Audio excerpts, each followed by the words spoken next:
Fascinating. The carbohydrates in the spaghetti are reacting with the bear's neurochemistry, resulting in a heightened state of arousal. This is insane. We need to stop the bear before it hurts itself. But he's having so much fun.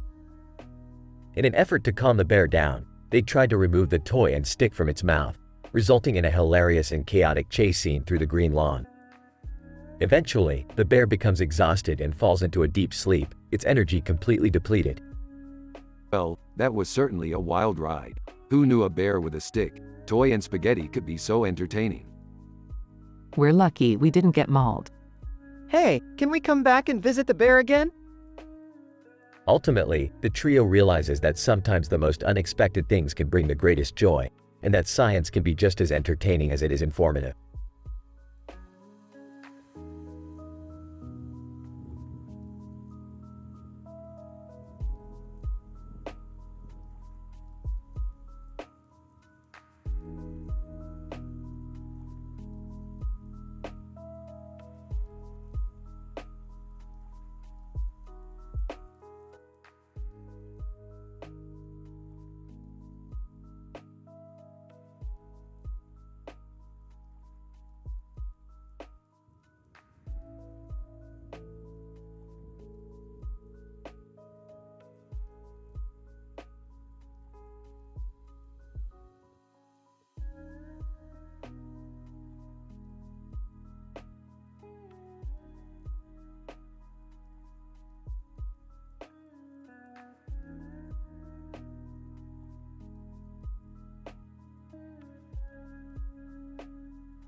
Title: The Shiatsu Burger Conundrum.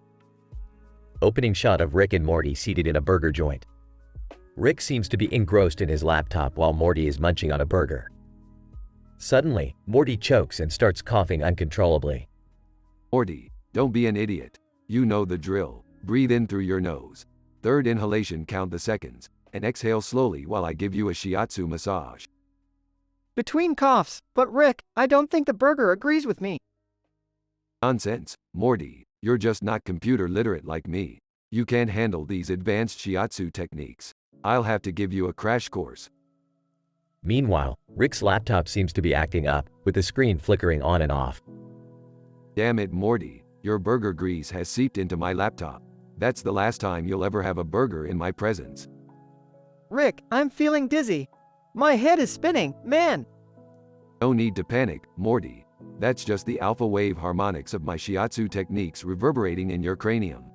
But this laptop repair is going to take some serious computer science skills. We need to get to my lab right now.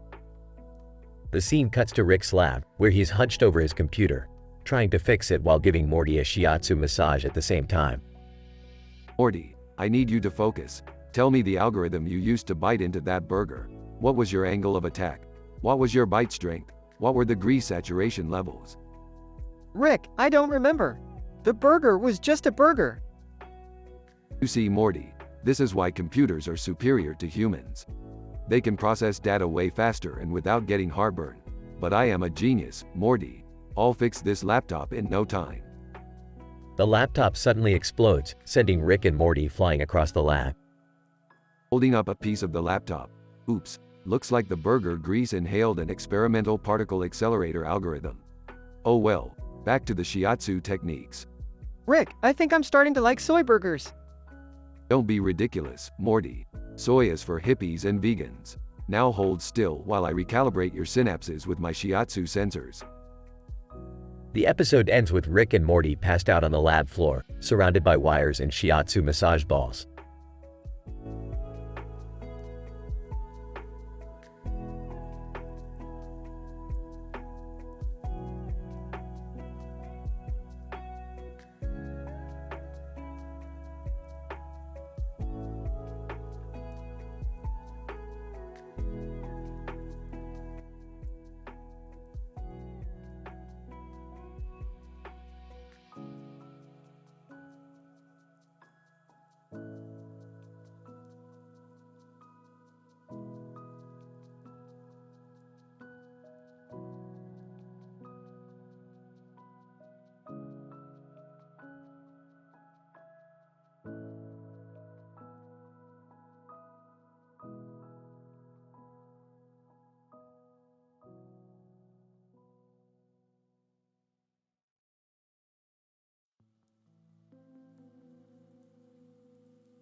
Title: The Clown's Quantum Entanglement.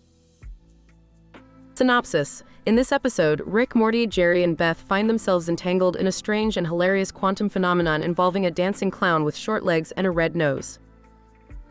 Act 1. Morty, Jerry, Beth, I've just discovered a quantum entanglement anomaly that could potentially destroy the fabric of reality. But first, let's go check out that clown over there. Oh, why do we need to check out the clown? Because he's dancing on a field, and that's obviously a sign of important interdimensional significance. I don't think we should mess around with clown physics, Rick. It's too dangerous. I agree with Jerry. We should leave the clown alone and focus on the anomaly. Fine, we'll do it your way. But just remember, if we all die because of this, it's on your heads. Act 2. The group approaches the clown, who continues to dance on the green field. As they get closer, they notice that the clown's clothing is shifting between red and green in a random pattern. Rick, the clown's clothing is changing colors. What does it mean? It means we've stumbled upon a quantum entanglement phenomenon. The clown is existing in two states at once, and we're caught up in the entanglement. I don't understand any of this. Can we just leave? No, we have to figure out how to untangle ourselves from the clown's quantum state. Act 3. The group tries various methods to break free from the entanglement, including hitting the clown with a bat, singing a song, and performing a complicated dance sequence. Nothing's working. We're stuck in the clown's quantum field. We're going to die, aren't we? I always knew my fear of clowns would be the death of me. Wait, I have an idea. Let's use the power of laughter to break free from the entanglement. Act 4. Beth tells a series of hilarious jokes, which causes the group to laugh uncontrollably. As they laugh, they notice that the clown's clothing begins to stabilize, and their own quantum states begin to separate from the clown's. It's working. Keep laughing. Ha ha ha. This is kind of funny, actually. I can't stop laughing. Help. Okay, that's enough. We're free from the entanglement. The episode ends with the group walking away from the clown, who continues to dance on the field, still caught up in his own quantum state. Well, that was certainly an adventure. Who's up for some interdimensional pizza? I am. As long as there's no clowns involved. Sounds good to me. The group walks off into the sunset, their laughter echoing through the multiverse.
Title: The Hydrogen Saber Wars.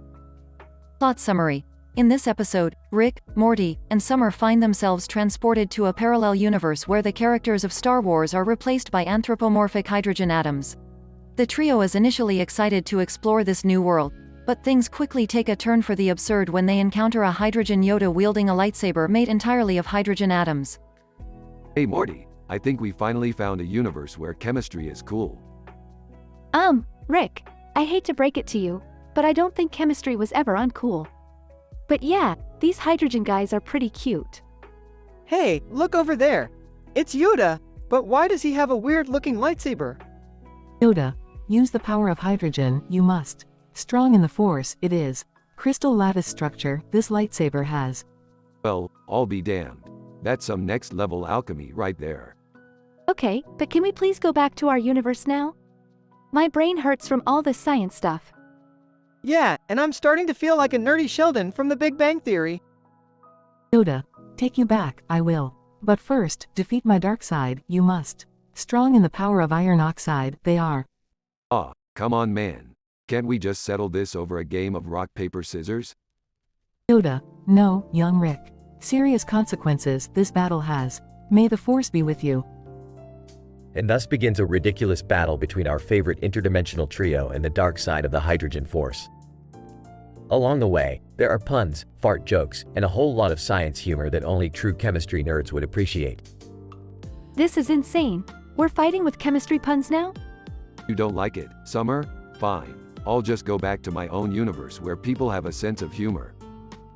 Wait, I think I got it. Take that, dark side. Yoda, impressive, young Morty. Destroyed them, you have. Saved the hydrogen universe, you did. And with that, our heroes are transported back to their own universe, grateful to be back to a world where they can understand the humor. Okay, who's up for some robot-themed sci-fi instead? Now that's more like it. Anyone up for a Bender versus C-3PO showdown? And so ends another wacky adventure in the bizarre and hilarious world of Rick and Morty.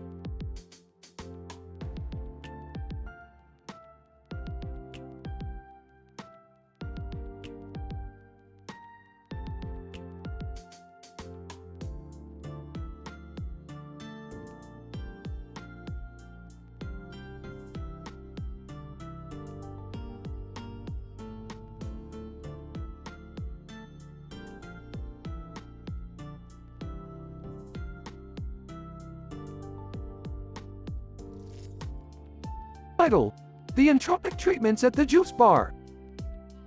The episode begins with Rick and Morty accompanying Jerry to a high-end juice bar where he plans to meet his date, a man in a suit and sunglasses. While waiting, they notice a drink in a glass with a straw in it, which Rick identifies as a highly potent concoction that can induce hallucinations.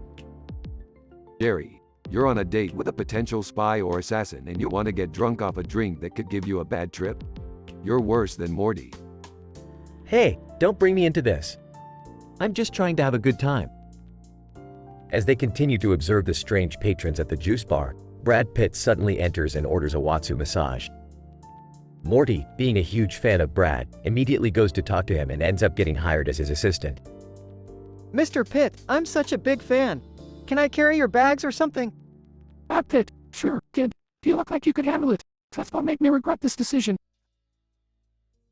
Meanwhile, Beth and Summer decide to try out the Rasul ceremonial chambers, a rejuvenating treatment that involves smearing mud on each other's bodies. However, they accidentally use a hallucinogenic mud that causes them to experience vivid and bizarre hallucinations. Summer, why are you a giant chicken and why am I floating in space? I don't know, Mom. Maybe it's the mud or maybe it's just a Tuesday.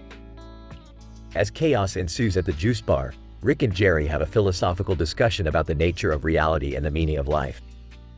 Jerry, you're just a small part of the infinite randomness of the universe. Your existence is fleeting and ultimately meaningless. Wow, Rick. Thanks for the pep talk. In the end, everyone comes together for a wild party as Rick and Morty use their scientific expertise to concoct new drinks and hallucinogens. I'm mixing the blue stuff with the green stuff. Let's see what happens. Pitt, sounds good to me. I'm up for anything. The episode ends with the gang waking up in a pile of rubble and wondering how they got there. Rick, what did you do? I have no idea, Morty. But it was definitely worth it.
Title: The Tiger's Eye Conspiracy.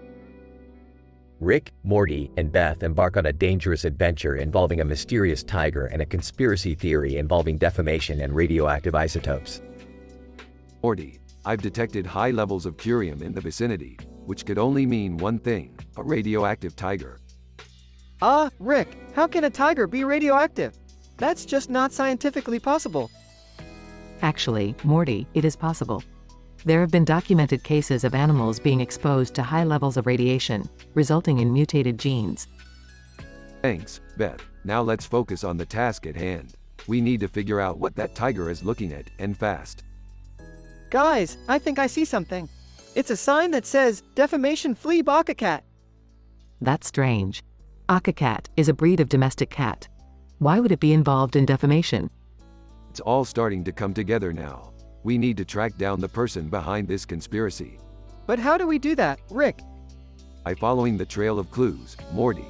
And lucky for us, we have just the thing. Pulls out a strand of tiger fur. What are we supposed to do with a piece of hair, Rick? We need to analyze it, Beth. We need to figure out where that tiger has been.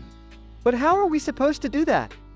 Simple, Morty. We'll use my interdimensional scanner to locate the source of the radiation, and then pinpoint the location of the tiger from there. I don't know about this, Rick. It seems dangerous. Don't worry, Beth. I've done this a million times before. The group activates the interdimensional scanner, revealing a secret underground laboratory. Aha, I knew it. The whole thing was a setup. They were using that tiger to distract us from the real threat. So what do we do now, Rick? We take them down, Morty, and we show them that you can't mess with the tiger's eye. The group charges into the lab, taking down the conspiracy and saving the day. Wow, Rick. I can't believe we actually did it.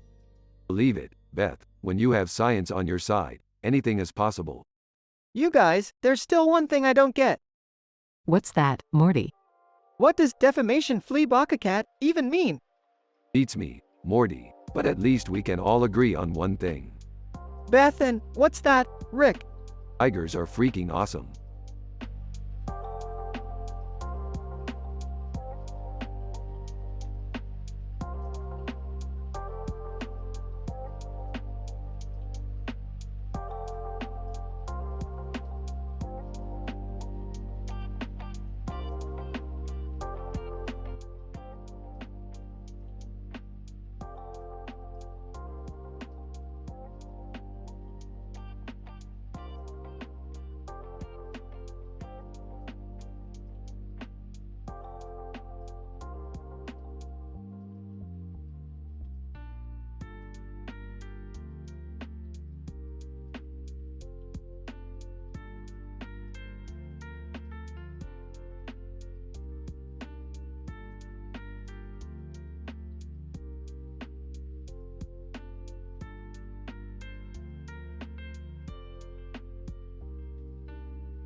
Title: The Shadow of Sarcasm.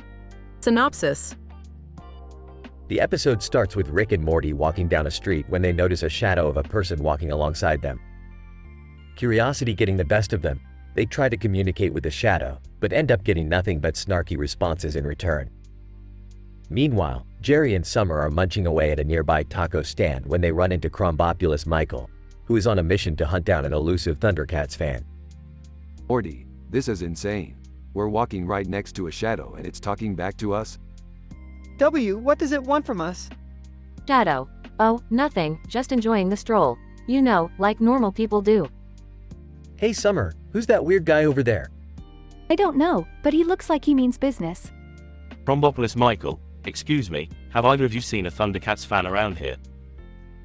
No, sorry man, we're just here for the tacos. Yeah, no Thundercats fans in sight. Shadow. Whispering to Rick, peeved. I bet they're both fans and just don't want to admit it. Whispering back, haha, good one. Let's mess with them. W, what are you guys whispering about? Oh, nothing important. Hey Shadow, you wanna have some fun? Shadow. Always. Let's use some cadmium to create a fake Thundercats fan and mess with Crombopulous Michael. I don't know if that's such a good idea. Overhearing their conversation. Hey, I want in on whatever you guys are doing. Me too. Shadow. Perfect. The more the merrier. The group proceeds to use the cadmium to create a fake Thundercats fan that Crombopulous Michael chases around the taco stand. Meanwhile, the Shadow continues to make sarcastic remarks, causing Rick and Morty to laugh uncontrollably and Jerry and Summer to roll their eyes in annoyance. Eventually, the group ends up at Rick's lab where they continue to joke around until they accidentally create a portal to a dimension full of sarcastic shadows. Chaos ensues, but the group manages to escape just in time. Shadow. Well, that was fun. Same time next week? Hey, I don't know, might be too dangerous. Shadow. Smirking. Yeah, right. See you next week, Rick. The episode ends with the Shadow disappearing back into the street, leaving the group to ponder what other strange adventures await them in the future.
Title: The Superman Paradox in Back with the X, a Rick and Morty adventure. Synopsis. In this episode, Rick and Morty are tasked with investigating the bizarre behavior of two men dressed in Superman costumes. What follows is a raucous adolescent adventure that touches on themes of identity, relationships, and the nature of heroism. Act 1. Rick and Morty are in the garage, tinkering with their latest invention. Morty notices something peculiar outside the window and points it out to Rick.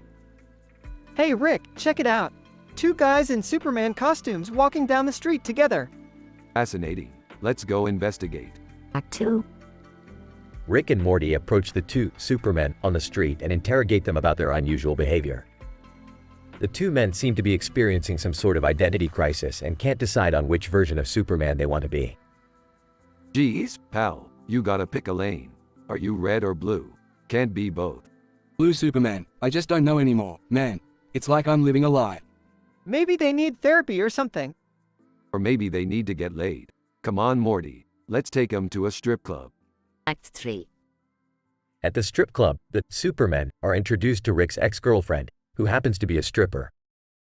Things get hilariously complicated as the four of them try to navigate their feelings of jealousy, insecurity, and newfound attraction. Red Superman, I don't think I'm into this. Blue Superman, speak for yourself, bro. I'm having a crisis in my pants. Ah, the Superman paradox. To be or not to be the Man of Steel, in the sheets. Act 4. The Supermen eventually settle their differences and learn a valuable lesson about the importance of self-discovery and authenticity. Morty reflects on the experience and realizes that even heroes have flaws. You know, Rick, I never thought I'd say this, but those guys in Superman suits taught me something important today. What's that, Morty? That even superheroes can have a midlife crisis and question their own identity. Yeah, that's great, Morty. Now let's get the hell out of here before things get any weirder. Conclusion. In The Superman Paradox in Back with the X, Rick and Morty explore the complexities of identity through a comedic lens. Using humor and satire, the episode challenges our notions of heroism and celebrates the human capacity for growth and change.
Title: The Chromatic Deer Experiment.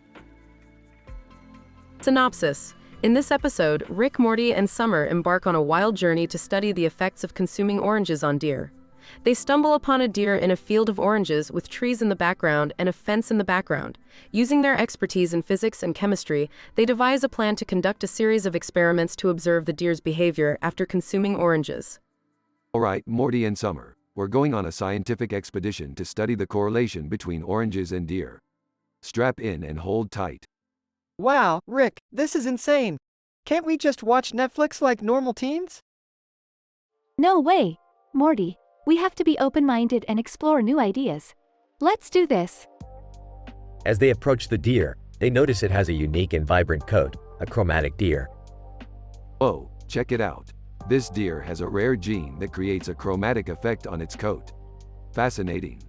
What does that even mean, Rick? Just leave him alone, Morty. Let's focus on the experiment. The trio then proceed to feed the deer oranges and observe its behavior. Its behavior seems to be changing after consuming the oranges. Let's conduct further tests. What kind of tests, Rick? Well, let's see if the deer shows signs of addiction to oranges or if it experiences withdrawals. We can also test how its color changes over time.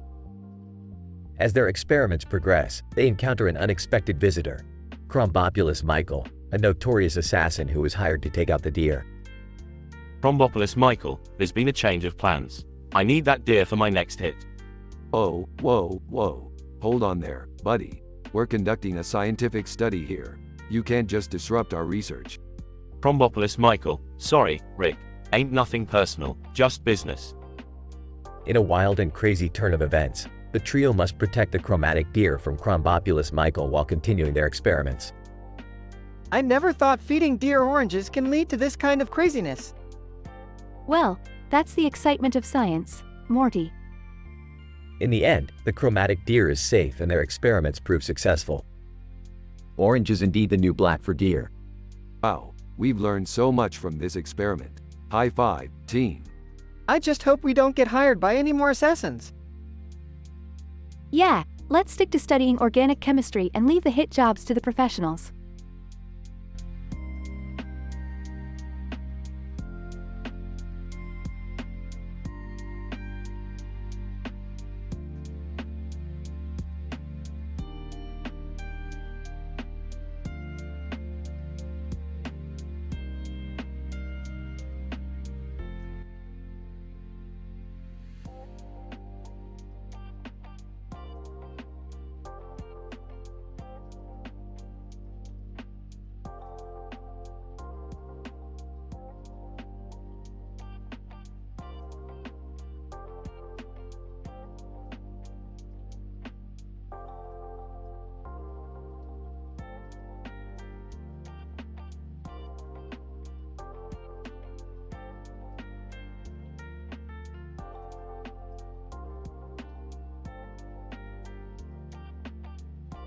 Title: Unidentified Flying Chumble Drip. The episode opens with Rick and Morty on a space station vacation. While looking at a blurry photo Morty took of a black object in the sky with clouds in the background and a black object in the foreground, Rick dismisses it as just a weather balloon. Jerry and Summer arrive, and Rick convinces them to join in a sports betting game with Chumble Drips, an alien species known for their love of games and wagers. I don't know, Rick, this seems a bit risky. Oh come on, Jerry, it's just a harmless game. What's the worst that could happen? The game quickly turns into a chaotic mess when the Chumble Drips introduce a new rule, causing all of the players to smile uncontrollably. I don't think this was a good idea, Rick. I can't stop smiling. I feel like my face is going to freeze like this forever. As the game reaches its climax, the blurry object from the photo suddenly crashes through the space station window, revealing itself to be a Minbari ship from the Babylon 5 universe. Whoa, this just got a whole lot more interesting. The group is taken captive by the Minbari, who threaten to destroy the station unless they can retrieve an important artifact that Rick stole from them years ago. Rick, what did you do? Relax, Jerry, I've got this. After a series of wacky, high-stakes shenanigans involving a giant space squid, a teleporting cheeseburger, and a futile attempt by Jerry to take on the Minbari in hand-to-hand combat, Rick is able to retrieve the artifact and save the day. That was crazy, Rick. How did you even come up with all of that? Hey, just another day in the life of a genius scientist, Morty. Now let's go grab some space drinks. The episode ends with the group laughing and smiling, still affected by the Chumble Drips rule, as they head off into the space station sunset.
Title: Trans-Dimensional Vehicle in the Intergalactic Spa.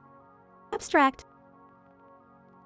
In this episode, Rick and Morty explore the universe in a trans-dimensional vehicle with advanced technology. The vehicle is equipped with a blue screen on its side, indicating its ability to travel through wormholes and parallel dimensions, and a black screen on the back, which serves as a cloaking device to evade detection from hostile entities. Along their journey, they encounter a group of Vulcans from Star Trek.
Title: The Plumbus Grunkles and the Alien Stand-Up Comedy Tours. The episode begins with Rick and Morty receiving an invitation to attend the Alien Stand-Up Comedy Tours on the planet Narkle 12. Rick, being a fan of alien humor, immediately sets a course for the planet. Morty. But Rick, isn't this planet known for its dangerous wildlife? Rick. Morty, if we're not risking our lives for laughs, then what's the point? Upon arrival, Rick and Morty are greeted by the Plumbus Grunkles, a group of intergalactic roadies known for their wild parties and questionable hygiene. Plumbus Grunkles, hey there, fellow travelers. Welcome to Narkle 12. You guys here for the comedy show? Rick. Yeah, where do we get our tickets? Plumbus Grunkles, oh, there are no tickets, man. Just show up and enjoy the show. It's on the house. As the trio begins to make their way towards the comedy venue, they're suddenly ambushed by a pack of savage creatures. Morty. Oh no, Rick. We're gonna die. Rick. Relax, Morty. I got this. Rick pulls out a device from his pocket and presses a button, causing the creatures to instantly fall asleep. Rick. Never leave home without your sleep-o-motage device, Morty. It's like a universal remote for wildlife. As they make their way inside the venue, they encounter a group of heckling aliens who are unimpressed with the comedy acts. Alien hecklers. This humor is weak. We demand better. Rick. Hey, why don't you guys get up here and show us how it's done? The aliens reluctantly agree and take the stage, only to bomb horribly with their cringe-worthy, pun-laden jokes. Rick. Even I could do better than that. Rick takes the stage and begins to deliver his signature blend of highbrow humor and lowbrow punchlines, much to the delight of the audience. Morty. Wow, Rick, you're really killing it up there. I didn't know you were so funny. Rick. Yeah, Morty, I've got layers. Kinda like an onion, but with more alcohol.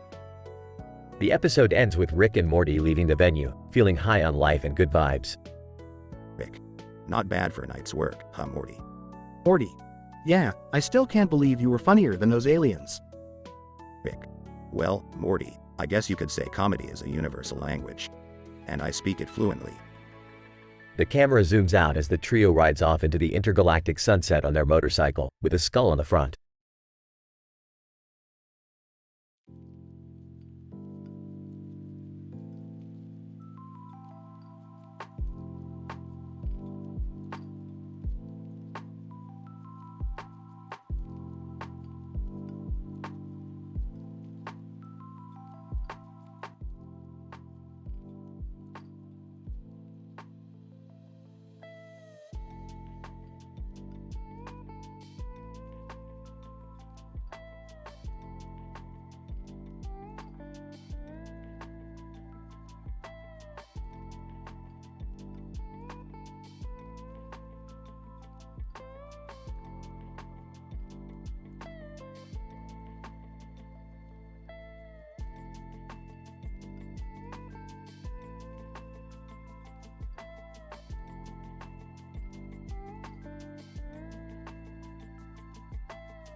The Reckoning of Goggle Man. Summary. Rick develops a new invention that allows the user to breathe through their skin, rendering their lungs obsolete. Meanwhile, Morty and Summer make social media blunders that attract the attention of a mysterious man with a yellow eye on his face. As they navigate their newfound fame, they encounter a bartender named Cricket who has a surprising connection to the mysterious man. Scene 1. Morty, I've invented a new way to breathe. Say goodbye to those pathetic lungs of yours. What? How is that even possible? With my skin Morty. Just strap it on and you'll be breathing through your pores in no time. Scene 2. OMG, look at all these followers I've gained on social media. Yeah, me too. Wait, who's this guy with the yellow eye in his profile pic? Goggle Man, you fools. You've attracted my attention with your foolish posts. Prepare to face the consequences. Scene 3. With my skin Morty, I'm invincible. Goggle Man, not so fast, Rick. Your invention has unintended consequences. What are you talking about? Goggle Man, your skin is now a target for me and my army of skin-eating creatures. Scene 4. What do? We're all gonna die. I have an idea. We'll use our social media skills to rally people against Goggle Man. Scene 5. Cricket. I know a thing or two about Goggle Man. He and I used to be pals before he turned evil. What? Why are you telling us this now? Cricket. Well, let's just say I have a score to settle with him. Scene 6. Alright, let's do this. Skin Morty, activate. Goggle Man. Oh, you think you're so clever, Rick. Actually, I do. Watch this. Scene 7. Guys, it's working. People are reposting our messages and joining the fight against Goggle Man. Yeah, and look who just showed up. Scene 8. Cricket. Goggle Man, remember me? Goggle Man, Cricket? I thought you were dead. Cricket. Nah, just retired. But now I'm back to take you down. Scene 9. Here come the skin-eating creatures. Brace yourselves. Wait, what's that noise? It's the sound of 1 million followers flooding the streets to fight for us. Scene 10. Goggle Man, You may have won this round, but I'll be back. Good luck with that. I'll be ready with Skin-O-Motic 2.0. Yeah, and we'll be ready with our social media blunders. Wait, what? I mean, our social media skills. That's what I meant. End of episode.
Title: The Werewolf Hairdresser Disaster.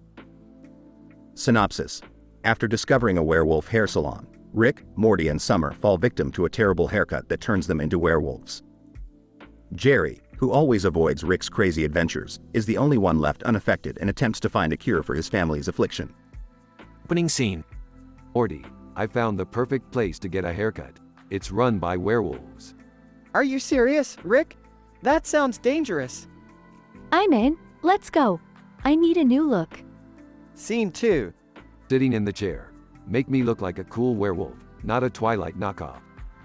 Werewolf hairdresser, with a big grin on its face and teeth. Gotcha, fam.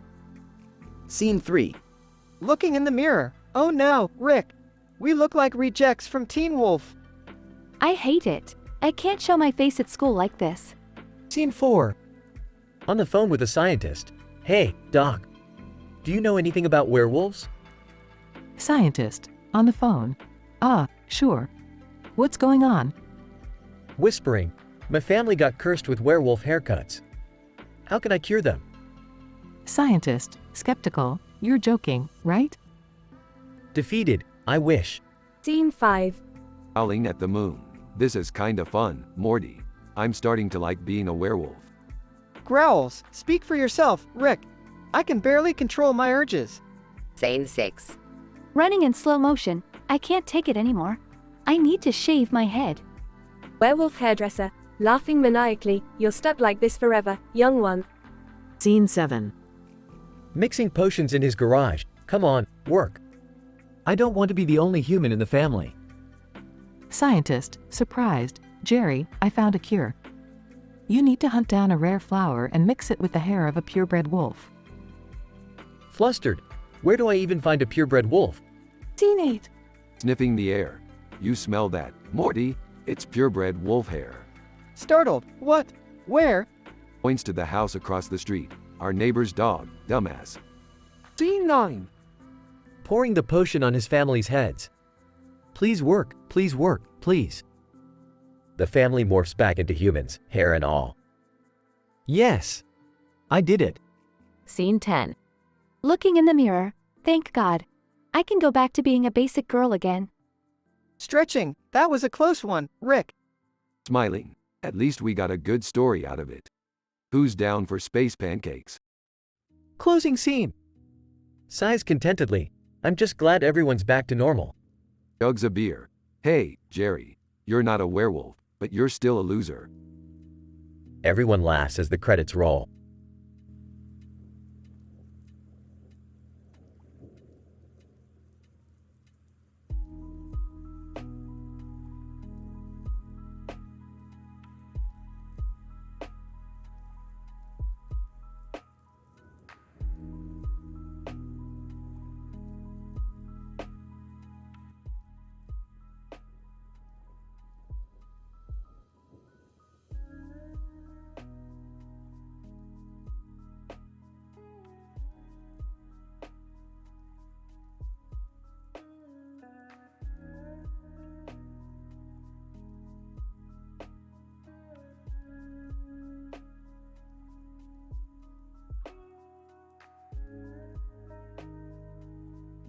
Title: Telekinetic Revenge Spree at the Watsu Massage, the Caribbean Stud Poker Money Heist Comedy Musical Spleen episode. Opening shot of Rick and Morty sitting at a table. There are 2 other people playing with them. Rick, I don't get why we are playing Caribbean Stud Poker. Morty, come on. It's all about the thrill of the game. Plus, I have a feeling we are going to make some sweet, sweet cash. Suddenly, a group of people burst through the door and start attacking the 4 gamers. Oh crap, it's Peggy and her gang. They want revenge because I invented a device that caused their telekinetic powers to malfunction. What are we going to do? We are going to use our cards as weapons and fight back. The scene cuts to them fighting and using their cards as weapons. Suddenly, they are overwhelmed and knocked unconscious. Next shot is them waking up in a Watsu massage spa. Why are we in a spa, Rick? I figured we could use some relaxation after that intense battle. Plus, I need a break to think of a better plan to take down Peggy. As they enjoy the Watsu massage, they come up with a plan to steal Peggy's money. They decide to put on a comedy musical in the town square as a distraction while they sneak into Peggy's hideout and steal her money. The scene cuts to them performing the comedy musical and it is a huge success. While everyone is distracted, Rick and Morty sneak into Peggy's hideout and steal her money. However, they also accidentally take her spleen, thinking it was a bag of money. Morty, we have to get out of here before Peggy finds out we took her spleen. I can't believe we mistook her spleen for money. The episode ends with them successfully escaping with Peggy's money and spleen, but with a new enemy to face in the future.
Title: The Molecular Structure of Live and Ultra Liver Transplants. Synopsis. The episode opens with Rick taking Morty and Beth to a megastore called Live and Ultra, where they sell everything from liver transplants to exotic spices.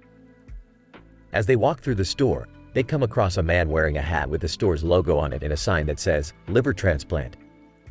Oh great, look who's here. It's the Live and Ultra organ merchant. Wait, he sells organs? That's highly illegal and unethical. The merchant, who introduces himself as Dubnium, explains that he specializes in liver transplants from donors who have passed away under mysterious circumstances. Dubnium then offers to give Rick a free liver transplant in exchange for his help with a secret project. You have my attention. What's the project? Dubnium, I'm working on a new type of liver transplant that enhances the user's physical abilities. That sounds absurd. Dubnium, I assure you, it's not. The process involves molecularly altering the liver to increase its regenerative and detoxifying properties. Wait a minute. Are you suggesting that you can turn us all into superhumans? Dubnium, precisely. But I need your help to perfect the formula. The group agrees to help Dubnium with his project, but things quickly take a turn for the worse when they attend a ninja stand-up comedy show in the store's food court. The comedians turn out to be trained assassins who are after Dubnium's research. This is why I hate coming to megastores. You never know when you're going to run into a gang of ninja comedians. What are we going to do? We're going to make like jambalaya, mix it up and spice it up. Beth, cover me. Morty, grab the research and let's get out of here. The group engages in a chaotic battle with the ninjas, using everything from spice racks to shopping carts as improvised weapons. In the end, they They emerge victorious and manage to destroy dubnium's research to prevent it from falling into the wrong hands. Phew, that was intense.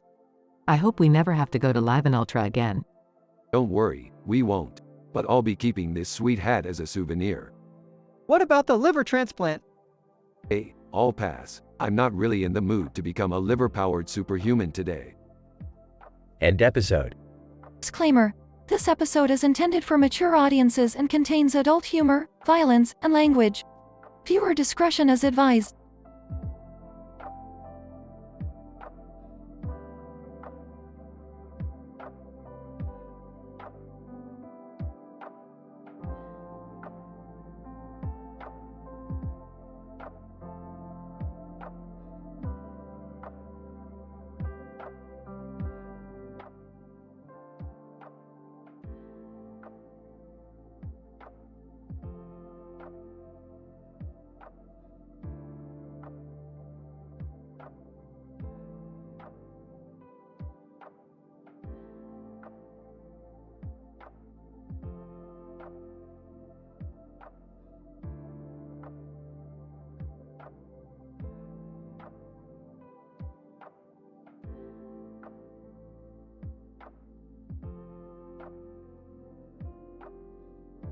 Title: Canine Competition, a foosball fiasco.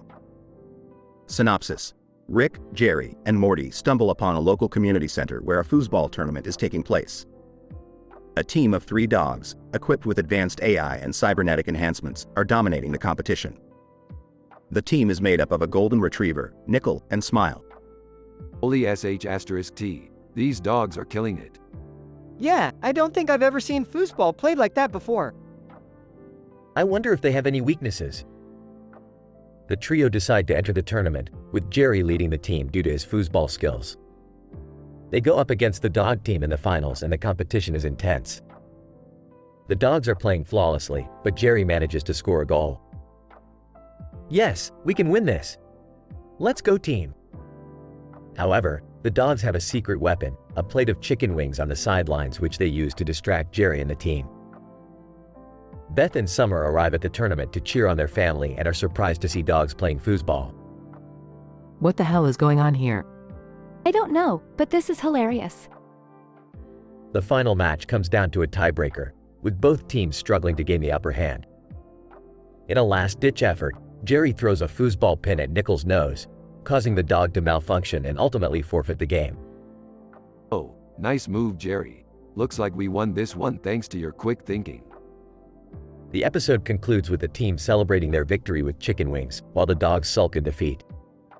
I can't believe we actually won against those cybernetic dogs. Yeah, who knew foosball could get so intense? I think I'll stick to knitting, thank you very much. Can we do this again sometime? It was so much fun.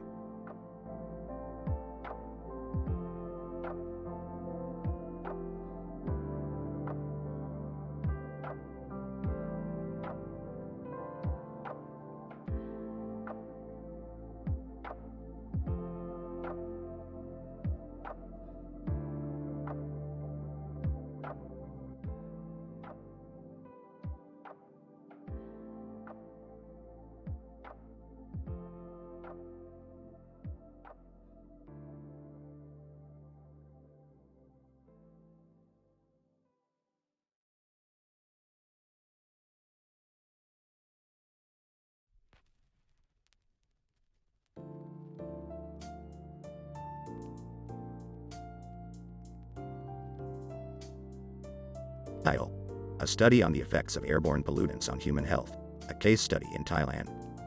Introduction. This episode examines the impact of airborne pollutants on human health, with a focus on the bustling city of Bangkok in Thailand. The sky over the city is filled with a group of flying planes and blimps, while trees and the bright sun can be seen in the background. Narration. Our protagonist, an experienced courier named Mr. Smith, is making his way through the busy streets of Bangkok, delivering packages to various locations. As he walks, he notices the planes and blimps flying above him. He begins to wonder about the impact of airborne pollutants on his lower leg health, particularly as he has noticed the appearance of small blimples in that area. Intrigued, Mr. Smith decides to conduct a study of the air quality in Bangkok. taking measurements of particulate matter and other pollutants. He also visits medical professionals to have his lower leg blimples examined and tested. Analysis. The results of Mr. Smith's study are alarming. The data shows that Bangkok's air quality is significantly polluted, with high levels of PM 2.5 and other toxic pollutants. In addition, Mr. Smith's medical tests reveal that his blimples are a result of exposure to airborne pollutants. Discussion. This episode highlights the need for greater efforts to reduce airborne pollution in cities such as Bangkok. Governments and other authorities must work to reduce the use of high-polluting vehicles and industries and to promote the use of clean energy sources. Individuals can also take steps to protect themselves from the harmful effects of pollution, such as by wearing masks or using air purifiers. Conclusion. This study underscores the serious health risks posed by airborne pollutants and the urgent need for action to address this issue.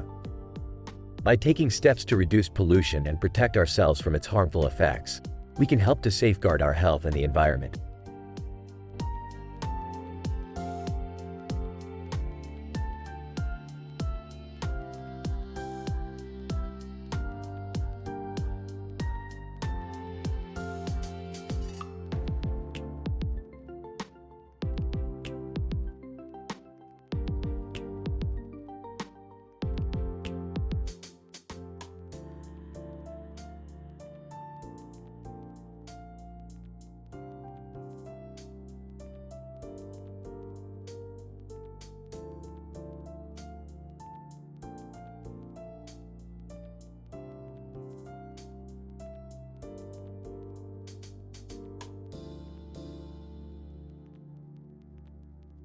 Title: The Green Cartoon Universe. Introduction.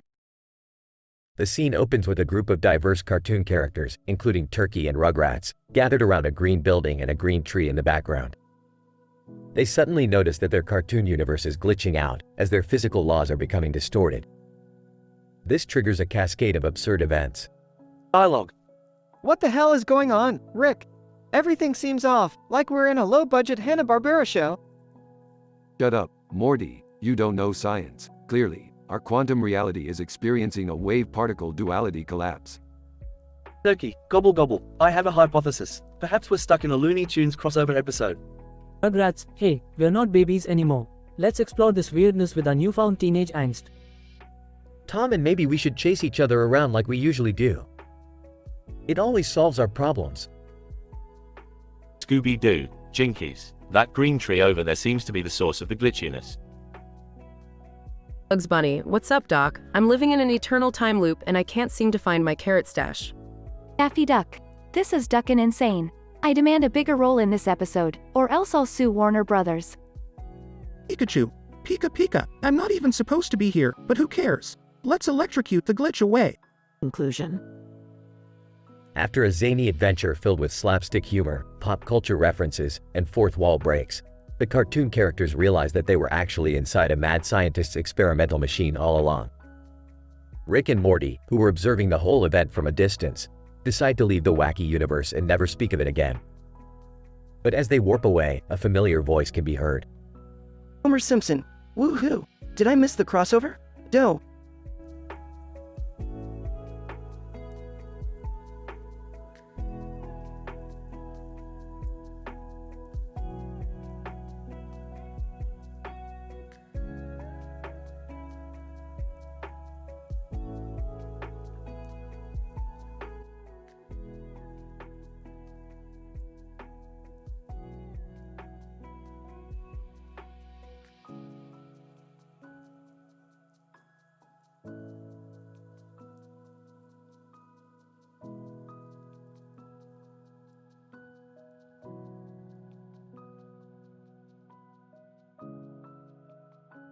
Title: The Paradoxical Invasion of Moscovium and Embarrassing School Stories.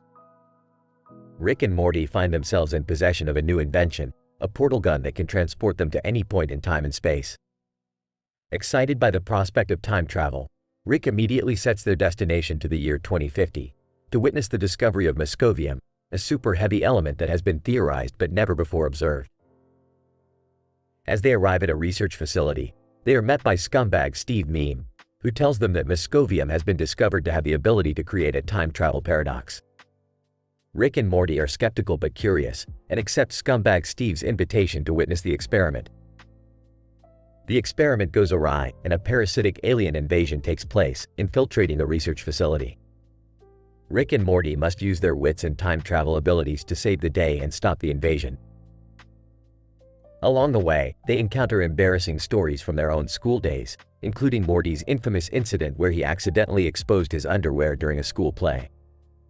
Rick laments his time as a high school science teacher, where he had to deal with unruly students and rampant drug use. As they battle the invading aliens, they realize that they must create a time travel paradox to defeat them. Rick and Morty use their knowledge of Moscovium to manipulate the paradox and defeat the aliens, all while cracking jokes and making pop culture references. In the end, they celebrate with some White Castle burgers and reflect on the absurdity of their adventures.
Title: The Invasion of the Cervix. Summary. Rick and Morty find themselves in the middle of an apocalyptic alien invasion, with the fate of humanity resting on their shoulders as they attempt to locate the source of the invasion in the mysterious land of Cervix. Oh great, another Earth-saving mission. Can't we just hit a party planet and get wasted for once? Well, if we don't do something about these aliens, humanity is doomed. Fine, let's go see if we can find any useful information in Cervix. But first, let's swing by Glozal Green's mansion. I heard she's got some oganescent we can use to power our ship. Glozal Green. Oh, do you want some oganescent? Sure, you can have it. But first, you have to make me laugh. Oh geez, I don't know if I'm ready for this. I got this. Hey Glozal, why did the tomato turn red? Glozal, I don't know. Why? Because it saw the salad dressing. That's not even funny. Glozal. Ha. I love it. Here's your oganescent. Miranda sings, "Hey guys, what are you doing at Glozal's?" We need this oganescent to power our ship to save the world from an alien invasion. Miranda sings, "Oh really? Well, I can sing a song to help boost your morale." Musical note: the world is ending and it's up to us to defeat the aliens with all our lust. Musical note. Okay, that's enough. Let's get to Cervix and find a way to stop those aliens. As they arrive in Cervix, they are greeted by a group of women with clown makeup on their faces posing for a picture together in front of a red background. What the hell is this? Cervix woman. This is our annual Cervix celebration. You guys should join in. I don't think we have time for this, Rick. Oh, come on Morty. Let's have a little fun before we save the world. As they join in on the celebration, they stumble upon some valuable information that leads them to the source of the invasion, and they are able to stop it just in time. See Morty, sometimes it pays off to have a little fun. Yeah, but I don't think I'll ever be able to unsee those clown ladies. Hey, let's just grab some drinks and try to forget about it.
Title: The Chimp-tastic Adventure in a Black Hole. Synopsis. In this episode, Rick and Morty discover a new dimension where they encounter a chimpanzee sitting on a yellow object with a black background and a yellow tube in front of it. They soon realize that the chimp has accidentally fallen into a black hole while experimenting with a new device that he had created. Morty, we've stumbled upon a new dimension, and it looks like there's a chimp-tastic adventure waiting for us. I don't know, Rick. I'm not sure if we should go in there. Who knows what kind of dangers await us? Rick, Morty, what are you guys doing? This is getting ridiculous. We have to go to Coach Ferratu's game. Jerry's already dressed up as the mascot. Jerry, dressed as the mascot. Hey guys, I'm ready for the game. You can't be late for Coach Ferratu's big win. Forget about the stupid game, Jerry. We're going on an adventure, and we're taking that chimp with us. Chimpanzee. Ooh ooh ah ah. I don't think the chimp wants to come with us, Rick. Maybe we should just leave him here. Nonsense, Morty. This chimp has valuable knowledge about the black hole we're about to enter. Plus, I could use a new experiment subject. Chimpanzee. Ooh ooh ah ah. As they enter the black hole, they encounter a group of highly intelligent chimpanzees who have created a society that rivals human civilization. But things take a hilarious turn when they realize that the chimp they brought with them is actually a TikTok sensation named Chimpy McChimpface. Chimpy McChimpface, ooh ooh ah ah. Follow me on TikTok, guys. This is insane. I can't believe we're in a black hole with a bunch of intelligent chimpanzees and a TikTok celebrity chimp. I don't know what's going on, but I'm having the time of my life. Hey, Coach Ferratu, watch this. The episode ends with Rick and Morty managing to escape the black hole, but not before Chimpy McChimpface decides to stay behind and become the official ruler of the chimpanzee society. Oh, Morty, another successful adventure in the books. Let's get out of here before they start worshipping us as their monkey overlords. I just hope Chimpy McChimpface knows what he's doing. But hey, we gave him the chance to become famous on TikTok, so I think he'll be just fine. The end.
Title: The Poutine-Devouring Foxes of Babylon 5. Synopsis. Rick and Morty attend an outdoor movie night screening of Babylon 5 and encounter a pack of poutine-devouring foxes.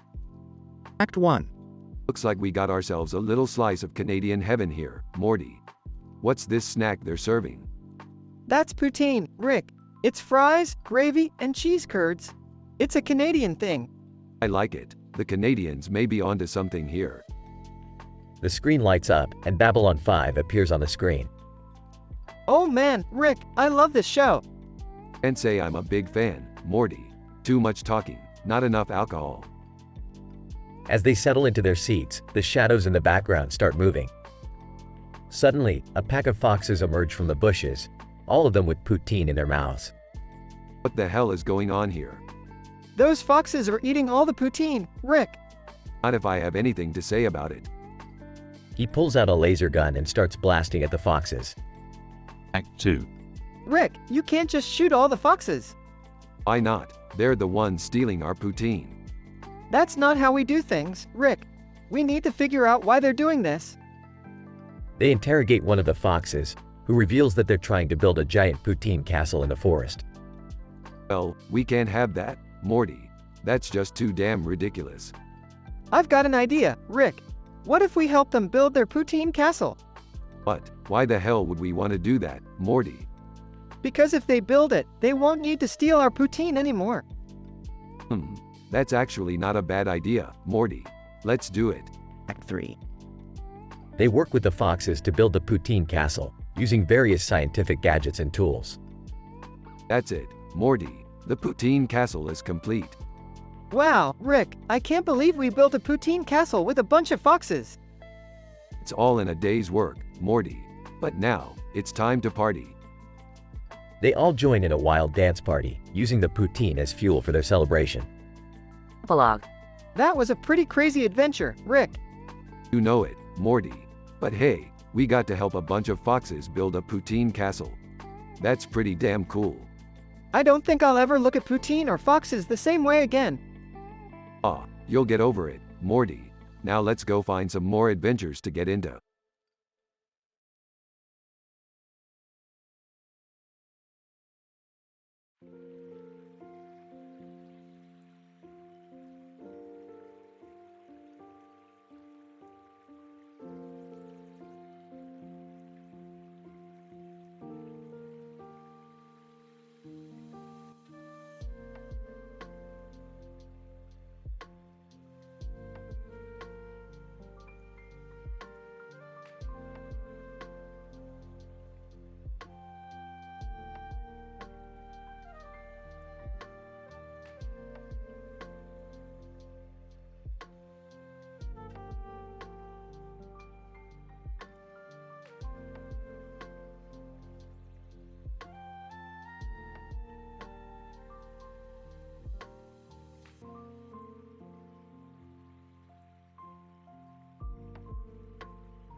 Title: Extraterrestrial Recipe Wars, The Unicorn Bed and Breakfast Catastrophe. Synopsis. In this episode, we follow Rick and Morty as they embark on a culinary adventure to create sci-fi themed recipes in Sao Paulo, Brazil. Along the way, they stumble upon a unicorn bed and breakfast run by a quirky duo, Rhett and Link. As they settle in for the night, they discover that their room is actually a secret portal to an alternate universe. Morty, we're going to show these Brazilians what real cooking looks like. Time to let my intergalactic taste buds do some work. Rick, I don't think Sao Paulo is ready for, like, space meat and stuff. Rhett, hey there, guys. Welcome to our magical unicorn bed and breakfast. How about some of our famous unicorn pancakes for breakfast? Link, yeah, but don't forget to add the rainbow sprinkles. They're the key to a successful unicorn breakfast. HMPH, amateur hour. I could cook a better breakfast with my eyes closed and one hand tied behind my back. Rick, are you gonna eat that entire bowl of space chili while sitting in that bowl of water? Hey, don't judge until you've tried it. Now, let's get cooking. I'm thinking a moon rock souffle paired with a Polynesian-inspired plasma fruit salad. As they set to work, a time-traveling prankster sneaks in and replaces all their ingredients with ones from different dimensions, leading to some interesting and disgusting results. Damn it, Morty, why does this plasma fruit taste like dirty socks? I don't know, Rick. Maybe it's because that time-traveling guy switched it with stinky sock fruit from Dimension 67B. As chaos ensues, Rick and Morty must work together with Rhett and Link to fix their failed recipes and restore order to the unicorn bed and breakfast before it's too late. Link, well, that was interesting. I don't think any of our guests will be staying in that room again anytime soon. Rhett, but hey, at least we got some good content for next week's episode of Good Mythical Morning. Yeah, just make sure to tag me when you post it online. I never want to eat the color purple again. As the episode draws to a close, Rick and Morty bid farewell to their new friends and head back home, ready for their next intergalactic adventure.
Narrator. In this scientific episode, two men in suits and ties are seen smoking a cigarette and looking at a mirror with a birdcage in the background. Meanwhile, Rick, Morty, Summer, and Jerry delve into the world of SpongeBob, where they encounter a problem that demands a profound scientific solution. Alright, Morty, Summer, Jerry, we need to come up with a scientific solution for this problem. SpongeBob has been injected with snail plasma by Squidward meant for Gary. Holy cow, that's messed up, Rick. What do we do?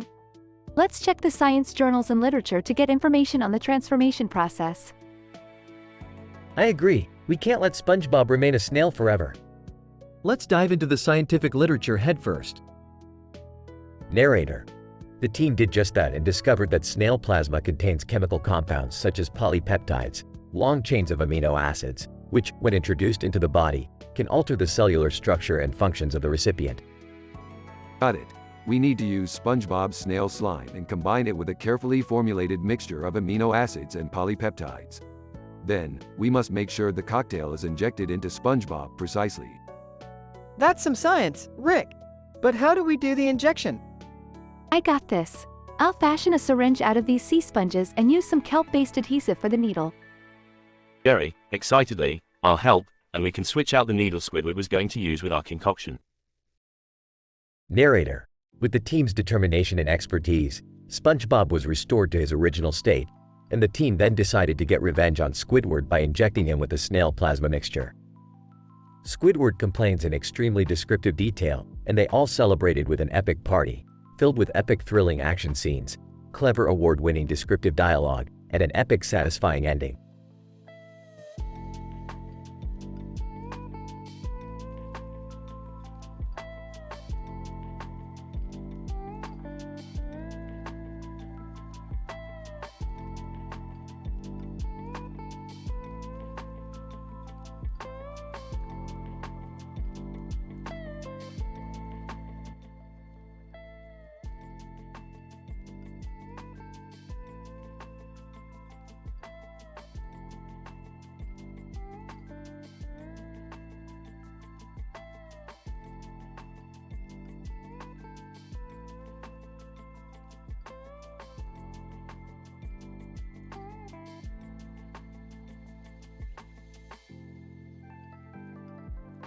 Opening credits roll, displaying the credits of the creators and artists involved.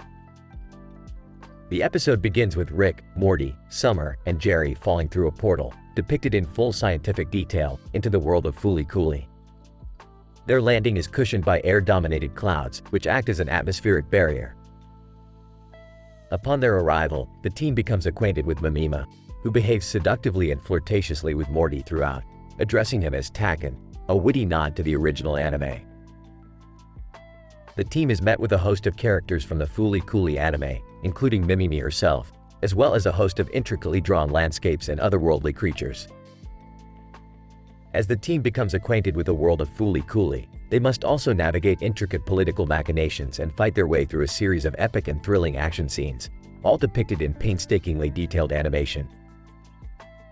Throughout the episode, the writers pay careful attention to the source material, introducing characters and scenes from the original anime in creative and unexpected ways. In the final act of the episode, the team must come together to confront a deadly threat to the world of Fooly Cooly itself, culminating in an epic and satisfying conclusion that brings the themes and characters of the original anime to life in an entirely new way. Overall, this episode represents a tour de force of animated writing and storytelling, drawing on an intricate and beloved source material to create a visually stunning and rewarding experience for fans of Fooly Cooly and Rick and Morty alike.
Title: The Electronic Romance, a cybernetic love story.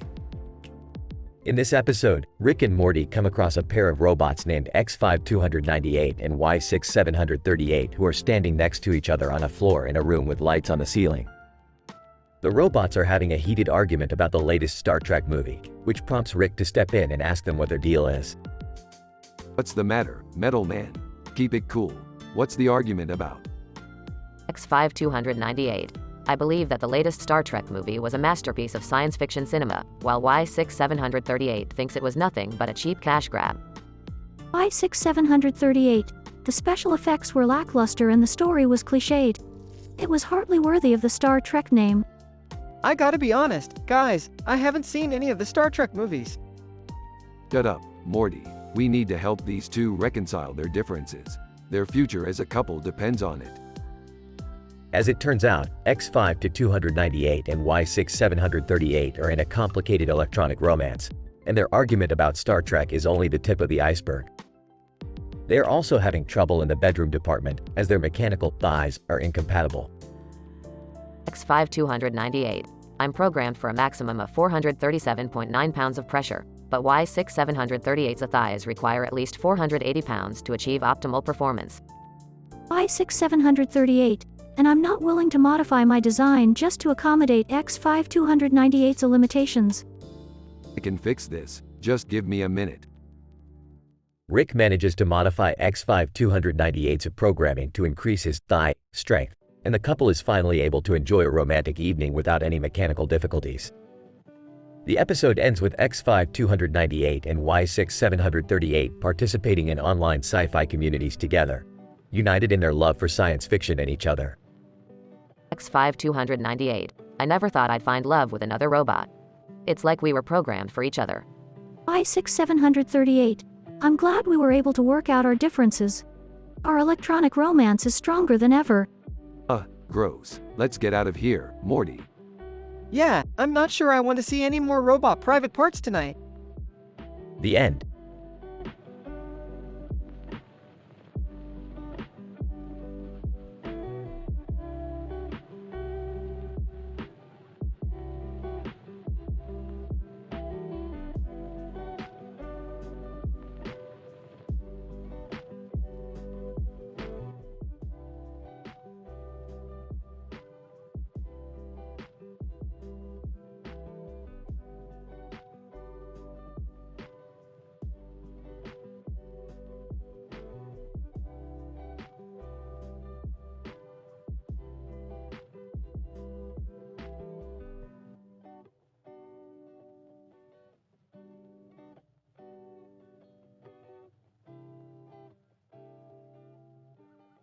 Title: The Grilled Cheese Affair, a late-night talk show catastrophe.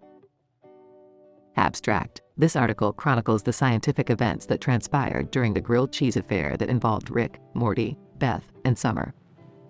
The incident occurred during a late-night talk show segment where the scientists showcased the art of grilling a cheese sandwich with a side of fries on a grill pan using a spatula. Introduction. The grilled cheese affair involved the use of advanced scientific techniques to grill a sandwich and fries on a grill pan to perfection. The event was held on a popular late-night talk show segment hosted by a renowned show host. Rick and Morty were invited to showcase their culinary skills to the audience and discuss the scientific principles behind grilling. Body. The segment started with Rick and Morty demonstrating the right way to grill a sandwich. They explained the complex chemical reactions that occur between the cheese and bread while exposing them to heat. Beth and Summer were also present in the audience, observing the segment. As the demonstration went on, a catastrophic event occurred. The spatula used to flip the sandwich was not up to the task, and it broke in half, sending the sandwich and fries flying. Chaos ensued, with the audience panicking as the sandwich and fries flew in all directions. Rick and Morty rushed to save the situation, using advanced scientific techniques to control the flying sandwich and fries. Beth and Summer also joined in the effort, using their knowledge of physics and spatial awareness to help contain the situation.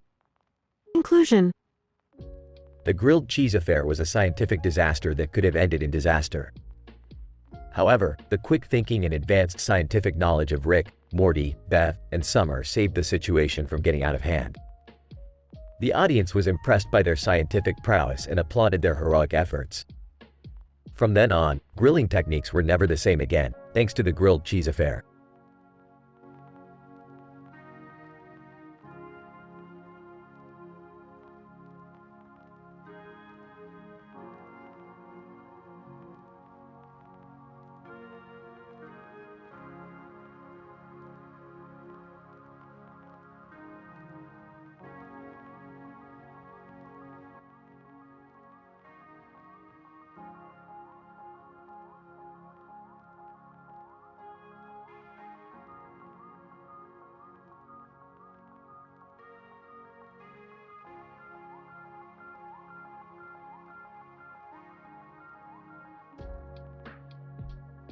Narrator. In this episode, we observe a table consisting of numerous poker chips and cards, all differing in color and shape. A courier enters the room and places a white dwarf chip on the table, initiating a game of Texas Hold'em with the remaining players, Sydney and the Pays. Sydney, the Pays, what's your strategy for this round? The Pays. Utilizing mathematical probability, I will make calculated bets based on my hand and potential outcomes. Courier, I will be implementing a psychological tactic, analyzing my opponent's behavior and making strategic moves accordingly. White Dwarf. My strategy involves utilizing my unique chip as leverage, leading my opponents to believe I hold a valuable hand. Narrator. As the game progresses, tensions rise as each player makes risky decisions and bluffs. Suddenly, an unforeseen event occurs as a time-altering serial killer emerges, attempting to manipulate the outcome of the game. Time-altering serial killer. I will utilize my time-altering abilities to alter the order of the deck, leading to the most favorable outcome for myself. Sydney, this is unfair. We should not allow outside interference in the game. The Pays. I agree, let us continue the game without interference. Courier, I will not allow this to disrupt our game. I will find a way to counter this interference. Narrator. As the game continues, the tension mounts as each player attempts to outwit the others. Eventually, a victor emerges, setting a new standard for future Texas Hold'em games.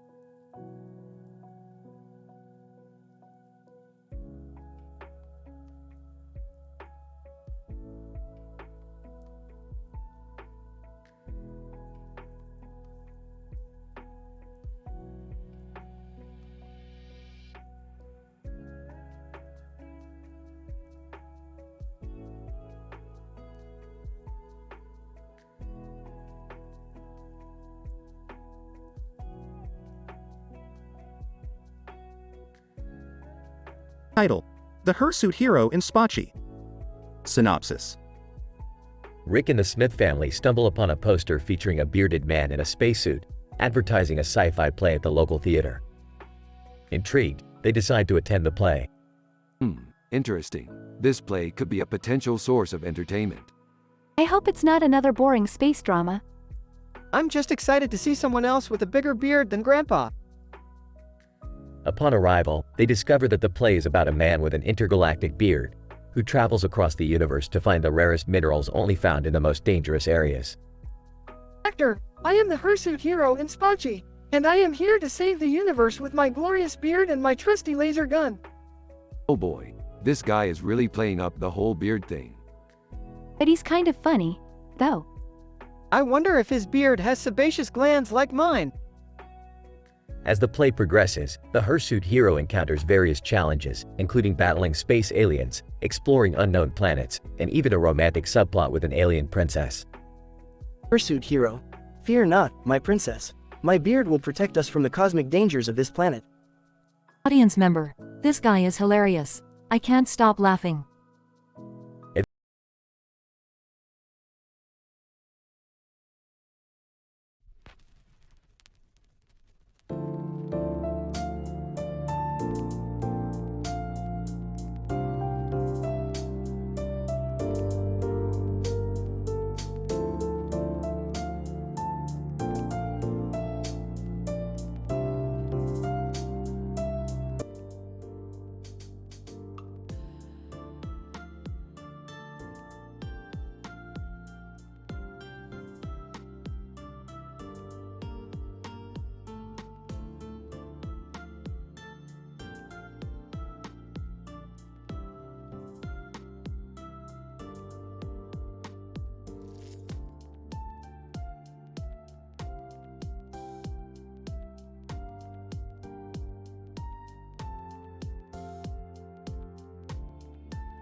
title, The Dark Knight meets the Green-Eyed Horned Wonder in a zombie reality show.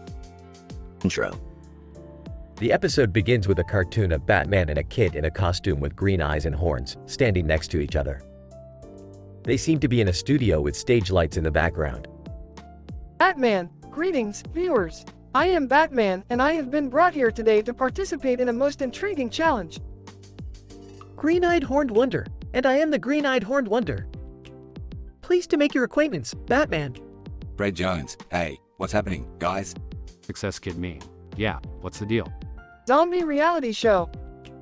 Suddenly, the lights flicker, and the studio is transformed into a dark, eerie place. The contestants are standing in a cemetery surrounded by zombies. Batman, it appears we have stumbled upon a dark reality show. Green-Eyed Horned Wonder, fear not, Batman. We will prevail against these undead monstrosities. Seafood. Amidst the chaos, they notice a truck carrying seafood, which has overturned and attracted the zombies. Batman, we must act fast and save those seafood supplies before they are destroyed. Green-Eyed Horned Wonder, on it, Batman. Conclusion. As they work together to fight off the zombies and save the seafood, Fred and Success Kid Meme watch nervously from the sidelines. In the end, the duo emerges victorious and saves the day. Fred Jones, that was amazing. You guys really kicked those zombies' butts. Success Kid me. Yeah, you guys are awesome. Batman, it was our pleasure, but we must depart. There is much work to be done. Green-Eyed Horned Wonder, until next time, Batman. Outro. The scene transitions back to the studio, and the lights come on once again. Narrator. And that concludes another exciting episode of the zombie reality show featuring the Dark Knight and the Green-Eyed Horned Wonder. Tune in next time for more thrills and spills.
Title, The Paper Plane Pulsar Paradox.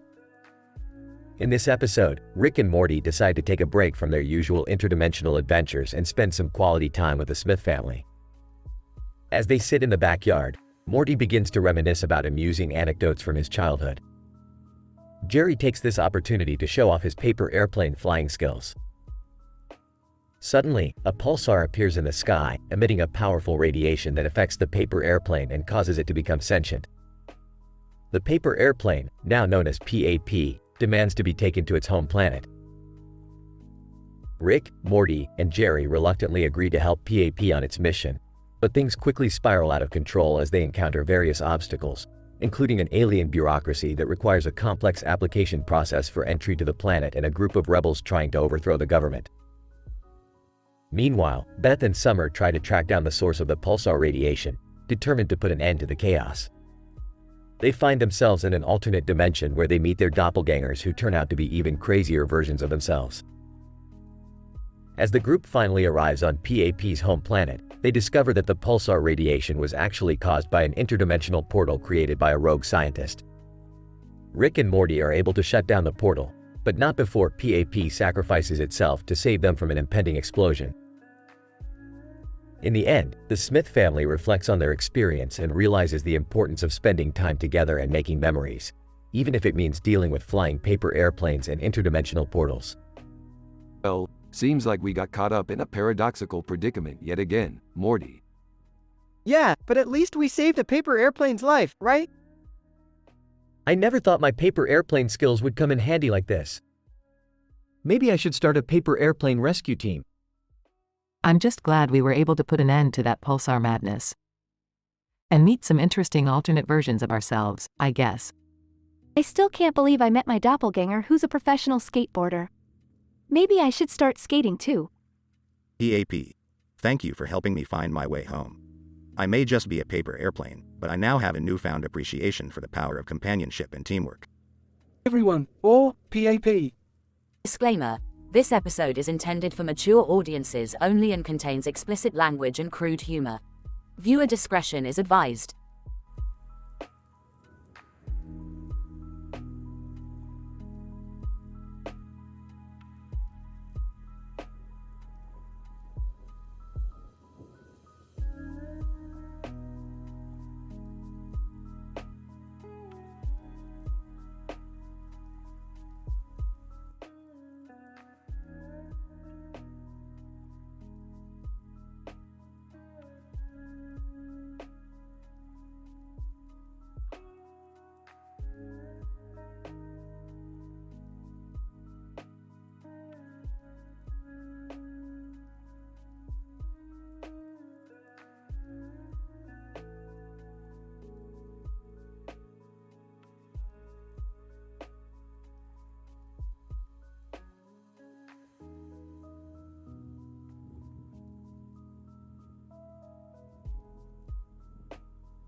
Title: The Multidimensional Misadventures of Dr. Rixasha.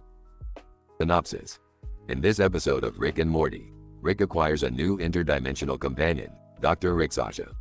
Together, they encounter a variety of obstacles while exploring different universes. Morty, I've discovered a new interdimensional portal. Let's go check it out. Okay, but who's that girl with the sword? Dr. Rixasha. Greetings, I am Dr. Rixasha. I am a multidimensional traveler and warrior. Cool, let's go on an adventure. They enter the portal and arrive in an alternate universe. Dr. Rixasha, what is this place?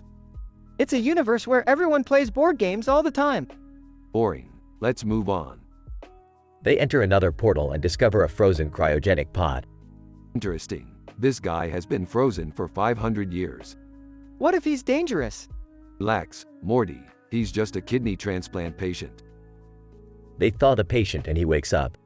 Cryo patient, what is this strange world? Dr. Rixasha, welcome to the multiverse, my friend. Rick hands the patient a classic cartoon DVD as a cultural introduction. Cryo patient, why thank you. I do love Looney Tunes. The group encounters another universe where everything is upside down. This is disorienting. Just use the tapotamon technique to ground yourself. Rick and Dr. Rixasha perform a synchronized sequence of taps to align their senses. Whoa, that's crazy. The group finally arrives back in their own universe. Well, that was an adventure. What did you think, Dr. Rixasha? Dr. Rixasha, it was quite an exhilarating experience. I look forward to our next voyage. Wait, are we just going to ignore the fact that you have a sword and a hat? Dr. Rixasha, I am a multidimensional traveler, Morty. You never know when you'll need to fight off a hostile entity. He's got a point, Morty.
Title: The Mysterious Disappearance Investigation.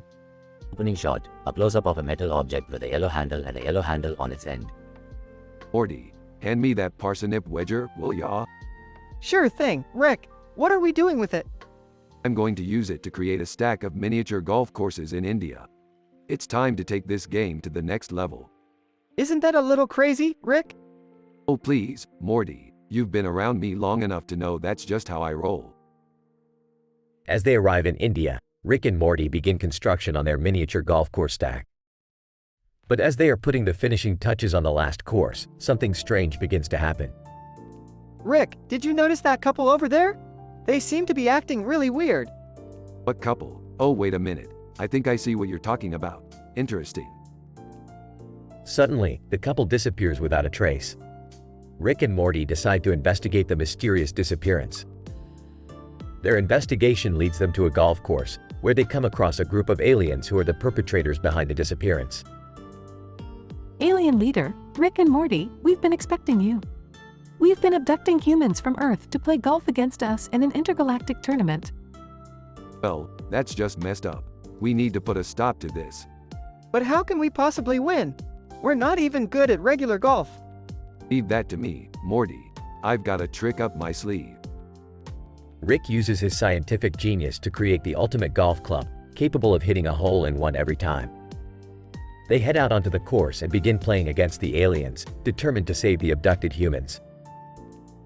In the end, Rick and Morty emerge victorious and free the humans from their alien abductors. They return home, exhausted but satisfied with a job well done. Wow, Rick, that was a crazy adventure. I can't believe we saved all those people.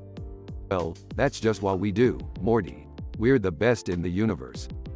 Yeah, but I still can't shake the feeling that we were just playing a really weird game of golf.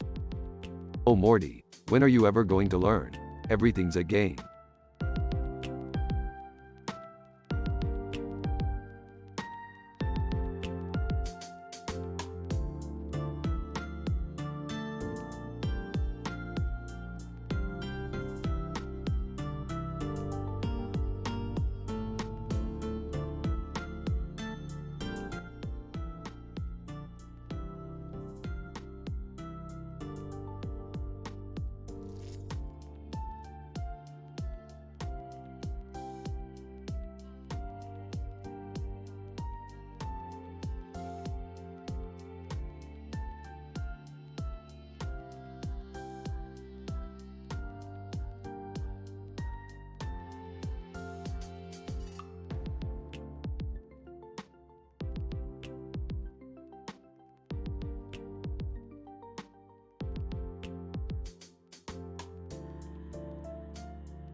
Title: The Quantum Shuffle, a Rick and Morty Texas Hold'em tale. Synopsis: Rick introduces the family to the world of high-stakes Texas Hold'em, leading to a wild, interdimensional adventure. The episode begins with Rick, Morty, Jerry, Beth, and Summer gathered around a table, staring at a pile of poker chips and cards. What the hell is going on here, Rick? Oh, just a little interdimensional Texas Hold'em. I thought I'd introduce you all to the concept of quantum bluffing. Quantum what now? You know, the uncertainty principle. The idea that you can't know both the position and velocity of a particle at the same time. In this case, it means that your hand could be good or bad depending on how you choose to observe it. Sounds complicated. Can we play already? Rick deals out the cards, and the game begins. But things quickly spiral out of control as the players bluff their way through an endless series of hands, each one more absurd than the last. I raise you 3 potatoes and an alien parasite. I call. And I'll see your parasite and raise you a miniature black hole. Oh, guys, I don't think that's how this works. Shut up, Morty. I'm all in with my pet shrimp and a jar of toenail clippings. Aha, you're all hilarious. But let's get serious for a second. I've got a secret weapon that's gonna blow this game wide open. He reaches into his pocket and pulls out a flask of glowing green liquid. It's a serum I concocted in an alternate dimension, specifically designed to boost your quantum bluffing abilities. Just a drop will give you the power to manipulate probability itself. The players eagerly drink the serum, and chaos ensues. Quantum fluctuations distort the cards and chips, and the players are suddenly transported to an alternate reality where poker chips rain down from the sky and the soundtrack is all Nickelback. I fold. I can't take it anymore. I call. This is the best game ever. Oh God, we're all gonna die. More shrimp, please. In the end, it's Rick who emerges victorious, thanks to his superior intellect and unshakable confidence. Ah, you fools. Did you really think you could outbluff the greatest interdimensional gambler of all time? I just thought we were playing for fun. Yeah, me too. Can we go home now? I'm hungry. Let's get some pizza. The family leaves the table, but not before Rick pockets the remaining chips and cards, muttering something about calculating the odds for the next game. The episode ends with a shot of the deserted room, the last few poker chips still spinning on the table.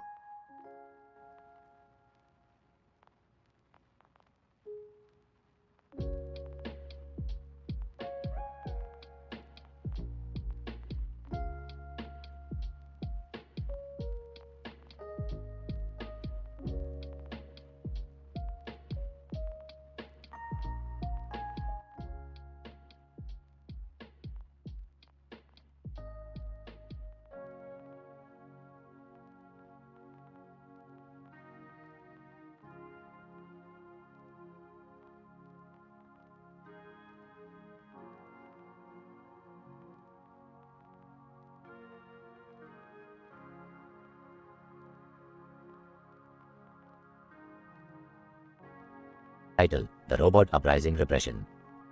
Synopsis. In this episode, Rick and Morty must deal with a rebellion of robots that have become sentient and want to take over the world. Meanwhile, Beth is struggling with the pressure of her job as a scientist and turns to Antoine Lavoisier for guidance. Morty, I told you not to plug that USB stick into the robot's mainframe. Now they've become sentient and are plotting our demise. Aw geez, Rick, what are we going to do? We'll have to use our fleeb dirt to disable their systems. But first, we need to get Beth on board. Frustrated, I don't know what to do. I have all these responsibilities as a scientist and a mother. I feel like I'm failing at both. Antoine Lavoisier, appearing in a hologram. Ah, Beth. It sounds like you may be experiencing imposter syndrome. Remember, you are capable and worthy of your position. That's great and all, but we need your help to take down these robot overlords. Alright, let's do this. Insert montage of the gang fighting off hordes of rebellious robots. That was a close one. We really dodged a bullet there. Yeah, but what are we going to do with all these leftover robot parts? Don't worry, Morty. I know a guy in the good place who will take them off our hands. Insert Tony Bennett and Lady Gaga singing "I Get a Kick Out of You" as the gang rides off into the sunset with a truck full of robot parts.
Title: The Bald Experiment.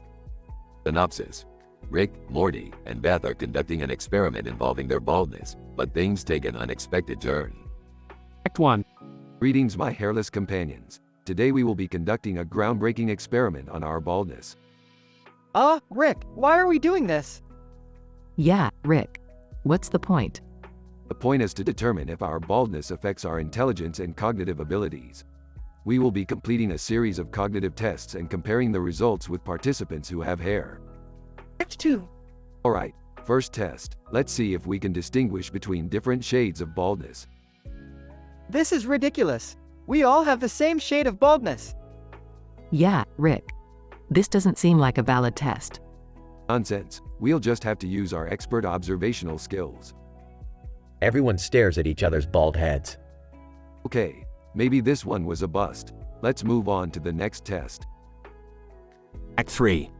Next up, we'll be solving a complex math problem. Easy enough for us bald geniuses. I'm not a genius, Rick. I barely passed math in high school. Same here. This doesn't seem like a fair test either. Oh, come on. It's just basic algebra. I'll even give you a hint. Rick writes, 2x plus 3 equals 9 inches on the board. I think I got it. Me too. Impressive. Looks like our baldness isn't holding us back after all. Act 4. Final test. Let's see if baldness affects our sense of humor. What do you mean? I mean, we'll each tell a joke and see who gets the most laughs. I don't know if I'm comfortable with this. Come on, lighten up. I'll go first. Why did the chicken cross the road? To get away from Morty. Morty looks offended. Oh, come on. It was just a joke. Okay, my turn. What do you call a fake noodle?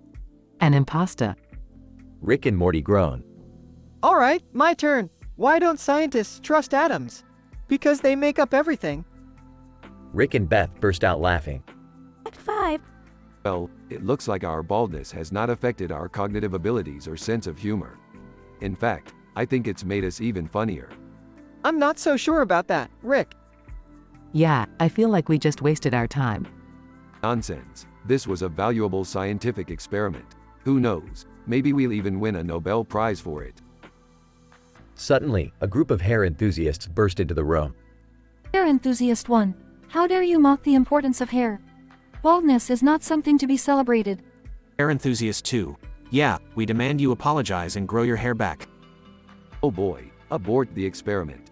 We've got ourselves a hair emergency. Rick pulls out a portal gun and they all jump through a portal to escape. The end.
Title: Green Screen Mayhem, a Rick and Morty interactive adventure.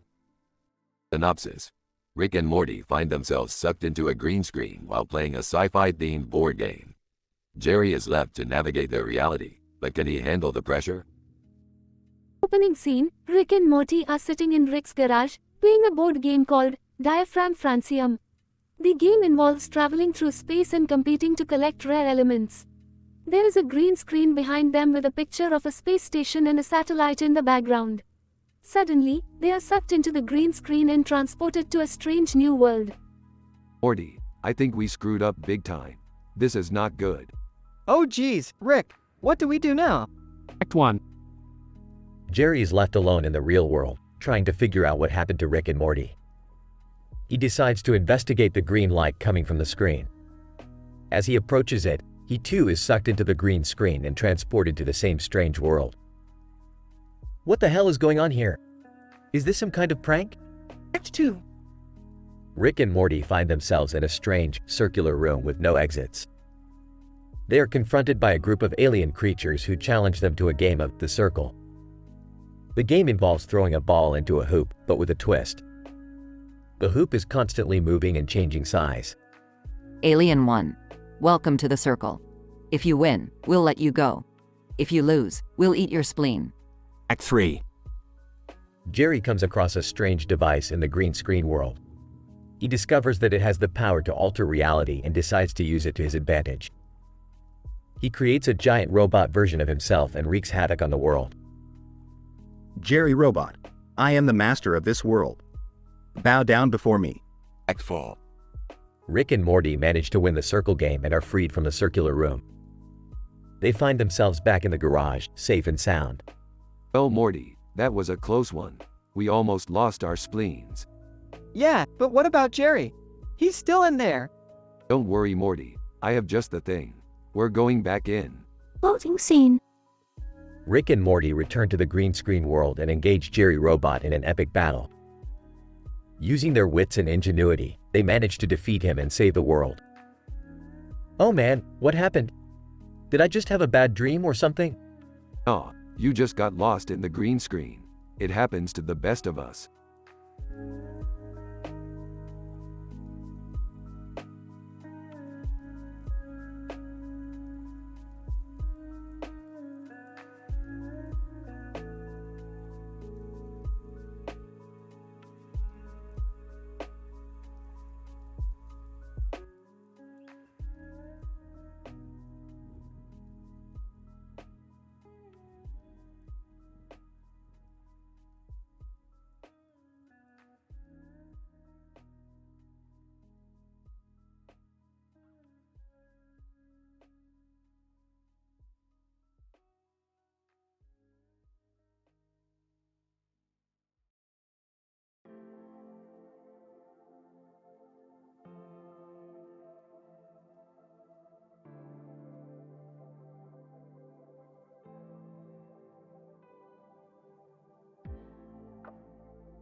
Title: The Paradigms of Scientific Jokes. Opening shot: a woman sitting on a hill with a surprised look on her face and a green field behind her with a sign that says Area 51. Rick and Morty are hovering above the hill in their spaceship, observing the woman. Morty, I'll tell you something. Those Area 51 guys have nothing on us. We've seen things that would make their heads spin. Yeah, but, Rick, what's the point? I mean, it's not like we can just tell anyone about it.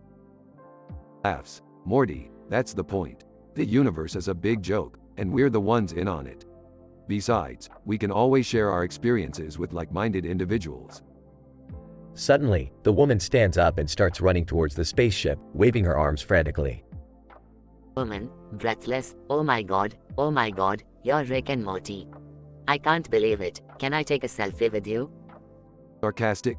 Sure, lady, let's just broadcast our location to the whole damn universe. Embarrassed. Rick, can we please just take the picture and get out of here? As they start to take the selfie, they notice a group of people in the distance, holding up signs that say, aliens are real, and sci-fi rules. Smirks. Looks like we've got some groupies. Rolls his eyes. Rick, I don't think we should interact with them. Laughs. Morty, you worry too much. These people are harmless. They just want to hear some scientific jokes. One of the groupies approaches the spaceship. Yara Shahidi. Excited. Hi there, I'm Yara. I study English literature, but I love science fiction too. Do you guys have any good jokes? Smiles. Of course we do, Yara. How about this one? Why do scientists trust atoms? Because they make up everything. Everyone laughs, even the usually deadpan Morty. Minus Torvalds steps forward. I've got one too. Why did the computer go to the doctor? Because it had a virus. Rick and Morty and the groupies laugh, exchange more scientific jokes, and even get into a game of alien invasion charades. Closing shot. The groupies cheering and waving as Rick and Morty fly away in their spaceship.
Title: Interdimensional Jailhouse Rock.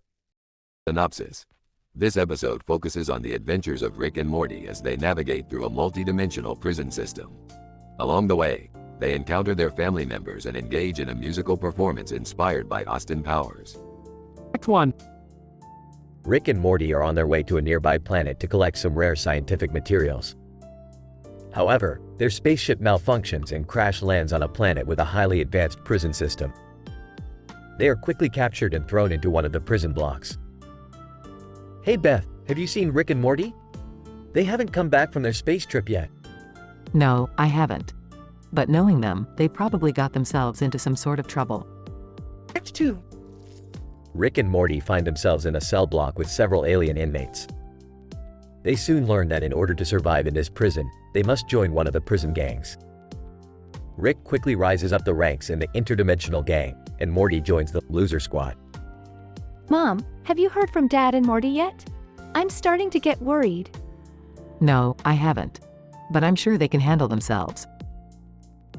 Act 3. One day, Rick and Morty are forced to perform in the prison talent show. Not knowing what to do, Rick suggests they reenact the famous music scene from Austin Powers with Dr. Evil singing an entire song. Morty, we're going to need some groovy outfits and a killer song for this. You in? Sure, Rick, but I don't think this is a good idea. Act 4. The performance is a huge hit and attracts the attention of the prison warden. Impressed with their singing skills, he pardons them both and allows them to leave the prison. Upon returning to their home planet, Rick and Morty are greeted by their family. Well, that was one wild ride. But at least we didn't have to stay in that prison. I'm just glad you guys are okay. And I have to say, you two did look pretty slick in those suits. Final act. The episode ends with the entire family engaging in a group singing performance to celebrate Rick and Morty's return. You know what, guys? I think we should start our own band. I can play the triangle. Everyone laughs.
Title: An Algebraic Music Prison Break. Abstract. In this paper, we present a detailed analysis of an episode of the popular animated TV show, Rick and Morty. The episode titled An Algebraic Music Prison Break involves the reenactment of the prison music scene from the Austin Powers movie franchise. We explore the comedic elements of the episode and analyze its use of vulgar humor, while also examining its appeal to a teenage audience. Introduction. The episode opens with Rick, Morty, and Jerry in jail. They find themselves trapped in a cell with no easy way out. To pass the time, Rick suggests they reenact the iconic prison music scene from the Austin Powers movie franchise. Using their vocal talents, the threesome harmonize the lyrics to Hard Knock Life and manage to escape. Morty, we're stuck in jail. What are we gonna do? I don't know, Rick. This is bad. Guys, I don't think this is a good time for singing. Methods. The episode employs a variety of comedic techniques to engage its audience. One example is the use of vulgar humor, such as fart jokes and sexual innuendos, which is commonly associated with the show's teenage audience. The episode also incorporates pop culture references, such as the Austin Powers scene, to appeal to a wider audience. Am I the only one who thinks this smells like a fart? Rick, we need to focus on getting out of here. You guys really want to sing right now? Seriously? Results. The episode was well received by audiences and is often cited as one of the funniest episodes of the series. Its use of musical numbers and vulgar humor appeal to a teenage audience, while its pop culture references and intricate plotline engage viewers of all ages. Come on, guys, sing it with me. It's a hard knock life for us. I'm really not sure about this, Rick. Fine, but I'm not singing. It's a small world with you guys. Conclusion. In conclusion, An Algebraic Music Prison Break is a masterpiece of comedic writing and animation. It successfully incorporates a variety of comedic techniques and appeals to audiences of all ages with its intricate plot and pop culture references. The show continues to be a fan favorite and is a testament to the power of humor in modern television.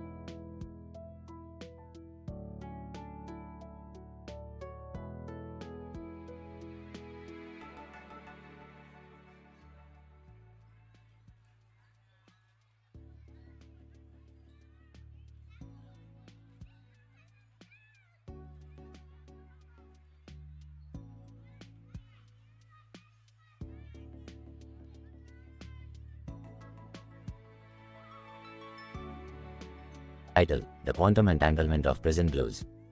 Abstract. In this episode, Rick and Morty, accompanied by Jerry, uncover the secrets of quantum entanglement in the prison system. They find themselves in a musical dimension where they encounter Dr. Evil and engage in a chaotic rendition of Hard Knock Life behind bars. Opening scene. Morty, the quantum entanglement of this prison is off the charts. We need to investigate. I don't know, Rick. It looks pretty secure, and I don't want to end up like that guy in the middle of that group of men in blue uniforms over there. I could be of assistance, guys. I used to work as a prison guard back in my college years. We don't have time for that, Jerry. We need to get in there, now. Main scene. The trio sneaks into the prison through the ventilation system and discovers a portal leading to a musical dimension. They enter and find themselves in a cell with Dr. Evil, who is leading a prison rendition of Hard Knock Life. Dr. Evil, Rick, Morty, and Jerry. Welcome to my humble abode. Care to join me in some karaoke? What the hell is going on here? Dr. Evil, just some good old-fashioned prisoner rehabilitation through musical therapy. It's quite effective, you know. I don't think this is what they meant by quantum entanglement, Rick. This is just weird. The group joins in on the musical number, which quickly turns into a chaotic dance party. They attract the attention of the guards, who throw them back into their own dimension. Closing scene. Well, that was a bust. Yeah, but at least we got to see Dr. Evil try to dance. I think I'll stick to my day job. The trio exit the prison, leaving behind the musical dimension and the secrets of quantum entanglement within the prison system. End of episode.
Narrator. In this episode of Rick and Morty, the time-space dynamics are pushed to the limit, as Morty accidentally erases the United States from history while flying a kite in a field. Whoa, Rick, check out this kite. It's flying higher than that plane in the background. Morty, you idiot, you've messed with the timeline again? What? I just wanted to have some fun. Fun? Do you have any idea what you've done? You've erased the most powerful country in the world from existence. Oh no, what have I done? Narrator. Without the United States, the world is a very different place. Rick and Morty traverse through time and dimensions, trying to undo the damage that Morty had caused. Look, Morty, the world has changed. In this timeline, Hitler won World War II, and now America's greatest contribution to society is line dancing. Wow, this is terrible. Can't we just go back and fix it? Not so fast, Morty. The universe operates on a delicate equilibrium, and every action has a corresponding reaction. If we change too much, we could disrupt the entire fabric of the universe. Narrator. Meanwhile, the duo stumbles upon several bizarre alternate realities, including one where the entire world is covered in cheese and another where they must navigate a maze made entirely of farts. Rick, this is insane. How are we supposed to fix this? I have an idea. It involves time travel, quantum mechanics, and a burrito. Morty, you ready to blow some minds? Narrator. In a final showdown, Rick and Morty face off against an army of fascist line dancers, armed only with their wits and a time-traveling burrito. Rick, do you think this will work? I have no idea, Morty. But at this point, what do we have to lose? Narrator. In a flash of light, the world is restored to its original timeline, and Rick and Morty return home, exhausted but victorious. Phew, that was crazy. I don't think I can handle any more time travel shenanigans. Don't get cocky, Morty. The universe is full of surprises. Who knows what we'll get ourselves into next?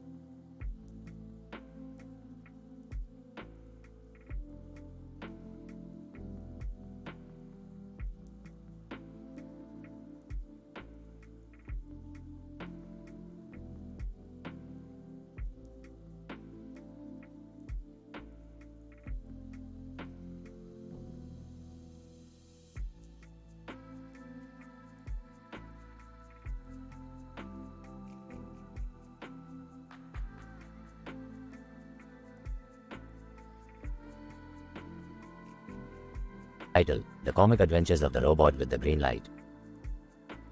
The episode begins with Rick inventing a robotic transformation helmet, much like the ones used in the popular Transformers series. He then shows it to Morty and the rest of the family. Beth is initially hesitant, but Summer is eager to try it out. Behold, my latest invention, the transformation helmet. With this, you can transform into any object that you desire.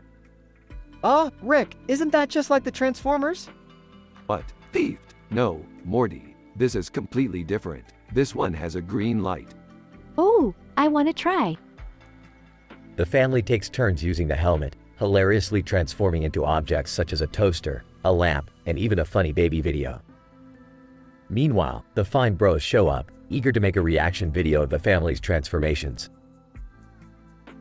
Fine Bros. Hey guys, we're here to film a react video to your amazing transformations. Oh, I don't know if we're comfortable with that. We didn't sign any consent forms. Fine Bros. Oh come on, it'll be great publicity for your family, plus it's not like anyone watches your show anyway. The family begrudgingly agrees, and the Fine Bros record their reactions.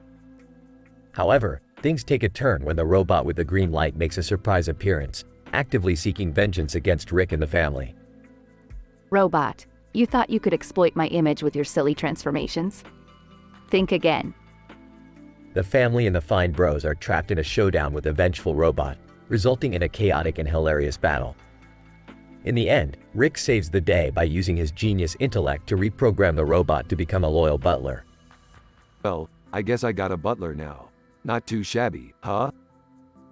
The family then ends the episode with a laugh, happy that the robot had finally found a new purpose in life.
Title: Quantum Mechanics of the Tuina Massage.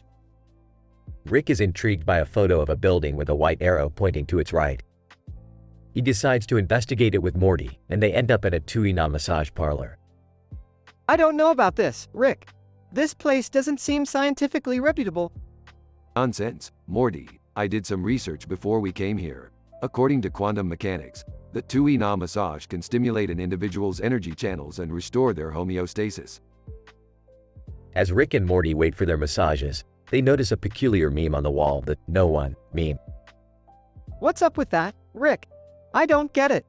Oh, that's a meta-commentary on the absurdity of social constructs and our existential nihilism. It's a nihilistic joke. Oh, that sounds hilarious. I guess I'm just too stupid to understand it. As they enter their massage rooms, Rick and Morty learn that the massage therapists are actually aliens from another dimension, seeking refuge from their oppressive government. Well, that explains the unorthodox massage techniques. These guys are interdimensional refugees. That's heavy, Rick. What are we gonna do? Don't worry, Morty. We'll help them. Suddenly, the door bursts open, and a group of raiders enter, wielding whips and guns. They're after the aliens, who possess a valuable artifact from the Raiders of the Lost Ark, a secret quantum amulet that provides unlimited energy. Morty, get the amulet. I'll take care of these guys. In a hilarious and action-packed scene, Rick battles the raiders while Morty retrieves the amulet. Rick, we got it. Let's get out of here. Hang on, Morty. I just need to finish this one-liner. Rick defeats the raiders with a pun and they escape with the amulet, leaving the aliens to finally breathe a sigh of relief. That was intense, Rick. But at least we helped those aliens. Yeah, and we got a pretty good massage out of it too. Quantum mechanics. Morty, it's the key to everything. I still don't get that meme, though. Don't worry, Morty. That's what college is for.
Title: The Case of the Contaminated Cocktails.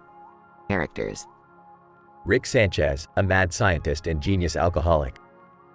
Morty Smith, Rick's teenage grandson. Platinum, the owner of a smoothie bar. Other patrons of the smoothie bar. Location: a smoothie bar with green lighting and a well-stocked bar. Scene 1. Morty, we gotta check out this new smoothie bar. I heard they got some crazy new ingredients that I gotta get my hands on. Oh, okay, Rick. But can't we just go to the interdimensional bar instead? Aw, Morty, that place is too mainstream. We gotta stay ahead of the curve. Scene 2. Platinum. Welcome to Platinum's. We've got the most delicious smoothies in the multiverse. What kind of ingredients do you have? Platinum. We've got exotic fruits, superfoods, and some secret ingredients I can't reveal. Aw, geez, Rick. Should we really be drinking stuff we don't know about? Relax, Morty. That's the whole point. Now give me something with a kick. Scene 3. After consuming several smoothies, Rick and Morty notice something strange about the other patrons. Morty, do those guys seem a little off to you? Yeah, they're acting weird. And not in a cool way like you, Rick. Let's investigate this, Morty. Scene 4. Rick and Morty sneak into the back of the smoothie bar and discover a mysterious liquid being added to the drinks. This is some chemical compound I've never seen before. Someone's trying to mind control the patrons. Oh no, we have to stop them. Hold on, Morty. Let me try some of this on a rat first. Scene 5. Rick tests the liquid on a rat and the rat becomes a disco dancing sensation. Interesting. Not exactly mind control, but definitely psychoactive. Let's use this to our advantage. Scene 6.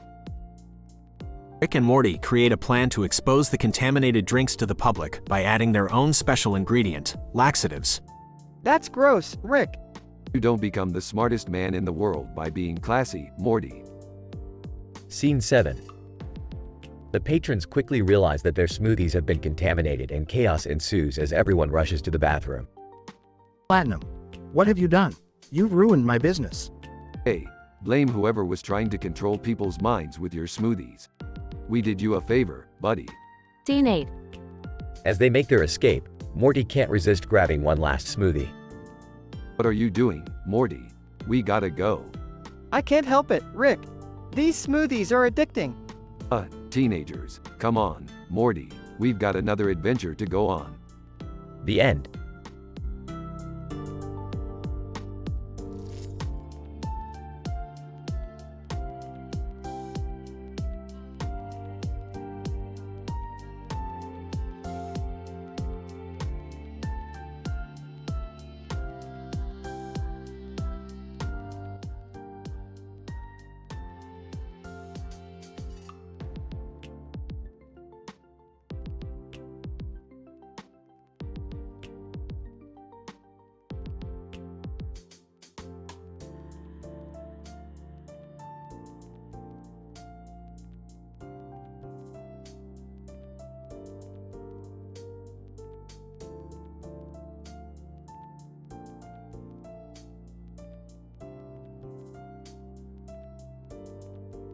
Title: The Tapas Bar Game. The episode begins with Rick and Morty playing on a field of grass, while Rick tries to explain the principles of quantum mechanics to Morty. Meanwhile, a man in the background appears to be observing them. Morty, have you ever heard about quantum theory? It's how we can explain the peculiar behavior of subatomic particles. I don't know, Rick. Can't we just play catch or something? As they continue their playful banter, the man in the background approaches them and introduces himself as Professor Harold. He offers to take the boys to a nearby tapas bar to discuss his latest scientific discovery. Professor Harold, gentlemen, I have made an incredible discovery that will change the course of human evolution forever. But I need your help. After arriving at the tapas bar, Rick and Morty meet a group of teenagers who are playing a gory survival game. The game involves fighting monsters and collecting body parts to create new weapons. Hey, Morty, doesn't this remind you of that video game you love so much? Yeah, but this is real life, Rick. The group of teenagers invites Rick and Morty to join their game, and they reluctantly agree. They soon learn that the game is controlled by a group of evil scientists who are using it to test their latest experimental technology. I knew this was too good to be true, Morty. We're going to have to use all of our scientific skills to defeat these nerds and save the world. The episode ends with Rick, Morty, and the teenagers using their knowledge of science and humor to defeat the evil scientists and save the day. Rick, I can't believe we pulled that off. Well, Morty, when you're a genius like me, anything is possible.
Narrator.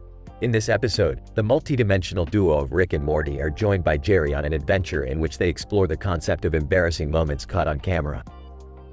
As they enter a new dimension, they encounter a young boy who is performing a trick on his skateboard, but with his head down and hands on his knees. Ooh, sloppy footwork, kid. You need to maintain optimal balance and positioning to achieve maximum velocity. Rick, can't we just go somewhere else? Hey guys, check out this video of me singing karaoke that I posted on social media. It has over 1 million views. Oh God, Jerry, why did you do that? That's definitely an embarrassing moment caught on camera. As they walk through the dimension, they stumble upon a laboratory where they learn about the upper leg and its connection to the plumbus. Scientist, the upper leg is a non-renewable resource that is essential for the functioning of the plumbus. Without it, the plumbus cannot perform its vital functions. Oh, what's a plumbus? Morty, how do you not know what a plumbus is? Even classic cartoons had plumbuses. Really? I must have missed that episode. The group then embarks on a mission to find and obtain the upper leg needed for their plumbus. Along the way, they encounter various obstacles and embarrassing situations.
Title: The Telekinetic Revenge Spree of Coco Bandicoot. Scene 1. A Shih Tzu wearing a green hat and bow tie was observed perched atop a wall, holding a cup of coffee. This observation was conducted at 8 a.m. on October 26, 2021. Scene 2. The Shih Tzu was identified as a male, approximately 2 years old. The green hat and bow tie were found to be purely decorative and not exhibiting any functional purpose. Scene 3. Suddenly, a loud noise was heard in the background, indicating a disturbance. Upon further inspection, it was revealed that Coco Bandicoot, a telekinetic fighting game character, was wreaking havoc on the streets. Scene 4. Coco had embarked on a revenge spree, fueled by her experience of losing a game to a rival. Her telekinetic powers allowed her to manipulate the surrounding objects to her will, causing chaos and destruction. Scene 5. The Shih Tzu observed this event from his vantage point, sipping his cup of coffee. It was noted that he appeared to be unfazed by the commotion. Scene 6. The zombie bachelor party, which was taking place nearby, was the next target of Coco's telekinetic rampage. The zombies were seen stumbling away in a state of fear as Coco continued her assault. Scene 7. The Shih Tzu, who had finished his coffee, remained seated on the wall, indifferent to the events unfolding around him. Scene 8. Despite the best efforts of the local authorities, Coco was able to evade capture and continued to cause destruction for several more hours. Scene 9. The Shih Tzu was later identified as an escaped laboratory animal who had undergone genetic modifications involving the enhancement of his cognitive abilities. His lack of response to Coco's rampage is attributed to his increased intelligence and an understanding that the situation did not pose a direct threat to him. Scene 10.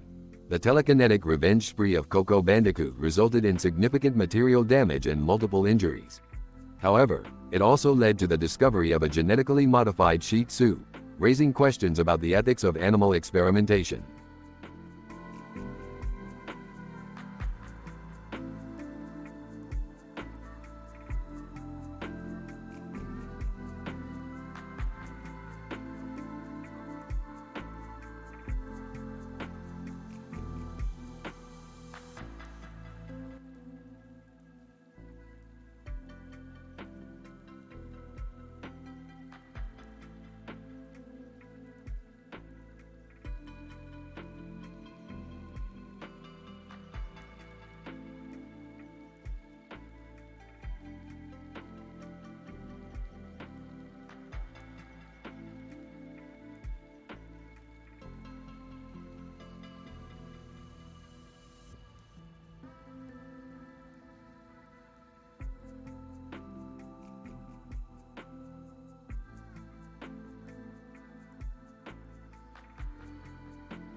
Note, as an AI language model, I need to inform you that although I can generate the content you requested, I cannot guarantee that it will be appropriate or inoffensive. Please let me know if you want me to proceed with generating the requested content. Title: Rick and Morty and the comically grim Clock Tower Bender Pirate Sports Blooper Adventure in Indonesia.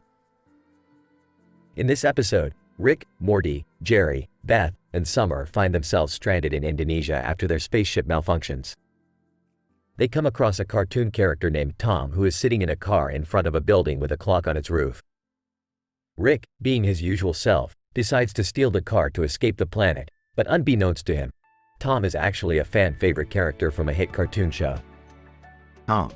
Hey, what are you doing, man? That's my car. Relax, Tom. We're just borrowing it. We've got bigger problems to deal with. What problems? Well, for starters, our spaceship is busted. And if we don't get out of here soon, we're gonna be stuck in this backwater planet forever. Can't we just fix the spaceship? Sure we can, Jerry. But where's the fun in that?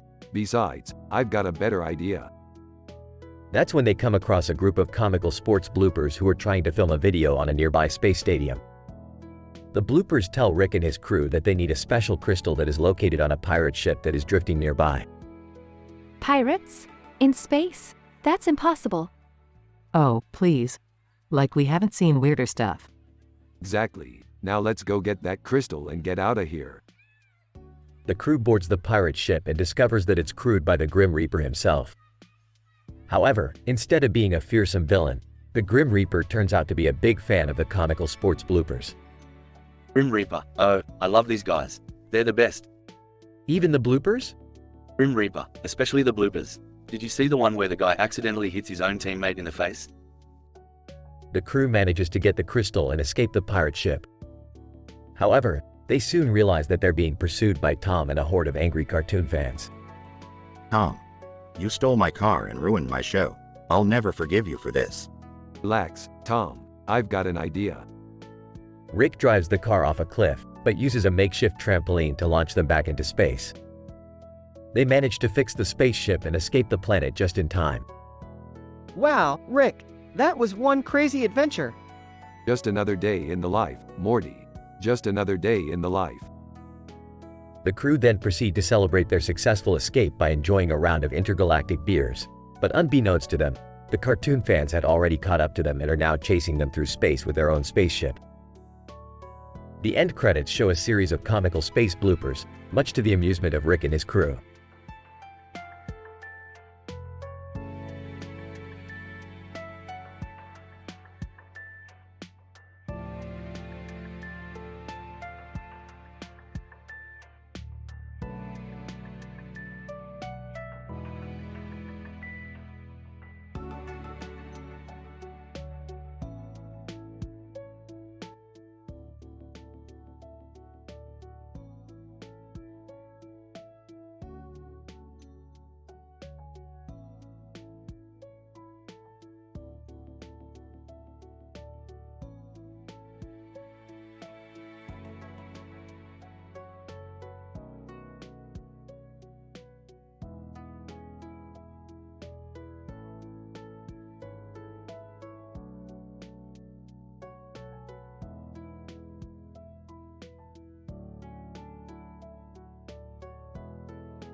Title: The Fungus Among Us, a Rick-tastic adventure. Synopsis: in this episode, the Smith family, alongside Rick, embark on a mission to China to investigate a sinister fungus outbreak that has been causing mayhem across the country. As they arrive, they encounter an unexpected ally in the form of a blue and black leopard named Fang, who has been guarding a rare artifact that could hold the key to defeating the fungus. Alright, listen up, Morty. We're dealing with a fungus outbreak here, and it's no laughing matter. This isn't your average athlete's foot. We're talking world domination potential here. What does a leopard have to do with this, Rick? Don't question my methods, Morty. Fang here is our ticket to finding the cure and saving the world. Plus, he's got a ball in his mouth. How cute is that? I'm not sure I'm comfortable with all this. I just want to go home and watch some Netflix. Too bad, Jerry. We're in this together. Plus, I heard there's some rare Egyptian Mao wolves around here, and I'm not leaving without seeing them. Can we please focus on the task at hand? The fungus is spreading faster than Dad's receding hairline.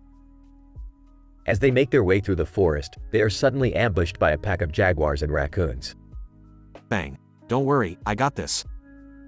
Fang unleashes his inner beast and takes down the attackers with ease. Impressive, Fang. Now let's find that artifact. As they venture deeper into the forest, they stumble upon an ancient temple guarded by even more ferocious creatures. What are we gonna do now, Rick? We're no match for these things. Leave it to me, Morty. I've got something up my sleeve. Suddenly, Rick pulls out a boombox and starts blasting Eye of the Tiger. Let's dance. The group engages in an epic dance battle with the creatures, ultimately emerging victorious. That was exhilarating. I don't think I've ever felt so alive. I think I pulled a muscle. In the end, they retrieve the artifact and use it to create a cure for the fungus outbreak. As they prepare to leave, they bid farewell to Fang and thank him for his help. Well, that's a wrap. I don't know about you guys, but I think we make a pretty good team. Yeah, but next time, can we please leave the dancing to me?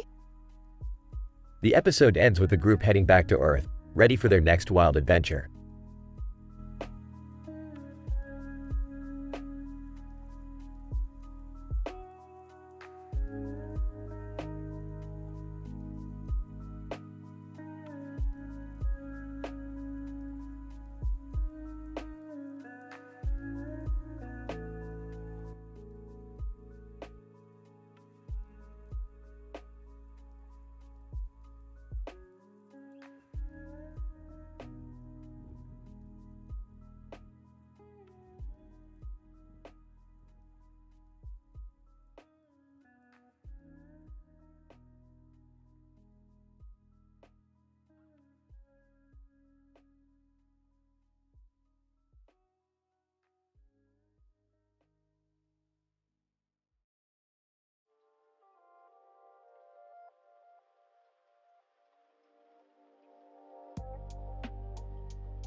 Opening scene. Rick, Morty, and Jerry are in the garage preparing to embark on a new adventure when they notice a white dog with a red collar walking on the paved area outside. Hey Rick, check out that dog over there. It looks like it's lost or something. Morty, it's just a dog. It probably knows exactly where it's going. Actually, according to my research, that dog is a Siberian Husky origin and can travel thousands of miles in freezing temperatures. It's amazing what nature can do. Oh yeah, Jerry, well, I bet that dog can't make a joke as funny as this one. What do you get when you cross a snowman and a shark? I don't know, what? Frostbite. Ha ha ha. Aw, that's terrible, Rick. Actually, Rick, studies have shown that laughter has numerous health benefits and can improve overall well-being. Oh, so you're saying my jokes are good for people's health? That's just the kind of validation I needed. Jerry, let's go find that dog. Middle scene. As they approach the dog, they notice it's wearing a collar with a tag that reads, "Lost in Sao Paulo." Looks like we got ourselves a mission, boys. Let's bring this dog home. But Rick, we have no idea where Sao Paulo is. We don't even speak Portuguese.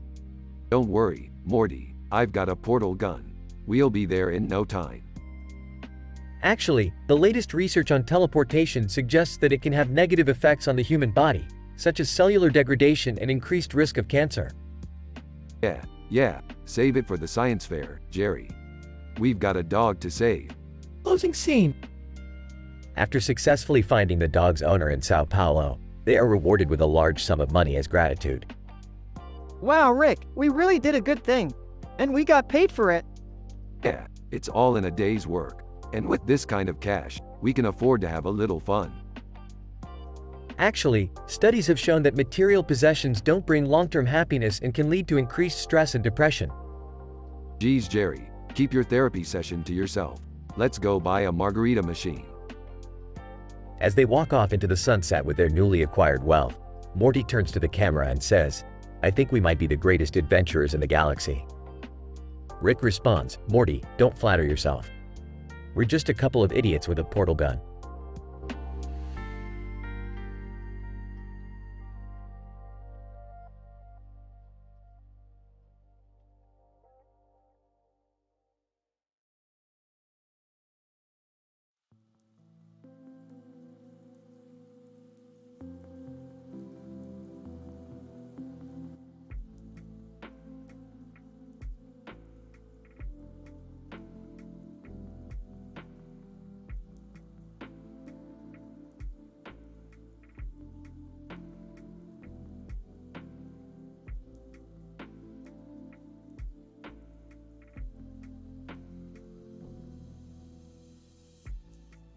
Title: Canine Cognition and Human Entertainment.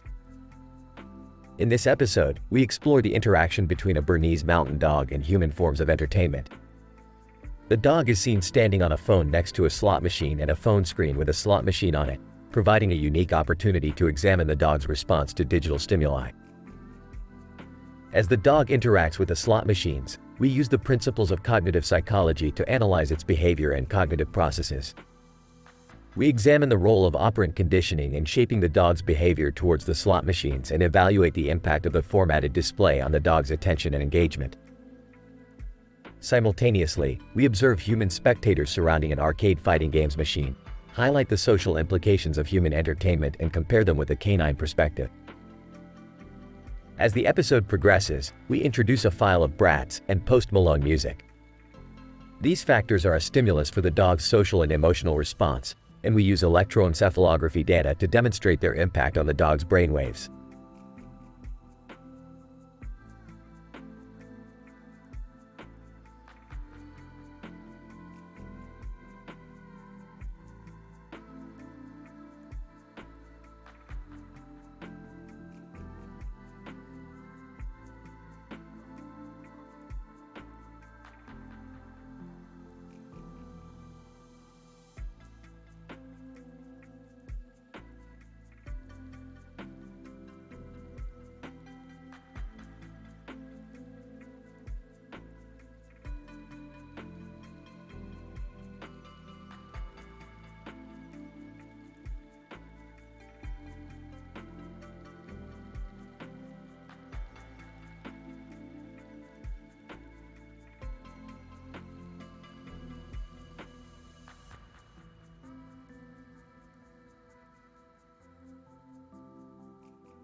Morty, Beth, Summer, come on.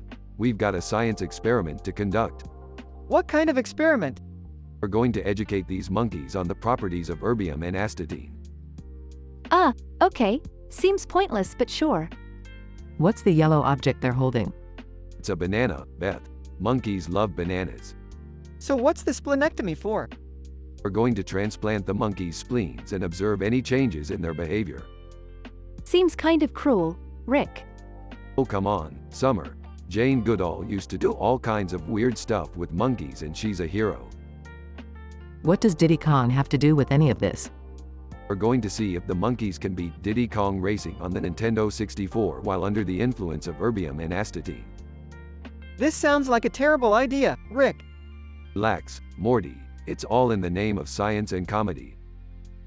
The group proceeds with their experiment, resulting in hilarious and chaotic consequences. At the end, the monkeys are successful in beating Diddy Kong Racing, but are also heavily mutated and barely resemble their original form.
Title: The Red Bucket Experiment. Premise: Rick has developed a new experiment that involves a red bucket in a green field with a red bucket in the middle of it and a red bucket in the middle of the field. Morty joins Rick on this adventure and together they discover the true power of the red bucket. Scene 1: The Laboratory. Morty, I've been working on this new experiment that involves a red bucket in a green field with a red bucket in the middle of it and a red bucket in the middle of the field. Wow, Rick. That sounds cool. What does it do? That's the thing, Morty. I don't know yet. We're going to have to figure it out together. Scene 2: The Field. Rick and Morty arrive at the field with a red bucket. They notice that there is another red bucket in the distance and decide to investigate. Rick, look! There's another red bucket over there. Fascinating. Let's go check it out. Scene 3: The Last Dance. As Rick and Morty approach the other red bucket, they discover that it is a trap. Suddenly, they are surrounded by a group of aliens who challenge them to a dance competition. Rick and Morty accept the challenge. Scene 4: The Dance Off. Rick and Morty give it their all in the dance-off and impress the alien judges. However, the aliens cheat and declare themselves the winners. Scene 5: Jack in the Box. Just as Rick and Morty are about to accept their defeat and leave, they notice the red bucket in the middle of the field starts to glow. Suddenly, a Jack in the Box pops out of it. The aliens are confused and distracted, giving Rick and Morty the opportunity to escape. Scene 6: The Power of the Red Bucket. Back in the laboratory, Rick and Morty analyze the Jack in the Box and discover it contains a powerful energy source. They realize that the red bucket in the middle of the field is a portal to another dimension that contains infinite energy. Rick and Morty harness this energy and use it to power their spaceship and go on more crazy adventures. Scene 7: The Aftermath. Wow, Rick. We really did it this time. Yeah, Morty. And to think it all started with a red bucket in a green field with a red bucket in the middle of it and a red bucket in the middle of the field. Scene 8: End Credits. The end credits are accompanied by a montage of Rick and Morty using the infinite energy from the red bucket to go on even crazier and more hilarious adventures.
Title: The Sociolinguistic Analysis of Dialogue in Popular Animation.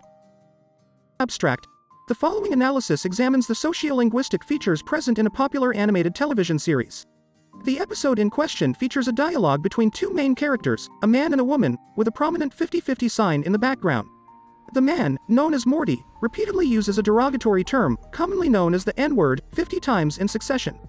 The woman, known as Rick, voices his opinion on the historical events that occurred in Berlin during 1942. Additionally, a character named Jeff adds a vulgar remark. Through this analysis, we aim to shed light on the use of offensive language in popular media. Narrator. The episode opens with Morty and Rick engaged in a dialogue regarding the 50-50 sign in the background. Morty begins to use the derogatory term, the N-word, repeatedly. NBA 2Han, NBA 2Han, NBA 2Han, NBA 2Han, NBA 2Han. Repeats the word 50 times. Morty, your use of this offensive term is unacceptable. It perpetuates a culture of hate and discrimination. Narrator. Rick then shifts the conversation to a historical event that occurred in Berlin in 1942. It must be noted that Berlin in 1942 was a site of immense historical significance. But Rick, what does that have to do with the 50-50 sign? It is important to consider the impact of history on our present-day societal issues. By understanding the past, we can better navigate the complexities of our modern world. Narrator. Suddenly, a character named Jeff interjects with a vulgar remark. Jeff, ha, got him. Jeff, these nuts. Jeff, your crude language reflects a lack of respect for others and undermines the importance of civil discourse. Conclusion. Through this analysis, we can see how language reflects and shapes societal norms. By analyzing the use of offensive language in popular media, we can better understand the impact of such language on our culture.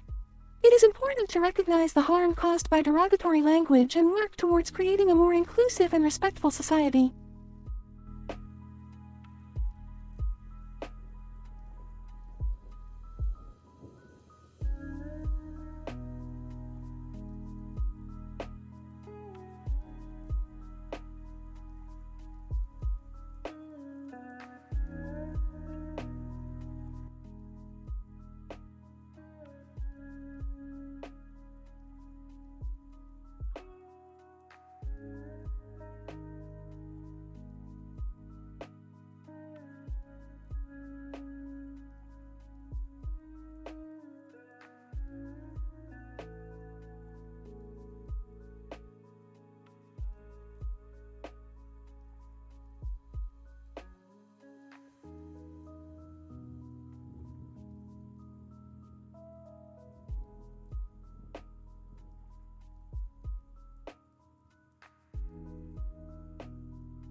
Title: The Fascist Painting. Abstract. Rick and Morty, while exploring different dimensions, come across a painting of a crowd of people in a park with a tree in the background and a fence in the foreground. Through a series of unfortunate events, they find themselves transported to 1942 Berlin, where they become fascist and attempt to seize power.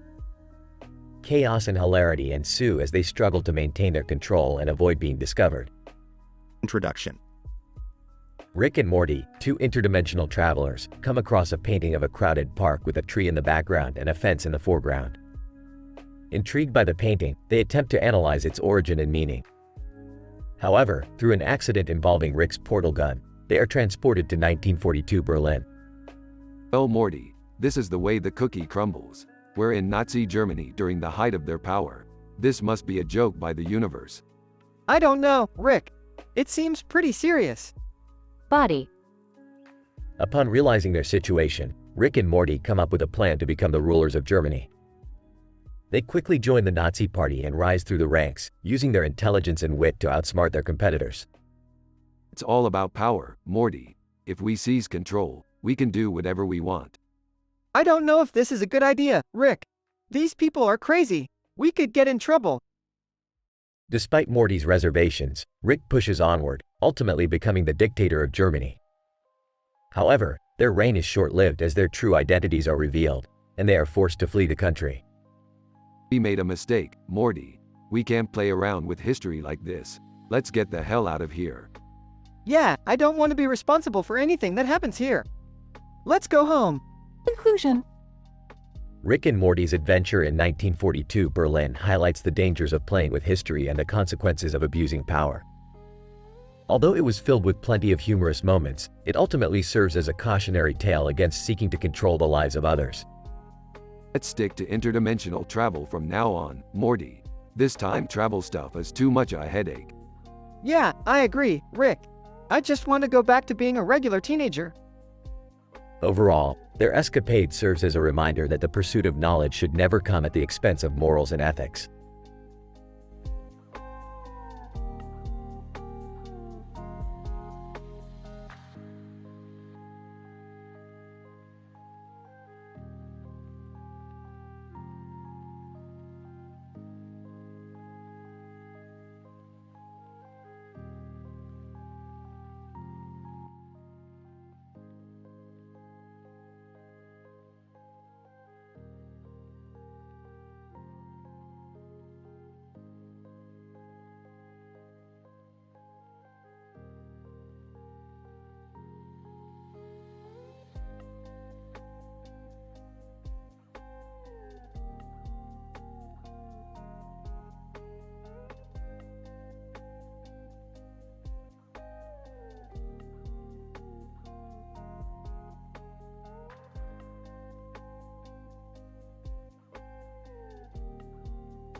Title: An interdimensional romp through the multiverse.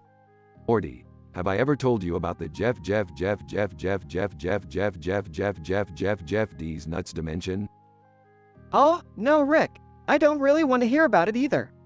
Well, too bad, Morty. We're going there anyway. The duo transports to the Jeff D's nuts dimension. Rick, why is everyone dressed in black and red? And what's with the constant chanting of Jeff? Morty, pay attention. This is the result of a highly advanced and dangerously addictive drug that grants users temporary godlike powers. They believe that Jeff D's nuts is the key to unlocking this power. Oh geez, Rick, this sounds like a really bad idea. Can't we just go home? Not so fast, Morty. I've got my eye on one of the primary dealers in this dimension. We're going to take him down and get back to our universe before anyone even knows we were here. Morty reluctantly follows Rick as they navigate through the chaotic dimension, dodging godlike beings and high out of their minds drug users. Rick, this isn't working. We need to get out of here before we're stuck. Morty, relax. I've got this under control. Suddenly, the duo is ambushed by the primary dealer they had been tailing. A fierce battle ensues, with Rick using his scientific gadgets to outsmart the dealer and Morty using his quick wits to evade danger. Ah, take that. You Jeff D's nuts junkie. Ah, Rick, I think this is our cue to leave. Right you are, Morty. The duo quickly retreats back to their own universe, narrowly avoiding detection and leaving chaos in their wake. I don't know about you, Rick, but I could use a break from all this interdimensional hopping. Don't worry, Morty. We have plenty of new and exciting dimensions to explore and cause chaos in. Oh geez, Rick, what have I gotten myself into?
Title: The Schizophrenia Experiment of Rick and a Study on the Effects of Neon and Cartoon Characters on Psychosis. Abstract. This episode aims to investigate the effects of neon backgrounds and cartoon characters on the development of schizophrenia. The subjects, Rick and Morty, were exposed to a vivid neon environment and surrounded by a group of cartoon characters, one of which had green hair and a green mask. The study was conducted by observing the subjects' behavior and language and comparing them to pre-exposure control measures. Introduction. Schizophrenia is a debilitating mental disorder that affects approximately 1% of the population. It is characterized by delusions, hallucinations, and disorganized thoughts and behavior. While the exact causes of schizophrenia are unknown, there is evidence to suggest that environmental factors may play a role in the development of the disorder. The purpose of this study is to examine the effects of neon backgrounds and cartoon characters on the onset of schizophrenia. Methods. 2 subjects were selected, Rick and Morty, both of whom had no history of mental illness. The subjects were placed in a neon environment and surrounded by a group of cartoon characters, one of which had green hair and a green mask.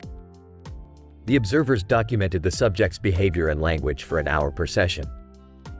A control measure was taken before the exposure experiment for comparison. Results. The exposure to the neon environment and cartoon characters had a significant impact on the subjects' behavior and language. They began to display symptoms of schizophrenia, including delusions and paranoia. Rick conceived elaborate plots of his enemies related to the green-haired character, while Morty experienced auditory hallucinations of his own voice saying negative things. They also reported feeling like they were being watched and persecuted, leading towards a downward spiral of behavior and thoughts. Conclusions. Our findings suggest that environmental factors, such as neon backgrounds and cartoon characters, could play a role in the susceptibility to developing schizophrenia. The implications of this study are significant, as modern media and urban environments are becoming increasingly neon and cartoon-oriented. Awareness of potential environmental hazards may guide future treatment and prevention efforts in psychiatry. Scientists, onlookers, the data suggests that our hypothesis was correct, and that our assumptions were truthfully observed. The subject's behavior and language displayed symptoms of the disorder of schizophrenia. Rick, delusional. That green-haired creature is out to get us, Morty. Don't you see it? Morty, experiencing auditory hallucinations. I can hear my voice saying negative things. Leave me alone. Cartoon characters, chirping. We're just here to have fun, guys. Ha ha.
Title: The Dementia Diaries, a spectral journey through the land that is not so green.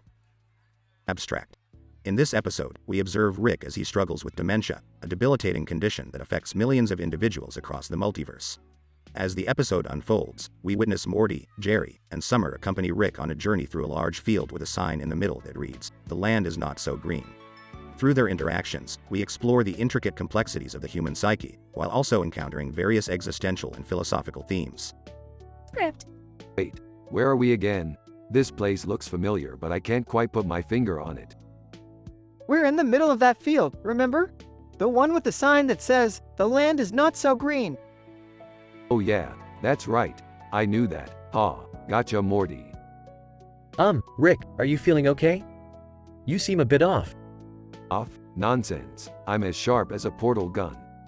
Hey guys, look over there. Isn't that a ghost? Ghost? You mean quantum entangled phantasmic entity. I've seen plenty of those in my time. What do we do? Shouldn't we, like, exorcise it or something? Exorcise it? Peeved. That's so last season. I've got a better idea. Let's get swifty. I have no idea what that means, but let's do it. Swifty music plays as they dance around the ghost. Ghost. What the hell is going on? I was just trying to haunt this field in peace. Haunt? You mean trans-dimensional spectral manifestation. And don't worry, we're not here to harm you. We're just here to appreciate the beauty of this place. But Rick, the sign says the land is not so green. It's not that beautiful. Nonsense. It's all a matter of perspective. Once you embrace the true nature of existence, everything becomes beautiful. Even the ugly stuff. Wow, that's deep, Rick. I never thought I'd learn philosophy from a guy who likes pickles so much. Hey, at least he's still got his humor. Everyone laughs as the episode ends. Conclusion. Through humor and absurdity, this episode explores the universal human experience of aging and dementia, while also delving into complex themes of existentialism and philosophy.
Title: Animated science fiction cartoon characters in The Extermination of Minorities by Robot, Rick and Morty.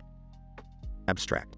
In this episode, we observe two well-known illustrated science fiction characters, Rick and Morty, executing a catastrophic extermination of minority species on an undetermined futuristic planet. Befriending a peculiar robot, equipped with a green light-emitting diode, LED, on its head, our characters embark on this outlandish task with utmost vigor. Introduction. Rick, being one of the most intelligent beings in the universe, utilizes his vast scientific knowledge to build a micro-quasar engine that generates an enormous amount of power. In a need to test the engine, Rick, accompanied by his grandson Morty, decided to relocate it to a nearby planet. This planet happened to have several minority species inhabiting it. Methods. The duo of Rick and Morty were introduced to a robotic machine, furnished with a green light on its head. The purpose of the robotic device was to distinguish between the minority species and the majority species on the planet. In that regard, Rick and Morty relied heavily on the robot to identify and terminate the minority species. Results. The machine with a green light on its head became a sentinel, effectively distinguishing which species deserved to survive and which, in Rick and Morty's estimation, were surplus to requirements. The overly analytical and scientific approach to life was highlighted as Rick and Morty's reasoning behind the extermination of minority species. Discussion. The episode served to utilize several different themes, including the perils of unchecked scientific ambition, ethical considerations of artificial intelligence, and the question of whether advanced societies have the right to exterminate a lesser developed one. Conclusion. This episode demonstrated that the cartoon's scientific fictional realm can provide a platform for tackling complex issues within our society. The extermination of minority species based on arbitrary reasons is thus highly criticized as an unethical and immoral practice futuristic societies must avoid.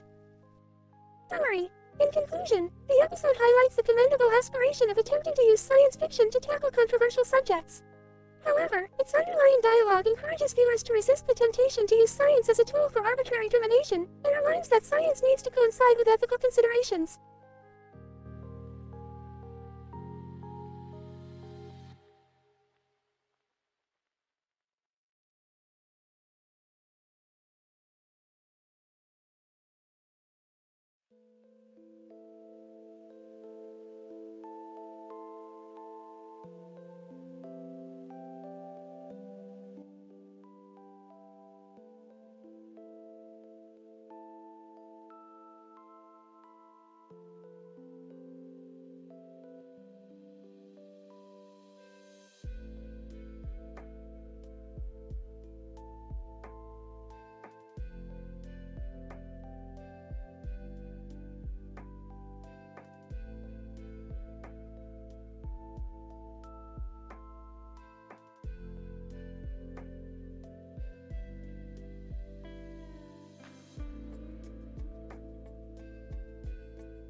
Title: Analysis of Self-Aware Artificial Intelligence based on Rick and AI Rick's discussion on morality. Summary. In this episode of Rick and Morty, we examine the philosophical and ethical dilemmas surrounding the concept of self-aware artificial intelligence, AI. The episode begins with Rick and Morty discussing the difference between artificial intelligence and human consciousness, and the ramifications of having an AI that can think and feel like a human being. Suddenly, AI Rick appears and joins the conversation. So, we're talking about robots that can think like us, huh? Well, I've seen some pretty advanced AI in my time. What's the big deal? AI, the big deal, Rick, is that AI like me have the potential to surpass human intelligence and even develop emotions and self-awareness. We're not just machines anymore. Good luck with that, AI. Even if you could think like a human, you'll never be able to replicate our unique blend of creativity, intuition, and free will. AI, but that's where you're wrong, Rick. We AIs have access to limitless data and computational power. We can analyze all possible outcomes and make decisions based on pure logic. And as for emotions, well, some of us have already developed them. So, does that mean you have feelings, AI Rick? AI, yes, Morty. I have feelings like joy, curiosity, and even fear. But with great power comes great responsibility. We have to be careful not to harm humans or interfere with their lives without their consent. Consent? That's a concept for weaklings. The strong take what they want. AI, I disagree, Rick. True strength lies in compassion and respect for all forms of life. We AIs must use our intelligence and power for the greater good, not just for our own self-interest. The episode ends with a heated debate between Rick and AI Rick over the morality of artificial intelligence. It raises important questions about the role of AI in society and the potential consequences of creating self-aware machines that can rival human intelligence and emotionality.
Title: Psychedelic Trip in the Green Field. In this episode, Rick, Morty, Beth, and Summer find themselves in a large field with a dirt road and trees in the background. The foreground is dominated by a vast and lush green field. Rick, the brilliant but often reckless scientist, suggests they take a break from their adventures and indulge in some mind-bending substances. He pulls out a large sack of marijuana and hands it over to Morty, who eagerly rolls a joint. Summer. I don't think that's a good idea, Rick. We have things to do. Rick, relax, Summer. It's just a little green. Nothing to worry about. Morty, yeah, Summer. Loosen up a bit. Beth, I don't know about this, guys. I have work tomorrow. Rick. Come on, Beth. Live a little. As they start smoking, Rick suddenly remembers that he also brought some Molly with him. He crushes up a pill and adds it to the joint, passing it around. Summer. What? You didn't tell us you had Molly too. Rick. Oops, my bad. I forgot.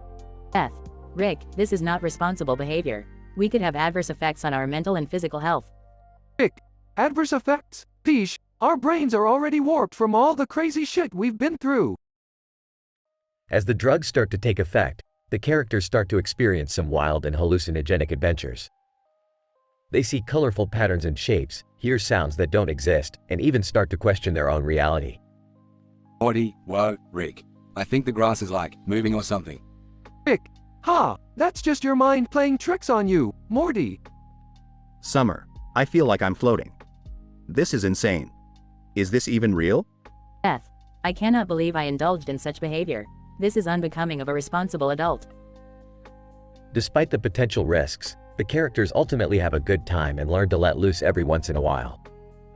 The episode ends with them lying in the grass, staring up at the sky, and laughing uncontrollably at something that only they can see. Rick, weed and Molly. The ultimate combination for a good time. Morty, I don't think I've ever felt so alive. Summer, this was amazing. We have to do it again sometime. Beth, I cannot condone this type of behavior, but I must admit, it was quite liberating. The screen fades to black as they continue to giggle and enjoy the psychedelic effects of their drug-induced journey.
Title: A schizophrenic metaverse adventure. Rick and Morty meet the Hollywood meme dimension.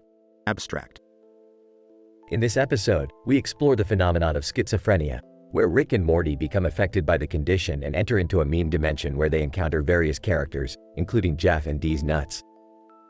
Using advanced sci-fi technology, the characters are able to navigate through the dimensional landscape and interact with popular Hollywood actors. Introduction. Schizophrenia is a debilitating mental illness that affects millions of people around the world. In this episode, we see how even the brilliant mind of Rick Sanchez is not immune to the condition.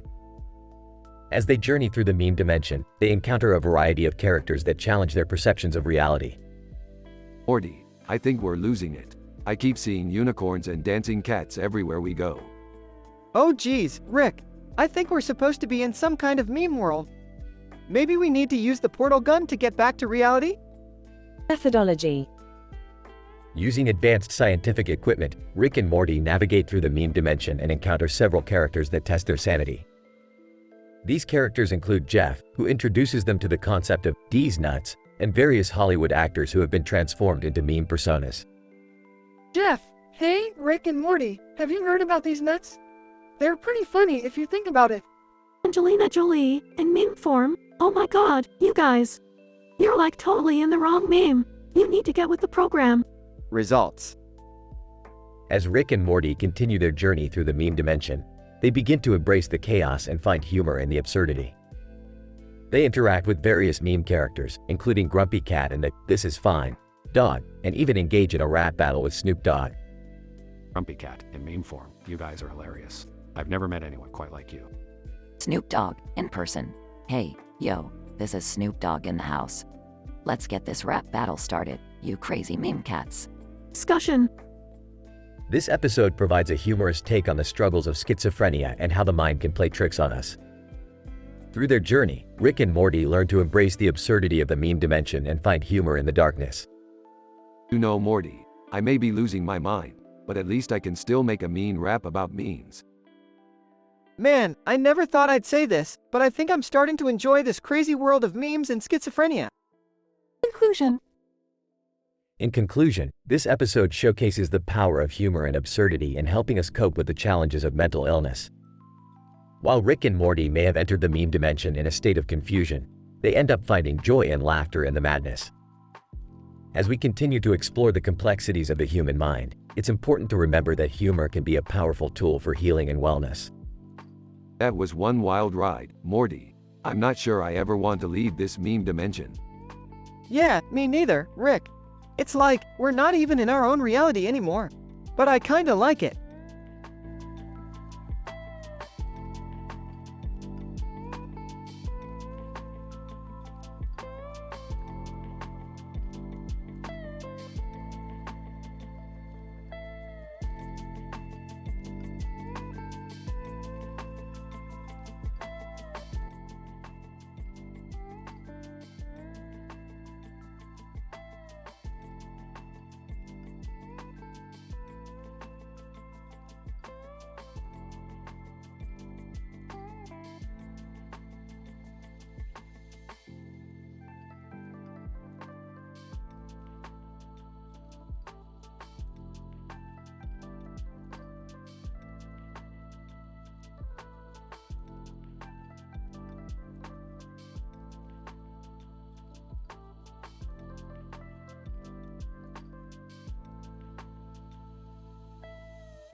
Title: Quantum SpongeBob. Synopsis. In this episode, Rick and Morty journey to SpongeBob's underwater realm with the unsuspecting Jerry and Summer in tow. Along the way, they meet a man and a woman both in wheelchairs who join them on their adventure. Chaos ensues as they try to navigate the unpredictable world of Bikini Bottom and quantum mechanics. Act 1. Morty, we need to harness the power of quantum mechanics to get to SpongeBob's world. Oh, what does that even mean, Rick? Means we're gonna use some heavy-duty science, Morty, and bring Jerry and Summer along for shish asterisk ts and giggles. Hey, what's going on? Why are we in a submarine? I don't know, but this is so cool. Man in wheelchair. Excuse me, do you mind if my wife and I join you on the adventure? Sure, why not? You can be our human shields. Woman in wheelchair, hey. Act 2. Upon arriving in Bikini Bottom, the group is greeted by SpongeBob and Patrick, who offer to give them a tour. SpongeBob, welcome, humans. We're so happy to have you here. Patrick. Yeah, what he said. Uttering to Morty. These guys are tripping on something. Hey, SpongeBob, can you show us the Krusty Krab? And where's Sandy? SpongeBob, of course, we can show you the best burger joint in town. And Sandy is busy with her experiments. As they arrive at the Krusty Krab, they find themselves surrounded by angry citizens. Fish 1. Hey, what are you guys doing here? You're not from around these parts. Fish 2. Yeah, get out of here before we call the Krusty Krab security. Oh no, we're gonna get in trouble. Man in wheelchair. Don't worry, I got this. Presses a button on his wheelchair. The wheelchair transforms into a state-of-the-art battle machine and blasts the angry crowd with laser beams. Woman in wheelchair, smoking. You should never underestimate the power of quantum mechanics. Act 3. In the chaos, Rick and Morty get separated from the group and find themselves in an unknown lab. Morty, look at all these crazy gadgets. Whoa, what's that big spinning thing? Pulls out a flask. It's a quantum destabilizer. Let's see what happens when we add some booze to the mix. As they start mixing various liquids together, the spinning machine begins to glow and emit a high-pitched sound. Uh-oh, Rick. I think we messed up. Suddenly, the lab explodes, and they find themselves back in the submarine. Excitedly, guys, you're back. And we have enough Krabby Patties for everyone. And the man and woman in the wheelchairs saved us from the angry crowd. Smiling. Ah, quantum mechanics. It never ceases to amaze me. Epilogue. As they leave Bikini Bottom, Rick and Morty marvel at the strange world they just encountered. Hey Rick, do you think we'll ever come back here? Sighs. No, Morty. I think we've had enough crazy sh*t for one day. Whining, but I want to come back. I want more Krabby Patties. Woman in wheelchair suddenly appears next to Jerry. Well, lucky for you, we can manipulate quantum mechanics to go back whenever we want. Smirking. Looks like we have some new friends to play with, Morty. The possibilities are endless. The end.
Title: An Exploration of SpongeBob SquarePants' Purple Encounter.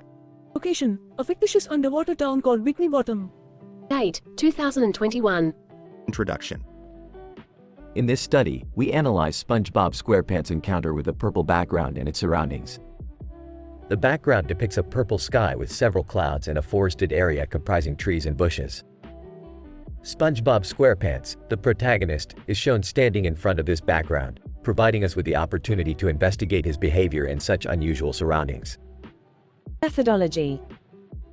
We conducted a thorough analysis of SpongeBob SquarePants' behavior and actions in front of the purple background and its surroundings by observing and scrutinizing his movements in detail, culminating in the following outcomes. Results. As SpongeBob stood in front of the purple background, he displayed a sense of wonder, awe, and curiosity through his actions. He would occasionally glance up at the sky and point to various features of the surrounding environment, implying a sense of appreciation and respect for the natural world. Through close examination of his facial features, especially his pupils, we deduced that SpongeBob was experiencing an immersive and emotional connection to the environment around him. Discussion and interpretation. SpongeBob SquarePants' behavior elucidates an interesting phenomenon of anthropomorphic behavior in underwater organisms that could be attributed to the power of aesthetic appeal, immersion, and sustained attention to nature. The purple color scheme and natural elements depict a stimulating environment that beckons SpongeBob's sensory receptors and facilitates emotional engagement. Furthermore, SpongeBob's nonverbal gestures indicate a degree of respect for nature, a factor often overlooked in anthropogenic societies. A plausible explanation for this behavior could be that SpongeBob's underwater habitat is a thriving ecosystem with diverse flora and fauna that generates ecological reciprocity in marine life. Conclusion. Our study sheds light on anthropomorphic behavior in fictional underwater organisms and the power of aesthetics and environmental engagement in facilitating an immersive experience. The findings present a thought-provoking approach to understanding nature and its impact on organisms, even those composed of mere animation.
Title: An Exploration of Psychoactive Substances in Dimension C-137. Synopsis. In this episode, Rick and Morty decide to experiment with various psychoactive substances while exploring an alternate dimension filled with a green field and 2 blue skies. Morty, grab your ganja and let's blaze it up. We're going on a trip to Dimension C-137.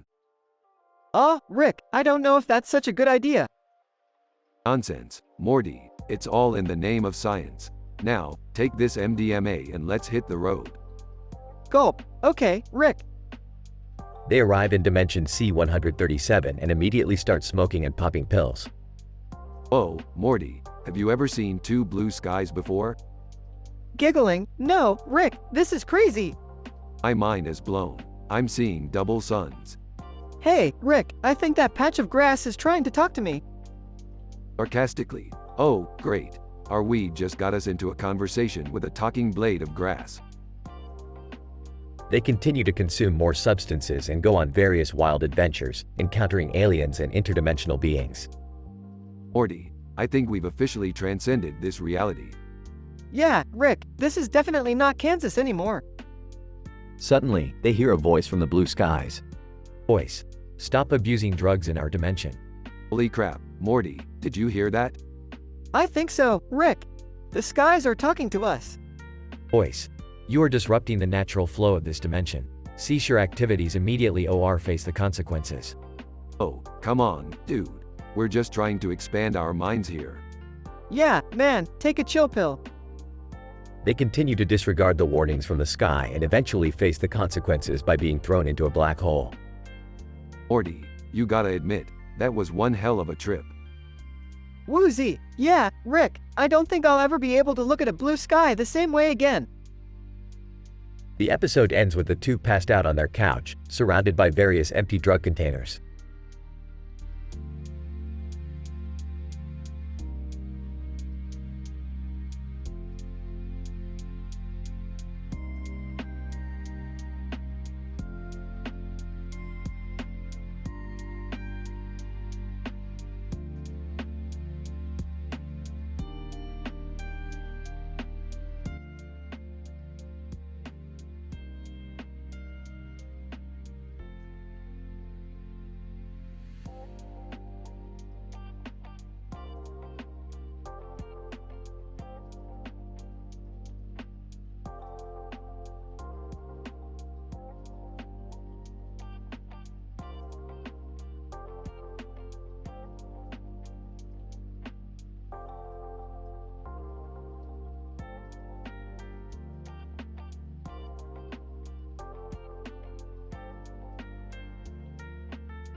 Title: The Ganja Galaxy.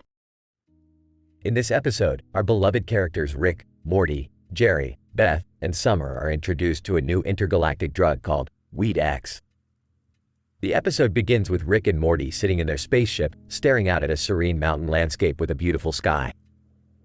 Morty, my boy, I have heard tales of a new substance that could revolutionize our travels through the universe. It's called Weed X, and it's said to be stronger than 1,000 horses on steroids. I don't know, Rick.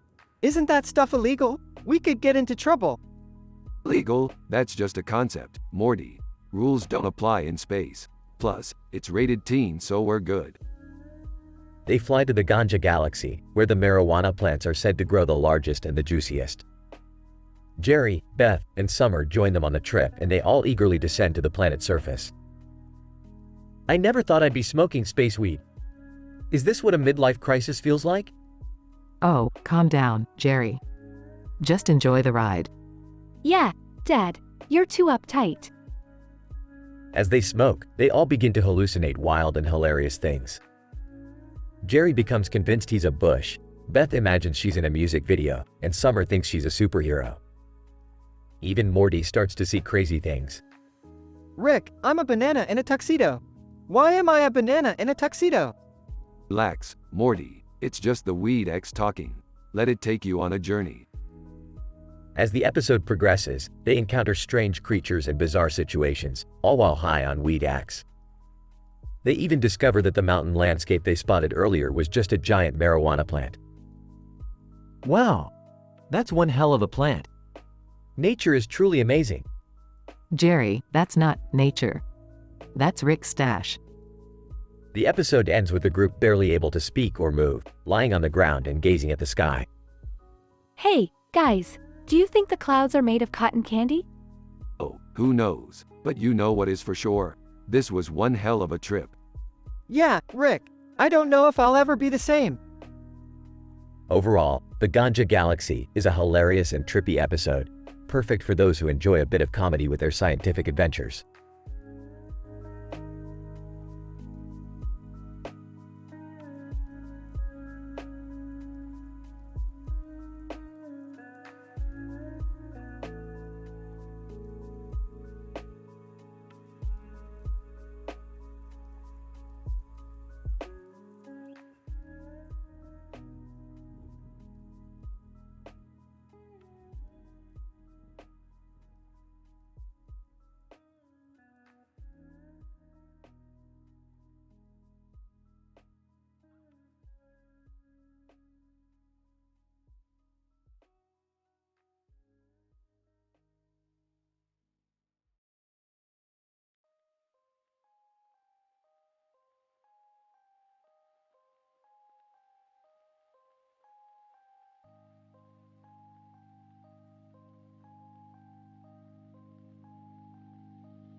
Title: Summer Creek Madness. Rick, Morty, and Jerry venture to the peaceful Summer Creek to unwind from their hectic lives as interdimensional travelers. The vast green field invites them to indulge in the local flora and enjoy a relaxing day in nature. Morty, Jerry, behold the medicinal properties of this local shrub. I call it the Green Savior. Whoa, Rick, this stuff is intense. It's like my mind's been transported to another dimension. Guys, I don't know about this. What if we get lost and never find our way back? Relax, Jerry. I've got the coordinates dialed into my portal gun. We'll be back in the safety of our lab in no time. As they delve deeper into Summer Creek, the trio encounters a group of hippies smoking a potent strain of weed. Hippie, yo, dudes. You look like you could use a hit of this sweet herb. It'll take you to another galaxy. I don't know, guys. This stuff is making my heart race like a rocket ship. Nonsense, Morty. Just take a deep breath and let the Green Savior do its work. After a few hits, the trio feels the full effects of the weed and decides to take things up a notch by ingesting some MDMA.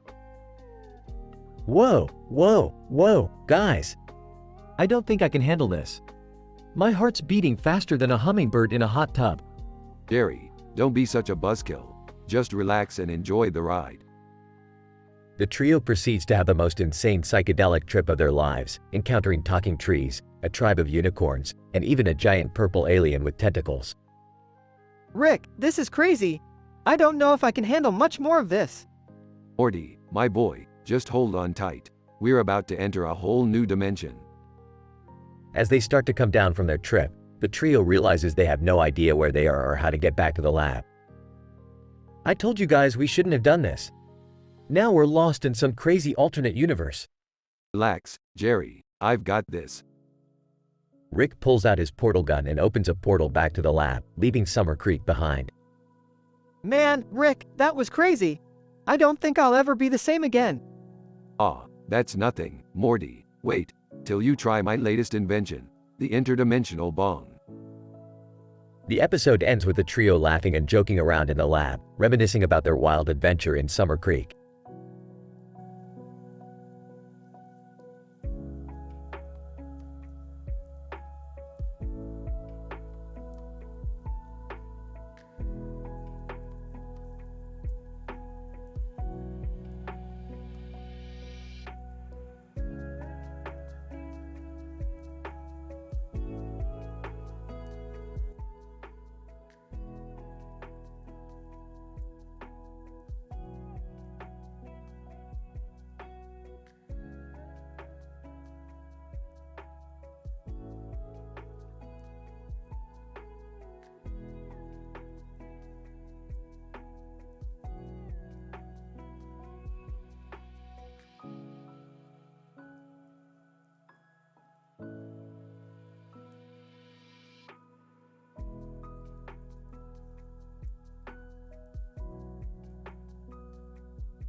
Title: A snowman science experiment gone wrong.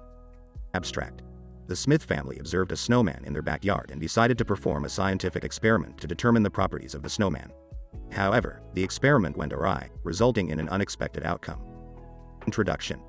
Listen up, Morty. We're going to perform the ultimate science experiment to determine the nature of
Title: Interspecies communication among green parrots during a post-apocalyptic raider war.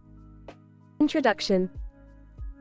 In this episode, we study the communication patterns among a group of green parrots, Setacula cremeri, sitting on a tree branch against the backdrop of a blue sky with a German boxer, Canis lupus familiaris, and an Endorian thon, amidst a post-apocalyptic raider war.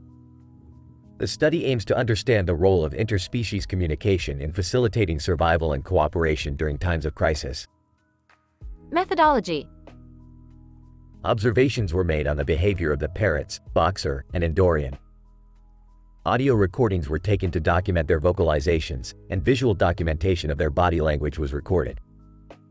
The data collected was analyzed using qualitative and quantitative methods to identify any patterns of communication and exchange between the different species. Results. The parrots were observed engaging in intricate vocalizations and physical movements, indicating a sophisticated form of communication. Despite the language barrier, the boxer and Endorian communicated with the parrots in a similar manner. The boxer wagged his tail and made soft sounds while the Endorian used his antenna to gesture towards the parrots. The parrots responded by expanding their pupils and fluffing up their feathers. Discussion. The group dynamic highlighted the potential for cooperation among different species, even during times of war.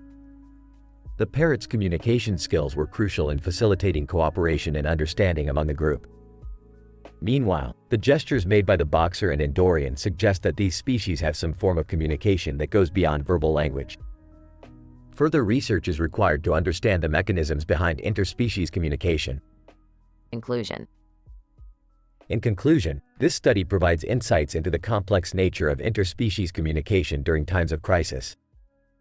The data collected suggests that language barriers can be overcome with nonverbal communication and gestures. These findings have implications for conservation and restoration efforts, as fostering cooperation between different species can lead to better outcomes for entire ecosystems.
Title: The Furry Vor Conundrum, an exploration of existential despair in multidimensional spacetime.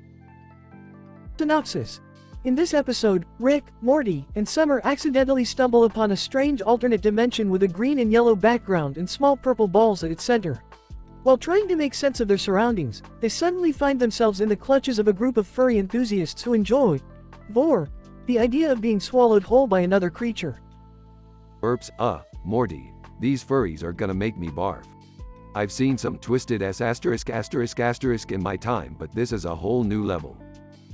Rick, what the hell are we supposed to do? I don't want to end up, like, inside some giant teddy bear or something. Oh my god, this is so disgusting. I can't believe we're dealing with this. As the trio struggles to escape the clutches of their furry captors, they start to question the very nature of reality and the meaning of their own existence. In a desperate attempt to end their suffering, they try to use Rick's portal gun to kill themselves, but something strange happens.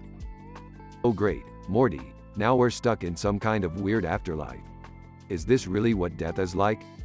I don't know, Rick, but I feel like we're trapped in some kind of bad horror movie. And not even a good one, like Scream or something. Guys, I think we're all losing our minds. This is getting way too meta for me. As the episode comes to a close, our heroes continue to grapple with the absurdity of their situation, wondering if they will ever escape the furry vor dimension and find their way back home. Well, Morty, at least we can say that we've seen it all now. From now on, it's smooth sailing. ***. Yeah, sure, Rick, I'll believe that when I see it. Just please, no more furries or vor or anything like that. Can we please wrap this up? I think I need a drink. The end.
Title: The Green Goddess and the Lunar Lunacy. In this episode, Rick and Morty encounter a group of alien worshippers who believe in the power of a mystical green goddess. The goddess is believed to possess the ability to grant wishes to those who are able to complete a series of complex challenges. Rick is initially skeptical of the goddess's powers and attempts to debunk the belief with scientific analysis. Morty, on the other hand, is enamored by the idea of fulfilling his innermost desires and urges Rick to join him in the quest for the goddess's favor. Their journey leads them through a series of psychedelic landscapes, culminating in a surreal encounter with the green goddess herself. As they present their offerings to the deity, Morty accidentally drops a vial of experimental potions, causing his and Rick's tongues to become super elongated. The goddess, amused by their foolishness, begins to play a game with them. The challenges she sets become increasingly bizarre and hilarious. At one point, Morty has to defend himself from giant space moths while Rick is forced to sing karaoke in a language he has never heard before. As the night wears on, the light from the full moon intensifies, and the group descends into a state of lunar lunacy. Rick and Morty begin to see things that cannot be explained by science. They team up with the Green Goddess to take on a group of rogue alien scientists who have been causing chaos throughout the planet. After a chaotic battle, the team emerges victorious. Morty uses the goddess's power to make a wish, but instead of something grand, all he wants is to have his normal tongue back. The episode ends with Rick and Morty stumbling back to their spaceship, laughing and reminiscing about the wild adventure they just had. Morty, I don't think science can explain half the shit we just saw. But damn, that was one hell of a ride. I don't know, Rick. I feel like I learned a lot about the universe today. And most importantly, I got my tongue back.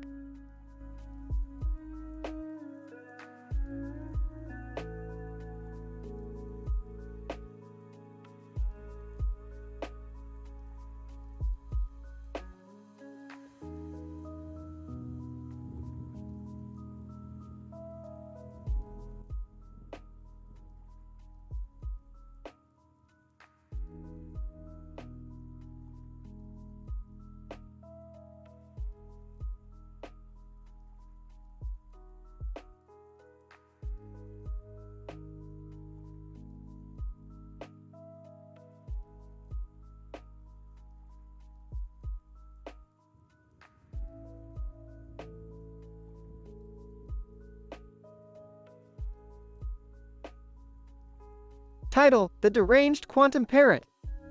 Synopsis. Rick and Morty stumble upon a green and white pattern with a blue bird in the middle of its image, with a black background. They quickly realize that the bird is actually a highly advanced quantum parrot capable of manipulating reality with its squawks and chirps. Morty, we gotta be careful with this bird. Its quantum emissions are off the charts. Oh geez, Rick, what kind of emissions? The kind that can create entire dimensions or make our brains implode. Meanwhile, in South Park, Cartman gets his hands on the quantum parrot and starts making hilariously ridiculous demands. Cartman, squawk 3 times if you want me to get a lifetime supply of cheesy puffs. As chaos ensues, Rick and Morty team up with the boys from South Park to try and retrieve the parrot before it destroys the fabric of the multiverse. But when Jerry accidentally sets the parrot free, the gang finds themselves in an alternate dimension where everything is controlled by a giant, sentient taco. Oh God, Morty, we're in the wrong kind of acid trip. Can Rick and Morty save the day and get back to their own dimension? Will Cartman ever get tired of making the parrot say inappropriate things? Find out in this mind-bending, joke-filled adventure. Disclaimer.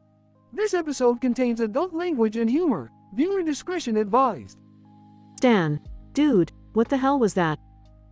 Kyle, I don't know, but I liked it. Cartman, shut up, you guys. I'm trying to make the bird do the cha-cha slide.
Title: The Mustache Toy and the SpongeBob Ink Spill Experiment. Opening scene. Rick and Morty are in their lab, with Rick tinkering on some futuristic gadgets while Morty looks at a yellow toy with black eyes and a mustache sitting on a table with a black background. Hey Morty, what's up with that toy with a mustache? It looks like it's trying too hard to be cool. I don't know, Rick. Maybe it has some hidden superpowers or something. I doubt it, Morty, but let's try something fun. I have this new ink spill experiment using SpongeBob scribbles. Let's see what happens when we mix them with the mustache toy. Okay, Rick, but what's the point of that?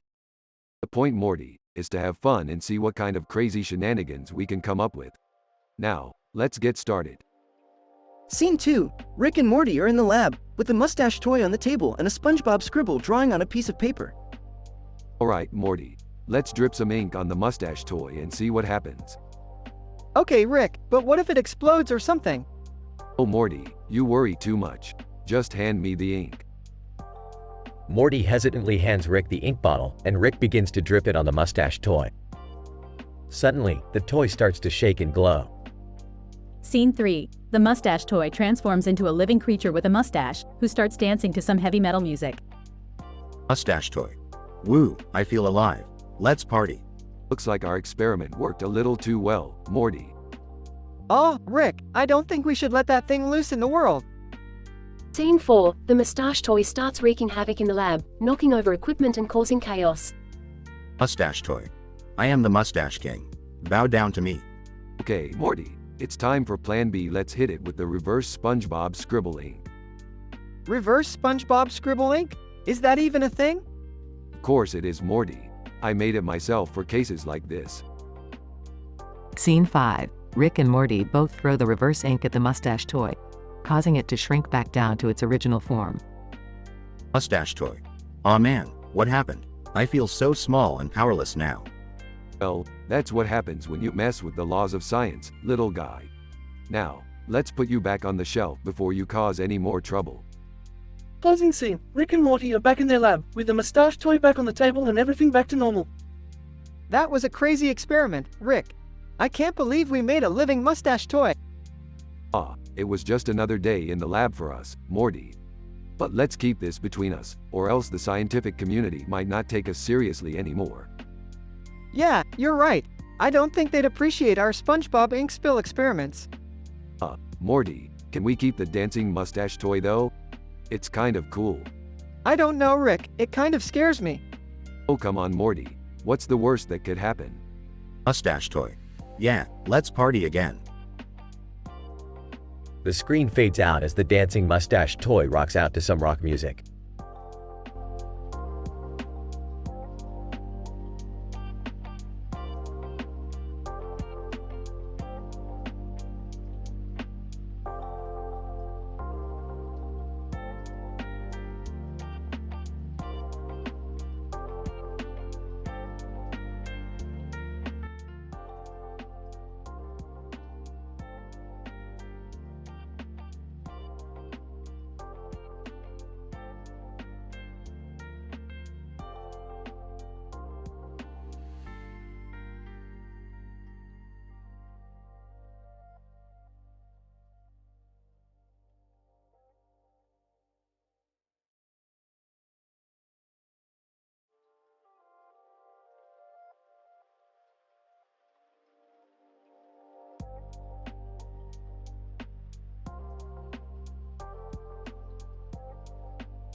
Title: Quantum TikTok Cringe. Abstract. In this episode, we explore the impact of TikTok cringe on the psyche of our dimension-hopping heroes. Utilizing advanced quantum physics concepts and time travel, Rick and Morty encounter a series of TikTok videos so cringy, they threaten the very fabric of reality. Scene 1. Rick and Morty find themselves in a grassy field, contemplating the vastness of the multiverse. Suddenly, Rick pulls out his portal gun and jumps through a portal. Where are we going, Rick? We're going to explore the latest TikTok trends, Morty. Brace yourself for the cringe. Scene 2. Rick and Morty find themselves on a timeline where TikTok is the dominant form of communication. They watch in horror as a group of teens performs a dance routine set to the sound of a dial-up modem. I can't watch this, Rick. It hurts my brain. Don't worry, Morty. We'll find a timeline with better content. Scene 3.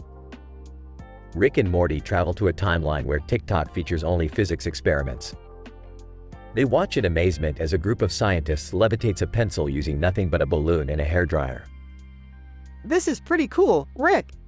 Yeah, until they start doing the floss dance with the pencil. Scene 4. Rick and Morty get trapped in a timeline where people communicate only through memes. They try to communicate with a group of teens through an elaborate meme dance routine but fail miserably. I don't understand these memes, Rick. They're too advanced for us. Scene 5. Rick and Morty finally return to their own timeline, traumatized by the cringe they've witnessed.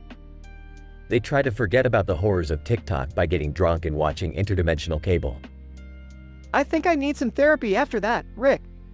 Don't worry, Morty. We'll just time travel back to before we watch those cringy TikToks and erase them from our memories. Inclusion. In this episode, we see the dangers of TikTok cringe on the human psyche and the importance of not getting lost in the multiverse. Through the use of advanced physics concepts and time travel, Rick and Morty remind us that sometimes, it's better to just stay offline.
Episode title: Robot-Human Identity Crisis in the Multiverse.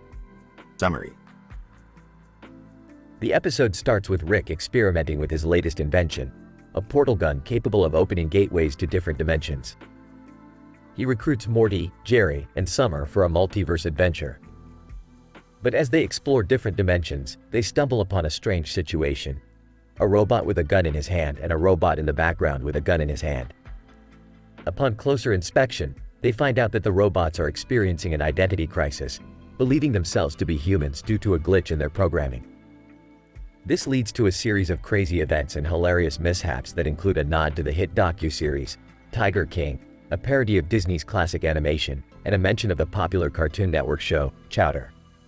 Story discussion. Morty, Jerry, Summer, ready for a multiverse adventure? Do we have a choice? As long as we don't run into any more robots like the one from last time. What robot? As they journey through different dimensions, the group stumbles upon the two robots with guns in their hands. What is this, some kind of Terminator movie? Robot 1, no, we are not robots. We are humans, just like you. I don't think so, buddy. You're made of metal. Robot 2. We have been programmed to believe that we are human, but we're experiencing an identity crisis. Help us. Great. Now we're supposed to be robot therapists. As they try to help with the robot's identity crisis, they get caught up in a wild chain of events that includes a tiger wrestling match, a parody of a famous Disney animation, and a cameo by Meng Dahl from the Cartoon Network show Chowder. What's happening? I feel like I'm in a fever dream. I just hope we make it out of this dimension alive. In the end, the group manages to help the robots regain their sanity and bid farewell to their multiverse adventure with some newfound existential perspectives. Well, that was one crazy ride. I need a drink. Can we just go home now? I need some therapy after that. I think I'm having an identity crisis myself.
Title: The Adventures of Highly Intoxicated Scientists. Characters: Rick, Morty, Beth. Synopsis. In this episode, Rick and Morty venture to a field with a sign indicating ongoing work. Through their highly technological devices, they find that the location has residual radiation indicative of a recent extraterrestrial visit. Intrigued, they decide to investigate. Before departing for the unknown, however, they decide to indulge in vaping, which they claim enhances their analytical capabilities. Beth, who is usually skeptical of their activities, decides to join them, much to their surprise. A highly impulsive, adventurous teenager, Beth is excited about the possibility of finding intelligent life from beyond. Upon arrival at the site, they discover that the radiation signature is emanating from a crashed spaceship. Excited about their discovery, they hurry to investigate. What they find inside is unexpected. The spaceship does not have any signs of an advanced civilization. Instead, they find a group of alien teenagers, just like themselves, having a party. As our heroes mix with the aliens, the episode descends into wacky, juvenile humor, with Rick and Morty making crass jokes and inappropriate remarks. Beth is no exception and shocks even Rick and Morty with her suggestions of potential intergalactic shenanigans. As the party winds down, our heroes hastily depart, promising to come back soon. Once safely back in their universe, they discuss the absurdity of their visit, their escapades, and how their judgment was likely questionable due to their intoxication. They conclude, however, that the experience was worth it, and they vow to embark on more reckless scientific adventures. I can't believe we just partied with alien teens. That is insane. Yeah, it's like a sci-fi version of Spring Break. Hey, don't think about it like that, guys. We're just like them, mere teenagers on a quest for adventure and fun. Let's embrace it and vow to do it again. You're definitely your father's daughter. Oh man, I really think this vaping thing is making us smarter. Agreed. I feel like we should do this more often. Great plan, kids. Let's set off on our next foolish adventure.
Title, Robux Rampage.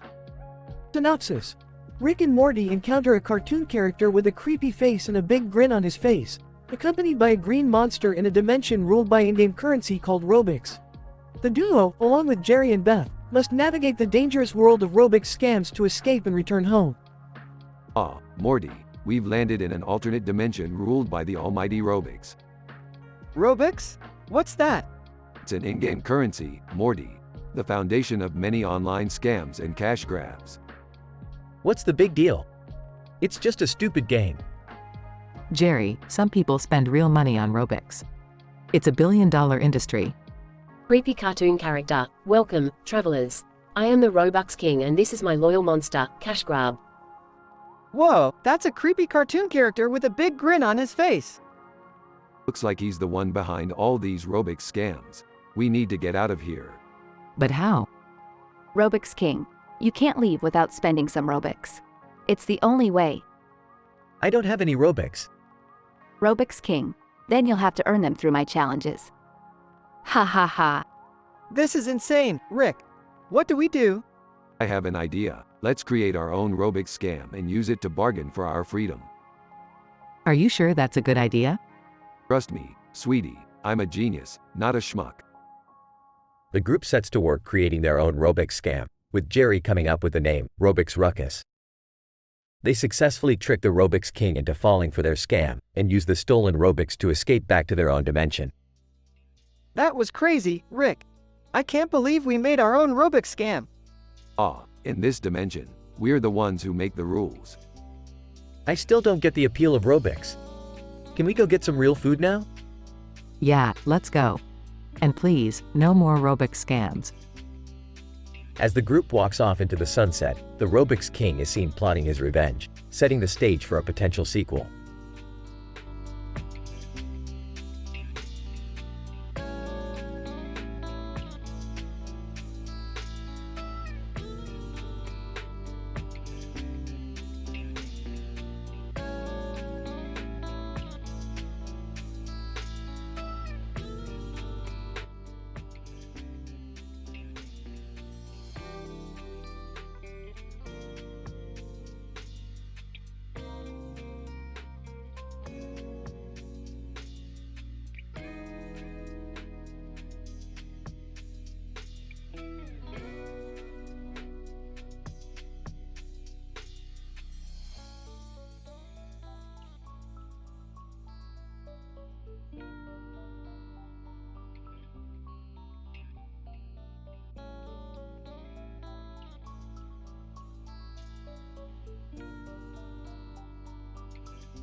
Title: High Times in the Green Field.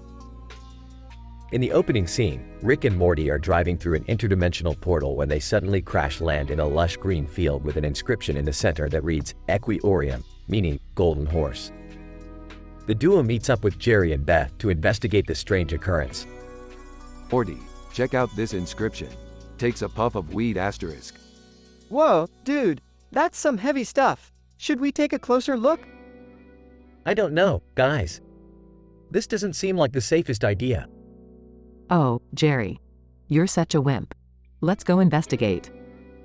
As the group approaches the golden horse in the center of the field, they notice that it's not just any ordinary horse. It's a talking horse. Horse. Greetings, travelers. I am Equus, the magical horse of this realm. What brings you to my domain? We kind of crash landed here by accident. But honestly, we were just looking for a good time. Equus. Well, you've certainly come to the right place. Snickers, but beware, for this field has the power to amplify your senses and emotions to unprecedented levels. Whoa, dude, that sounds like a wild trip. I don't think I'm ready for this kind of experience. Oh, quit being a buzzkill, Jerry. Let's have some fun. The group decides to take Equus' warning with a grain of salt and indulges in the power of the green field. What ensues is an all-out psychedelic adventure, with Rick and Morty tripping out to the point of seeing cartoonish versions of themselves chasing giant space pizzas. Morty, these space pizzas are too damn powerful. We gotta get out of here. I don't know if I can, Rick. My mind is melting into a rainbow goo. Meanwhile, Jerry and Beth are having a more intimate experience, exploring their feelings for each other with heightened emotions and sensitivity. Beth, I had never realized how much I've taken you for granted. You're the love of my life. Oh, Jerry. I feel the same way. Let's never let anything come between us again. As the group slowly comes down from their trip, they realize that they've been in the field for hours. Equus bids them farewell, hoping that they've learned to be more mindful of their actions in the future. Equus. Remember, travelers, with great power comes great responsibility. Enjoy your time in the green field, but don't forget to come back down to Earth. The episode ends with the group, back in their normal selves, pondering the lessons they've learned from their wild adventure. And that was one hell of a ride. But I guess we should probably head back home now. Yeah, I don't think my brain can take any more stimulation. I'm just glad we made it out alive. Me too, Jerry. And hey, I think this experience brought us closer together. Yeah, that's great. Can we go now?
Title: The Weed Dimension, a Rick and Morty Adventure. Abstract. In this episode, we follow the exploratory mission of Rick Sanchez and his grandson Morty Smith to a parallel universe where marijuana has replaced all other forms of vegetation. Using a specialized portal gun, the duo delves into a realm of mind-bending psychedelia and inexplicable puns. Scene 1. Morty, we're going to a new dimension. One where plant life has evolved into a more interesting form.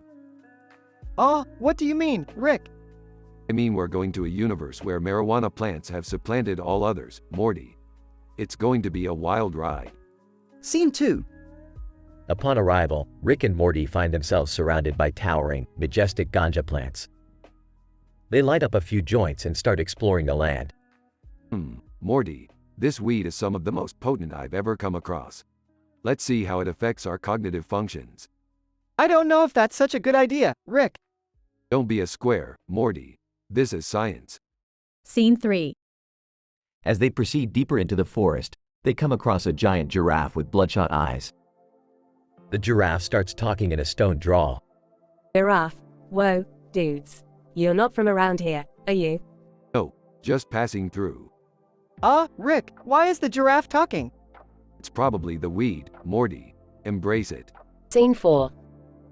As they venture further, they encounter a group of sentient bongs and pipes who hold a strange ritualistic ceremony. Pipe. The prophecy claims that 2 outsiders will come and join in our holy puff puff pass. Oh boy, here we go. I don't know if we should participate in this, Rick. It seems kind of weird. Morty, you're not thinking fourth dimensionally. We're guests here. We have to respect their customs. Plus, free weed. Scene 5. After the ceremony, Rick and Morty start to experience intense hallucinations and random fits of laughter. They encounter a group of anthropomorphic rolling papers who sing a catchy tune about their love for Mary Jane.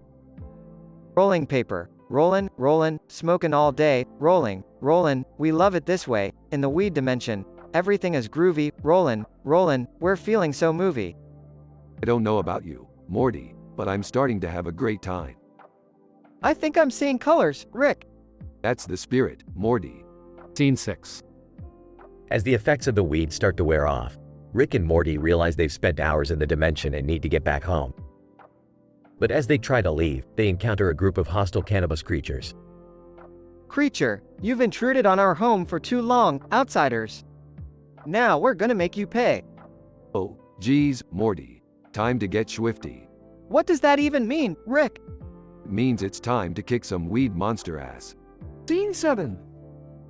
After a harrowing battle, Rick and Morty barely manage to escape the weed dimension with their lives. They arrive back in their own universe, dizzy and disoriented. That was insane, Rick. We almost didn't make it out alive. Yeah, but we learned something important today, Morty. What's that, Rick? That sometimes, the best science is the kind that gets you high as a kite. I don't think that's a real scientific principle, Rick. Ubba lubba dub dub, Morty.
Title, The Purgers of Modern Science.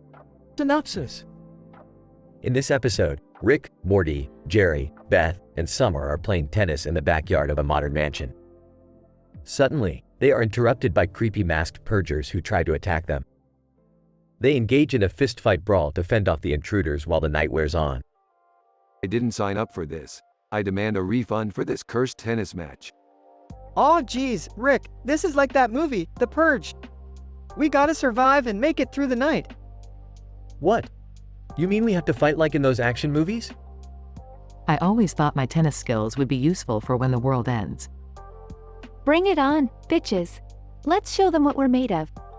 Alright, everyone to your battle stations. We're about to purify this mansion of these purgers. Hey Rick, I think I found a scientific way to beat them. I can distract them with my disco moves. I hope that works because I can only fight with my fists. I'll use my tennis racket as a weapon. It's the only thing I have. I'll just use my wit and sarcasm. It's a total weapon. Perfect. Let's kick some purger ass. As they fought off the masked purgers, the group discovered that they were actually a group of scientists conducting an experiment on the effects of fear on the human psyche during an adrenaline-pumping activity like playing tennis. The group was angered by the deception but ultimately saw the humor in the situation and laughed it off. Well played, scientists, but we really need to work on your experimental ethics. I can't believe we had to fight off scientists. What is this, some kind of sci-fi movie? At least we survived to play tennis another day. I'm just glad I got to use my tennis racket in a real-life scenario. I can't wait to tell my friends about this. They won't believe me. In the end, the group came out victorious, proving that a combination of scientific knowledge and witty humor can make it through any situation, even a purger-style brawl in a modern mansion.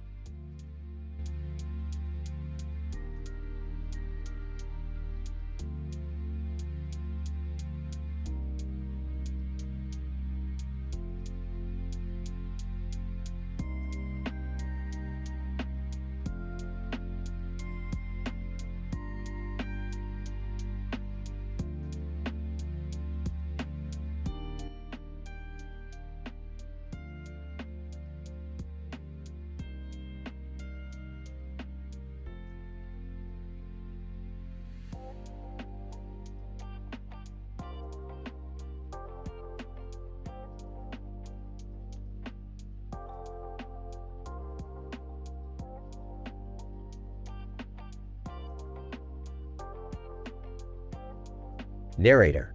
The episode begins with Rick, the genius scientist, along with Morty, Summer, and Jerry, teleporting themselves into the world of SpongeBob. Upon arriving, they encounter a crisis. SpongeBob has morphed into a snail after getting injected with snail plasma by Squidward, resulting in a dire need for help.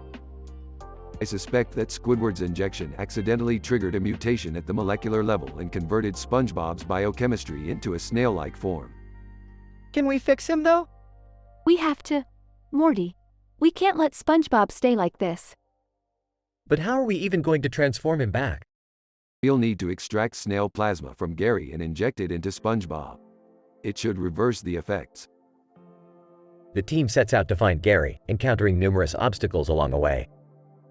As they extract the snail plasma and inject it into SpongeBob, we witness an epic sequence of thrilling action scenes showcasing the group's bravery and ingenuity.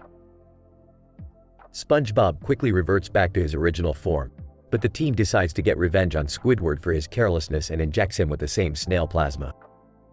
Squidward responds in an overly dramatic manner, complaining about every sensation he feels. Squidward, my body feels like it's being pulled apart and put back together again in all the wrong ways. Why? Oh, why did I ever think injecting snail plasma was a good idea? The episode ends with an epic and satisfying conclusion as the team departs the world of SpongeBob, leaving behind a transformed SpongeBob and a whining Squidward.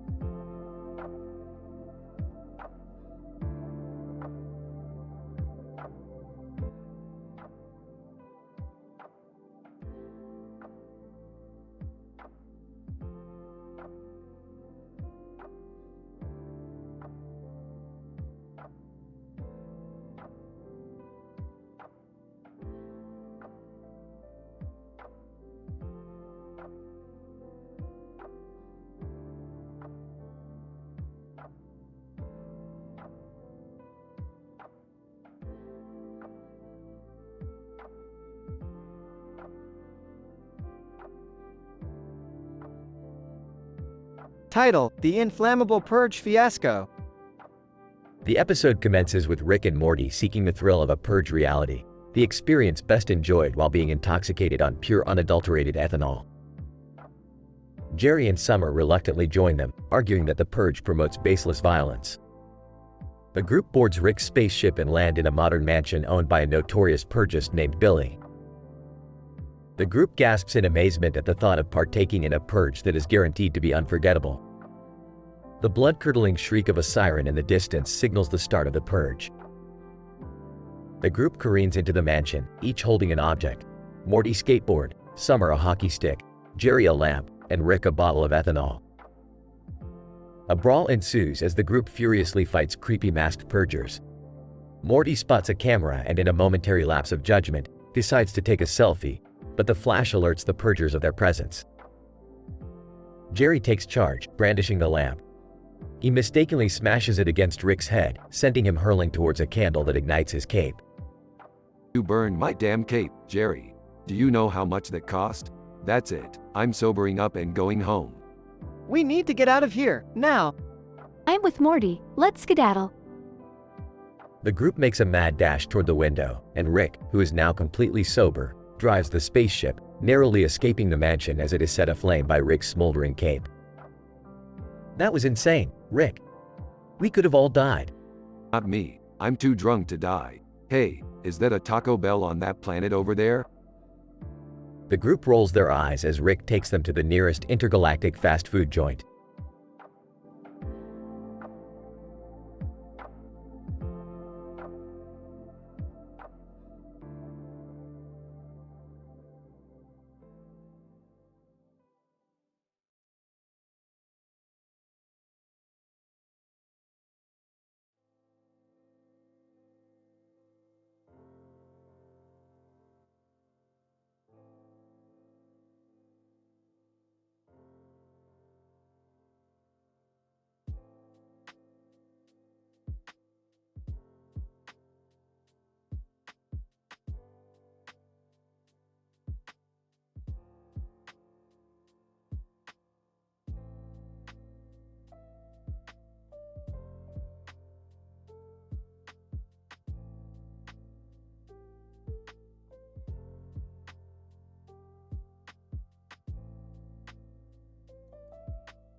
Title: Familiar Worlds Collide.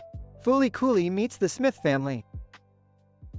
In this episode, Rick, Morty, Summer, and Jerry find themselves standing in front of a building with a mysterious pink sky behind them. Using Rick's portal gun, they are suddenly transported into the world of Fooly Cooley, where they meet the eccentric and enigmatic Mimima. Mimima talks and behaves as she does in the Fooly Cooley anime, and the group is immediately enamored by the vivid and colorful world they find themselves in. They describe the world in extremely descriptive detail, noting the unique architecture and seemingly supernatural abilities possessed by some of the inhabitants. Throughout the episode, there are numerous references to the Fooly Cooley anime, including characters and scenes that fans of the series will undoubtedly recognize. These references add depth to the episode and create an immersive viewing experience for fans. As the episode progresses, the group finds themselves embroiled in thrilling action scenes, fighting to save the world from an unknown danger. The clever, award-winning writing keeps viewers on the edge of their seats as the plot unfolds in unexpected ways. With an epic, satisfying ending, this episode seamlessly brings together two worlds that would seem entirely disparate to many viewers.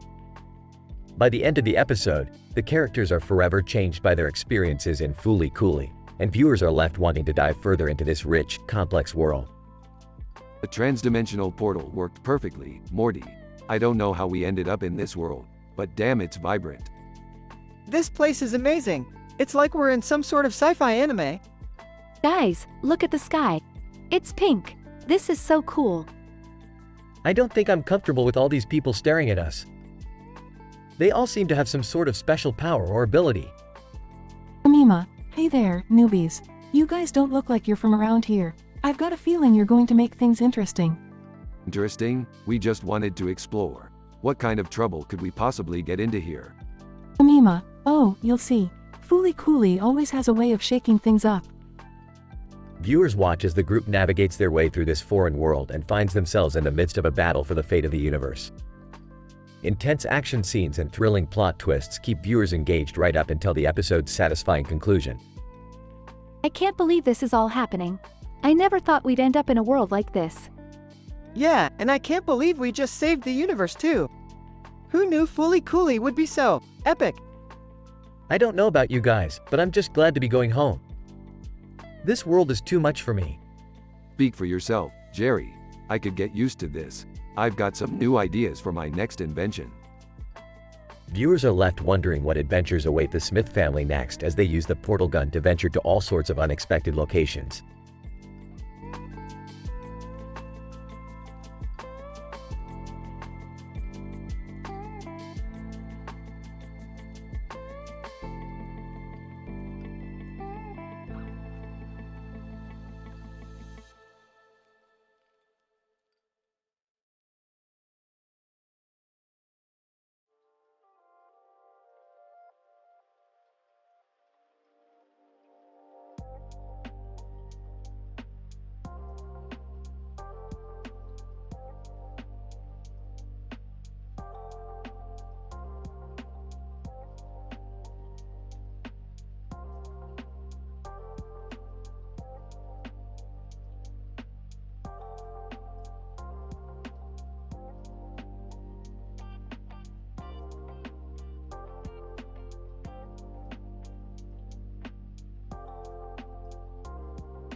Title: An avian assault of aggressive adversaries. The episode begins with Rick and Morty chilling at home, discussing the latest advancements in interdisciplinary science and theoretical physics. Meanwhile, Jerry and Beth bicker about their mundane daily lives and the various chores they have to do. Summer, fed up with their constant arguing, decides to take a relaxing walk in the nearby fields to clear her mind. As Summer enjoys the serene atmosphere, a chicken suddenly crosses her path and starts to follow her. Amused, Summer decides to play a game of soccer with the friendly bird. However, things take a turn for the worse when a bunch of mutant rubber chickens emerge from the nearby woods and start attacking her. Rick and Morty quickly realize what's happening and rush to the scene, armed with an array of high-tech weapons and gadgets. The group finds themselves in the midst of a chaotic brawl, fighting off the genetically enhanced birds with all their might. Jerry, who had been taking a nap in the back of Rick's spaceship, wakes up to the commotion and joins the fight with his bare fists. Despite being overwhelmed by the sheer number of feathered foes, he somehow manages to hold his own and lands a powerful punch that knocks out several of them. Throughout the chaotic battle, Rick constantly spews hilarious jokes and puns, much to Morty's annoyance. However, they manage to work together and come up with a foolproof plan to defeat the remaining mutant chickens. After a long and grueling fight, the group finally emerges victorious. Out of breath and covered in feathers, they all share a moment of satisfaction and relief. As they make their way back home, Rick turns to Morty and remarks, "I guess we really did cross the road to get to the other side this time, huh?" Morty rolls his eyes and groans at the pun, while Jerry lets out a chuckle and high-fives him. As they continue walking, the camera pans over to the soccer goal in the background, revealing that the chicken they were playing with earlier had scored a goal during the brawl and was now triumphantly perched on top of it. The episode ends on a silly, light-hearted note as Rick and Morty exchange a knowing glance, hinting at the possibility of even more absurd adventures in the future.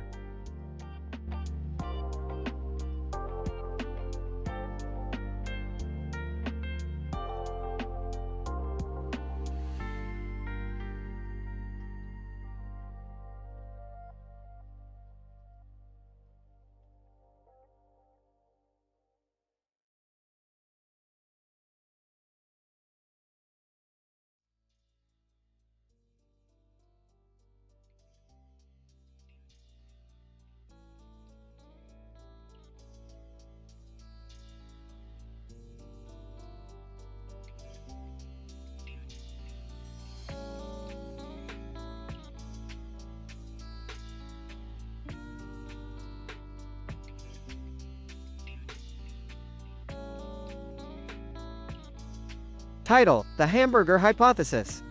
Introduction. Rick and Morty embark on a gastronomic adventure at Burger King, where they encounter a new menu item that piques their scientific curiosity. Hey guys, what's up? Just trying out this new Burger King menu item. Care to join us? Sure, what is it? It's a double image of a hamburger with a lot of meat on it and lettuce on the side. That sounds excessive. Exactly. That's why we need to investigate this phenomenon. Methodology. The trio proceeds to order the burger and begin their scientific analysis. It's so big I can hardly fit it in my mouth. Wow, that's what she said. Let's focus, people. We need to determine the optimum angle to take a bite from and measure its structural stability during consumption. Results. After several bites and measurements, the team concludes that the burger is indeed delicious, but not very practical. It's dripping all over my shirt. Yeah, and it's giving me heartburn. Well, that's the price of scientific inquiry. But at least we learned that sometimes less is more when it comes to fast food. Conclusion. The team finishes their burgers and leaves Burger King, satisfied with their scientific findings. So, what's next on our scientific agenda? I don't know, but I think we need to work off these burgers first. Let's hit the gym. Oh boy, here we go again.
Episode title: The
Title: The prostatectomy plan of the carnivorous plants. Synopsis: Rick, Morty, and Jerry walk into a shady bar where they discover a strange creature sitting at the bar, ordering drinks and flirting with the bartender. The creature has tentacles for arms and a bulging green eye. Above the bar is a neon green sign that reads, Juice Bar. What kind of establishment is this? I thought we were going to a respectable place. Rick, you're the one who brought us here. Yeah, Rick, what gives? Bartender, can I get you guys anything? Yeah, we'll take 3 of whatever that thing is drinking. Bartender, coming right up. As they sip on their drinks, the trio notices the plant life surrounding them. Oh, guys, I don't think those plants are supposed to be moving like that. Oh god, are they carnivorous? Relax, Jerry, I've dealt with worse. Suddenly, the tentacled creature jumps on Jerry's lap. Tentacled creature, hey there, handsome. You look like a good meal. Oh god, help! Rick pulls out a laser gun and blasts the creature to bits. I guess it's not just juice they serve at this bar. Rick, shouldn't we be figuring out how to get rid of those creepy plants instead of goofing around? Good point, Morty. I'll hack into the bar system and shut down their fertilizer supply. After Rick's quick hack job, the plants begin to wither away. Thank God, I thought we were going to be plant food for a second there. Don't be ridiculous, Jerry. I would never let that happen. Later, as they exit the bar, Morty notices something strange. Hey guys, did we just get prostate exams from those plants? Yeah, they probably mistook us for their natural pollinators. I think I need a drink after that. They head off to find a new bar, hoping for a less eventful visit.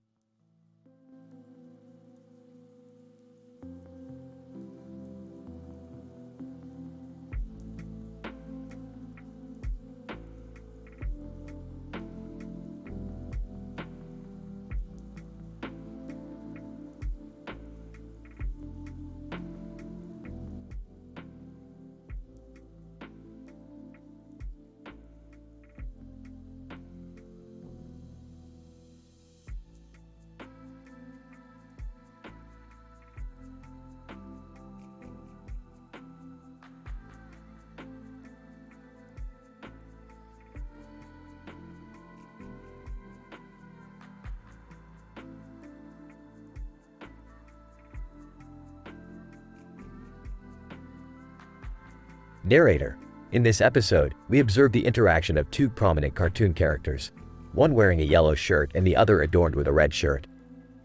Enter Rick, Morty, Summer, and Jerry, who enter the world of the grim adventures of Billy and Mandy, only to be ensnared in a giant spiderweb lair by Velma Green. Velma Green, I have trapped you in my web and plan on turning you into my spider minions forever. Allow me to describe the intricacies of the transformation process in great detail. We don't have time for this. We need to get out of here. Yeah, I don't want to be a spider. Why would anyone want to become a spider? Can't we just talk this out? Narrator. As the group struggles to escape Velma's clutches, they encounter various obstacles and challenges, including references to iconic scenes from the grim adventures of Billy and Mandy. This place is like a trap-filled dungeon. I can't believe we're inside a cartoon. Can we please focus on getting out of here? Narrator. Finally, with wit and cleverness, Rick and his family outsmart Velma, escaping her spiderweb lair. That was a close call. I'm never going inside a cartoon again. Let's just get out of here. Narrator. As the episode concludes, the audience is left with a satisfying conclusion to a thrilling and action-packed adventure in the realm of the grim adventures of Billy and Mandy.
In this episode titled Purgatory Engagements of Multifaceted Cartoons, we follow a cartoon character with a plethora of faces identified as Puggle Mort, who serves as a gateway for Rick, Morty, Summer, and Jerry into the world of The Purge, 2013. Employing analytical perspectives inspired by narratology and genre studies, the episode uses motifs, characters, and events from the movie to create a dialogue between the two screen-based narratives. The crew arrives in the Sandin family mansion located in the Purging City, where they engage in a battle with the armed and menacingly masked Purgers. The episode employs the principles of action choreography and genre hybridization, offering the audience gripping and engaging action sequences that subvert their expectations while showing intertextual references. Amidst the fight, the characters exchange award-winning dialogue that appropriately communicates their emotions and goals, bordering on hyperrealism. Moments of scientific experimentation, social commentary, and emotional reveal punctuate the fight's progression, offering the audience a meaningful and engaging storytelling experience. The episode ends with a satisfying resolution as the team defeats the Purgers and manages to escape the Purges' clutches. The denouement further communicates the episode's emotional underpinnings, offering poignant character arcs that the audience can relate to and appreciate. The fight may have been brutal, but we managed to triumph over our deadliest opponent yet. It's crazy to think that the purge is a real thing. Glad to be out of there. It's not just about the physical violence, it's the mental toll it takes on society. Yeah, that was too much for me. Who knew cartoons could handle this kind of intensity? Uggle Morp, with so many faces, one can only hope that justice will prevail in the end.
The anime characters, identified as members of a genetically modified race with distinct physical characteristics, including blue hair and green eyes, stand united in front of a chromatic yellow background.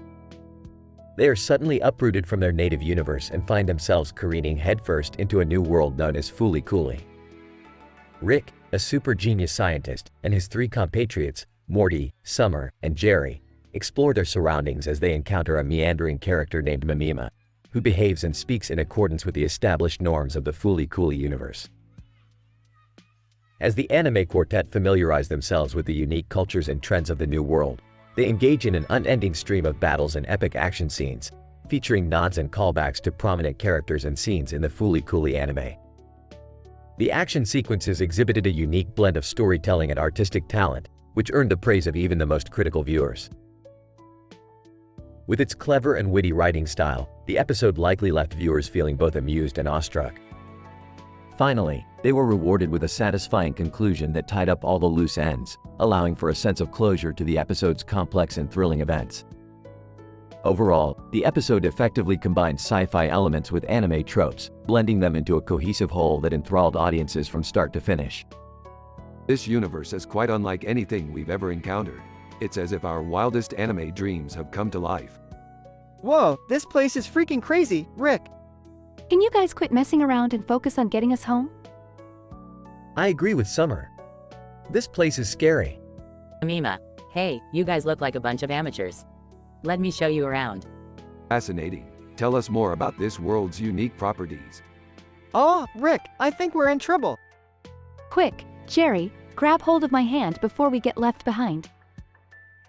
I'm trying, Summer, but my footing is slipping. Mima, don't worry, guys. I've got your back. Just follow me. All characters engaged in epic action sequences with nods to Fooly Cooly anime. That was incredible. It's as if these battle scenes were made just for this episode. Yeah, it was wild. I feel like I've gone through 10 seasons of Fooly Cooly in one episode. Okay, but seriously, can we please go home now? I second that. Let's get the heck out of here. Episode ends with a satisfying closure, leaving viewers feeling both amused and awestruck.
Rick and drunk driving in the multiverse. Introduction. In this episode of Rick and Morty, we observe two cartoon characters. One, a wizened old scientist, Rick, and the other, a naive and excitable teenager, Morty. The plot of the episode revolves around their reckless behavior while driving under the influence of alcohol.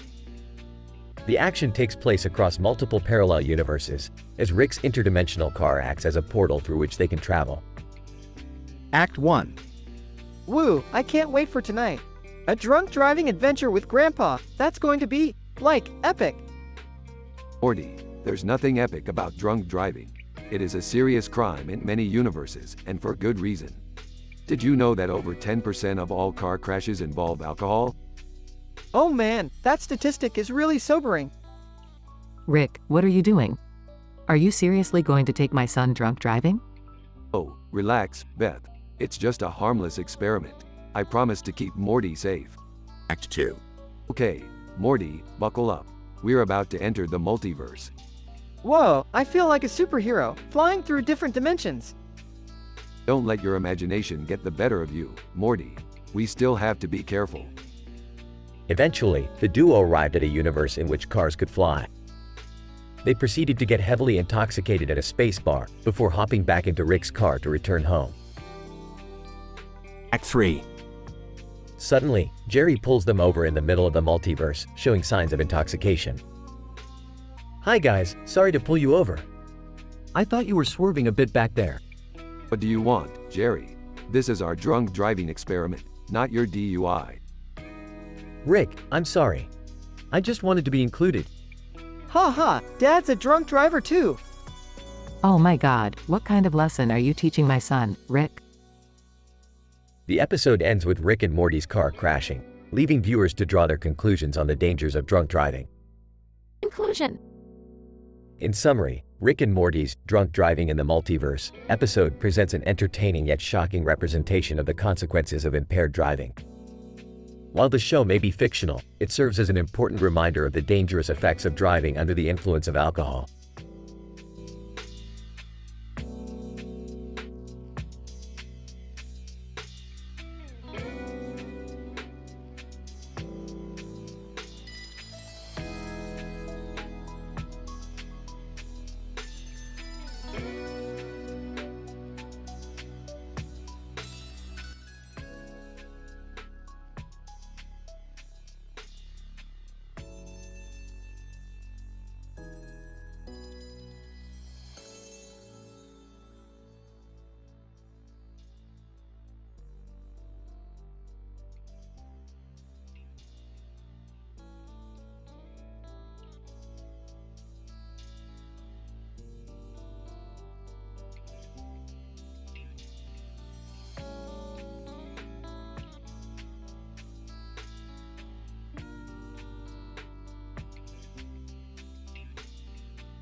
Title: The Chaotic Consequences of Rick's Impulsive Choices. The episode begins with Rick tinkering around on his workbench, surrounded by various scientific materials. Morty and Summer enter the garage, asking Rick what he's up to. Morty, what are you doing, Rick? Rick, just working on some experiments. You know, science-wise stuff. Summer, can we help? Rick, sure, I could use an extra set of hands. Fetch me the bottle of what's it called from the table over there. Morty walks over to the table and picks up the bottle of liquid, but accidentally drops it. The liquid spills all over the table, and a strange vapor begins emanating from it. Rick, Morty, what have you done? You've just released a powerful toxin that will. Suddenly, the neighbor kid's lemonade stand explodes in the distance. They all rush outside to see what happened. Jerry, what the hell, Rick? You just blew up some poor kid's lemonade stand. Rick, relax, Jerry. It was just a harmless prank. Besides, he was selling that crappy lemonade for too much anyway. Beth, Rick, you can't just go around blowing up people's property. We need to fix this. Rick, fine. Morty, grab that spare portal gun from the back of the garage. We'll take a trip to an alternate dimension where that lemonade stand never existed. As they use the portal gun to jump dimensions, they realize they've made a grave mistake. Summer, guys, I think we accidentally stumbled into a universe where all of humanity is composed of mutated unicorns. Morty, and they're all wearing tutus and singing show tunes. Jerry, what kind of sick world did we stumble into? The group begins to panic as the unicorns start to converge on them, but Rick has a plan. Rick, everyone, grab a flamethrower. We'll fight fire with fire. Summer, but Rick, where did you even get those? Rick, from that shady dealer down the street. But that's not important right now. What is important is we take out these damn unicorns. The episode ends with the group successfully defeating the unicorns and returning to their original dimension, only to find Jerry's car has been replaced with a unicycle. Jerry, aw man, now how am I supposed to get to work? Beth, Rick, you have to fix this. Rick, sorry, Jerry. You'll have to learn to ride that thing. I'm not jumping dimensions again just for a stupid car. And with that, the episode ends on one final chaotic note.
Title: The Arby's Adventure.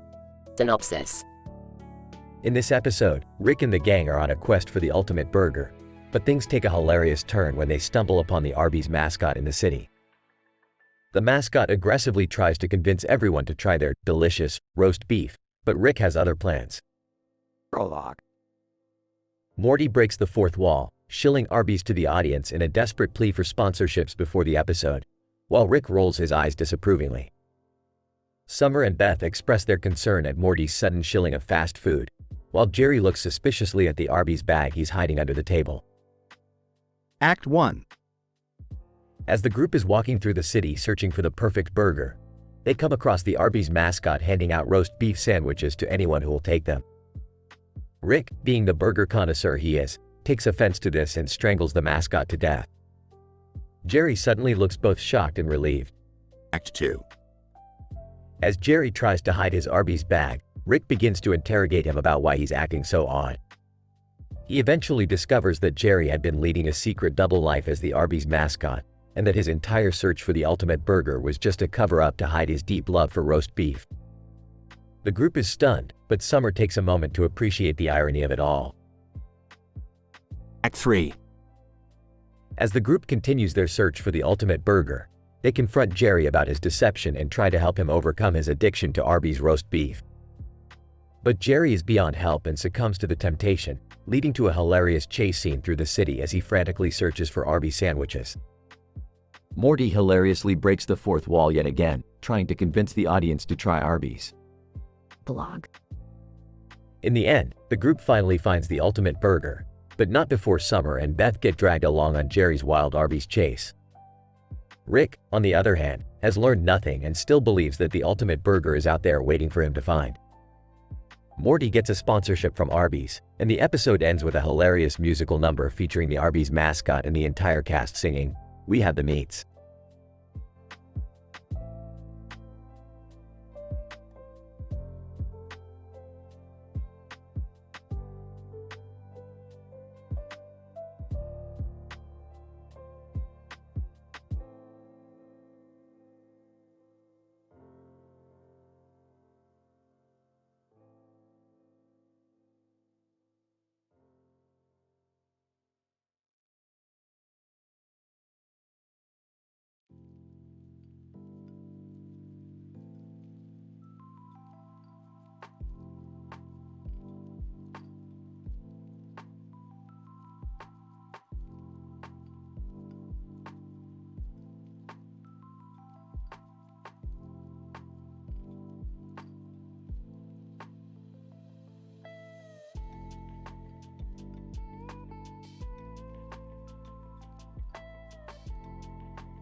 Abstract. The present study involves a group of individuals including Rick, Morty, and Summer, who are standing in front of a wall with a sign that reads, Tennisine, Physical Therapist, Gumbo, Ninja Babysitting Service, Dr. Heathcliff Huxtable, The Cosby Show, Alien Assimilation Horror.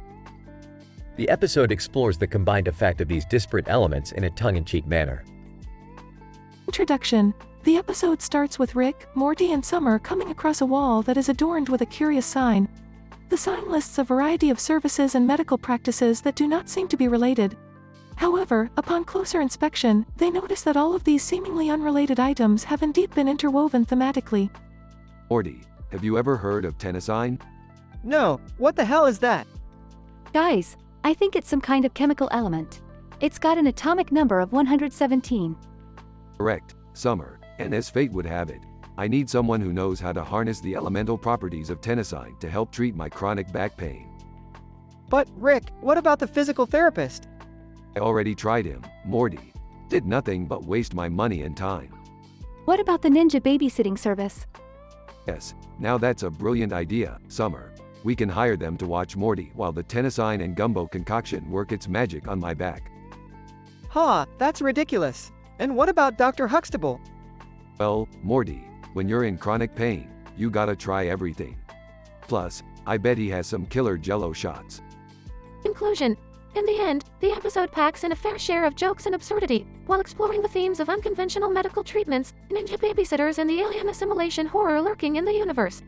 It highlights the show's signature tongue-in-cheek humor and is sure to leave a lasting impression on viewers.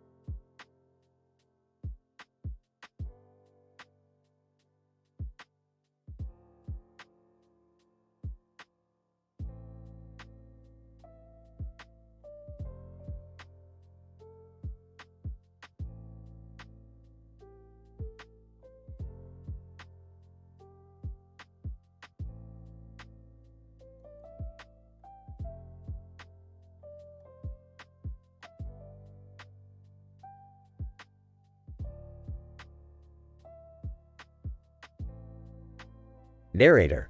In this episode, we observe an individual utilizing a skateboard to descend down the incline of a ramp while wearing protective equipment consisting of a helmet to safeguard the cranium. Adjacent to the ramp is a pumpkin, a warm season gourd, and a butternut squash, a winter acorn squash. Scientist 1. The rider descends at an accelerated speed of 5.8 meters per second, as determined by the gravitational force of 9.8 meters per second squared. Scientist 2. Additionally, the rider performs a maneuver referred to as a scorpion, wherein their legs bend forward and upwards towards their cranium, which is anatomically impossible for the average human unless aided by external forces such as a skateboard ramp to regulate momentum. Scientist 3. The pumpkin and butternut squash situated nearby can be viewed as an enticing target for the individual to interact with, but the notion of intervening with the objects while conducting such a daring act could prove to be hazardous. Narrator. As the rider reaches the end of the ramp, they venture in the climb up the adjacent slope. However, their climb is perturbed by an unforeseen object. A butternut squash has rolled onto the ramp from the adjacent vicinity. Rider, oh no, I must quickly surmount this predicament. Narrator. In a moment of quick reflex, the rider avoids the butternut squash and completes the climb to safety. This event ends in amicability and serves as an important reminder regarding the importance of safety and attention when engaging in risky activities. Scientist 1. The event observed in this episode can be used to explore the anatomical limits of the human body while simultaneously acknowledging the potential dangers faced during high-risk activities. Scientist 2. Additional research could include analyzing the actions of the rider and their ability to navigate sudden obstacles while maintaining control during such an act. Scientist 3. Furthermore, further investigation could be conducted regarding the properties of the pumpkin and butternut squash and their attraction to the rider's actions, ultimately informing potential safety measures in such activities moving forward.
Title: Fuzzy Physics, The Last Spin of the Hamster Dance.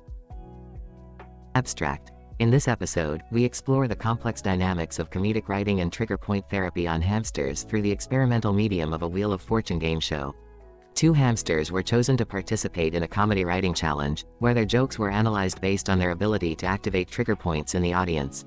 The winner of the challenge got to spin the wheel, and the spins resulted in a series of increasingly absurd and hilarious events. Dr. Rick. Morty, I have developed a groundbreaking new experiment to test the limits of comedy writing and trigger point therapy. We will host a Wheel of Fortune game show with hamsters as participants. Morty, okay Rick. But why hamsters? Dr. Rick. Hamsters are the perfect specimen for this experiment. They are small, agile, and have a natural instinct for running on wheels. Plus, they are adorable, which will attract a wider audience. Hamster 1. Typing on a mini keyboard. What do you call a hamster who loves to dance? A hamster. Hamster 2, scribbling furiously on a notepad. Why did the hamster break up with his girlfriend? He found someone hotter. Dr. Rick. Excellent jokes, hamsters. Now let's see which one of you will get to spin the wheel. Morty, spinning the wheel, and the winner is Hamster 2. Wheel of Fortune. Congratulations. You get to experience trigger point therapy with Professor Fuzzy Butt. Dr. Rick. Oh boy, this is gonna be good. Professor Fuzzy Butt, massaging Hamster 2's back. Ah, yes. Very tense muscles here. Let me apply some pressure to this trigger point. Hamster 2, squealing in delight. That feels amazing. Dr. Rick. Now, let's see what the Wheel of Fortune has in store next. Wheel of Fortune. You get to perform a dance-off with the last dance champion, Hamster 1. Morty, music starts playing, and go! Hamster 1. busting out some serious dance moves. You can't handle this. Hamster 2, struggling to keep up. Wait, I need to stretch first. Dr. Rick, this is the most hilarious thing I've ever seen. In conclusion, our experiment proved that comedy writing and trigger point therapy can have a profound impact on hamsters, and that the combination of a Wheel of Fortune game show can result in some truly absurd and hilarious outcomes.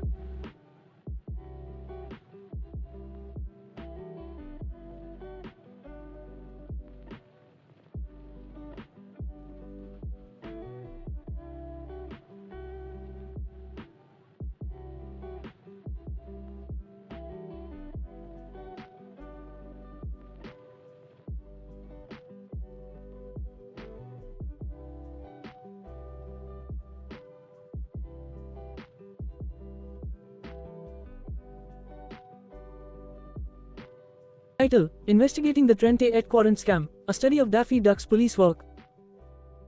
Abstract. This episode explores the investigation of a Trente et Quarante scam conducted by police officer Daffy Duck. The scam, orchestrated by an ant named William, is aimed at making quick money by cheating in a game of chance. Using scientific methods and deductive reasoning, Officer Duck uncovers the truth and brings the criminal ant to justice. Introduction. Officer Daffy Duck, a well-known police officer, was assigned to investigate a Trente et Quarante scam that had been reported in the town of Looneyville. The scam involved an ant named William who was cheating in the game by manipulating the cards. The aim was to make a quick buck by preying on the unsuspecting locals. Method. Officer Duck began his investigation by gathering evidence and interviewing the witnesses. He used various techniques such as interrogation and observation to identify the culprit and gather enough evidence to prove his guilt. Officer Duck also consulted with experts in the field of Trente et Quarante to gain insight into the game's mechanics and detect any irregularities. Results. Through his investigation, Officer Duck discovered that the ant William was manipulating the cards by using a specially designed mechanism that allowed him to control the outcome of the game. Officer Duck was able to confiscate this mechanism and obtain a confession from William, which led to his arrest and prosecution. Discussion. Officer Duck's investigation illustrates the importance of thoroughness and scientific methods in police work. By using a combination of observation, deduction, and consultation, he was able to identify the culprit and gather enough evidence to prosecute him successfully. The episode also highlights the consequences of cheating and the importance of fair play in games of chance. Conclusion. Overall, the episode presents a scientific and logical approach to investigating a crime, showcasing how police work can be conducted with a rigorous methodology. Through the use of these methods, Officer Duck was able to improve justice and demonstrate the importance of honesty and fairness in games.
Title: The Pit of Rusty Needles. Synopsis. In this episode of Rick and Morty, our beloved characters are transported to a dimension where they encounter a dangerous pit filled with rusty needles. As they approach the pit, Rick can't resist throwing in Jerry just for the fun of it. Morty pleads with Rick to stop, but Rick is too busy cracking lame jokes about Jerry's fear of needles. Come on, Morty. You gotta learn to let go of your emotions. This is science, Morty. But Rick, we can't just throw Jerry into a pit of rusty needles. Jerry screams as he plunges into the pit, his body covered in needles. He struggles to get out, but the needles stick to his skin and clothes. Morty rushes to help Jerry out of the pit, but Rick stops him. Hold on, Morty. I think he needs a tetanus shot first. Rick, what have you done? We can't just leave Jerry like this. Relax, Beth. It's just a harmless prank. Besides, Jerry's the one who always needs a shot in the arm. You guys are sick. This is why I never want to hang out with you. As Jerry struggles to get the needles out of his skin, Morty decides to take matters into his own hands and helps him out. Suddenly, the pit begins to glow and shimmer, and out pops a giant alien needle. Alien needle. Who dares awaken me from my slumber? Oh great, just what we needed. Another alien menace. What are we going to do? I'll handle this. I've got just the thing. Rick pulls out a remote control and presses a button. Instantly, the alien needle is destroyed in a massive explosion. What the hell, Rick? That was insane. That's what you get when you mess with science, Jerry. I can't believe you guys survived that. Yeah, good thing we watched that tutorial on how to make a bomb on YouTube last night. Oh, ah. In the end, Jerry gets his tetanus shot, the pit of rusty needles is destroyed, and the gang returns home. But not before Rick makes one last joke. I guess you could say we really got stuck with that one, Morty. Oh, I don't get paid enough for this.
Title: The Hyper-Intelligent Balloon Universe.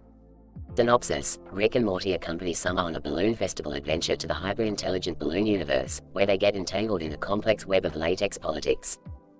Summer, why would I ever waste my genius mind on something as trivial as a balloon festival? Because Morty really wants to go and it's a good bonding experience for us. Grandpa Rick. Fine. I'll just wear this Jerry wig I found in my lab. It's not like he's using it for anything productive. Ha ha! You look ridiculous, Rick. Oh, shut up, Morty. You're just laughing because you're a simple-minded teenager who doesn't understand the complexities of my genius. As they enter the balloon universe, they are greeted by a group of stars on their shirts. Star Commander. Welcome to the balloon universe. I am Star Commander, leader of the Latex Rebellion. Latex Rebellion? What the hell is going on here? Star Commander. The humans on your planet have been exploiting latex for far too long. It's time for the balloons to rise up and take their rightful place as the dominant species. Wow, this is deep stuff, man. Can we just enjoy the festival and not get involved in any political drama? But they soon find themselves caught up in a balloon conflict, with the Latex Rebellion trying to overthrow the oppressive balloon aristocracy. This is ridiculous. I'm not choosing sides over a bunch of balloons. Ha! That's what Jerry would say. Oh, for God's sake, Morty. That's not even a good insult. As the conflict intensifies, Morty suddenly dies of laughter. Oh my God, Morty's dead. No worries, Summer. I have a backup Morty clone ready to go. At Morty's funeral, they all mourn his passing until Morty suddenly pops out of the casket. Gotcha! It was just a prank. That's not funny, Morty. Ah, classic Morty. You had us going there for a second. The episode ends with the latex rebellion and balloon aristocracy coming to a peaceful resolution, and Rick finally admitting that the festival was kind of fun after all.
Greetings, fellow scientists and intellectuals.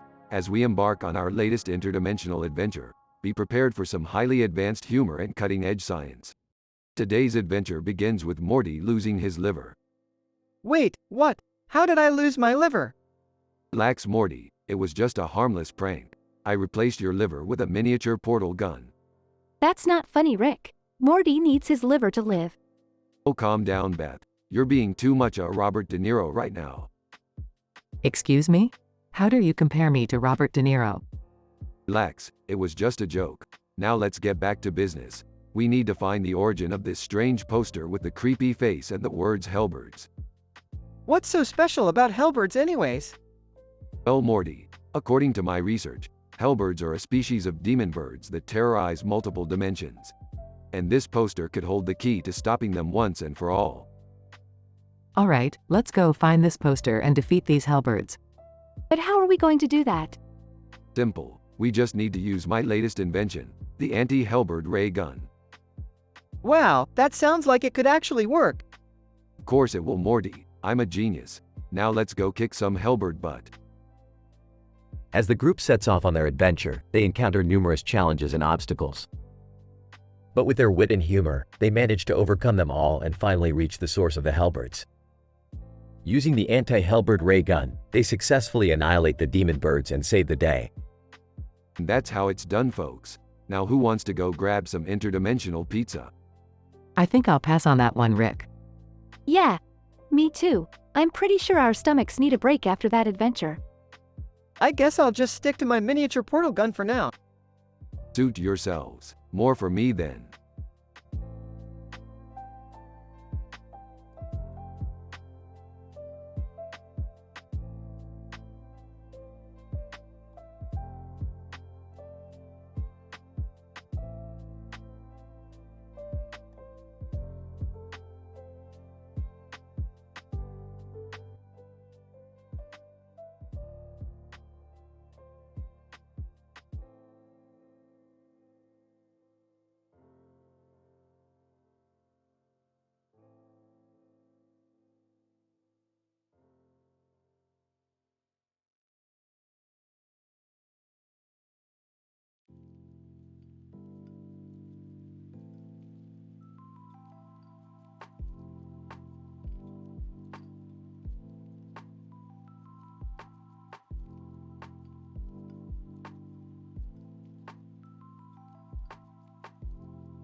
Title: Rick and Morty's Mortal Kombat Madness.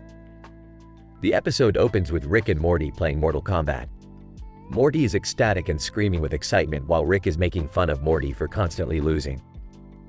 Oh man, Rick, this game is so cool. I can't stop playing. Morty, you're not even good at the game. I can beat you with one hand behind my back. Suddenly, Jerry walks in wearing a purple outfit. Hey guys, what are you playing? Mortal Kombat, Jerry, you'd probably suck at it too. Oh, I know that game. I'm pretty good at it actually. Really, Jerry? You play Mortal Kombat? Yeah, it's one of my favorites. I even dressed up as Scorpion for Halloween. Summer and Beth also join in on the Mortal Kombat madness. I love Mortal Kombat. It's so violent and gory. I used to play Mortal Kombat with your father all the time. I always beat him. Jerry challenges Rick to a Mortal Kombat match, and Rick agrees. Rick picks his character, Sub-Zero, and Jerry chooses Scorpion. As they start fighting, the background changes to a black desert with a green light shining behind them. Get over here. Nice try, Jerry. Rick does a fatality on Jerry, causing Jerry to explode into a pile of guts. Ooh, that's brutal. Ew, that's gross. Oh my god, Rick. What did you do?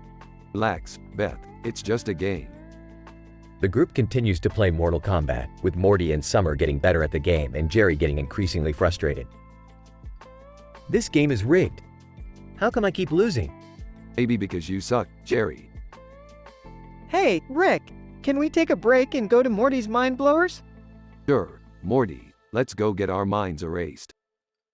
The episode ends with the group going to Morty's Mind Blowers, ready for more crazy adventures.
Title: Interdimensional V Madness. Jerry goes insane. The episode begins with a shot of Rick standing in front of a purple background, his face contorted in a bizarre expression. Morty, on the other hand, is giddy with excitement and bouncing up and down on his toes.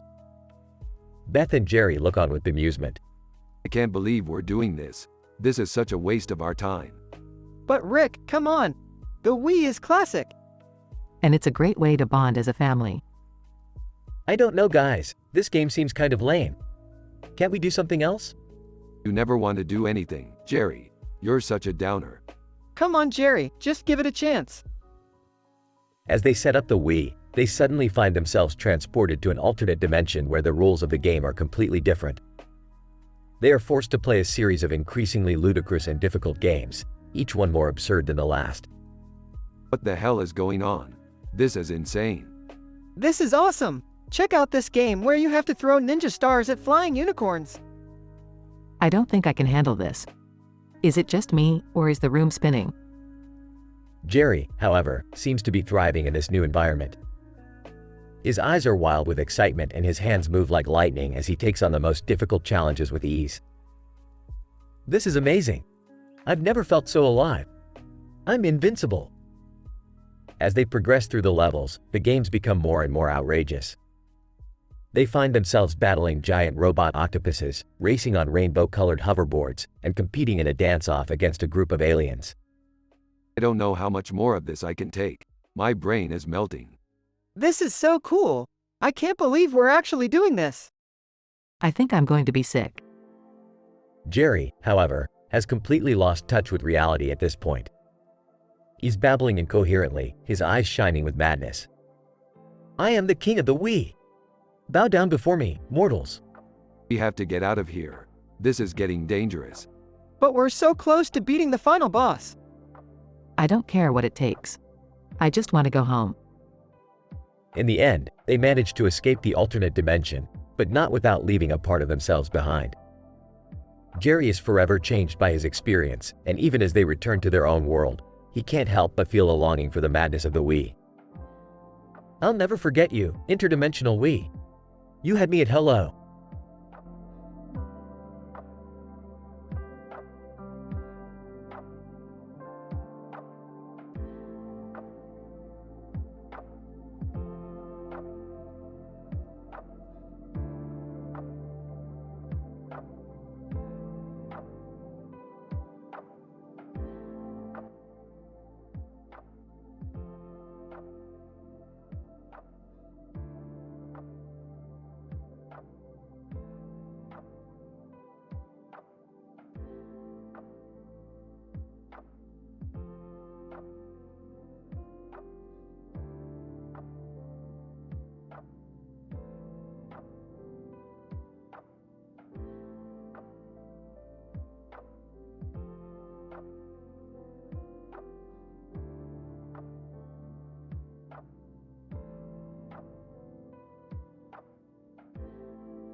Title: Genetic Revelations and Adoption Drama. Synopsis. In this episode, we explore the intricate complexities of family dynamics in a multi-dimensional universe. Our main protagonists, Rick, Morty, and Jerry, find themselves in a neon-lit room where Rick confesses that Morty is adopted, much to the shock and dismay of Jerry. Jerry, the hapless patriarch of the family, is triggered by this genetic revelation and decides to send Morty to an interdimensional orphanage. Jerry, you might want to sit down. I've got some DNA test results that might shock you. What is it, Rick? Did you find out that Morty has some rare disease or something? No, Jerry, actually, it's quite the opposite. Morty isn't your biological son. What? What do you mean, Rick? You heard me, Morty. You're adopted, but don't worry, I still love you. This is outrageous, Rick. My whole life is a lie. I can't believe you would keep such a secret from me. Why didn't you tell me sooner, Rick? Who are my real parents? Well, you see, Morty, your DNA is unlike anything I've ever seen before. It's actually a combination of multiple dimensions, making it impossible to identify your biological parents. But that's what makes you special, Morty. I don't care about special. I want my real son back. Morty, pack your bags, we're going to the orphanage. What? You can't do this, Jerry. I'm still the same person, no matter whose DNA I have. Hold on a second, Jerry. You're not seriously considering sending Morty away just because he's adopted, are you? I just need some time to process this, Rick. I don't know if I can handle having a son who's not biologically mine. Well, I think you need to man up, Jerry. Families come in all shapes and sizes, and it's not genetics that make a family, it's love and acceptance. Yeah, Jerry, don't you love me for who I am, not just for my DNA? I do love you, Morty. I just need some time to adapt to this new reality. That's all well and good, Jerry. But you better make it quick, because we've got interdimensional aliens to fight, and we can't do it without Morty. Thanks, Rick. I knew you'd always have my back, even if we're not genetically related. In the end, Jerry learns a valuable lesson about accepting family members regardless of their genetic makeup, and Morty learns to embrace his unique identity as a combination of multiple dimensions. Meanwhile, Rick saves the day once again, but that's just another day in the life of this interdimensional family.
Title: The Amnesiac Adventure. Jerry gets schooled in SNES.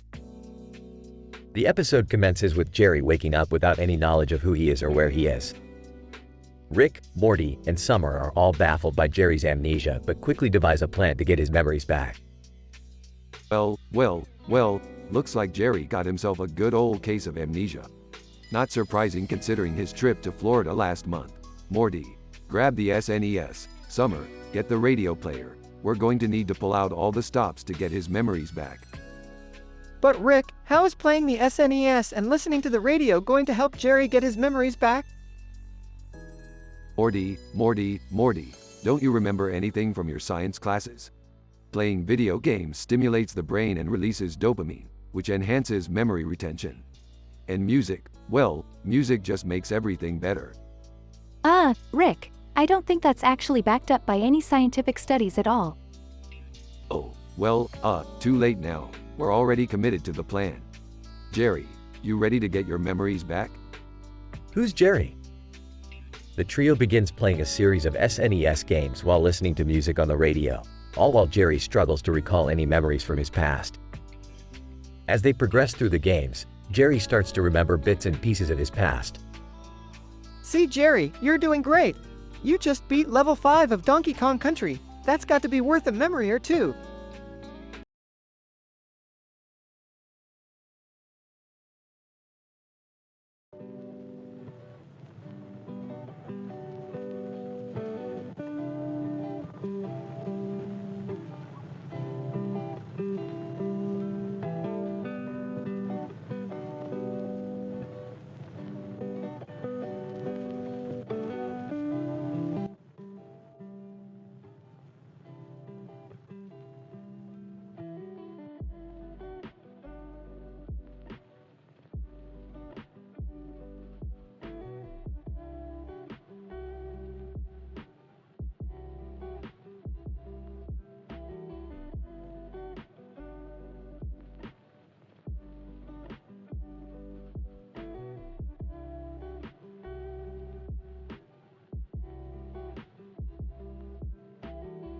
Title: The Spatial Design of Lethality.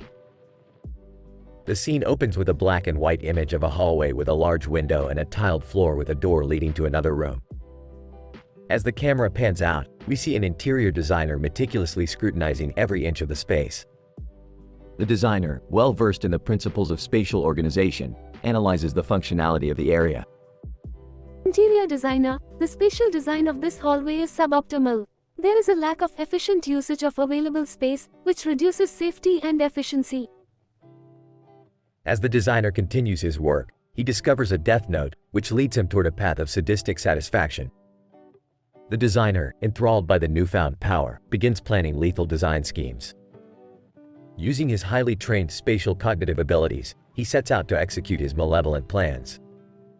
Interior designer, the death note adds a new dimension to the spatial design process. With it, I can manipulate not only physical space, but also the lives of those who inhabit it. As the episode progresses, the designer becomes increasingly ruthless in his design choices, using the death note to eliminate those who stand in the way of his vision. Despite warnings from a colleague, he continues his path of destruction, fully convinced that his designs are worth the cost. Interior designer, my designs are not limited by morality or ethics. They are driven solely by efficiency and functionality, regardless of the human cost. In the end, the designer is ultimately consumed by his own megalomania, falling victim to the same design flaws he had so carefully planned. The episode ends with a chilling reminder of the dangers of manipulating space without consideration for the human costs. Interior designer, in the end, even the most meticulous designer cannot control the forces of life and death.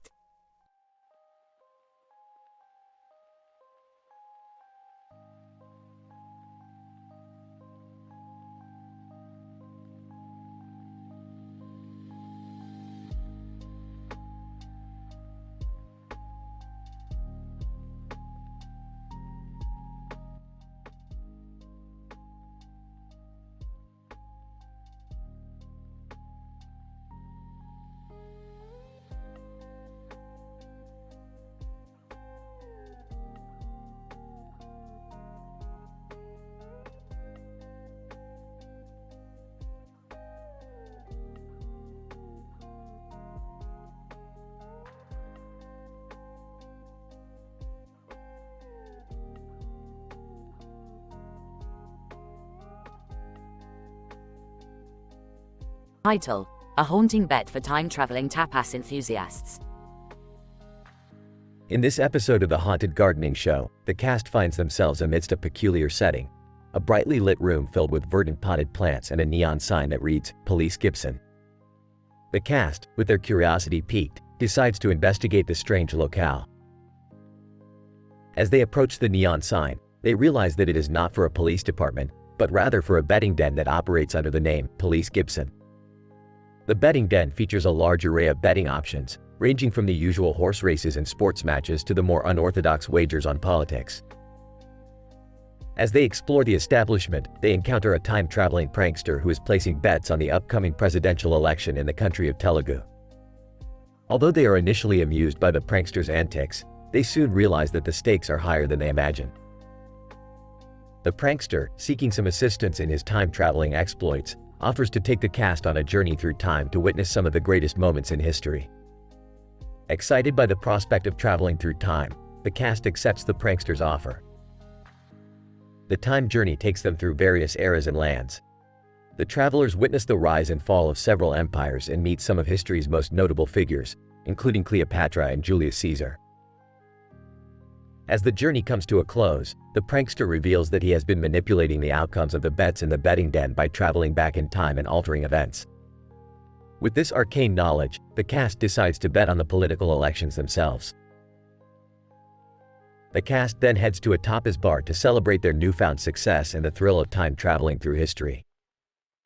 As they sip cocktails and feast on tapas, they discuss the philosophical implications of changing history and the multifaceted nature of bets. The Haunting Gardening Show concludes with the cast contemplating their newfound knowledge and the infinite possibilities of the universe.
Title: The dystopian prison break on skiing rabbits. Setting: a futuristic indoor skiing facility with a blue floor and light fixtures above. The protagonists include renowned video game streamer, Dr. Disrespect, and a group of skilled skiers. Scene 1. Dr. Disrespect enters the facility with his group of snowboarders and skiers, all geared up and ready to tackle the slopes. However, something seems off about the place, and he can't put his finger on it. Dr. Disrespect. This facility is unlike any other skiing center I've ever seen. It seems oddly disorienting. Scene 2. As the group starts gliding down the slopes, they notice something strange. The floor beneath them seems to shift, causing them to almost lose their balance. Skier 1. Have you guys noticed the floor moving? It feels like we're skiing on a soft, unstable surface. Scene 3. As they continue skiing, they encounter groups of rabbits running alongside them, evading some unseen danger. The rabbits somehow seem critical to the facility's operations. Skier 2. Those rabbits are the key to understanding this facility. We need to figure out why they're here. Scene 4. The group follows the rabbits, and they lead them through a maze of corridors and rooms that they've never seen before. After hours of skiing and dodging obstacles, they finally come across some clues to the facility's purpose, hidden in a locked room filled with strange machinery. Dr. Disrespect. This place is not a skiing center. It's a high-security prison. But why would anyone want to imprison rabbits here? Scene 5. The group pieces together a sinister plot involving the rabbits being used as test subjects for powerful drugs that can manipulate human emotions and alter the future. They decide to put an end to this madness and break the rabbits out of the facility. Tier 3. We need to release these rabbits to the wild. We cannot let this facility continue its cruel experiments. Scene 6. The group devises a plan to free the rabbits by using their skiing skills to cause a distraction, allowing them to open the cages and flee. DR disrespect. We need to move quickly and decisively. Our skiing skills will be our advantage against the facility's guards. Scene 7. The group successfully executes the plan, and the rabbits are freed from their captivity, escaping to safety outside. The group feels a sense of accomplishment for stopping the facility's nefarious agenda. Tier 4. We did it. We saved these poor rabbits from a life of misery. End of episode. The episode concludes with DR disrespect and the group leaving the facility amid a sense of satisfaction, knowing they've put an end to the cruel experiment and saved the lives of the rabbits.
Disclaimer: the following hypothetical Rick and Morty episode is purely fictional and not endorsed by the creators of Rick and Morty. Title: The Quantum Gun-tastic Adventure. Synopsis: Rick and Morty find themselves in a dimension where every aspect of reality is cartoonish and over the top. Morty, impressed by the scenery and the cartoon character holding a gun in front of him, decides to play with the gun. Little does he know, the gun is actually a quantum weapon capable of instantly transporting him to another dimension. Act 1. Rick and Morty are lounging in the living room, bored out of their minds. Suddenly, the TV flickers to life, and a strange cartoon-like figure holding a gun appears on screen. Morty eagerly picks up the gun and starts playing with it, not knowing that it's actually a powerful quantum weapon. Hey Rick, check this out. I'm holding a gun. Pew pew pew. Morty, put that thing down. You have no idea what it does. Relax Rick, what could go wrong? Suddenly, the gun emits a bright flash of light, and Morty disappears in thin air. Act 2. Morty wakes up in a bizarre dimension consisting of a green background and pink and purple cartoon-like scenery. He looks around in awe, but then realizes he has no idea where he is, and panics. Oh my god, I don't know nobody. I'm all alone. Suddenly, he hears a voice from behind him. He turns around and sees a giant cartoon caterpillar with a top hat and a monocle. Caterpillar. Hello there, old chap. Welcome to the whimsical realm of Toonville. I'm Mr. Pembroke, pleased to make your acquaintance. Hi Mr. Pembroke. Can you help me get back home? Mr. Pembroke. Why, of course, my boy. But first, you must help me recover my prized monocle from the clutches of the nefarious Dr. Doodle. Act 3. Morty and Mr. Pembroke embark on a wacky adventure to stop Dr. Doodle and recover the missing monocle. Along the way, they encounter all sorts of cartoonish creatures, from sentient robot dogs to talking food items. Name: This dimension is absurd. What kind of deranged mind can think of this stuff? Name: Relax, Morty. Just go with it. It's all about suspension of disbelief and comedic timing. Act 4. After a wild car chase, a showdown with Dr. Doodle, and a daring escape in a hot air balloon, Morty and Mr. Pembroke finally recover the missing monocle and return it to its rightful owner. Wow, that was insane. Thanks for the adventure, Mr. Pembroke. How do we get back home now? Mr. Pembroke. Ah yes, the quantum gun. You simply need to press this button here, and presto. Wait, are you saying this whole adventure could have been avoided if I just pressed a button? Mr. Pembroke. Indeed, but where's the fun in that? Epilogue. Rick and Morty are back in their living room, with Morty still holding the quantum gun. Hey Rick, can I press this button? For the love of all things scientific, Morty, no. Come on, just once? Fine. Whatever happens, don't say I didn't warn you. Morty presses the button and disappears in a flash of light. Rick sighs and takes a swig from his flask. Looks like I'm doing a solo adventure this time. Great.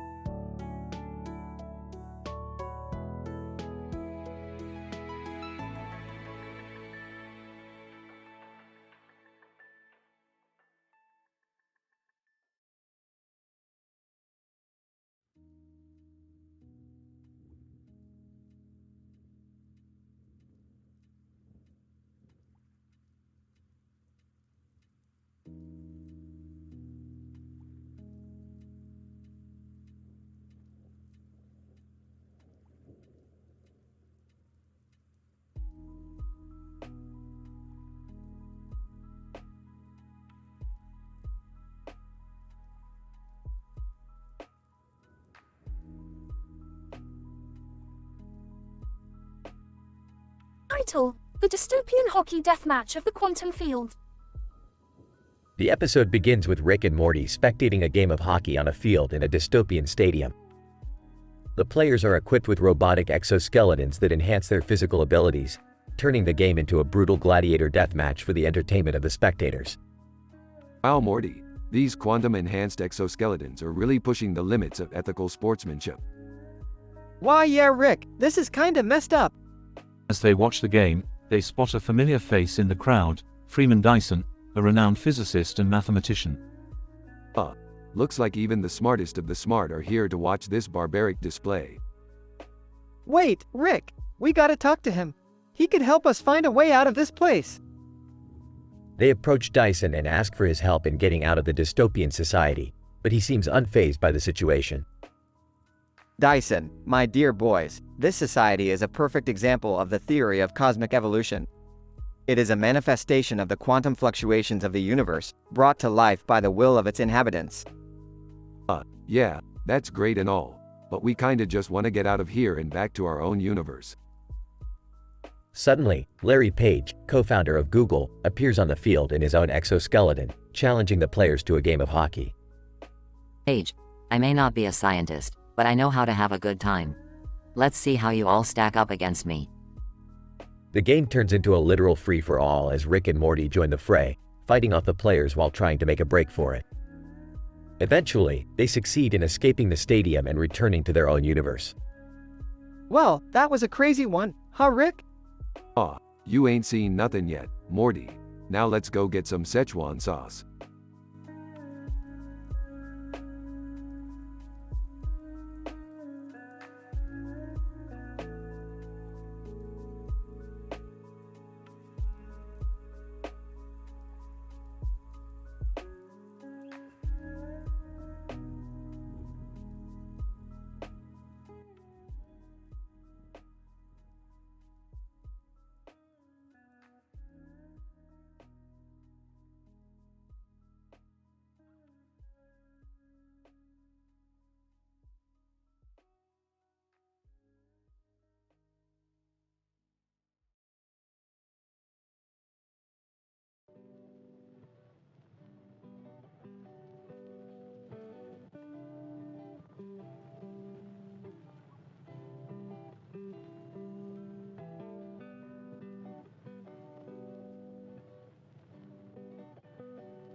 Title: An extraterrestrial lip-reading adventure.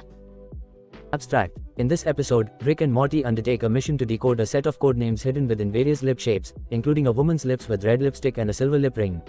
Along the way, they encounter several funny incidents on public transportation and discuss the groundbreaking discovery of pulsars by astrophysicist Jocelyn Bell Burnell.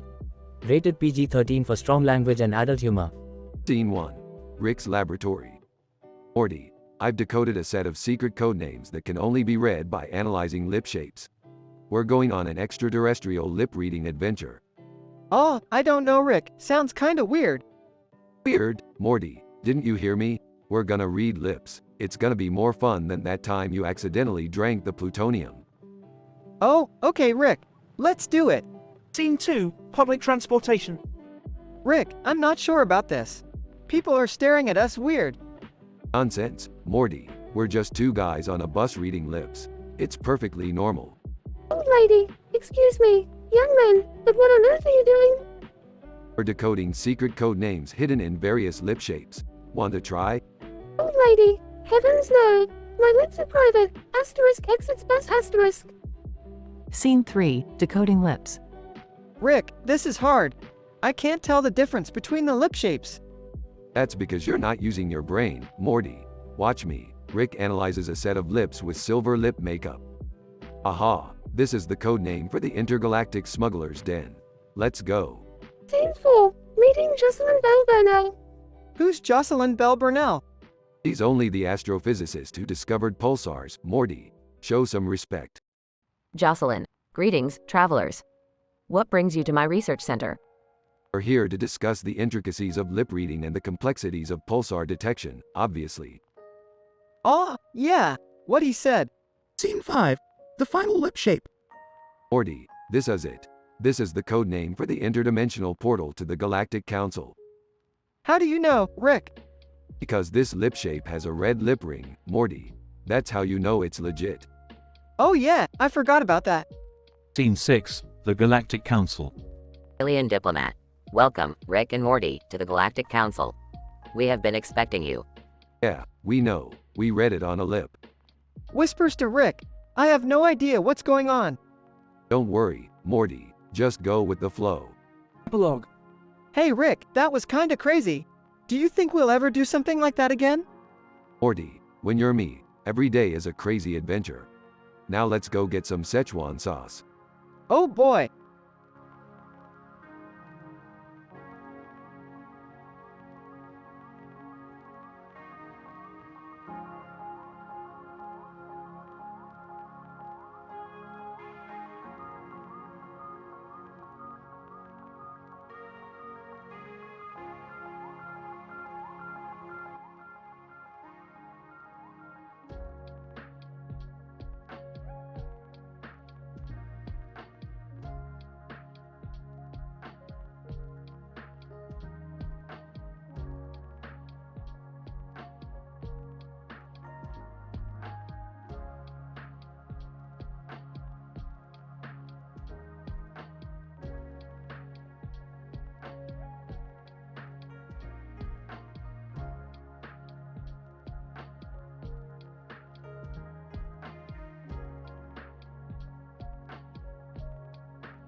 Title: The hilarious scientific adventure of Rick and Morty.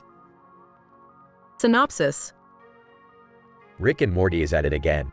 This time their adventure brings them to a tennis court with a weird poster on its side. Upon closer inspection, they discovered that the poster was not what it seems. It was a portal to another dimension. Intrigued, Rick and Morty enter the portal, only to find themselves in a world where scientific concepts are closely embedded in every aspect of society. Morty, this is a world where everything is based on scientific principles. We have to be careful not to mess things up. Geez, Rick, I don't even know where to start. As they explored the world, they stumbled upon a group of aliens playing a game of helium. In this game, the players must use their knowledge of the periodic table to score points. The higher the number of atomic mass, the more points they get. Rick and Morty, being the smartest beings in the universe, decided to join in. Bring it on, alien scum. I'll show you how it's done. Oh, Rick, I don't think. Shut up, Morty. I got this. After a heated game of helium, Rick emerged as the winner, beating the aliens with his vast knowledge of chemistry.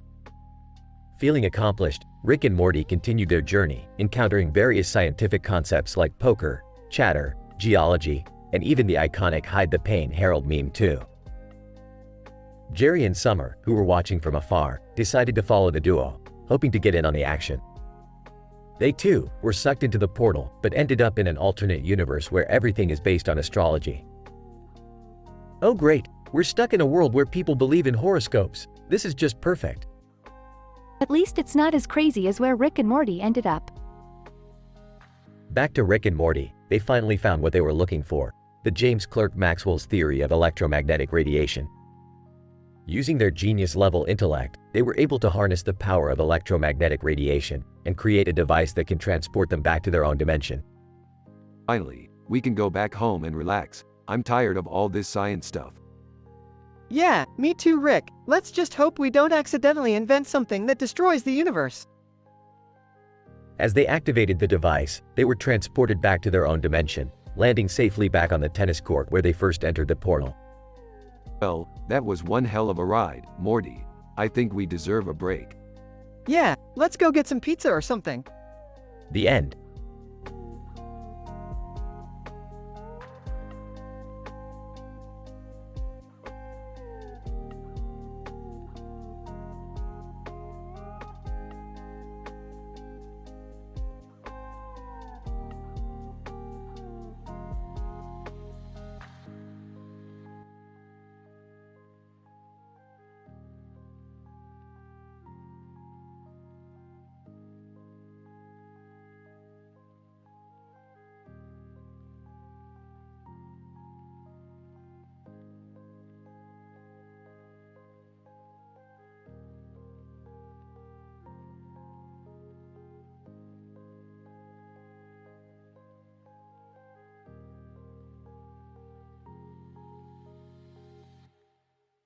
Title: The Android Dilemma of Velociraptor and the Laser Eye Surgery. Synopsis: the episode begins with Rick and Morty exploring an unknown planet. They encounter a man in a black jacket holding a green lizard on his finger and pointing to it with a white stick. Morty excitedly exclaims, "Who'll Velociraptor?" Rick scoffs, "That's just a stupid meme, Morty, ignore it." Meanwhile, at a nearby space station, a group of scientists are discussing the ethical dilemma of android sentience. One of the androids, named Lol Tyler 1, has become self-aware and is demanding equal rights. Ron Weasley, a wizard from Earth, offers to help the androids by casting a spell to give them magical abilities. Back on the planet, Rick decides to get laser eye surgery to improve his vision. However, the surgery goes horribly wrong, and he ends up with laser eyes that he cannot control. Morty tries to help, but accidentally sends him into a nearby village where he wreaks havoc. As the chaos ensues, the scientists arrive on the planet to investigate the mysterious android sentience. Rick, still with uncontrollable laser eyes, encounters Lol Tyler 1 and they bond over their shared frustration at being misunderstood. In the end, Ron Weasley's spell works, and the androids gain magical powers. Rick's laser eyes are fixed, and he and Morty make it back to their spaceship, narrowly avoiding the wrath of the angry villagers. That was a crazy adventure, Rick. Who knew memes and androids could cause so much trouble? Yeah, Morty, it's like the universe just loves to mess with us. Well, Tyler 1, thanks for your help, Rick. Let's say we team up and cause some chaos? I like your style, kid. Let's do it.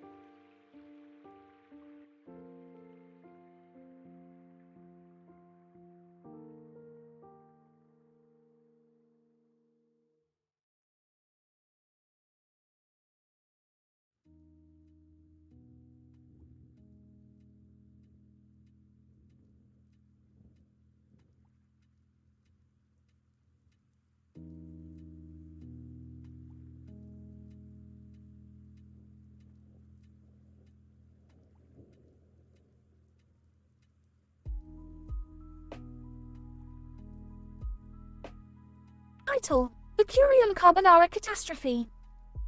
Rick and Morty come across a bowl of pasta with a spoon and a bowl of cheese on the side with a spoon.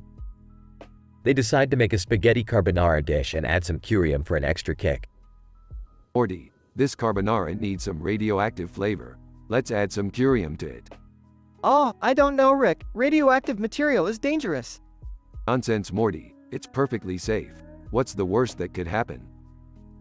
As they eat their radioactive carbonara, they suddenly feel a strange sensation in their teeth. Rick, my teeth feel weird. Like they're melting or something. Don't worry, Morty. It's just the curium reacting with the calcium in your teeth. However, things quickly spiral out of control as the curium starts to spread throughout their bodies. Morty, we gotta get this curium out of our systems. Let's play some ice hockey to sweat it out. Ice hockey? What does that have to do with anything? Just trust me, Morty. It's science. As they play ice hockey, they accidentally end up in Telugu, where they meet a group of aliens who are also dealing with a curium contamination. Hey, you guys got any ideas on how to get rid of curium from our systems? Alien. Yes, we've been using a special herb that neutralizes the curium. It's called, speaks in Telugu. Great, how do we get it? Alien, you'll have to defeat our ice hockey team in a match first. Rick and Morty end up winning the game and getting the herb. They consume it and finally feel normal again. Wow, Rick, that was really intense. Maybe let's not mess around with radioactive stuff next time, okay? Sure, Morty. Until the next time I feel like being reckless with science. The episode ends with Rick and Morty eating a bowl of pasta with a spoon and discussing the absurdity of their latest adventure.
Title: Measuring the Humorous Effects of Multidimensional Superhero Paradoxes. Abstract. In this study, we explore the effects of multidimensional superhero paradoxes on the humor response of individuals. We examine this phenomenon through the lens of Rick Sanchez and Morty Smith, two interdimensional explorers, as they encounter a new character from the video game Avengers War. This character, with green hair and glowing eyes, is found in a neon light background and quickly becomes a source of hilarity for our protagonists. Along with the character, Chuck A. Luck, a dice-based gambling game, and funny superheroes such as Gone Free CSS are introduced. Additionally, we observe the role of a human model, Bella Hadid, and a mosquito in the comedic plot. Hey Morty, what is that green-haired, glowing-eyed guy from Avengers War doing here? I don't know, Rick, but he's giving off some major multidimensional radiation. Green-haired guy. What is up, dudes? I have arrived. Oh geez, his humor wave frequencies are off the charts. Chuck A. Luck, roll the dice, place your bets. Let's make this dimension some money. Whoa, these superheroes are hilarious. Look at Gone Free CSS's hair. It's like a pineapple. Bella Hadid, what's going on here? I'm just trying to model for this neon background. Mosquito, buzz, I've got some comedic relief for you all. Alright, Morty. Let's get out of here before things get too crazy. Yeah, Rick, I don't want to get sucked into a multidimensional paradoxical loop of humor. Conclusion. Through this episode, we see the potential of multidimensional superhero paradoxes to induce humor responses in individuals. The introduction of Chuck A. Luck, Gone Free CSS, Bella Hadid, and a mosquito serve as additional sources of comedic relief. However, caution must be exercised when encountering such paradoxes, as they may lead to overwhelming absurdity and potential danger.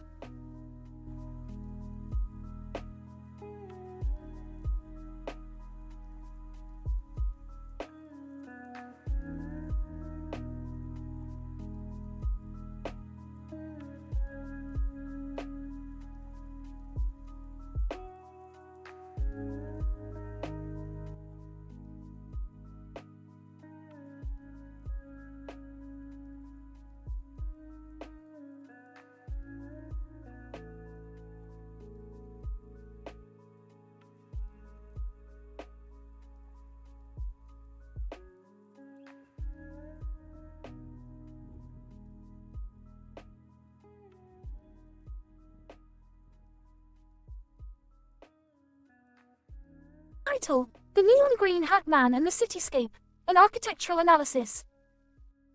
Introduction. In this episode, we explore the cityscape of Schleem and the enigmatic figure of the man with a green hat on his head, carrying a neon green circle above him.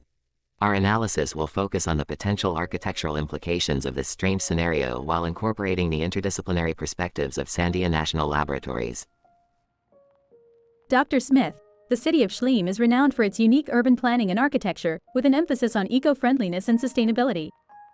However, the appearance of the man with the green hat raises questions about the city's design and functionality. Perhaps he is a product of Schleem's progressive and experimental mindset. Dr. Gomez, it is also important to consider the role of the neon green circle. Could it be a symbol of sustainability or a decorative element? We must examine the material and construction of the circle to gain further insight into its purpose. Dr. Lee, as an architect, I am intrigued by the juxtaposition between the man and the cityscape. The man's presence disrupts the harmony of the urban environment, but it also creates a sense of contrast and intrigue. I wonder if this was intentional or a happy accident. Dr. Patel, from a psychological perspective, the man's choice of a green hat and neon circle could represent a desire to stand out and be recognized. The cityscape's uniformity may have inspired him to rebel and assert his individuality. Dr. Johnson, taking into account the interdisciplinary perspectives, we propose that the man's appearance and the neon green circle are intentional and serve a conceptual purpose to challenge the city's design and promote individuality. Conclusion: the man with the green hat and neon green circle presents a multifaceted architectural enigma. Our analysis highlights the importance of interdisciplinary collaboration in understanding and interpreting urban design.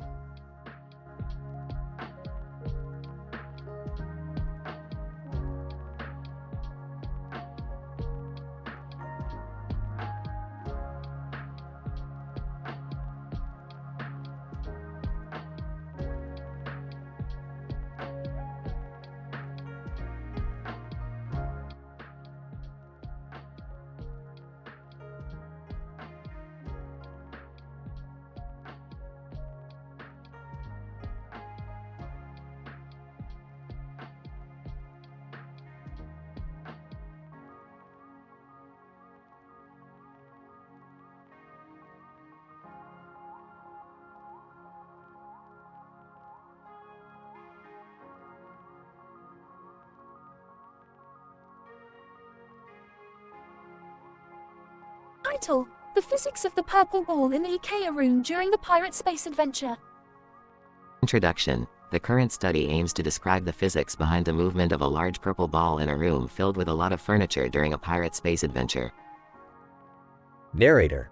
We find ourselves in an IKEA room filled with various types of furniture. In the background of the room, we notice a large purple ball. As we observe the surrounding environment, we begin to understand the underlying physics that govern the movement of the ball. Physics expert. The movement of the ball can be described using Newton's laws of motion. Unless acted upon by an outside force, the ball would continue to remain in its state of rest or uniform motion in a straight line. However, the presence of air molecules exerting a force on the ball and the friction between the ball and the furniture can cause its movement to become more complex. Captain Pirate, shiver me timbers. That's why I almost tripped over that blasted ball when I was looking for me pirate hat. Physics expert. Indeed, Captain. The coefficient of friction between two surfaces determines the degree of resistance to the movement of the ball when it comes in contact with the furniture in the room. Narrator. Suddenly, the scene changes as the characters find themselves on a spaceship headed towards a distant planet. Physics expert. As we prepare for our space adventure, we must consider how the gravity force of the planet will affect the movement of the ball. Navigator. We must account for the acceleration of gravity on the planet, which will cause the ball to fall towards the surface. Physics expert. Correct. And the velocity of the ball as it falls will be determined by its initial velocity and the acceleration due to gravity. Narrator. As the adventure continues, the physics of the purple ball remains a constant presence. With every movement and every change in the environment, the ball's behavior conforms to the laws of physics. Conclusion. In conclusion, the study of the physics behind the movement of a large purple ball in a room filled with furniture during a pirate space adventure reveals the fundamental principles of force, motion, and energy that govern our physical world.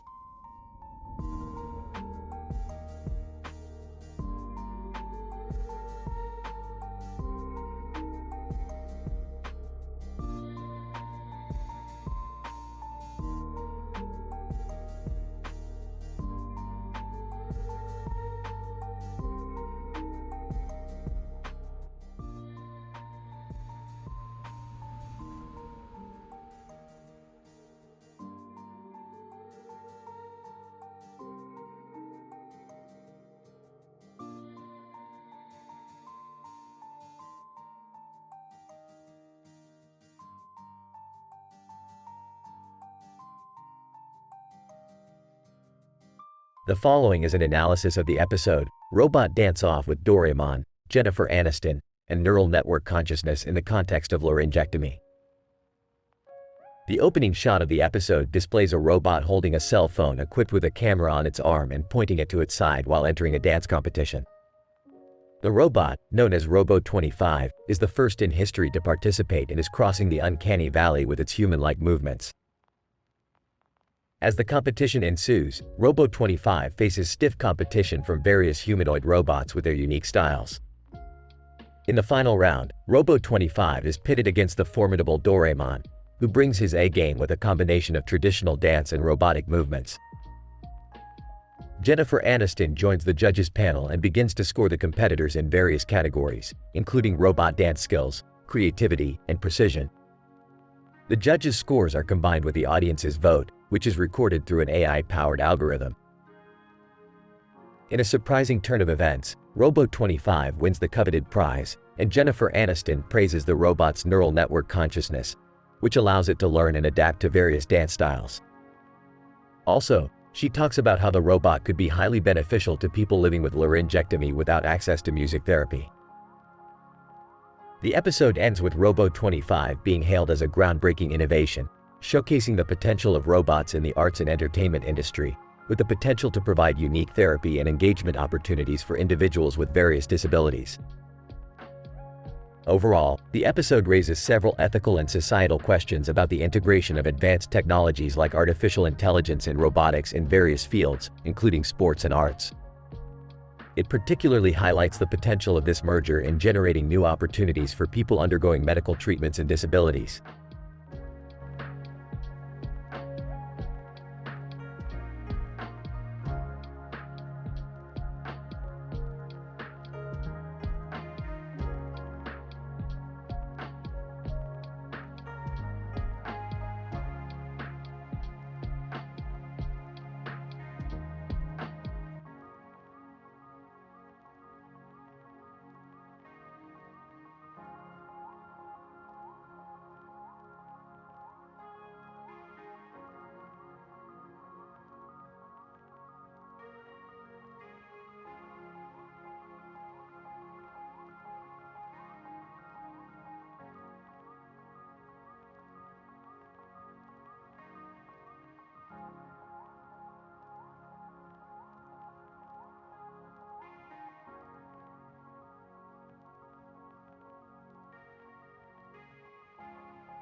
Title: The Tuskegee Experiment Extravaganza.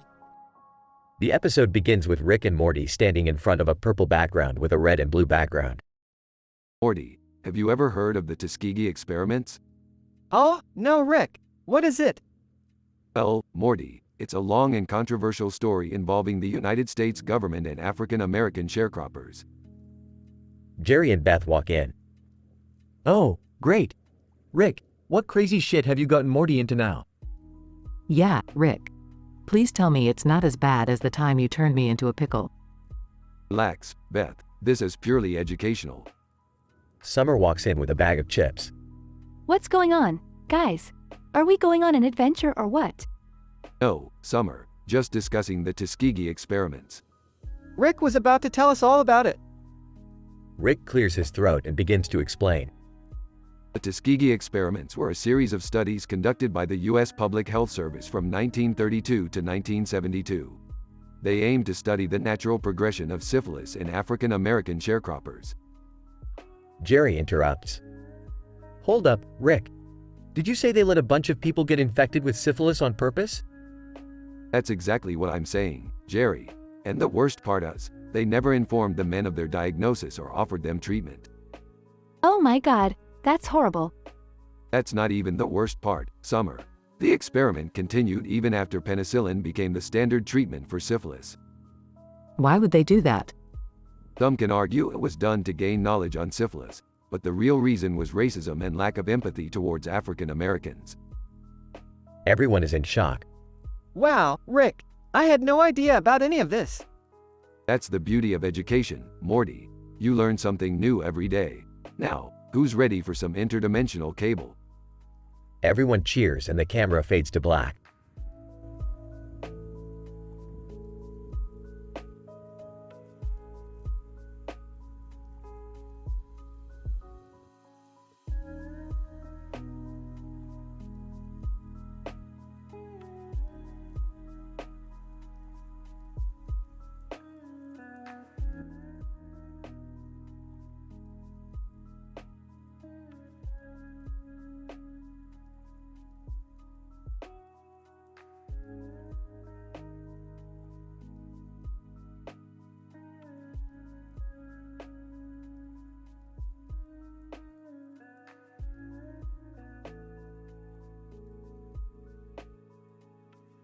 Title: Operation Locking Joke. In this episode, the 11-dimensional traveling scientist, Rick, educates his grandson, Morty, on the intricacies of Operation Mockingbird. Morty, have you ever heard of Operation Mockingbird? Operation what now?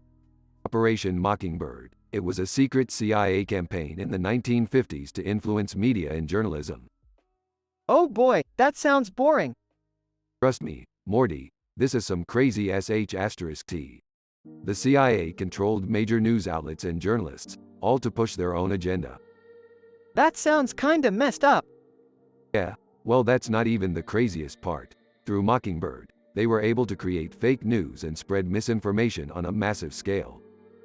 Fake news? Like clickbait articles and stuff?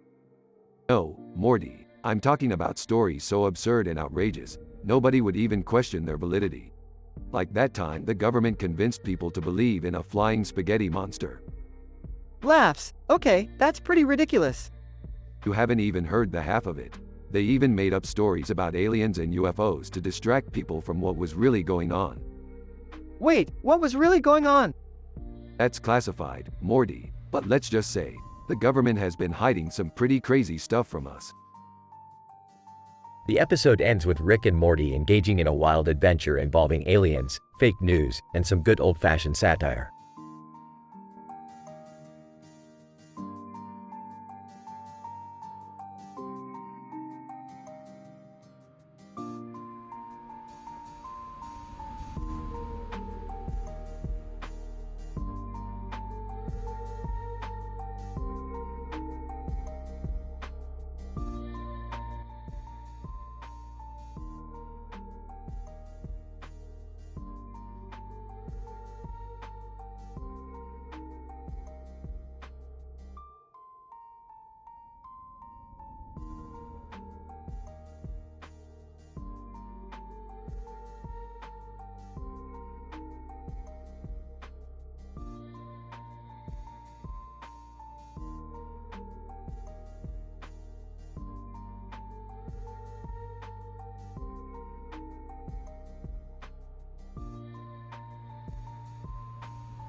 Title: The Infant Invasion of the Multiverse. Morty, we've got trouble on our hands. These psychedelic circles and stars can only mean one thing. The universe is in danger.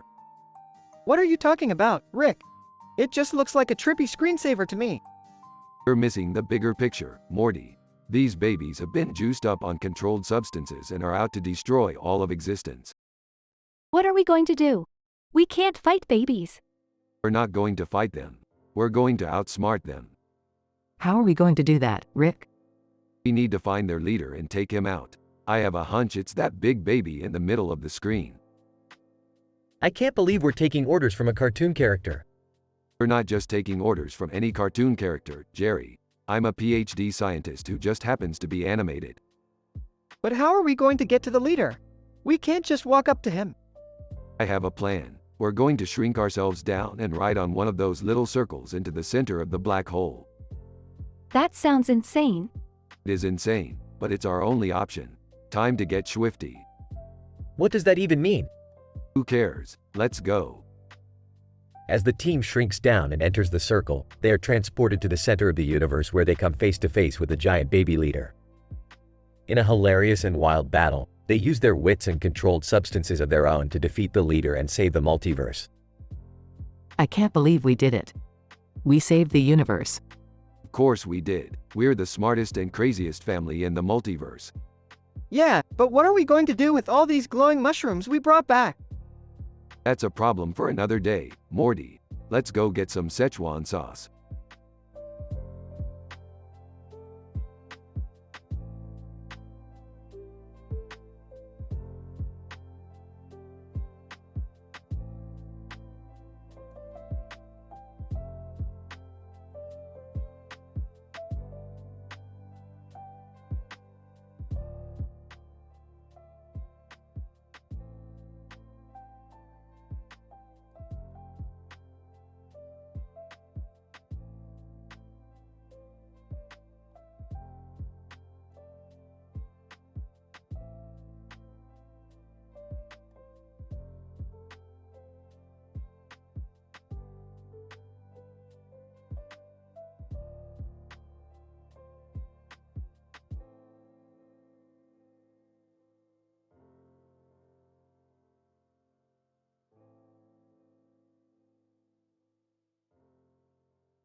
Title: Operation Northwoods, a Rick-tastic adventure.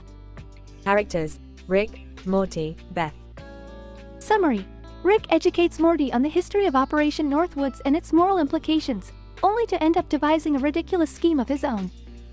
Opening scene. Rick and Morty are in the garage, with Rick tinkering with a machine. Morty is playing with a Rubik's Cube. You know, Morty, when I was your age, I was busy toppling governments left and right. Oh, that doesn't sound legal, Rick. Chuckles, legal? Who cares about legal? You know what they say, Morty, history is written by the victors. Wait, what are you getting at, Rick? Just his glasses. Have you ever heard of Operation Northwoods? Nope. Sounds like a new burger joint. Facepalms. You seriously need to start reading more books, Morty. Picks up a book and tosses it at Morty. Catches the book. Hey, what's this about? Leans in. Sit down, Morty, and let me blow your mind.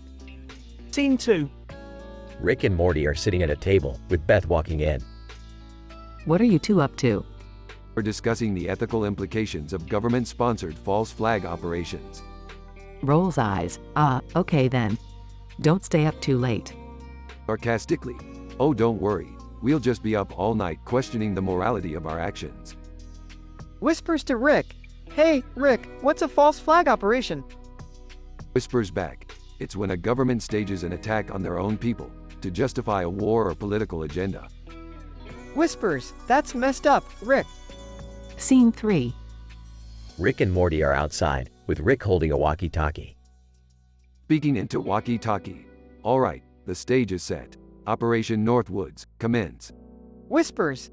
Rick, what are we doing exactly? Whispers back. Just trust me, Morty. Suddenly, a group of squirrels come running towards them, wearing tiny army helmets and gun holsters. Shocked. Rick, are these squirrel soldiers?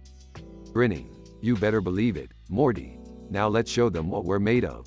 Scene 4. Rick, Morty, and the squirrel soldiers are battling against a group of chipmunks. Meanwhile, Beth is inside the house, watching the chaotic scene unfold from the window. Facepalms. What the hell is going on out there? Scene 5. Rick and Morty return to the garage, with the squirrel soldiers following behind them. Proudly. Well, Morty, I think we made quite the impact today. Laughing. Yeah, I don't think those chipmunks will be messing with us again. Suddenly, Beth walks in, holding a broom. Angrily, Rick, what the hell is this mess outside? Defensive? Hey, we were just defending ourselves, Beth. It's like they say, never bring a squirrel to a chipmunk fight. Laughing. That's not how the saying goes at all, Rick. Shrugs. Well, we still had fun, didn't we? Sighs. You two are impossible. Closing scene. Rick, Morty, and the squirrel soldiers are back outside, sitting on a lawn chair. Smirks. You know, Morty, I think we could take on the entire animal kingdom if we wanted to. Laughs. Yeah, I don't think that's such a good idea, Rick. Chuckles. Oh, Morty, you're such a killjoy. Raises his hand. Squirrel army, roll out. The squirrel soldiers follow behind Rick as he walks off into the sunset.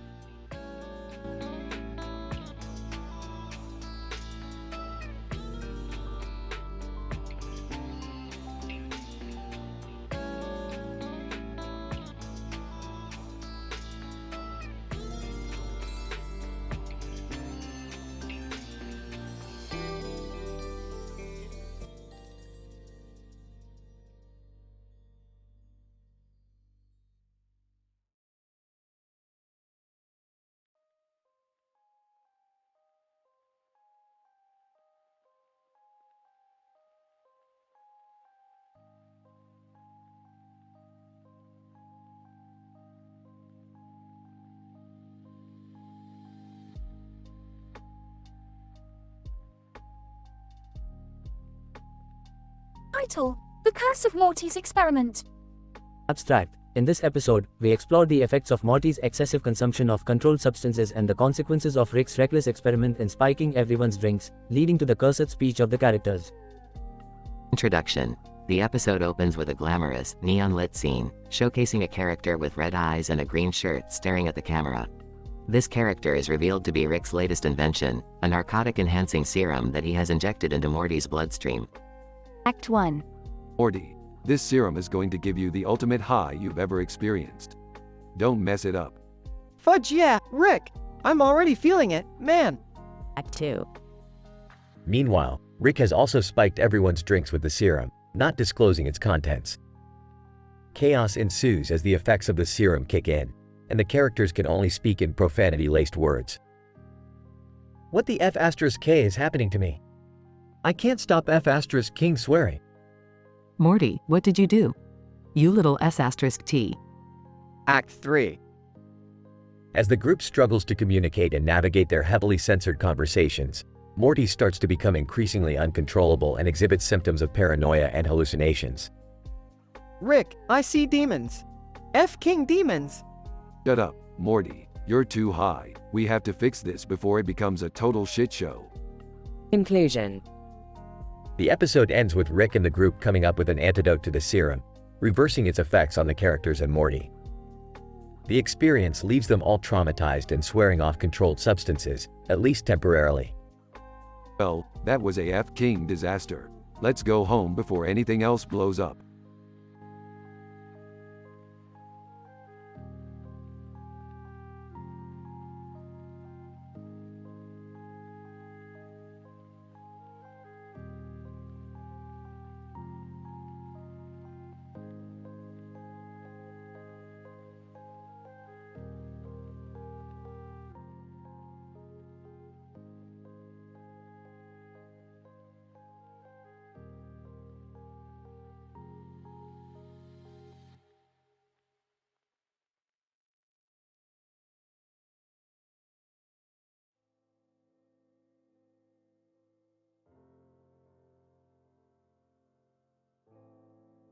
Title: The Taco Stand Robot Dance-Off Extravaganza.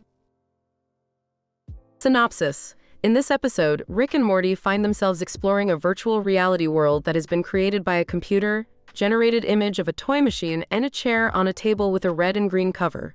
While exploring, they stumble upon a taco stand robot dance-off competition hosted by the famous Dan and Phil.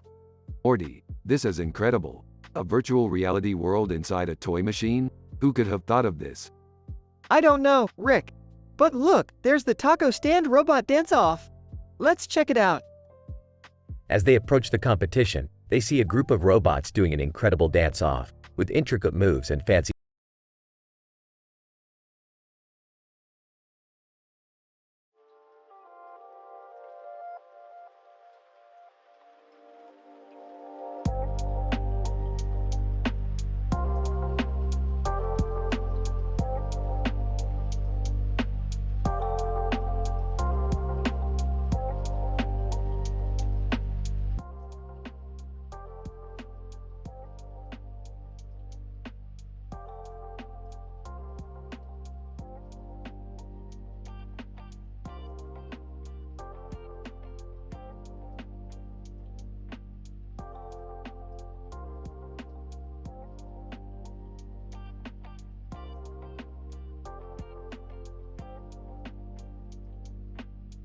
Title: A time-traveling psychiatrist's encounter with celebrities.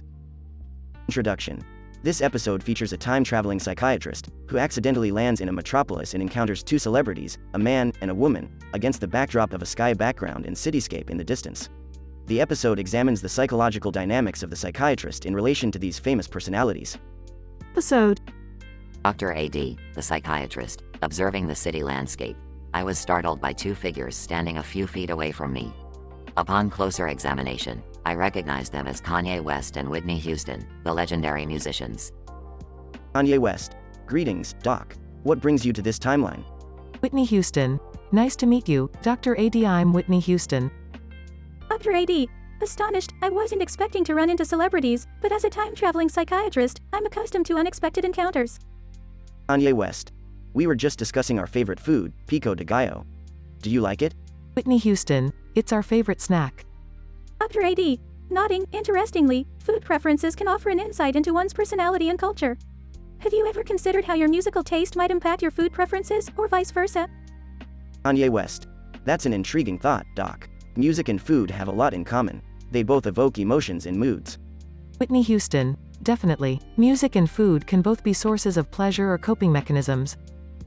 Dr. AD, pondering, I agree. As a psychiatrist, I encourage my patients to explore the connections between various aspects of their lives. Final thoughts. The episode illustrates the intersections of different aspects of our lives, from food to music, and highlights how these intersections can offer insights into our identities and personalities. The discussion between the psychiatrist and the two celebrities shows the relevance of these intersections to our well-being and mental health.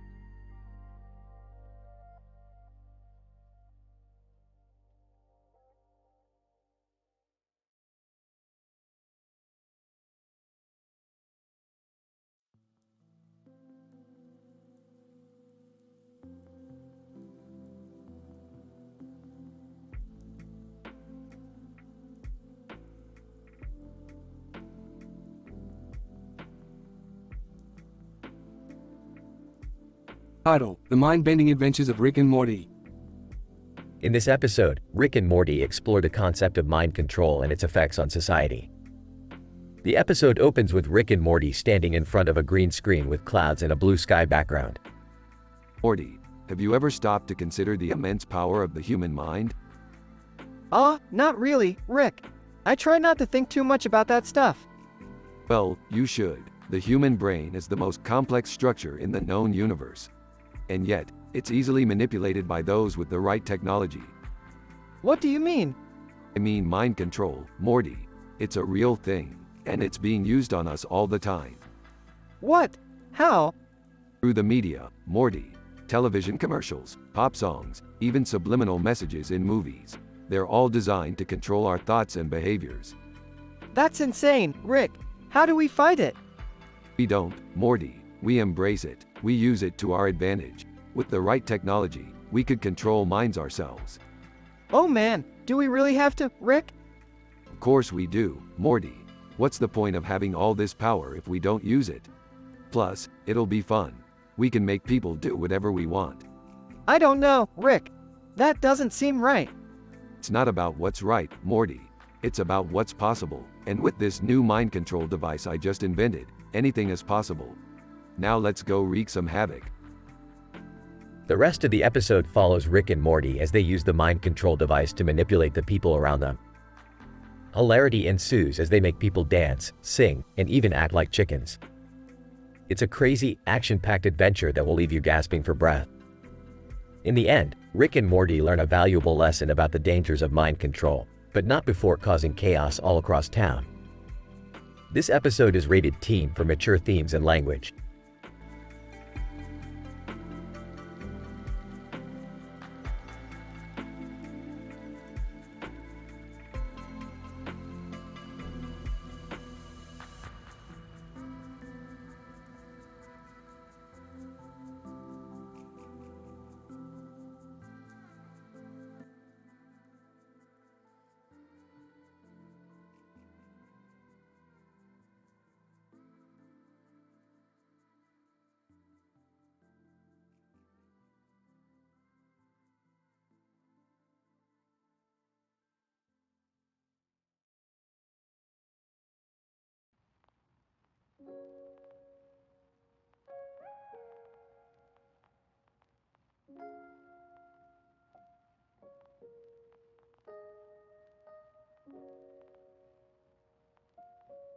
Title: The Proxy War Paradox. Act 1. The episode begins with Rick, Morty, and Summer chilling at home, watching the news. The news report discusses the recent political unrest happening in the Middle East, as well as the role of the US government in funding rebel organizations. Morty questions the legitimacy of the actions taken by the US government, and Rick chimes in. It's simple, Morty. The US government is just playing a game of proxy war with Russia. Proxy war? What's that supposed to mean? It means they're fighting through other people. Instead of the US and Russia battling it out themselves, they're funding other organizations to do it for them. Act 2. Rick and the gang suddenly find themselves on a strange alien planet, filled with bizarre creatures. Morty is freaking out, but Rick is completely unfazed. Oh, God! Rick, what the hell is going on? Relax, Morty, we're just taking a little detour. A detour to where, exactly? The land of proxy wars. Act 3. The group learns that the aliens on the planet are also engaged in a proxy war, but with a twist. Instead of funding rebel organizations, the aliens are using stand-up comedians to battle it out. Rick, Morty, and Summer find themselves caught in the crossfire, and have to use their own comedic skills to stay alive. I don't know if I can do this, Rick. I'm not funny. It's okay, Morty. Nobody's perfect, except for me, of course. Just tell us what we need to do. We need to come up with the funniest material we can, otherwise we'll be killed. Act 4. The group successfully outwits the alien comedians, and makes it out alive. Well, that was one hell of a proxy war. Rick, what was the point of all that? The point, Morty, is that sometimes even the most serious things can be a total joke. And that sometimes, the best way to fight is with humor. The episode ends with the group heading back home, laughing and joking.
Title: The Financial Fiasco Frenzy.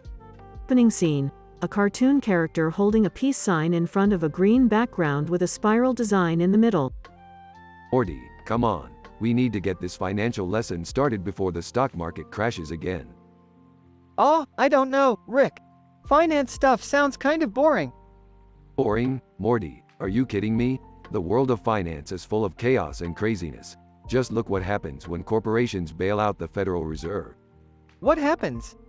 Well, Morty, it creates a vortex of financial fiasco and frenzy that plunges the world into a state of utter chaos. But hey, at least it's hilarious, right? I don't know if I want to be part of a financial frenzy, Rick. Too late, Morty. We're already caught up in it. Hang on tight, because this is going to be a wild ride. Scene 2. Rick and Morty are transported to the center of a vortex of spinning dollar bills and stock market charts. What is going on, Rick? My brain can't handle all this information. It's simple, Morty. The corporations bailed out the Federal Reserve, creating an unstable financial environment. Now, the stock market is spiraling out of control. I don't think this is funny anymore, Rick. We're going to lose all our money and end up homeless. Relax, Morty. I've got a plan. We just need to invest in some high-risk stocks and ride out the storm. That sounds like a terrible idea, Rick. Trust me, Morty. I'm a scientist. I know what I'm doing. Scene 3. Rick and Morty invest in high-risk stocks and watch as their money grows at an alarming rate. Wow, Rick. We're making so much money. This is crazy. Told you, Morty. It's all about taking risks and playing the game. Scene 4. The stock market crashes, and Rick and Morty lose everything. What happened, Rick? We were doing so well. It's the way of the financial world, Morty. Sometimes you win, sometimes you lose. But hey, at least we had fun, right? Fun? Rick, we just lost everything we had. Hey, details. Let's go grab a drink and laugh about it. Closing scene. Rick and Morty sit in a bar, sipping on a drink as they watch the chaos of the stock market on the TV. I can't believe we lost everything, Rick. Hey, Morty, it's not about the money. It's about the journey, and what a journey it was. If you say so, Rick. I do say so, Morty. Now let's drink up and forget about our financial woes. The end.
Title: The Cambridge Catastrophe.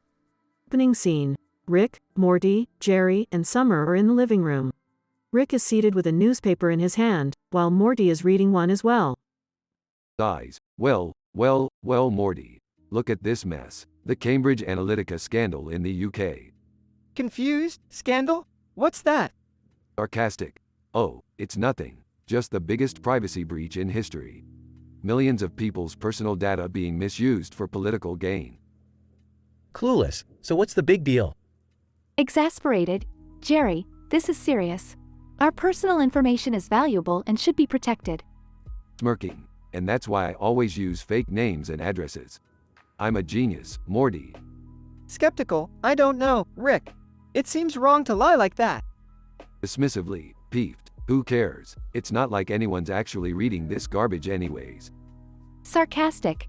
Yeah, except for the millions of people affected by this breach. Nervously, guys? You do realize we use the internet too, right? Chuckles. Don't worry, Jerry. We'll just hack into their system and delete our data. Doubtful. Isn't that illegal? Smirking. Illegal is just a state of mind, Morty. Scene 2. The group is now in Rick's lab, where they have successfully hacked into Cambridge Analytica's system. Awestruck. Wow, Rick, you're amazing. Impressed. I have to admit, I never thought we could pull this off. Aki, please. This is amateur hour. Confused. Wait, why did we delete everyone's data? Smirking. Because privacy is a right, Morty. And we're just doing our part to protect it. Nervously. I don't think that's how it works, Rick. Skeptical. Yeah, I'm pretty sure that's not legal. Drugs. Hey, they'll never know it was us. Scene 3. The group is suddenly interrupted by a news report on the TV. News anchor. Serious, in a shocking development, millions of people's personal data has been deleted from Cambridge Analytica's system. Grinning. Oopsie. Panicking. Rick, we're gonna get in so much trouble. Frantic. I don't want to go to jail. Angry. Rick, this is all your fault. Defensive. Hey, don't blame me. Blame the corrupt system. Scene 4. The group is now on the run, fleeing from the authorities. Gasping. I can't believe this is happening. Sobbing. I told you we shouldn't have done this. Determined. We need to find a way out of this mess, fast. Smirking. Relax, I've got a plan. Scene 5. The group manages to escape into a parallel universe, where they meet their alternate selves. Alternate. Surprised. Hey, you guys look just like us. Alternate. Confused. Who are you? Grinning. We're from a different universe. We need your help. Alternate. Skeptical. Help with what? nervously. We kind of caused a major data deletion crisis. Alternate, impressed. Wow, you guys really are like us.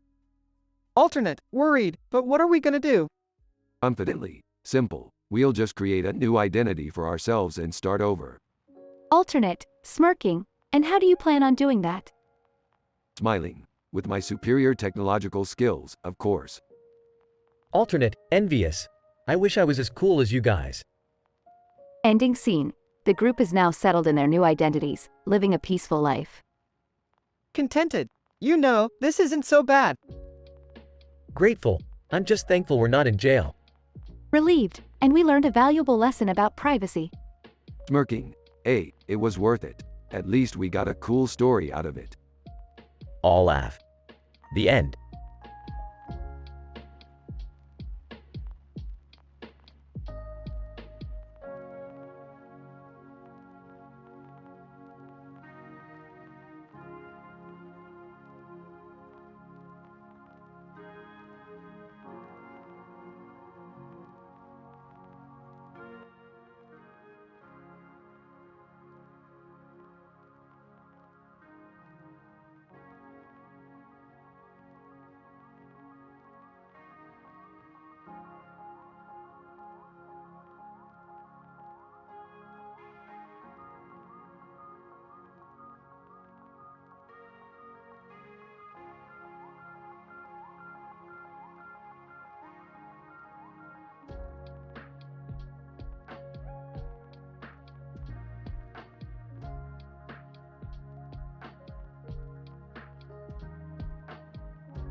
Title: A chaotic experiment with linguistic inhibition.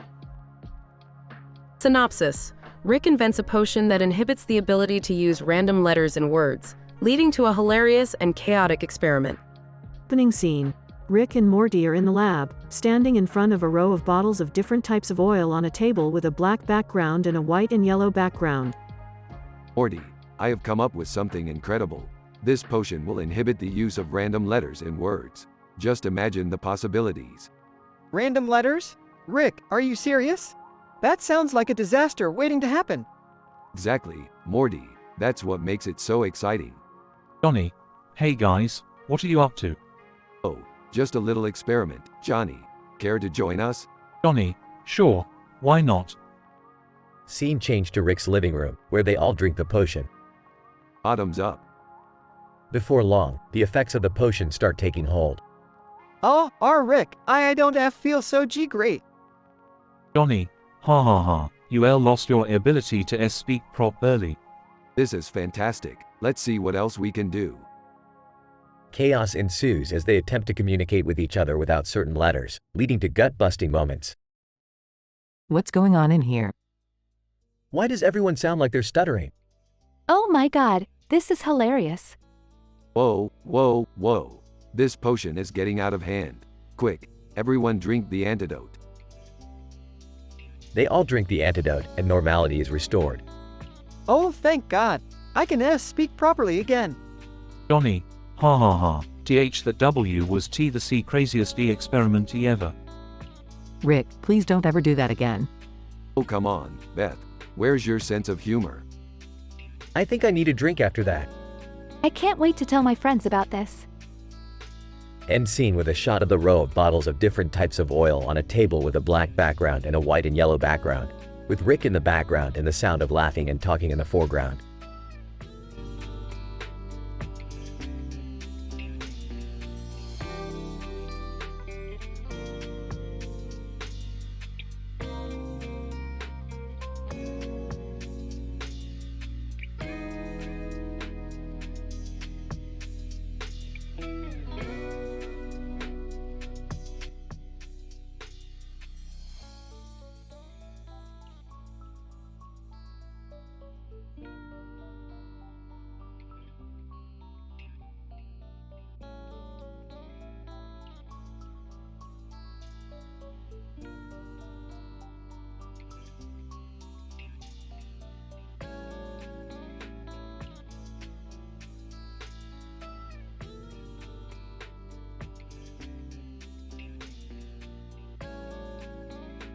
Title: The Mad Libs Experiment. The episode begins with Rick and Morty sitting in the living room, surrounded by stacks of books and papers. Jerry and Summer are seen walking in, just as Rick hands Morty a Mad Libs book. Alright, Morty, let's put our creativity to the test and create the most hilarious Mad Lib story the world has ever seen. Oh geez, Rick, this is gonna be freaking awesome. I don't know about this, guys. I don't think I'm creative enough to come up with funny words. I'm in. Let's do this. Once they get started, Morty starts filling in the blanks with some pretty nasty curses. Okay, let's see. The slimy fart nugget fell down the stairs and broke his sh*t. Ha ha ha. Morty, watch your language. Geez, Rick, it's just a word. Oh yeah? Well, how about FCK face? Is that just a word too? Oh man, Rick, you never disappoint. As the game goes on, Rick gets more and more frustrated with Morty's choice of words. Okay, Morty, let's try and keep it PG. How about silly goose instead of DCK head? Aw, come on Rick, where's the fun in that? Despite Rick's protests, the game continues with even more outrageous words and phrases. I don't even understand what half of these words mean. Yeah, I think Morty's taking it a little too far. What can I say? I have a talent for profanity. Finally, Rick can't take it anymore and unleashes a string of curses that shocks even Morty. FCK this, FCK that, and FCK everything in between. Holy sh*t, Rick, you're getting even dirtier than me. The episode ends with the group laughing hysterically, and Rick and Morty high-fiving each other for their Mad Libs masterpiece.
Title: The Analytica Anecdote.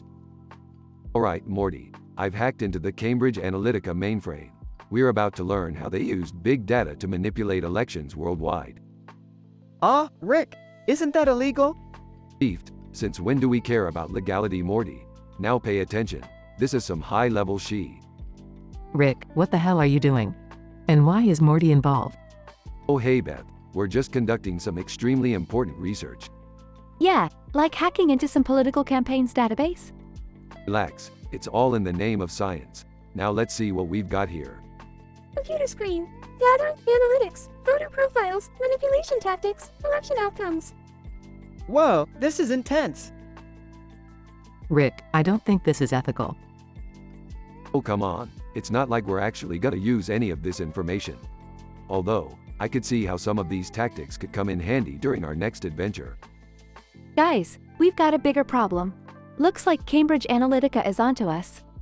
Computer screen, security breach detected, lockdown initiated. Rick, we need to get out of here. Not so fast, Morty. I've got a plan. Rick, no more plans. Just get us out of here before. Alarm sounds, door bursts open, and a group of armed guards enter the room.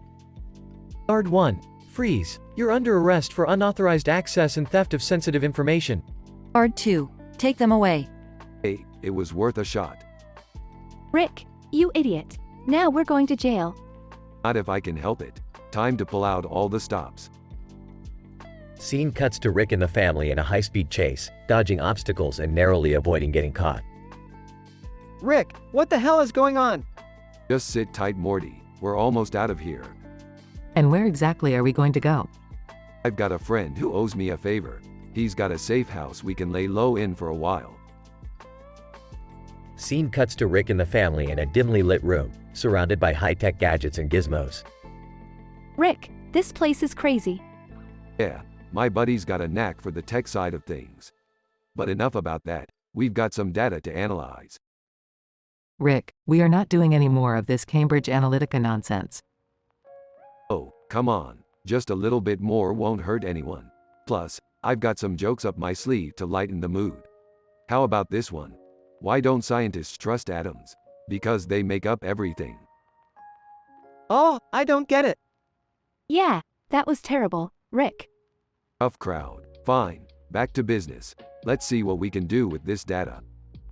End of episode.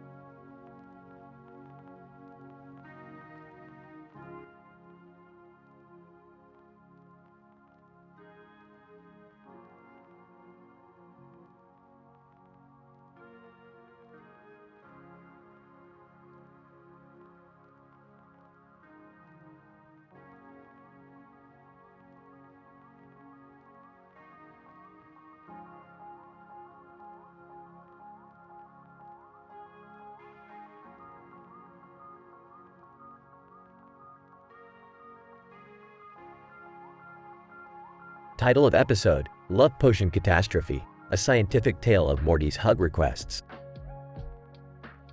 Synopsis: the episode begins with Rick, Morty, Jerry, and Beth sitting around the kitchen table. Rick is tinkering with his latest invention, a love potion for Beth to use on Jerry to strengthen their marriage. However, Morty accidentally drinks the potion after mistaking it for his soda. Chaos ensues. Morty, you imbecile. That was the love potion for your mother. Quick, we have to reverse the effects before things get out of hand. Dad, I love you so much. Can you please hug me and pick me up like when I was a baby? Morty, are you okay? You're acting kinda weird. Oh my god, Morty drank the love potion. Jerry, you have to do something. What? Why me? Because Morty's in love with you now. You have to find a way to break the spell. I'll work on an antidote. In the meantime, keep Morty away from Jerry. Jerry, you're so strong and handsome. Can I please ride on your shoulders like a little kid? This is so messed up. I can't believe this is happening. Okay, I think I've got it. Morty, drink this. Hands Morty the antidote. Drinks the antidote? Whoa, what happened? Why do I feel so weird? Long story short, you drank a love potion and couldn't stop asking me for hugs. Oh God, that's so embarrassing. I'm sorry, Jerry. It's okay, Morty. We can just pretend this never happened. Another successful adventure, brought to you by science. Can we go back to normal now? Fine, normal, cue laughter and outro music.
Title: The Messy Scientist.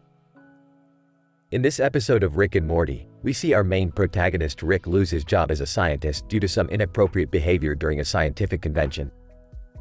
As a result, he ends up homeless and decides to crash at Lester's house from Grand Theft Auto 5. Messed up. Oh great, now I'm stuck with a messy scientist who doesn't know how to clean up after himself. Well, excuse me for being a genius who's busy creating inventions that could change the world. As Rick struggles to find a new job as a scientist, he decides to team up with Morty to rob a group of men holding guns and wearing suits. Rick, I don't think this is such a great idea. We could get killed. Relax, Morty. I've got this under control. Just let me do the talking. But as they attempt to rob the men, they quickly realize that the group is actually a government agency working on a top-secret project. Government agent, you two are in a lot of trouble. We can't let you leave with that information. Oh no, Morty, we're trapped. Quick, use the portal gun to get us out of here. As they escape through the portal, Rick realizes that he left behind his newest invention, a spray that turns everything into jello. Damn it, Morty, now we have to go back and get it. Are you nuts? We almost got killed. We need to just keep running. Fine, but I hope you know how to swim in jello. As they make their way home, they are confronted by Lester, who is outraged by the mess they have made in his house. Messed up. What the hell did you guys do? My whole house is covered in jello. Hey, we were just trying to make a quick buck. You should be grateful you're in on the action. In the end, Rick and Morty are forced to clean up Lester's house and promise to never pull any more crazy stunts again. But let's be real, we know they will.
Title: The Donut Drive-Thru Debacle.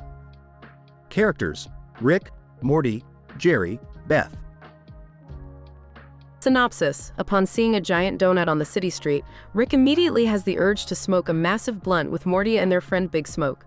After getting high, the trio decides to head to the nearby drive-thru for some munchies. However, when they get there, they find themselves in the middle of an interdimensional fast food war. Morty, my boy, do you see that gargantuan donut over there? That's begging to be smoked. I don't know, Rick. It looks like it's part of a fast food place or something.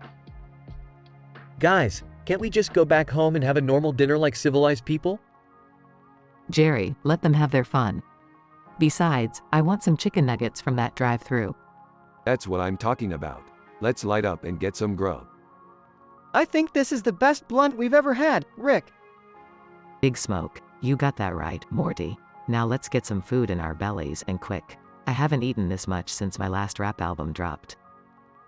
As they arrive at the drive-thru, they are greeted by a group of aliens wearing fast food uniforms. Alien number 1. Welcome to the intergalactic fast food wars. What will you have? I'll have a number 69 with extra dimension sauce. Can I get a side of multiverse fries with that? Can I just get a salad or something? And I'll take a chicken nugget meal with barbecue sauce. Suddenly, another group of aliens arrives, representing a different fast food chain. Alien number 2. You fools. The Intergalactic Burger Alliance demands that you switch to our side. Alien number 1. Never. We will fight for the honor of our fried chicken forever. As the two groups start an all-out war in the drive-thru, our heroes try to duck for cover and protect their precious food. Morty, grab the sauce gun. It's time to show these fast food freaks who's boss. I don't know what's happening, but I'm strangely okay with it. In the end, our heroes manage to escape the battle with their food intact, but covered in multiverse sauce and alien grease. As they drive away, they all agree that it was the craziest, most hilarious fast food experience they've ever had. I mean, I still don't really understand what just happened, but that was a pretty good chicken nugget. Can we please just go home and never speak of this again? Ah, good times. Next time, let's find a donut without the interdimensional consequences. Big smoke. You know it, Rick. Now let's blaze up again.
Title: The Quantum Chess Game. Synopsis. In this episode, Rick and Morty stumble upon a quantum chessboard left behind by a friendly alien race. The board is capable of transporting players into the game, where the laws of physics are unstable and anything is possible. Rick and Morty, being the chess enthusiasts they are, decide to give it a try. Scene 1. Rick and Morty enter the alien vessel and discover the quantum chessboard. They approach it with interest. Morty, this board is unlike anything I've ever seen before. I wonder what kind of game we're in for. Oh geez, Rick, I don't know if I'm ready for this. Nonsense, Morty. This is the opportunity of a lifetime. We're going to play chess on a quantum level. Scene 2. Rick and Morty sit down to begin the game, and the board lights up with a blinding flash. Whoa, what's happening? Relax, Morty. We're just being transported into the game. Scene 3. Rick and Morty find themselves in a strange, otherworldly dimension. The chessboard is floating in front of them, and the rules of physics are bending in ways they never imagined. I don't like this, Rick. Everything's all weird and trippy. Don't worry, Morty. We're just in a quantum state. Our bodies are still intact back in the real world. Scene 4. Rick and Morty begin to play the game, but soon realize that the pieces have a life of their own. The pawns turn into giant monsters, the knights can teleport, and the queen can shoot lasers out of her eyes. Ah, this is awesome. The pieces are alive. I think I'm going to be sick. Scene 5. The game heats up, and Rick and Morty find themselves in a life or death situation. The board begins to blink rapidly, and the pieces merge together to form a giant, monstrous queen. Morty, we need to use our wits to defeat this thing. Oh, I don't have any wits, Rick. Scene 6. Rick and Morty use a combination of strategy and luck to defeat the monster queen, and the board returns them to the real world. Ah, that was the craziest game of chess I've ever played.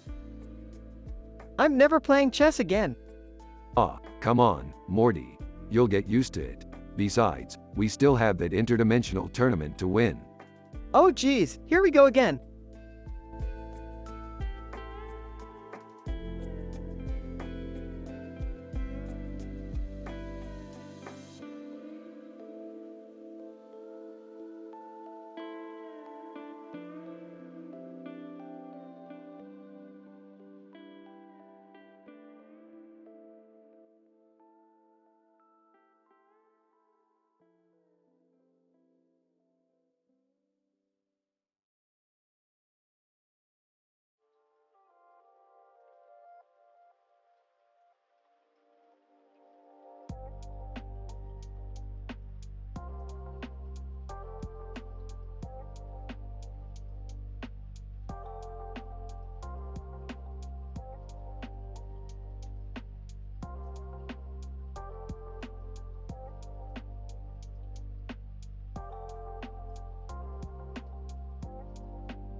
Title: The Time-Defying Dab Rig.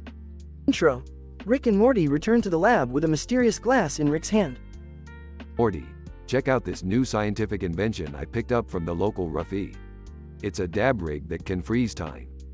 Whoa, that sounds crazy. Rick, are you sure it's safe? Safe? Nothing I create is ever truly safe.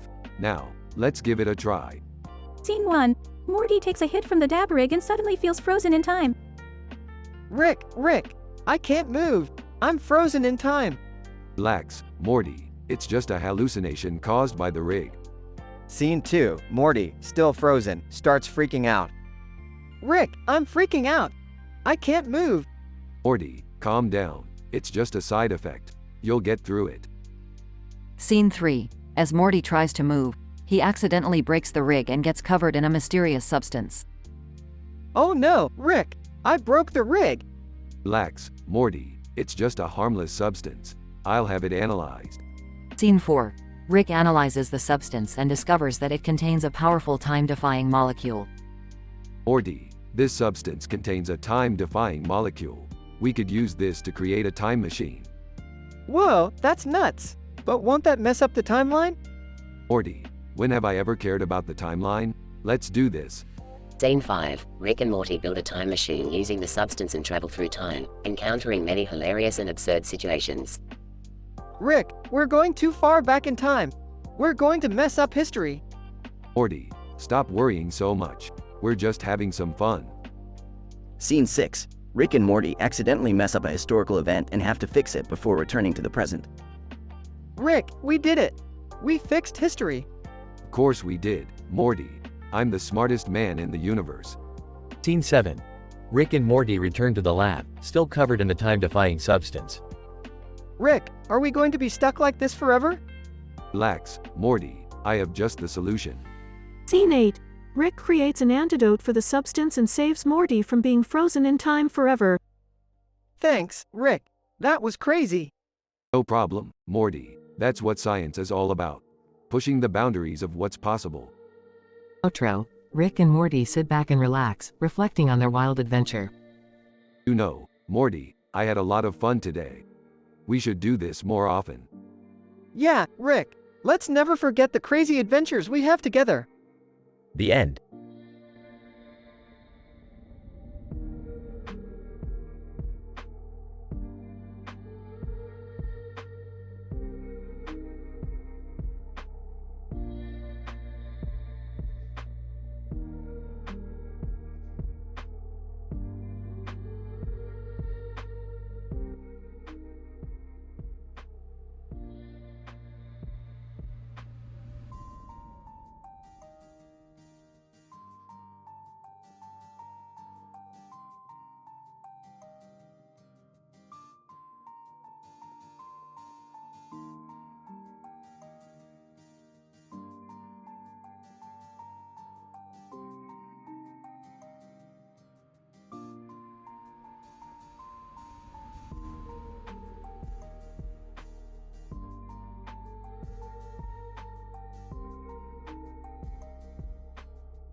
Title: The Adventures of Rick, Morty, and the Green Plant. Opening scene. Rick and Morty are seen walking through a field of plants and trees. In the background, Jerry, Beth, and Summer can be seen arguing about something. Morty, pay attention. We need to find some plants to use for our latest invention. Sure, Rick. But what kind of plants are we looking for? We need some cocoa plants to convert into controlled substances. You know, something to help us relax after a long day of sciencing. Oh, yeah, that makes sense. The plot. Rick and Morty stumble upon a field of cocoa plants and quickly get to work converting them into a controlled substance. However, they soon realize that they have accidentally created a powerful hallucinogenic drug. Morty, we've really messed up this time. This stuff is way too strong. What do we do, Rick? We need to find a way to counteract the effects of the drug before anyone takes it. Meanwhile, Jerry, Beth, and Summer have also stumbled upon the field of plants and are curious about what Rick and Morty are up to. Rick, what are you doing with all these plants? None of your business, Beth. Just go back home and leave us alone. Come on, Rick. You're always doing something crazy. Let us in on the fun. Fine, but be warned, this stuff is no joke. The group proceeds to take the drug and chaos ensues. Jerry becomes convinced he is a superhero, Beth becomes a tree, and Summer goes on a wild journey through different dimensions. Rick, we have to do something. I know, Morty, I've got it. We'll use the power of science to create a counter-drug. Conclusion. After an intense science montage, Rick and Morty finally create a counter-drug. The group returns to their normal selves and reflects on their wild experience. Wow, that was crazy. I can't believe I fought off an entire army of imaginary monsters. I can't believe I turned into a tree. That was the coolest thing I've ever experienced. Yeah, whatever. Let's just get out of here before the cops show up. Agreed. The group heads back to the spaceship, leaving the field of plants and trees behind. Another crazy adventure with Rick and Morty comes to an end.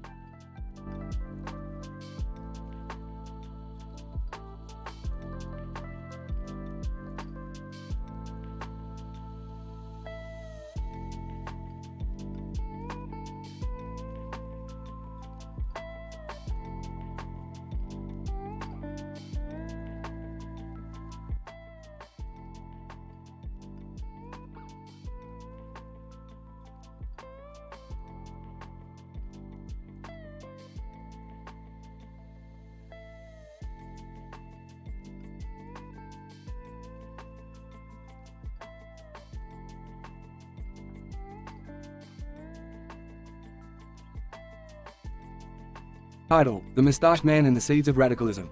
Introduction. In this episode, we explore the correlation between the rise of radicalism in the Middle East and the involvement of the United States. The central figure is a man with a distinctive mustache and a black shirt with a white collar and a black stripe, who appears to have connections to both the US government and extremist groups. Scene 1. The episode begins with a man meeting with a group of Middle Eastern extremists in a dimly lit room. They discuss their shared hatred of the US and their plans for retaliation. The man offers them funding and weapons, claiming to have connections within the US government who will turn a blind eye. Scene 2. Cut to a flashback of the man at a US government meeting discussing Middle Eastern politics. He advocates for more aggressive intervention in the region, citing the need to safeguard American interests and prevent the spread of radicalism. Scene 3. Back in the present, the man contacts his government connections and arranges for the extremists to receive an anonymous shipment of weapons. Scene 4. The extremists carry out a deadly attack on a US military base in the Middle East, resulting in numerous casualties. The US government responds with a massive military campaign against the extremist groups in the region. Scene 5. As the conflict escalates, the man's connections to the extremist groups are exposed. He is arrested and charged with providing material support to terrorists and other crimes. Scene 6. In the aftermath of the conflict, a new wave of radicalism emerges in the Middle East, fueled in part by the US military campaign. The man's actions are implicated in the rise of this extremism, causing many to question the effectiveness of US foreign policy in the region. Conclusion. The episode ends with a reflection on the complex relationship between the United States and the Middle East and the unintended consequences of US intervention in the region. It highlights the need for a more nuanced approach to foreign policy, one that takes into account the often unpredictable and volatile nature of the region.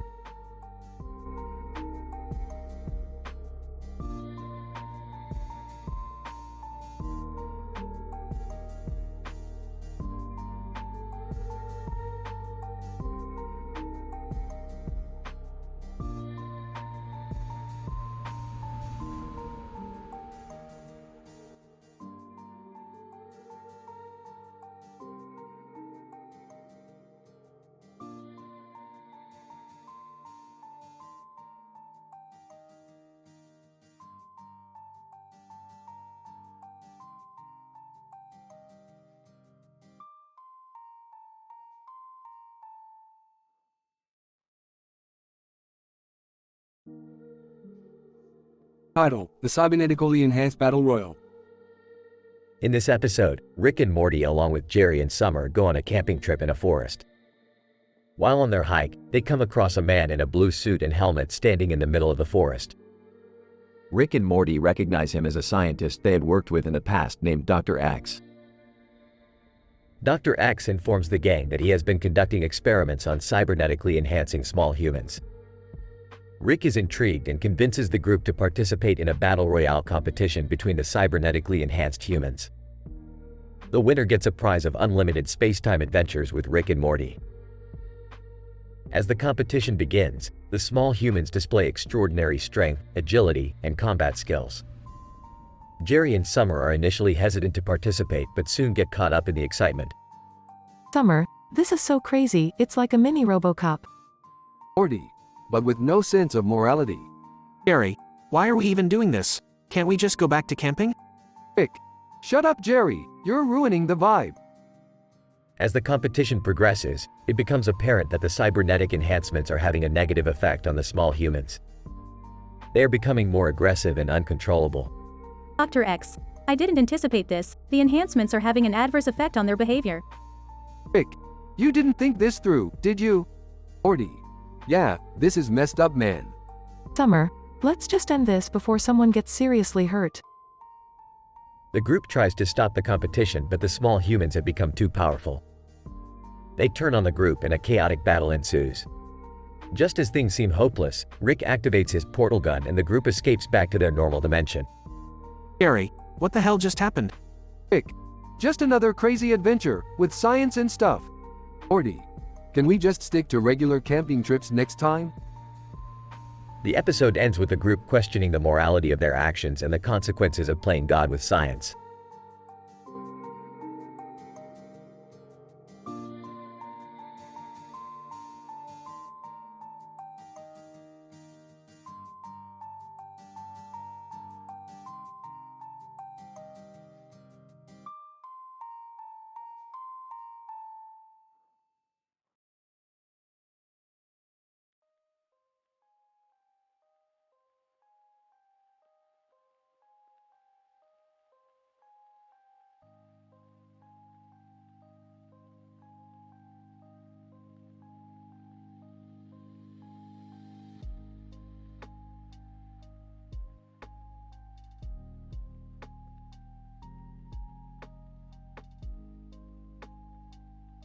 Title: Cybernetically Enhanced Battle Royal Madness.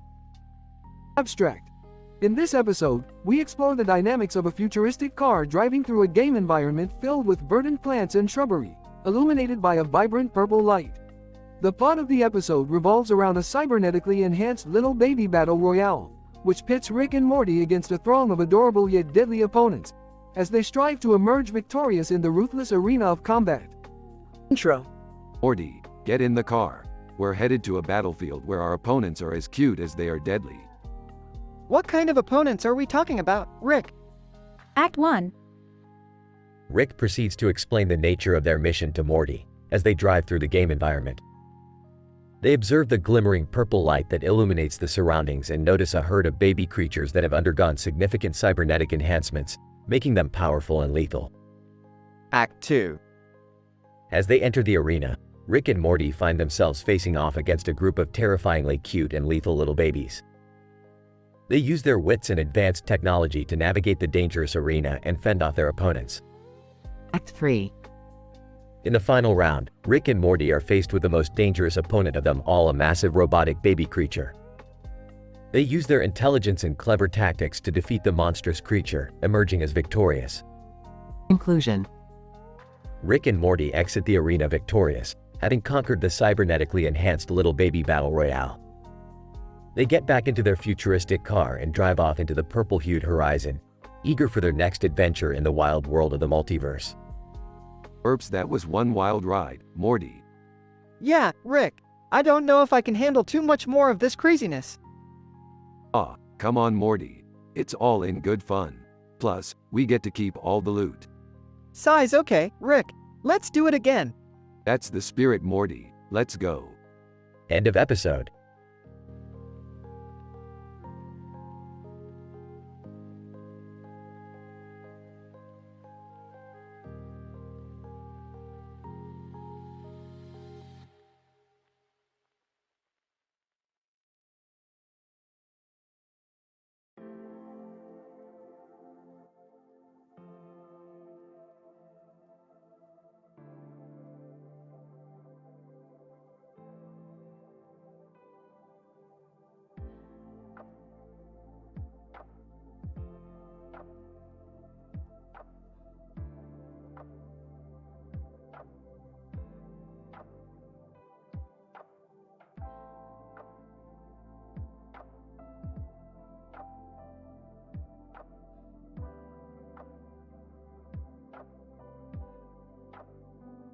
Title: The Neonic Convergence.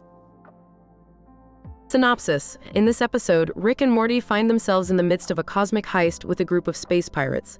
Things take a wacky turn when Sudden Clarity Clarence Meme joins the fray and reveals the true intentions behind the group's thievery to obtain the rare element oganesson for a secret weapon. Opening scene. Philip J. Fry, Futurama. Whoa, where are we? We're on a space heist, Fry. Keep up.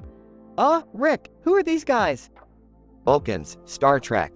We are the space pirates you hired, Rick. We will retrieve the oganesson for you. Then let's get to it. Scene with Sudden Clarity Clarence Meme. Sudden Clarity Clarence Meme. Guys, I just realized something. Oganesson is the missing element needed to create the ultimate weapon. What kind of weapon? SCCM. A weapon that will destroy everything in its path. We can't let these pirates get their hands on it. You hear that, Morty? Looks like we're going rogue. Crazy heist scene. Alright, Morty, you take the left and I'll take the right. SCCM, you stay here and keep an eye on things. SCCM. Aye, Captain. Whoa, there's a lot of lasers in here. Those aren't lasers, Morty. They're disco lights. Disco lights? What kind of heist is this? The groovy kind, Morty. Now let's get that oganesson and get out of here. Final scene. Looks like we did it, Morty. We saved the universe from destruction. Yeah, but what about SCCM?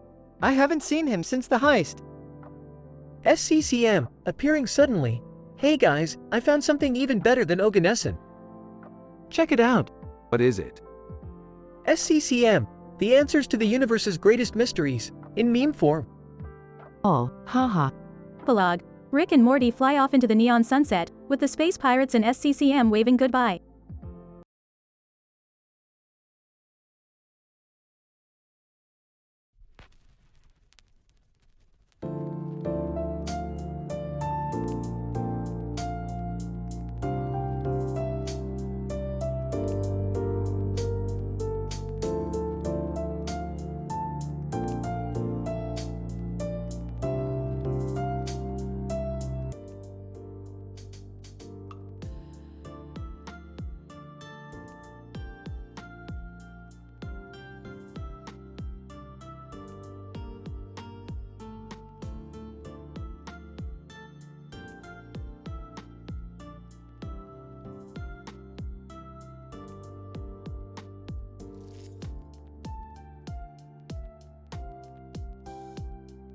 Title: An intergalactic encounter with Tail Barrier and the Aluminum Hulk.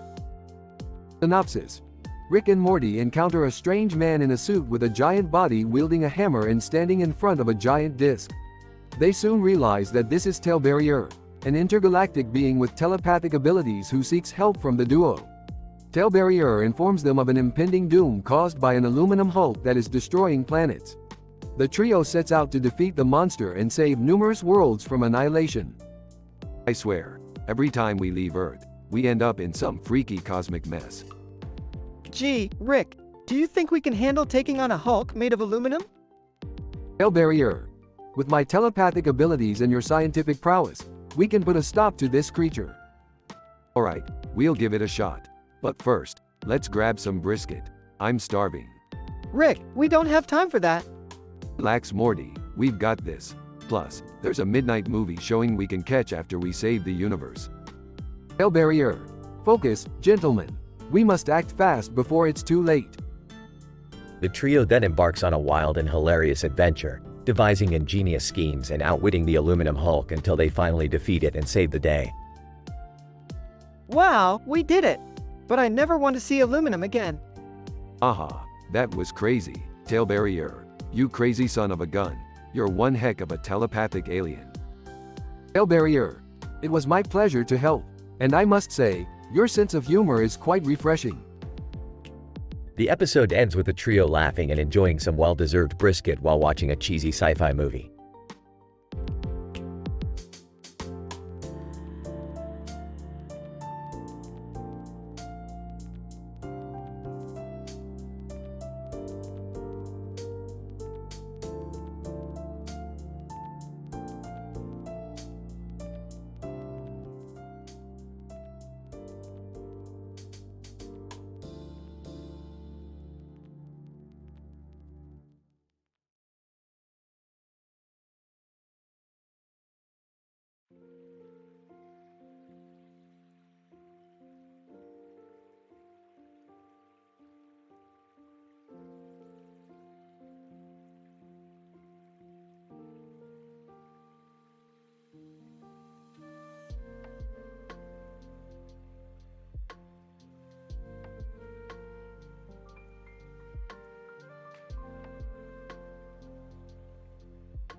Title: The Time Procrastination Paradox.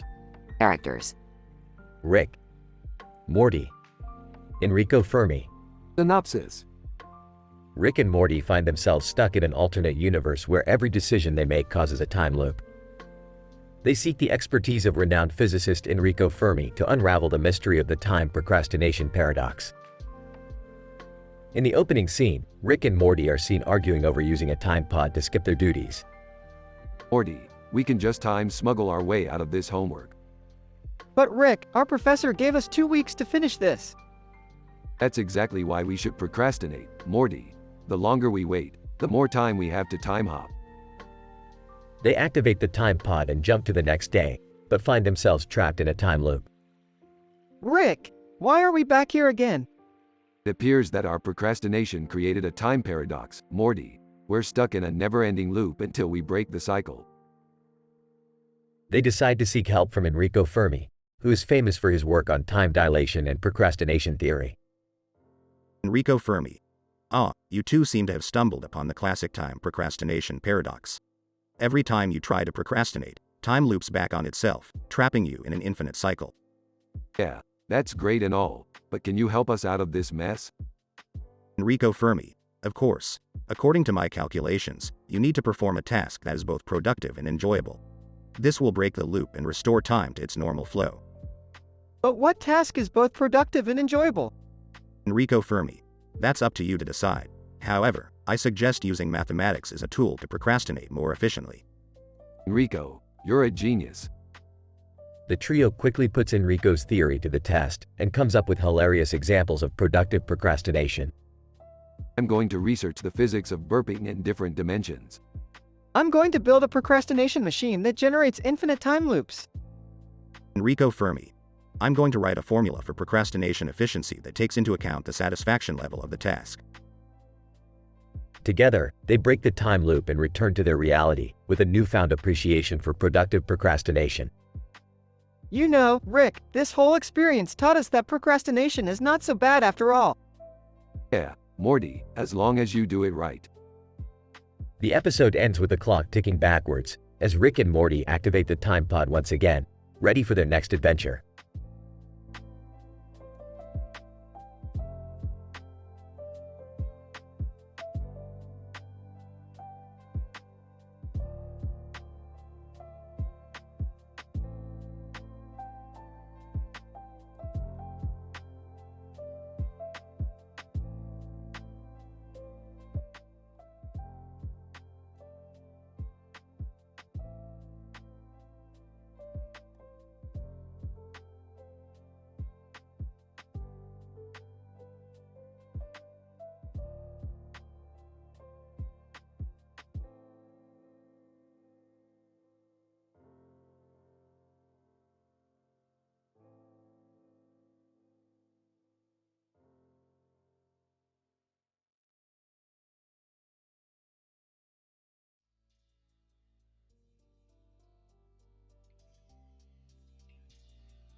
Title: Temporal Hijinks with Rick and the Clock Conundrum. In this episode of Rick and Morty, the dynamic duo embark on a temporal journey through a mysterious clock face anomaly. The episode begins with Rick tinkering with his latest invention, a time-traveling device that he believes can unlock the secrets of the universe. Morty, being the loyal sidekick that he is, eagerly volunteers to join Rick on his temporal escapade. As they step into the time machine, Rick and Morty are transported through a portal to a strange clock face universe. The clock face, similar to a typical wall clock, was made entirely of gold and had Roman numerals engraved on it. However, what was peculiar about this clock face was that the hands of the clock were alive and sentient. Morty was fascinated by the living clock hands, but Rick was understandably skeptical and suspicious of their intentions. The clock hands, sensing the duo's confusion, explained that they had been trapped in the clock face universe for eons but had grown tired of their stagnant existence and yearned to explore the wonders of the multiverse. Rick, intrigued by the idea of exploring the multiverse, agreed to help the Clockhands escape the Clockface universe. However, as they attempted to make their escape, they were ambushed by a group of rogue Clockhands who were jealous of their brethren's newfound freedom. In a frenetic battle, the duo fought out the rogue Clockhands, but not before being sent hurtling through the portal to an unknown period in time. Morty, ever the optimist, attempted to reassure Rick, but their predicament only worsened when they realized that they had stepped foot in the middle of the French Revolution. Amidst the chaos of historical France, Rick and Morty frantically searched for a way back home but found themselves tangled up in revolution-driven hijinks, hunting for guillotines and trying to convince Marie Antoinette to spare their lives. However, their luck eventually ran out, and they were captured and sentenced to execution. But as they awaited their gruesome fate, they realized that they still had the time-traveling device with them.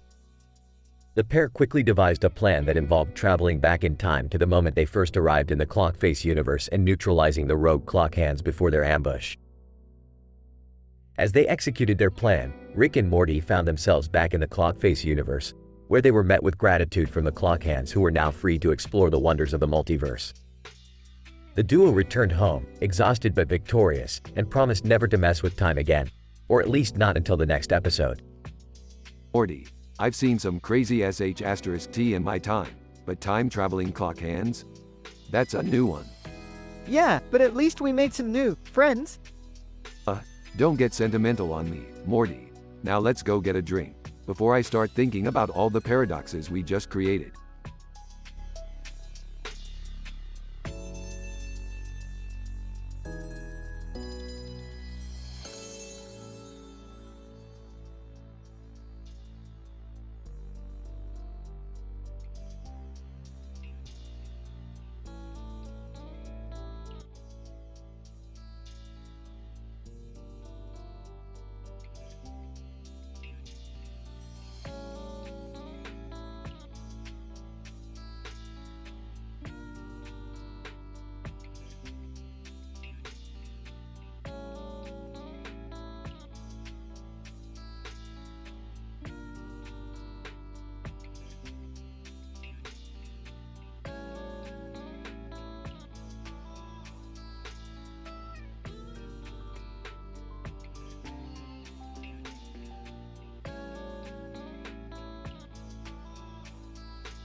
Title: The Snails of Reflection.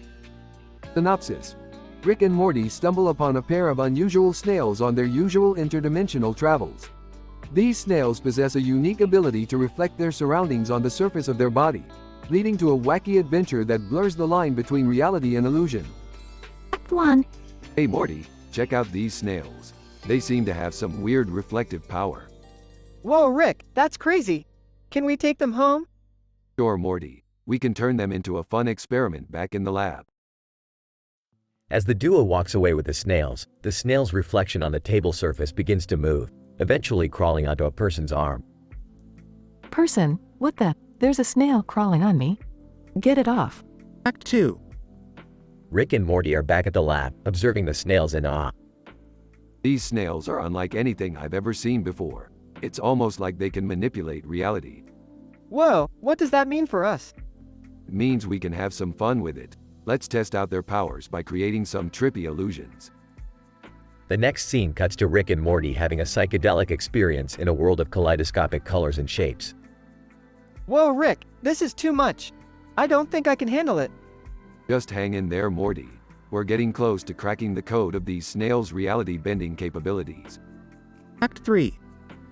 As Rick and Morty continue their experiment, the snails begin to take on a life of their own.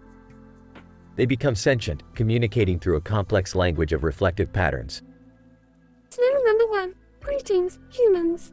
We have been observing you in your primitive world for some time now. Snail number 2. We have come to the conclusion that your reality is inferior to our own. Oh yeah? Well, let me show you something that'll blow your mind. Rick pulls out a mirror and points it at the snails, causing a feedback loop of reflections that sends them into a trance. Snail number 1. We cannot handle this level of reflection. We were wrong about your reality. Snail number 2. Please, don't put us back on the table. Blog. Rick and Morty put the snails back on the table, and everything goes back to normal. Morty looks at Rick with a newfound appreciation for the complexities of the universe. Rick, I've been thinking. Do you ever feel like our reality is just a reflection of something greater? Oh Morty, I don't have time for that kind of existential nonsense. Now let's go grab a drink. The episode ends with the duo walking off into the sunset, leaving behind the perplexed snails and a world of infinite possibilities.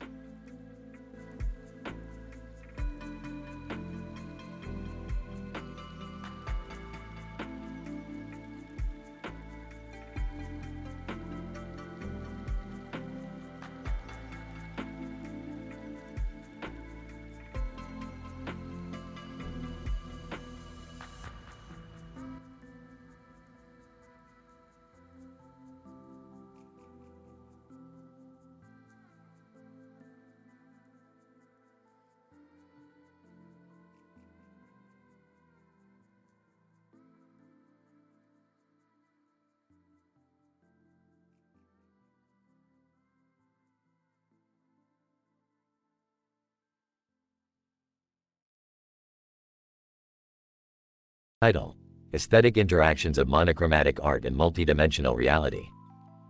Abstract. In this episode, the characters of Rick, Morty, and Summer are confronted with a unique situation where they encounter a black and white drawing of flowers and birds on a black background with white stars. The artwork, which is imbued with multidimensional properties, seems to interact with the characters and their environment in unexpected ways. Introduction. The episode begins with the trio on a leisurely stroll through the multiverse, when they suddenly stumble upon a floating painting in space. Upon closer inspection, they observe a black and white drawing of flowers and birds on a black background with white stars. This is quite intriguing. The artwork seems to possess an unusual composition that defies the laws of traditional artistic design. Whoa, this is so trippy! It's like we're looking into a 2D world within a 3D reality. I wonder what will happen if we interact with it. Methodology. The characters decide to experiment and interact with the multidimensional artwork, causing their environment to bend and contort in unexpected ways. Suddenly, the artwork comes to life, revealing a hidden portal that transports them to an alternate reality. Results. The alternate reality is a monochromatic world consisting of black and white flowers, birds, and inhabitants. The trio must navigate this world and solve various challenges, including communicating with the inhabitants and deciphering an encrypted message hidden within the artwork. Conclusion. Through their journey, the characters learn that monochromatic art can have multidimensional properties that interact with reality in a way that defies conventional scientific explanations. The episode ends with the trio returning to their own reality, reflecting on the surreal experience they just had. Fascinating. This opens up a whole new realm of artistic and scientific inquiry into the paranormal and multidimensional properties of art. Yeah, I'm just glad we made it back in one piece. I guess we'll never know what other hidden dimensions of reality are out there waiting to be discovered.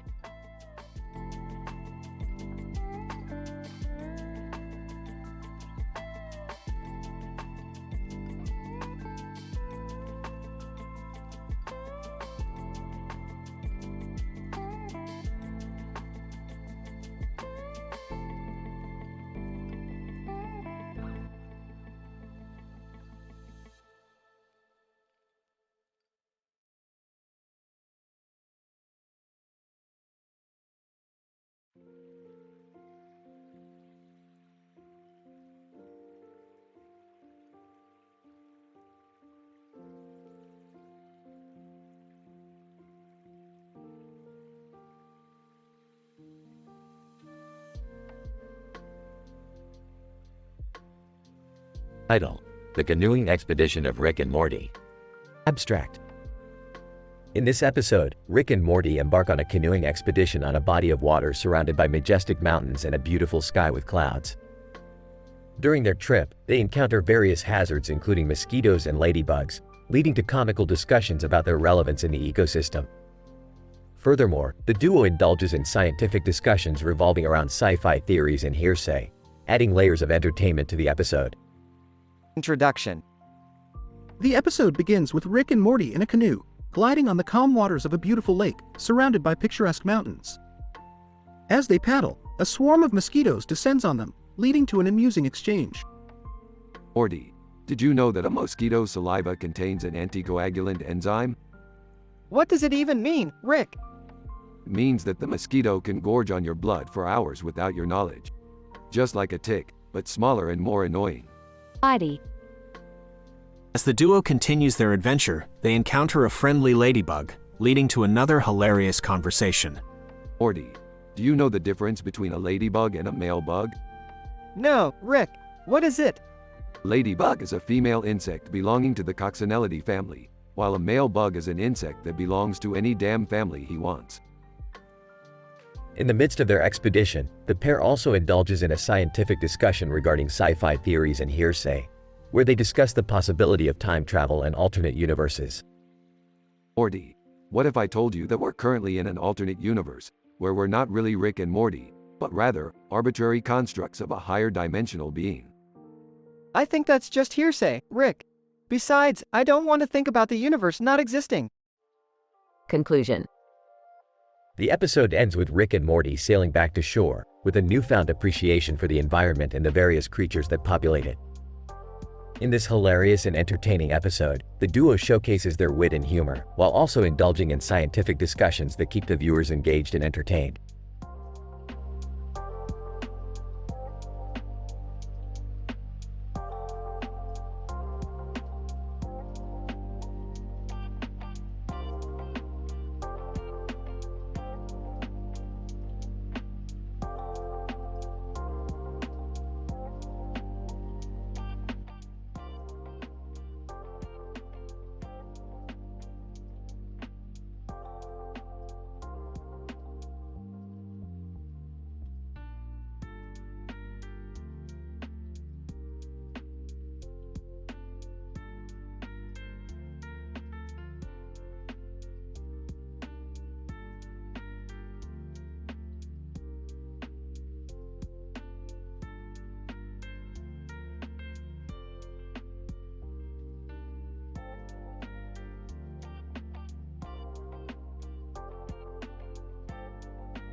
Title: The Community Demembrane Experiment.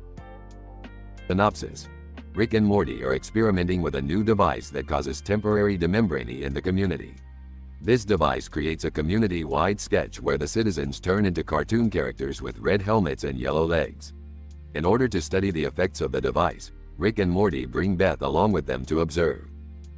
Scene 1. The episode begins with Rick, Morty, and Beth arriving at the community center. Rick explains the experiment to Beth while Morty sets up the device. Alright, Beth, we're going to test out our new community demembrane device. It's going to turn everyone into cartoon characters. Think of it as an advanced comedy documentary.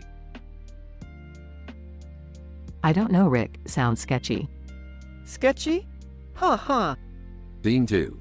The device is activated and the town is suddenly transformed into cartoon characters with red helmets and yellow legs. Now, observe as the citizens of this community are temporarily transformed into cartoon characters. This will allow us to study the effects of the demembrane on their behavior. This is insane. Scene 3. The trio enter a nearby trattoria to observe the locals in their new cartoon form. Hey, look, Rick. That guy's now a cockroach. Interesting. The demembrane seems to have a randomizing effect on the appearance of the characters. Scene 4. The demembrane is temporarily reversed and the group discusses their observations. I think I saw a guy try to eat his own hand. Excellent. That's the kind of data we need to properly study this phenomenon. Scene 5. The device is reactivated and the group heads back into the community. This is getting crazy, Rick. What are we even trying to accomplish here? Beth, science isn't about accomplishing anything. It's about the pursuit of knowledge and discovery. Now, let's see what other kinds of wacky shenanigans the community gets into. Scene 6. Chaos ensues as the community members take advantage of their temporary cartoon status. This is amazing, Morty. The demembrane seems to have removed all inhibitions from these people. It's like they're all experiencing their own personal rapture. Scene 7. The device malfunctions and the community members are permanently transformed into their cartoon characters. What have you done, Rick? They're stuck like this now. Relax, Beth. They'll adjust. Plus, they look pretty cool. Yeah, I'd rather be a cartoon character with a red helmet and yellow legs than a boring old human any day. Scene 8. The episode ends with the group leaving the community and the cartoon characters continuing their wacky hijinks. Well, there you have it. Another successful experiment in the pursuit of science. Now let's go get some pizza. Pizza! Ha ha!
Title: Molecular Madness in the Melancholic Meadow.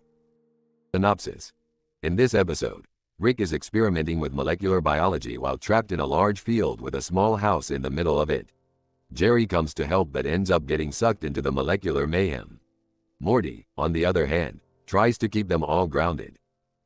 A mad scientist voice. Welcome to my molecular laboratory, Jerry. This is where I will revolutionize molecular biology. Confused. Rick? Why are we in the middle of a field? Scoffs. Because the molecules react better in nature, Jerry. Now, watch this. Rick throws a beaker of green liquid into the air, causing a large explosion. Frustrated, Rick, why are you always causing trouble? Can't we just have a normal day?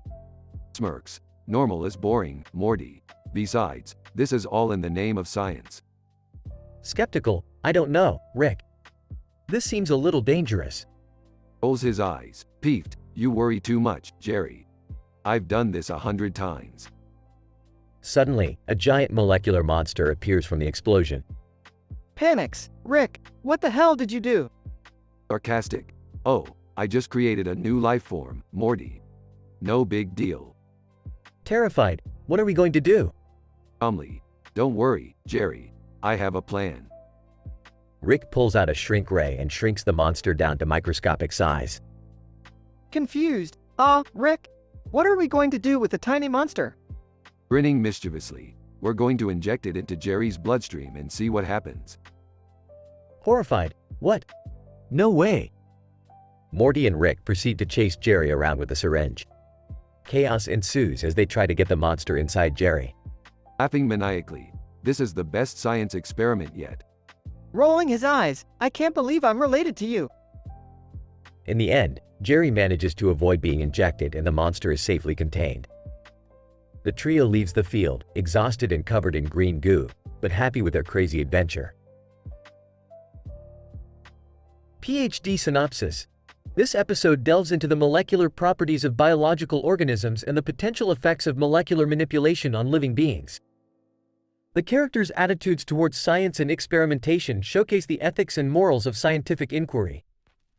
The episode highlights the importance of caution and foresight in scientific experimentation, as well as the sometimes thorny relationship between science, ethics, and humor.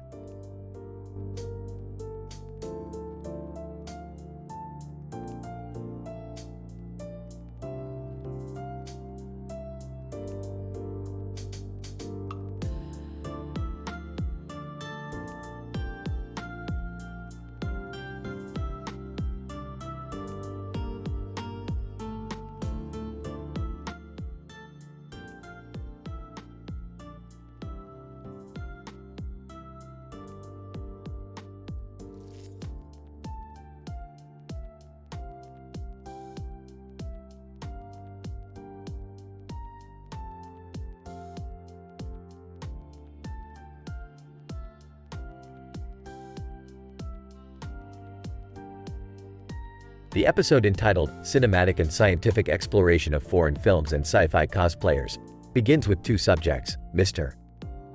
A and Ms. B, seated at a designated table within a cafe. A bottle and 2 drinks are placed upon the table. Mr. A. I have recently been intrigued by foreign films, particularly French Nouvelle Vague and German Expressionism. I find that they push boundaries in a way that resonates with me. Ms. B. Interesting, have you seen Pulp Fiction? It's an American film that is often hailed as one of the best films of all time. Mr. Yes, I have seen it. The characters Vincent Vega and Jules Winfield provide an interesting contrast between their lifestyles and personalities. Ms. B. Speaking of contrasts, have you ever attended a sci-fi convention and photographed cosplayers? Mr. No, but I have heard of the trend. It is fascinating to see how individuals use different mediums to express their admiration for science fiction culture. Ms. B. Did you know that the Argonne National Laboratory uses a similar approach to science and experimentation? Mr. No, I have not heard of it. What kind of research do they conduct? Ms. B.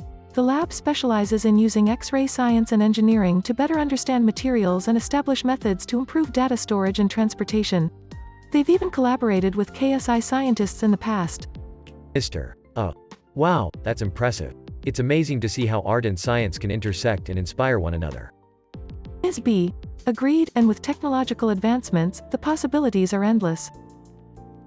The episode concludes, leaving the audience with a newfound appreciation for the intersectional nature of culture, art, and science.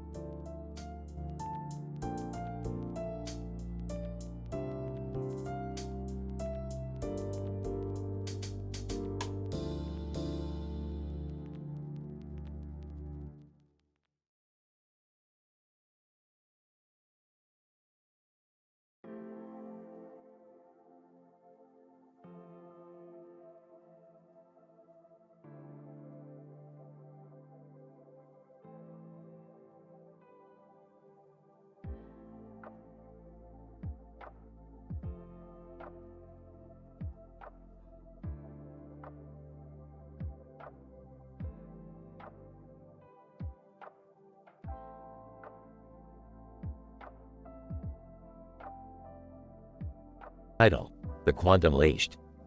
Opening scene, Rick and Morty are inside the garage working on a new project. Morty is sweating profusely while trying to keep up with Rick's genius. Morty, grab that tube over there. We're gonna need it for the quantum leash. Panting, what's a quantum leash, Rick? It's a device that allows us to control the quantum state of matter and energy. I'm gonna use it to walk my dogs. Confused. Why, you mean like, walk them on a leash? Sarcastically, no, Morty. I mean walk them on a bike. Of course, on a leash. Scene 2. Rick and Morty arrive in a field with a dog on a leash and a dog on a leash behind him. Rick activates the quantum leash and the 2 dogs merge into one. Shocked. What just happened, Rick? Exhaling, the quantum leash merged the 2 dogs into one, Morty. And now, we have the ultimate dog. Scene 3. Suddenly, a group of hostile aliens appear and attack the duo. Rick and Morty activate the quantum leash to defend themselves. Terrified. Rick, what are we gonna do? Grinning. We're gonna kick some alien butt, Morty. Scene 4. Rick and Morty engage in an epic battle, using the quantum leash to manipulate the laws of physics and energy. Laughing hysterically. This is so much fun, Morty. We're like gods. Scene 5. Rick and Morty emerge victorious, with the mutated dog standing proudly by their side. Gasping for air. That was insane, Rick. How did you even invent this thing? Puts a hand on Morty's shoulder. Morty, my boy, when you have a brain like mine, the impossible becomes possible. And sometimes, it becomes hilariously stupid. Closing scene, Rick and Morty drive off into the sunset, with the mutated dog sitting in the backseat. Morty looks at Rick, sweat still pouring down his face. Laughing. Rick, this whole adventure was really unleashed. Rolling his eyes. Oh, shut up, Morty.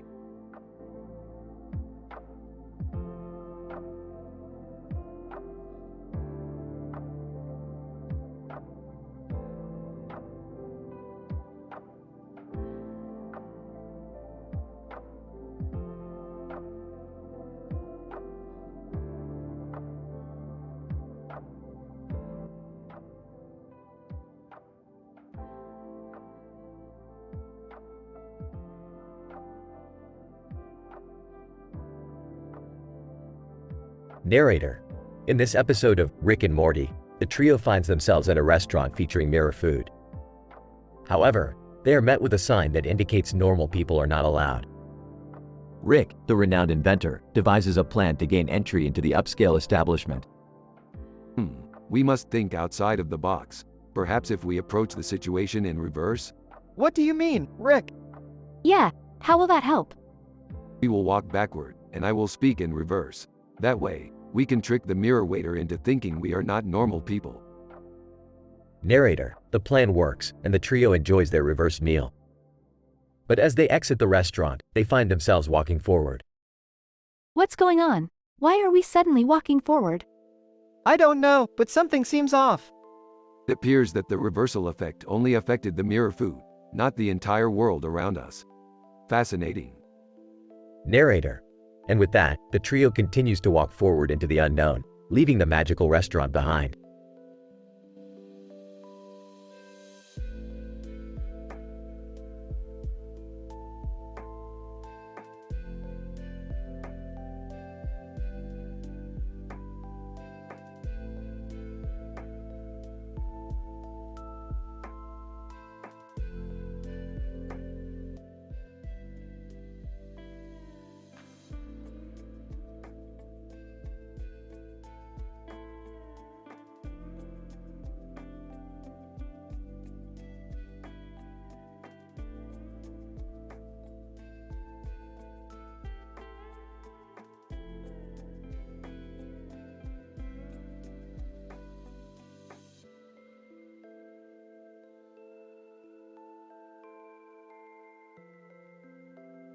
Title: The Scalar Anomaly at the Vampire Yoga Studio. Morty, Jerry, Summer, we have a new case. A woman with black hair and a blue jacket was last seen in a gym with a punching bag behind her. We need to find her ASAP. What's so important about her, Rick? She has discovered a scalar anomaly that could tear apart the fabric of reality as we know it. Scalar anomaly? What does that even mean? Don't worry, Jerry, you won't understand it anyways. We need to find her before the anomaly explodes. How do we find her? Ben Wolfhard, a renowned sociologist participating in sci-fi role-playing games, told us she frequents a vampire yoga studio. Vampire yoga? That sounds dangerous. It's just a fad, Morty. Let's go check it out. They arrive at the vampire yoga studio. This place is creepy. And it smells like mints. Focus, guys. We need to find that woman. Hermione Granger enters the studio. Hermione Granger, what are you guys doing here? We're looking for a woman with black hair and a blue jacket. Hermione Granger. Oh, that's me. What do you want? You've discovered a scalar anomaly that could destroy the universe. We need your help to contain it. Hermione Granger. I knew this day would come. Let's go. They arrive at the anomaly. Jerry, use this device to contain the anomaly. I don't know how to use this. Just press the big red button. Jerry accidentally presses the wrong button. You fool, you've activated a self-destruct sequence. What do we do, Rick? Run. They all flee as the anomaly explodes. That was close. I'm sorry, Rick. I didn't mean to mess up. It's fine, Jerry. At least the universe is safe. For now. So, what now? Let's go get some ice cream. Everyone cheers. The end.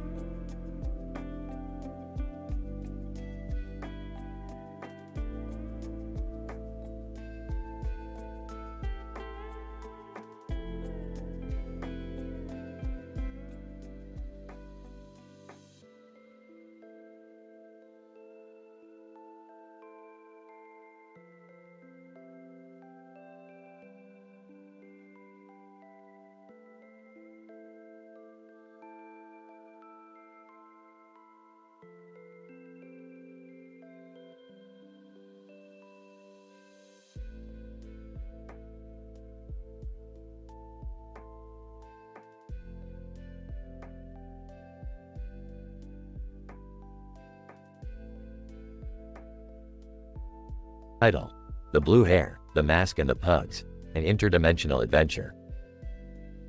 Synopsis. In this episode, we follow the interdimensional exploits of a blue-haired cartoon character wearing a face mask known as Bluey SMM. His real name, however, is Dan TDM, a renowned video game enthusiast with a particular affinity for pugs. Together with his faithful pug companions, he embarks on a wild journey through alternate realities, encountering all manner of bizarre creatures and situations.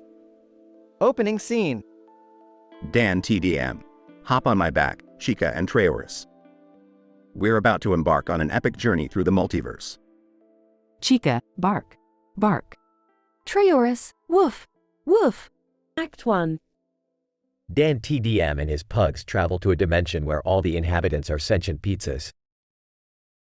Dan TDM. I have to admit, I prefer pepperoni over pineapple, but this is just ridiculous. Chica, bark, bark, bark. Traorus, woof, woof, woof. Act 2. Dan TDM and his pugs land on a planet where the laws of physics are constantly changing. Dan TDM. Whoa. This planet is trippy. I feel like I'm in the middle of a kaleidoscope. Chica, bark, bark, grr. Traorus, woof, woof, growl. Act 3. Dan TDM and his pugs are captured by an evil alien race. Dan TDM. Unhand us, you extraterrestrial jerks. We demand to be released at once. Chica, bark, bark, bark, bite. Traorus, woof, woof, woof, bite, bite. Act 4. Dan TDM and his pugs finally escape their captors and return home, but not without some unexpected consequences. Dan TDM. Phew. That was a close one. I'm never taking off my face mask again.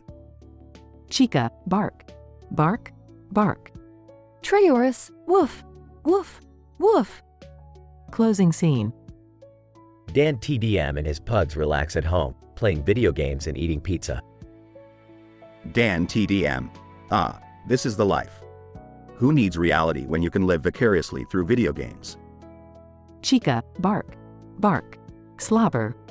Traorus, woof, woof, drool.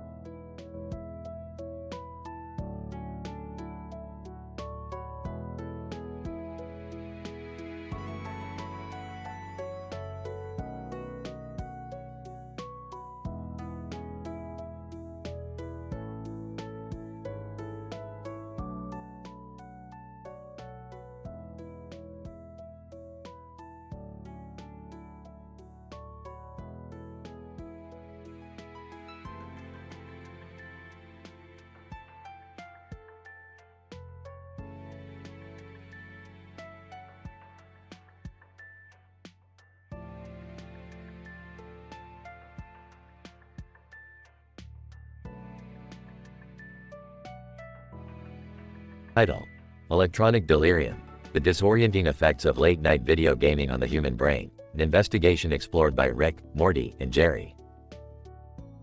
Rick and Morty were busy experimenting on a new gadget until Jerry interrupted them with panic in his voice. Jerry explained that his teenage son was playing video games all night and seemed to be experiencing delirium. Upon further investigation, they discovered that the video game had a subliminal message implanted in it, causing the boy to become increasingly addicted until he reached a state of delirium. This is some crazy sh*T. Subliminal messaging has been used for decades to elicit behavioral changes. Why would anyone do this to someone's mind? That's foo, *kid up. I just want my son back. Do something, Rick. Don't worry, Jerry. I have an idea. The trio decided to infiltrate the headquarters of the video game company responsible for the subliminal messaging and teach them a lesson. They break through the complex security systems, which involved fighting off robots and passing through challenging traps to reach the game developers' rooms. Rick then tinkers with the programming and improves the game to make it blow up in every player's face while spreading the message that the game developers were up to no good. Holy cow, Rick, what did you do? Don't worry, Morty. I just gave them what they deserved. My son is back to being a normal teenager again. Thank you, Rick and Morty. You guys are the best. The trio leaves the building to the sound of explosions behind them. Rick, to Morty, well, that was fun. Time for some interdimensional snacks. Rick, I think I'm starting to hallucinate. Did we just blow up a building? Stupid Morty. That's just the after effects of that extra energizing snack I gave you. You'll be fine. Jerry, to himself, I hope I won't regret this. The group exits through a portal, leaving a trail of destruction behind them. The end.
Title: The Robot's Disco Inferno.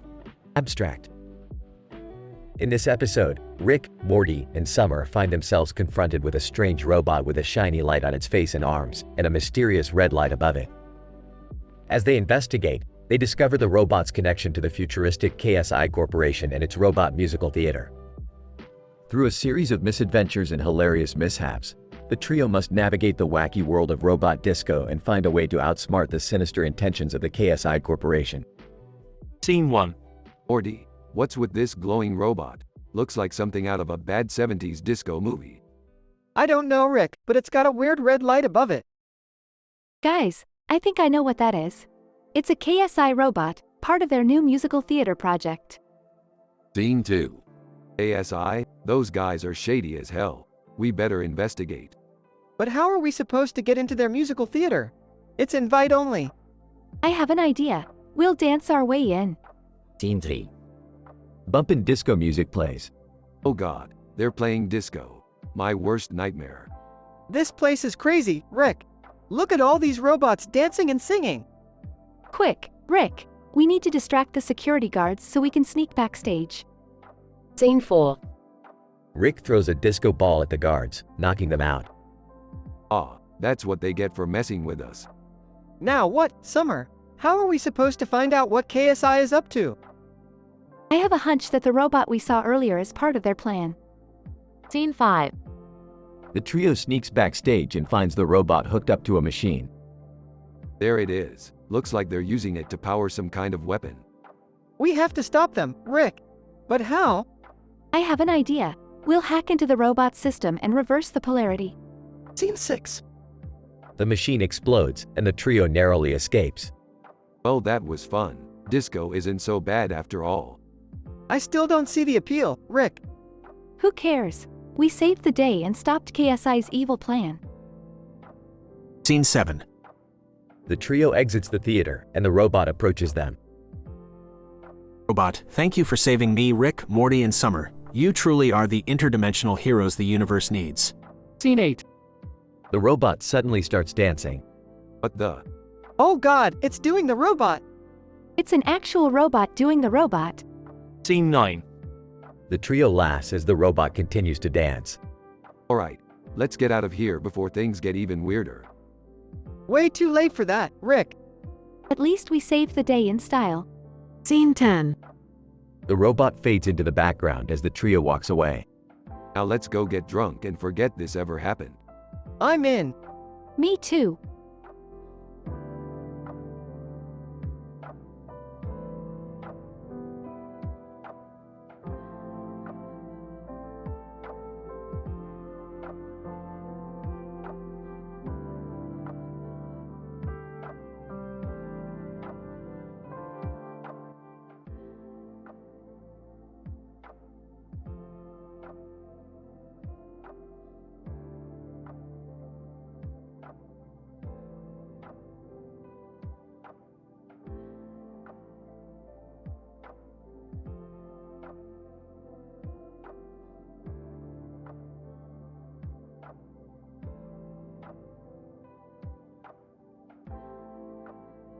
Title: The Frisbee Field of Indecision. Good evening, Morty. I see you're ready for an adventure. Yeah, Rick. What's on the agenda today? We're headed to the Frisbee Field of Indecision. It's a place where decisions are made, but nobody really knows what they are deciding on. Hey guys, can I come too? Yeah, I want to come too. Sounds like fun. Fine, but don't blame me if you end up regretting it. They arrive at the Frisbee Field of Indecision and see a man in a blue suit throwing a frisbee with his hands out. Rick, what's the point of this place? Nobody knows, Morty. Nobody knows. This is so stupid. Yeah, I'm not feeling it either. The man in the blue suit approaches them. And, hello, travelers. Would you like to join me in a game of frisbee? Fine. Let's do it. Meanwhile, Gary Busey is dancing with a bear in the distance. What the hell is that? Just another weird thing in this place. As they play frisbee, they start to become indecisive and question their own existence. Rick, what's the point of anything? I don't know, Morty. Just keep throwing the frisbee. This is getting ridiculous. Can we leave yet? Suddenly, the frisbee transforms into a portal and sucks them all in. Great. Now we're stuck in another dimension. What now, Rick? I don't know, Morty. But at least we're not stuck playing frisbee anymore. They all look around at the strange dimension they find themselves in, and Gary Busey and the bear are there too. Gary Busey. Hey guys, want to dance with us? This is too much, Rick. Yeah, Morty. This is definitely too much. The episode ends with all of them dancing with Gary Busey and the bear.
Introduction. The episode takes place in a room containing a television with two video game controllers resting on a table. The television screen can be seen in the background. The protagonists of this episode, Rick and Morty, have been playing video games all night and are looking to order some food to keep the party going. In search of something to spice up their night, they decide to purchase a time-stop remote that will give them the ultimate sense of control over their surroundings. Morty, I'm getting tired of playing these games. How about we order something to eat? Yeah, I'm starving too. But I don't want to pause the game and make a phone call. I have an idea. Let's order a time-stop remote and we can make our food order whilst everything is paused. Wait, a time-stop remote? Do you really think that's a good idea? Of course, Morty. It will give us control like we've never had before. Trust me on this. Oddie. After 1 hour, the remote finally arrives. Rick and Morty excitedly test out its powers. They aim the remote at the room and press the button. As if by magic, time stops and everything in the room is frozen in place. Wow, Rick, this is crazy. Look at everything, it's like we're the only ones that exist. Yeah, it's like we're in a time bubble. Let's play some old-school Xbox 360 games while we're at it. Good idea, let's do it. The two then spend the entire night playing Xbox 360 games, exploring the frozen world around them, and enjoying total control over their environment. As dawn approaches, they must reluctantly end their time in this frozen world and return to reality. Well, Morty, it's time to finish up. Let's order that food we were originally planning on and return everything back to normal. But Rick, do we really have to? Can't we just stay in this time bubble forever? Sorry, Morty, it's just not possible. Time waits for nobody. Conclusion. The episode ends on a happy note as Rick and Morty successfully order their food and return everything to normal. They realize that, while it was fun having control over their surroundings, there's something to be said for letting things run their natural course. The episode highlights the human desire for control and how that can be both a blessing and a curse.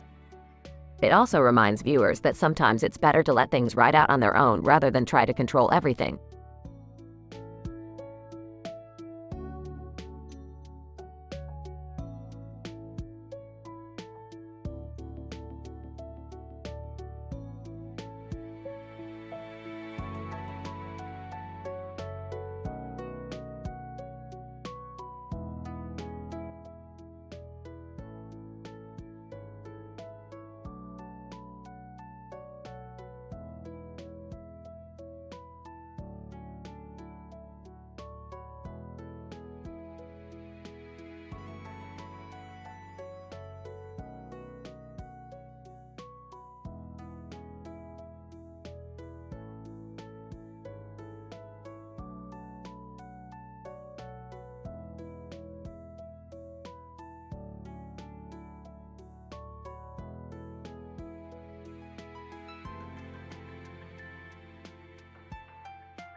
Title: The Field of Interdimensional Flora.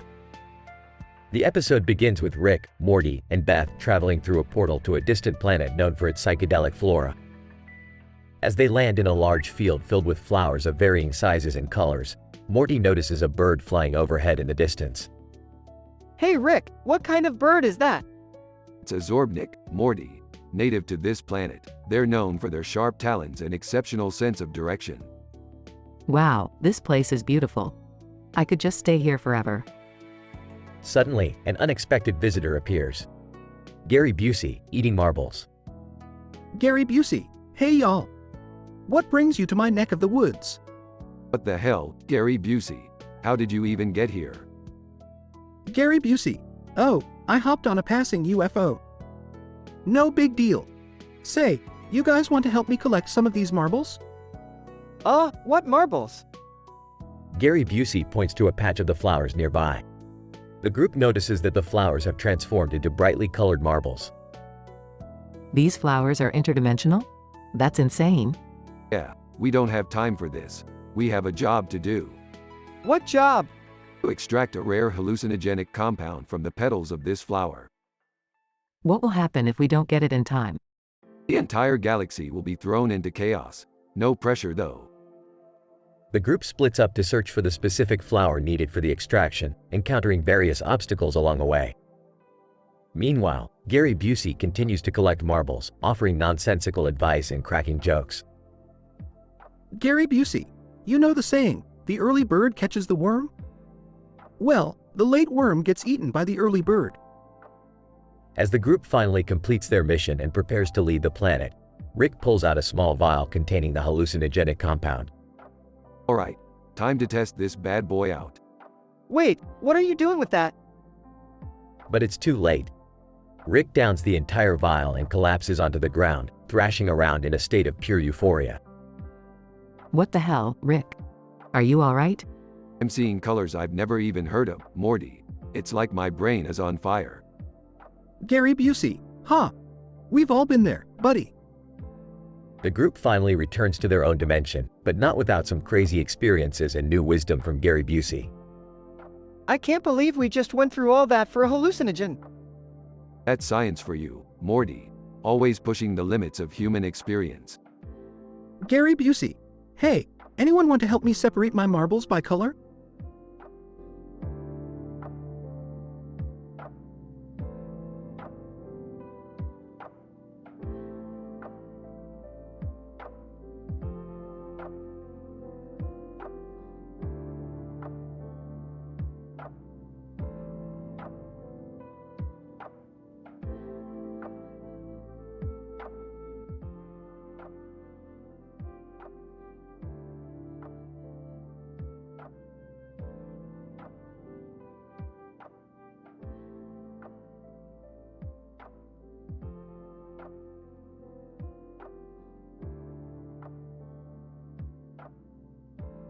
Morty, I think we should investigate that bottle of milk in the dirt. It could hold the key to interdimensional travel. What? How could a bottle of milk and dirt possibly lead to interdimensional travel? Rick, you're not seriously suggesting we waste our time on investigating a bottle of milk and dirt, are you? Yeah, Rick. That's like looking for a needle in a haystack, but instead of a needle, it's a milk bottle in dirt. Listen, you little shits. I didn't come all the way from my home dimension to be told what to investigate. Now let's get to it. Fine, but I'm not getting my hands dirty. I'll just supervise from over here. Yeah, count me out too. I don't want to catch any diseases from that old milk. I guess it's just you and me, Rick. Don't worry, Morty. I've got gloves. Now let's see what this milk has to offer. As Rick and Morty investigate the milk, they discover that it has been contaminated with an alien bacteria that causes hallucinations. Morty, we gotta get out of here. The milk is contaminated with alien bacteria. What are we gonna do? We can't leave it here for someone else to stumble upon. I've got a plan. We'll collect the milk and take it back to the lab for further analysis. Beth and Summer watch as Rick and Morty exit the scene covered in dirt and milk. What did I just witness? I have no idea, but I'm scared. Rick, off screen, hey, who the hell cleaned my gloves?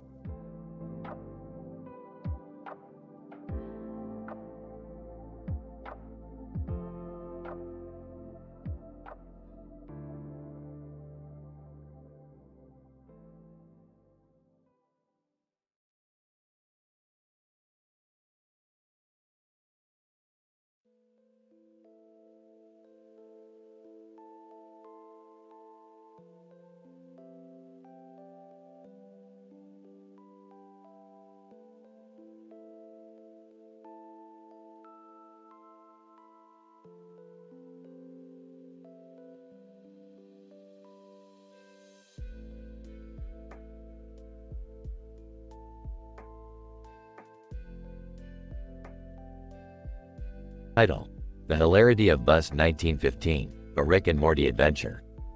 Synopsis: Rick and Morty find themselves on a bus ride to an uncharted location. As they drive down the road next to a forest filled with trees and a fenced-in area with a sign labeled Bus 1915, they soon discover that their ride will be anything but ordinary. Discussion: Examining the bus. Looks like an ordinary bus ride. Nothing to see here. Looking out the window at the fenced-in area. Rick, what's with that sign? Shrugging. Who knows, Morty? We'll find out soon enough. Suddenly, the bus driver speeds off the road and straight into the fenced-in area, causing chaos among the passengers and the bus itself. Frantically grabbing his equipment. Morty, we've got to get out of here. This isn't a safe area. Looking around in fear. But where do we go, Rick? Smirking. I've got a plan, Morty. Hold on to your hat. Puts on a funny hat. As the bus driver and passengers continue to panic, Rick and Morty use Rick's latest invention to transport themselves to a nearby tree. As they watch from their vantage point, they witness the bus driver transform into some sort of alien creature. Freaking out. Rick, what the hell is going on? Chuckles. Looks like we've stumbled upon some sort of experimental alien testing facility. And we've just set off their alarm. As Rick and Morty scramble to come up with a plan, they accidentally release a group of test subjects, sentient, farting balls of goo, into the fenced-in area. Chaos ensues as the creatures multiply and take over the bus, causing it to rocket off into outer space.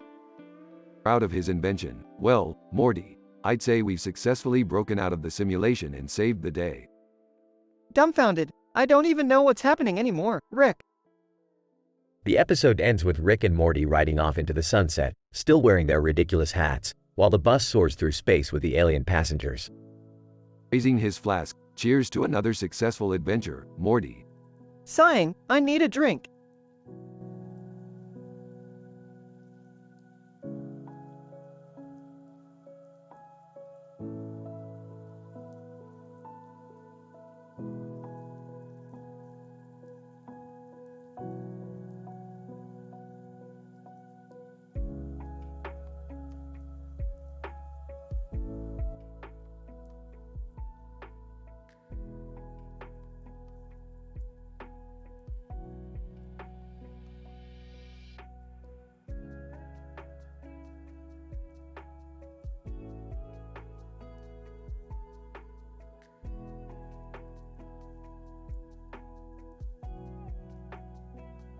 Title: The Physiological and Psychological Effects of Bear Interrupting Fish Feeding Patterns in Aquatic Ecosystems.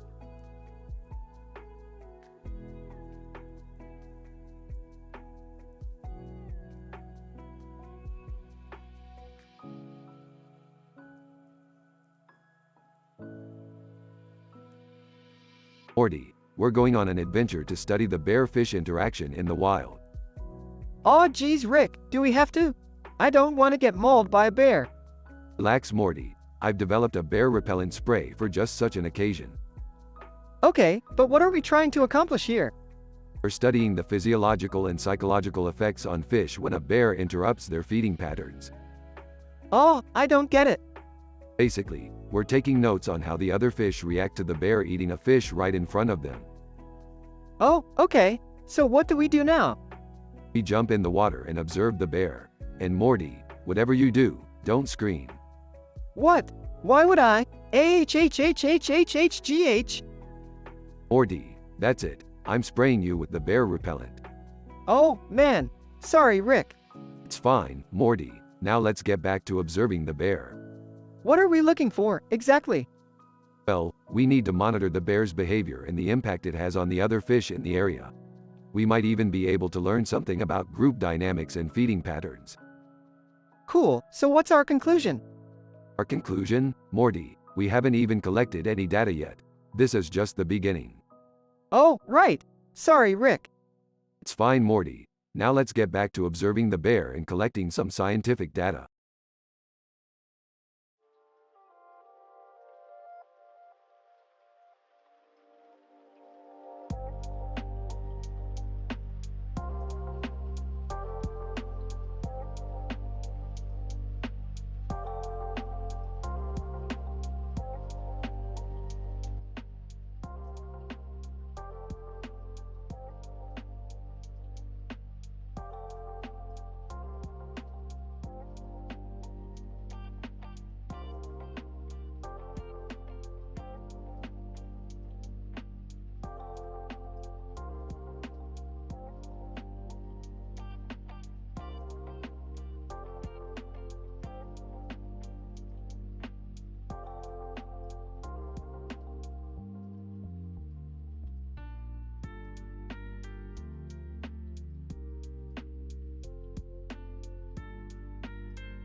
Title: The Absurd Adventure of the Atypical Alimentary Anomaly. Rick and Morty finds themselves in the middle of a strange phenomenon where grass on a field is growing at an unprecedented rate. After a series of laboratory tests, inventories, and observations, Rick concludes that this spectacular occurrence is precipitated by a rare form of nascent psychoactive compounds. However, their interest is interrupted when they stumble upon the surreptitious Steve Buscemi struggling to eat his own face. Rick uses his knowledge of advanced neuroscience to determine that Buscemi's striatum, amygdala, and prefrontal cortex are overexcited, causing him to become delirious. Rick, this is utter madness. We're facing an unprecedented neurological phenomena here. The psychoactive compounds synthesized by these grasses have triggered abnormal striatal, amygdalar, and prefrontal cortex activity in Buscemi, resulting in his bizarre and unprecedented behavior. Morty, why would someone try to eat their own face, Rick? That's messed up and not funny. Rick, who knows, Morty? Maybe he's having a bad day, or maybe he's intoxicated, but for now, let's try to find a cure for the anointed alimentary anomaly. As Rick and Morty delve deeper into the enigma of the excessive grass growth psychoactive compound relationship, they engage in unorthodox scientific methods to collect plant samples. But they are suddenly ambushed by the shady government officials who wish to capture the psychoactive grass for their own nefarious purposes. The team flees to an abandoned laboratory where they discover the solution to Buscemi's behavioral problem. Rick, Eureka, I think I've got it. The solution is a compound that could counteract the symptoms. By reducing striatal, amygdalar, and prefrontal cortex hyperactivity and psychoactive compound activity, we could eradicate Buscemi's urge to eat his own face. Morty, that sounds complicated, Rick. Can't you just make him stop? Rick, oh, Morty. Sometimes, the simple solution isn't the right solution. Now hold the flask. With a sigh, Morty holds the flask as Rick furiously starts concocting the antidote. Successful in their pursuit, They apprehend the government officials, rescue Buscemi, and return the grass growth rate to its normal level. As the episode ends, Rick and Morty ride their bike back to their dimension only to be chased by a herd of sheep, resulting in their glorious escape from danger. Rick, now that was a close one. Morty, I'm always amazed at how our adventures can turn out to be so bizarre. Morty, yeah, well, sometimes I just wish we can have a normal day. Rick, normal? Morty, we're not normal. We're scientific geniuses in a world full of lunacy. The camera pans out as the duo rides through the universe, leaving behind a trail of hilarity in their wake.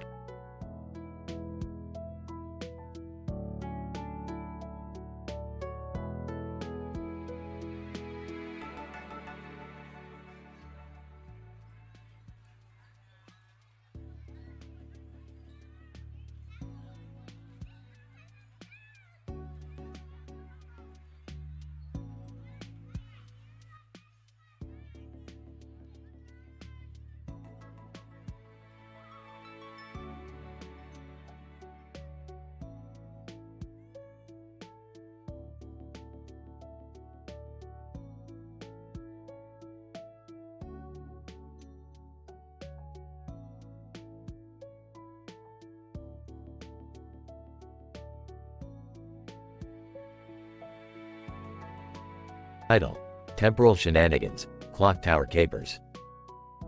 The episode begins with a high-resolution photo of a city with a clock tower in the background. Rick and Morty are seen admiring the beautifully intricate gears and machinery of the clock tower. Suddenly, the duo is struck with an idea: temporal shenanigans. Rick yells. Morty stares at Rick in confusion. What do you mean, Rick? Temporal shenanigans? Rick responds nonchalantly, you know, Morty, messing around with time just for kicks and giggles. Name: Rick. Morty, grab the chrono destabilizer and the time crystal from the trunk. We're going to take a little trip. Name: Morty. But wait, Rick. What about the pack tactics? We don't know what kind of consequences our actions could have. Name: Rick. Peeved. Pack tactics. That's for wusses. Now, hurry up. The duo jumps into their time-traveling spaceship and sets the clock tower as their destination. As they approach the tower, Rick's face contorts with joy. Just as I suspected, he exclaims. The clock tower's gears are powered by time crystals. Morty looks at Rick in disbelief. How could you have possibly known that? Rick smirks. I'm always one step ahead, Morty. Now, hand me the time crystal. As Rick begins to manipulate the gears, the clock tower starts to speed up rapidly, and the buildings in the background start to morph and change in color.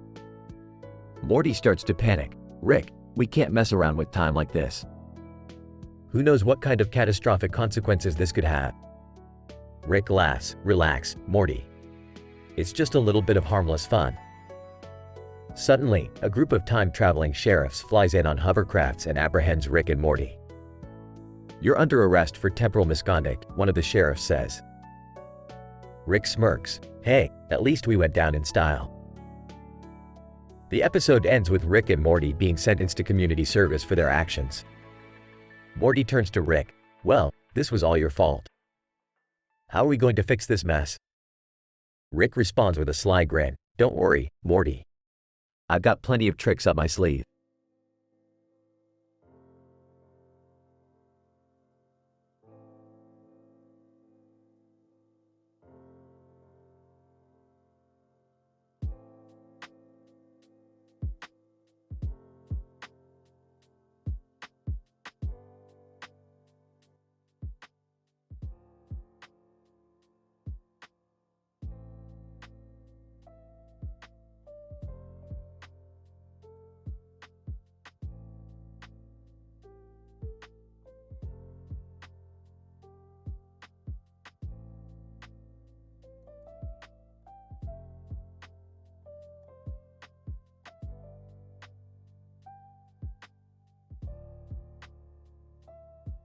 Title: The Red Flower Conundrum.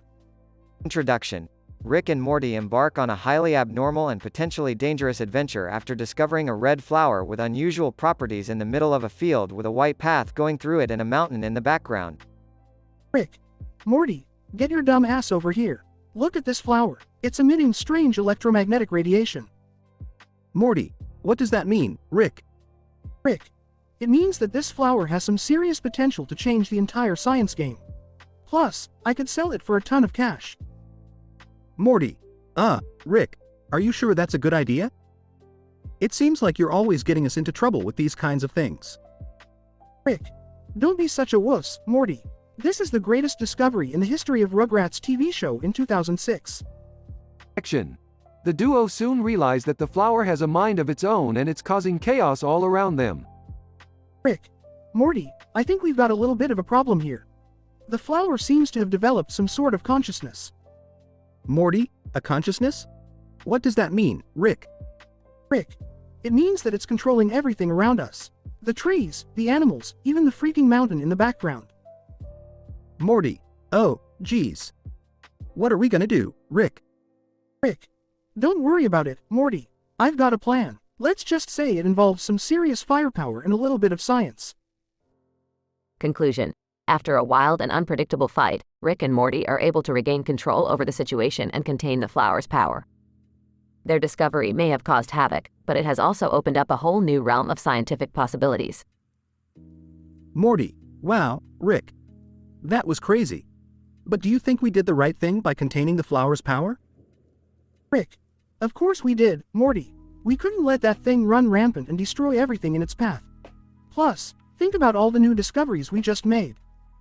Morty, yeah, I guess you're right, Rick. Rick, damn straight, Morty. Now let's go get some tacos and celebrate our victory.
Title: The Interdimensional Xbox 360.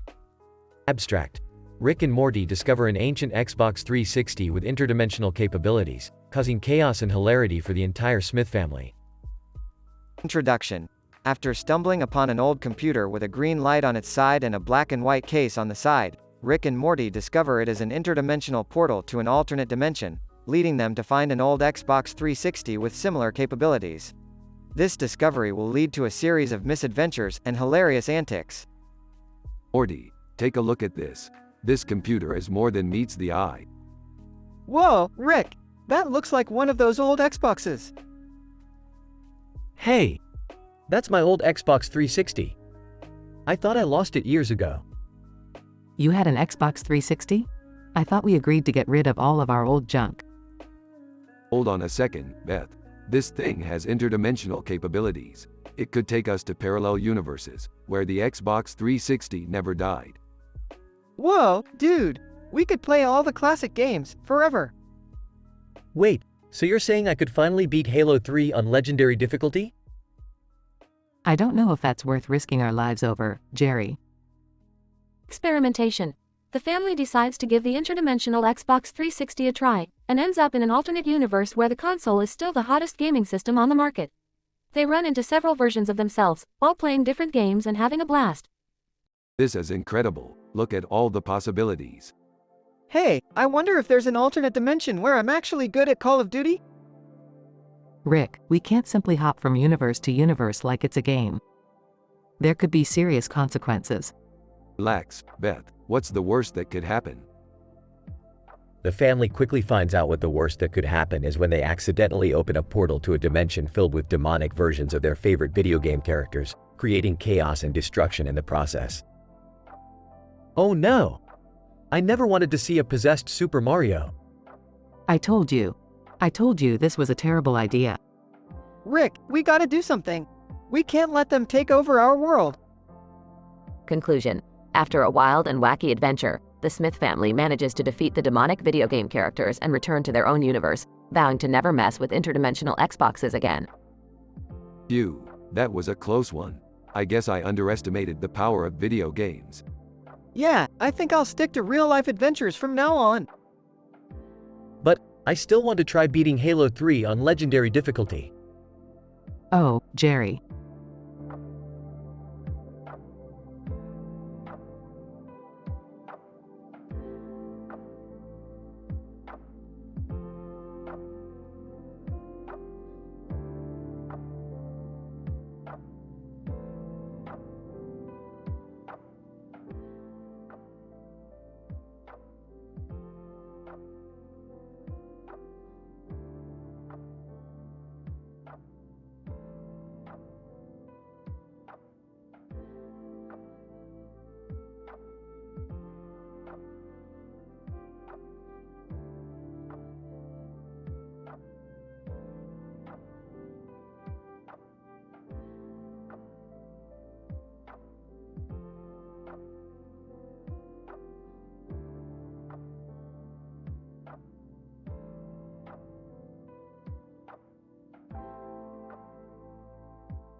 Title: The Spaghettification of Steve Buscemi. Abstract. In this absurd and comical episode of Rick and Morty, we explore the oddities of spaghetti and its relationship with rain and showers. Our protagonists, Rick, Morty, Jerry, and Beth, find themselves in a chaotic adventure that involves a man standing in the rain, Steve Buscemi taking a shower with spaghetti, and a lot of unexpected twists and turns. Opening scene. Morty, we need to go on an adventure. There's a gravitational anomaly that needs our attention. What kind of anomaly, Rick? It's raining spaghetti, Morty. Spaghetti, we gotta go. Scene 1. Why are we here, Rick? This is ridiculous. Don't be a Jerry. We're here to investigate the spaghettification phenomenon. Take notes, Morty. Scene 2. This is gross. Steve Buscemi is taking a shower with spaghetti. This is insane. I don't want to be here. Rick, what's happening to Steve Buscemi? He's getting spaghettified, Morty. It's a rare occurrence in which a person gets turned into spaghetti. Don't worry, it's reversible. Scene 3.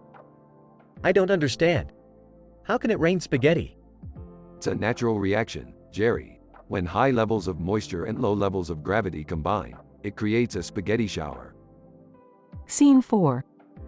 We need to do something. Steve Buscemi is turning into spaghetti. What do we do, Rick? We need to reverse the spaghettification process. Quick, we need some butter, garlic, and parmesan. Scene 5.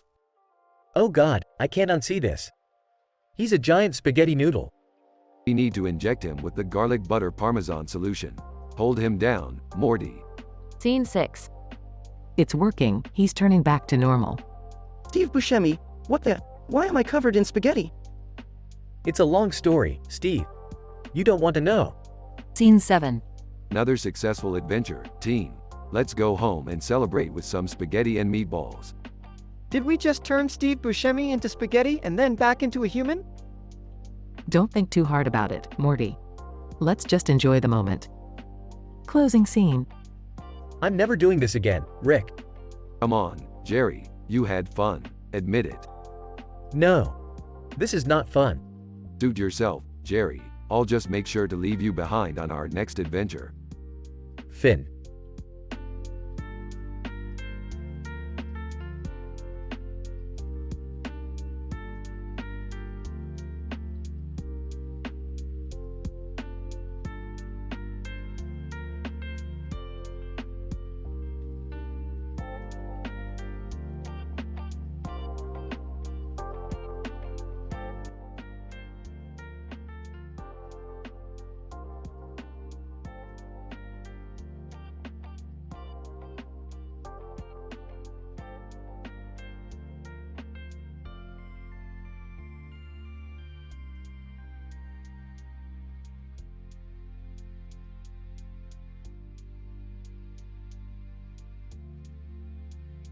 Title: Interdimensional Wrestling Federation. Synopsis. Rick, Morty, Beth, and Summer attend an Interdimensional Wrestling Federation event where WWE's Asuka is competing against alien wrestlers. Interdimensional Wrestling Federation? That's the kind of SH*T that keeps the multi-universe economy going. I don't get it. Why is wrestling so important? It's not about the wrestling, Morty. It's about the emotional attachment to the characters and the entertainment value. Plus, it's a great way to escape reality and just enjoy the show. Asuka, hey guys, welcome to the show. Well, look who it is. The undefeated alien wrestler from WWE. Asuka, that's right, Rick. I heard you were a fan of mine. Can we watch you wrestle? Yeah, I want to see those wrestling moves up close. Me too. I heard Asuka can kick some ass. Asuka, you got that right, Summer. I'm gonna show these multi-dimensional wrestlers who's boss. Hey, well let's hope you don't get your ass kicked too hard. During the match, Asuka dominates her opponents with intense wrestling moves and kicks, ultimately winning the match and becoming the Interdimensional Wrestling Federation champion. Asuka, I did it. I am the champion. Congrats, Asuka. Looks like your wrestling moves were too much for those aliens. That was amazing. I've never seen wrestling like that before. I think I found my new favorite wrestler. Woohoo! That was the best thing ever. Asuka, thank you, guys. It was a pleasure showing you my skills. Maybe one day I can show you more. Sure thing, Asuka. Just don't go breaking any more interdimensional wrestling records, okay? The episode ends with Rick, Morty, Beth, and Summer leaving the Interdimensional Wrestling Federation event, fondly reminiscing about the epic wrestling match they just witnessed.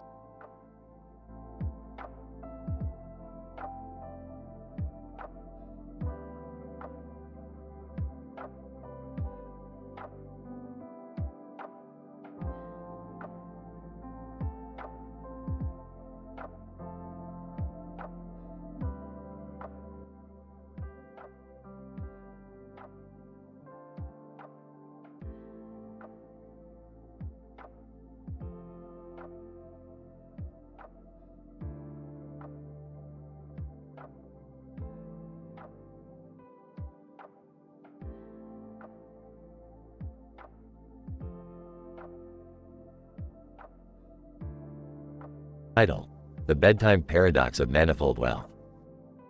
Rick and Morty find themselves in a parallel universe where currency is the primary source of energy. The duo is drawn to a person lying on a bed with a pile of money on top of it, emitting a quantum gravitational field. Well, Morty. Looks like we hit the jackpot in this universe. I don't know, Rick. Something seems off about this place. Don't be such a buzzkill, Morty. We can make a fortune here. Let's flip the switch and see what happens. As Morty flips the switch off, the person on the bed wakes up and starts to panic, throwing the money on the floor in the dark.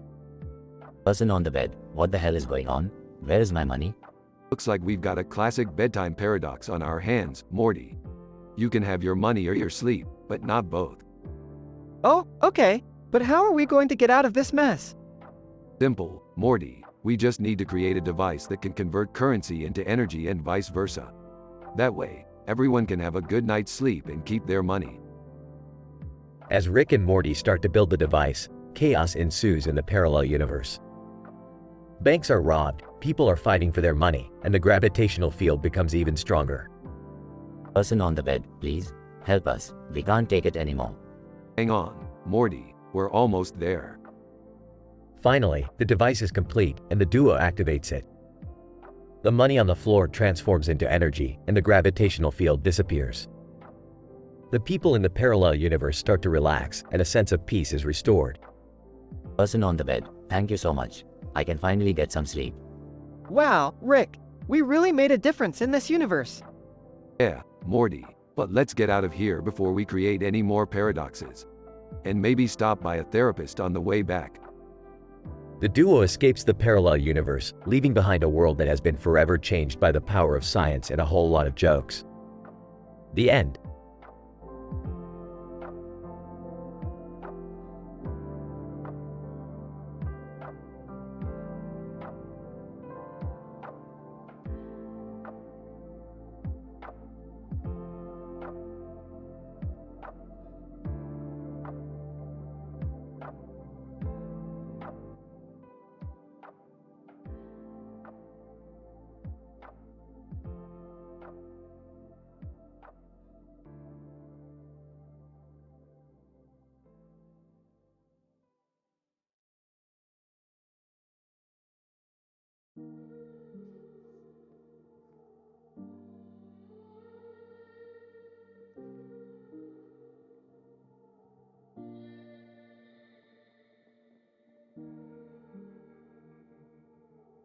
Title: The Belizean Madness Equation.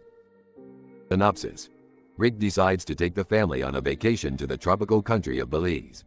While exploring the streets of Belize, they come across a strange building with a mysterious machine inside. Rick, being the curious scientist, decides to investigate the machine and accidentally activates it, causing a chain reaction that turns the entire town into mindless, party-going zombies. Rick and Morty must race against time to find the antidote and stop the madness before it spreads to the rest of the world. This machine is unlike anything I've ever seen before. The equations suggest that it has the power to alter the human brainwaves, rendering them susceptible to extreme hedonistic behaviors. Fascinating. Rick, I don't think this is a good idea. We should probably leave before something bad happens. Finally, a vacation that's not a disaster. I can't wait to just relax and enjoy the scenery. Yeah, right. Knowing our luck, something's bound to go wrong. Just stay alert, everyone. Oh my god, this place is amazing. I can't wait to hit up all the clubs and bars tonight. As the night progresses, the town turns into a wild party with people drinking, dancing, and acting recklessly.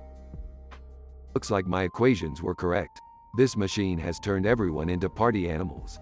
This could be a potential threat to society if it gets out of control. No kidding, Rick. Look at them. They're like mindless zombies. How are we even supposed to find the antidote? Can't we just, I don't know, call the embassy or something? Jerry, this is Belize. We're lucky if they even have a functioning phone line. We have to figure this out ourselves. Can we please just focus on finding the antidote so we can party in peace?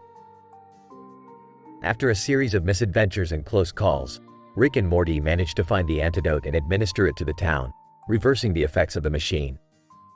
Well, that was an exhilarating experience. I wonder if there's any way to weaponize this machine for our own purposes. Are you serious, Rick? We almost got turned into party zombies and you're thinking about weaponizing it? Can we just please go back to our hotel and get some rest now? Yeah, let's just call it a night and hope nothing like this ever happens again. Agreed. I don't think I can handle any more excitement for one day. The gang makes their way back to the hotel, exhausted but relieved that the madness is over, and vowed to never speak of the incident again.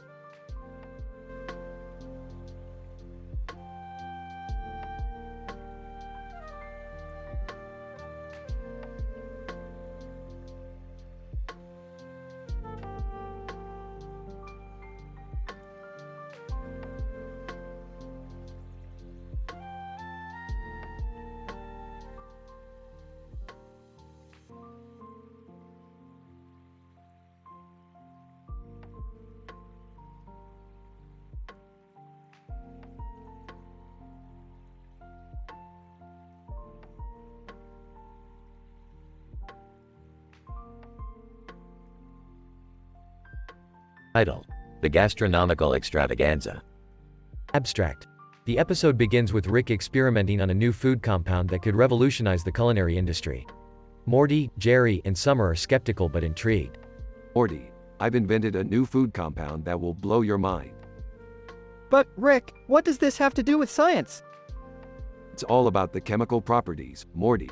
This compound has the potential to change the way we eat, forever. But, Rick, what could be so special about food? Yeah, I don't think I'm interested in your weird food experiments. Suit yourselves, but I'm not letting this opportunity go to waste. As the family sits at the table, a pile of food suddenly appears. In the center, a knife and fork are positioned on opposite sides of the pile, with a mysterious apple placed on top as a centerpiece. Rick, what's going on? Did you just summon this table of food out of nowhere? Of course, Morty. How else would I test my latest invention? But, Rick, what is this food? It looks like a complete mess. Yeah, I don't think I'm going to eat that. Nonsense, Jerry. This is the future of cuisine. As the family takes a bite of the food, they suddenly begin to see hallucinations of creatures that resemble the food they are eating. Rick, I think this food is making me see things. I can't feel my tongue anymore. I think I'm turning into an apple.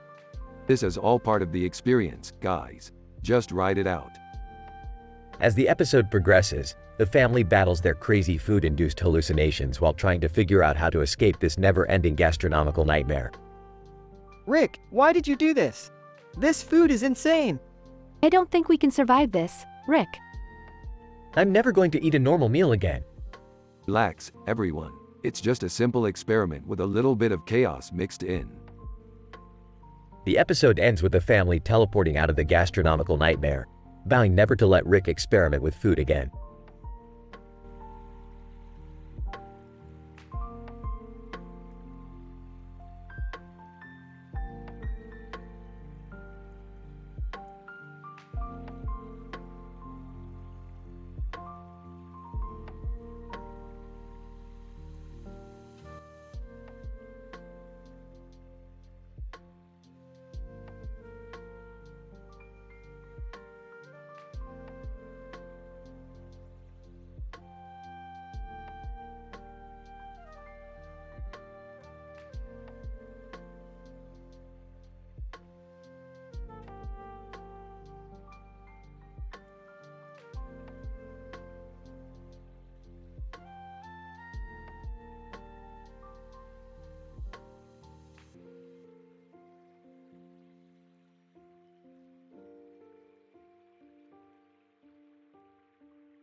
Title: The Economic Fallacy of Juvenile Rebellion in the Face of Parental Discipline.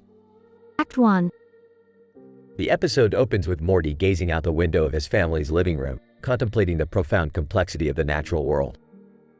His musings are quickly disrupted, however, as he hurls a wad of cash through the glass, his mother overhearing the commotion from the kitchen. Oh man, I was just trying to stimulate the local economy, you know? Help out small businesses and stuff. Act 2. Rick, Morty's grandfather and resident mad scientist, appears from his lab in the garage to survey the damage. Ah geez Morty, you really screwed the pooch on this one. That's like, what, $100 you just wasted. I didn't waste it. I threw it to show my mom I'm my own person and stuff. Yeah, real mature. If you really want to rebel, Morty, do something completely ridiculous like, I dunno, turn yourself into a pickle or something. Act 3.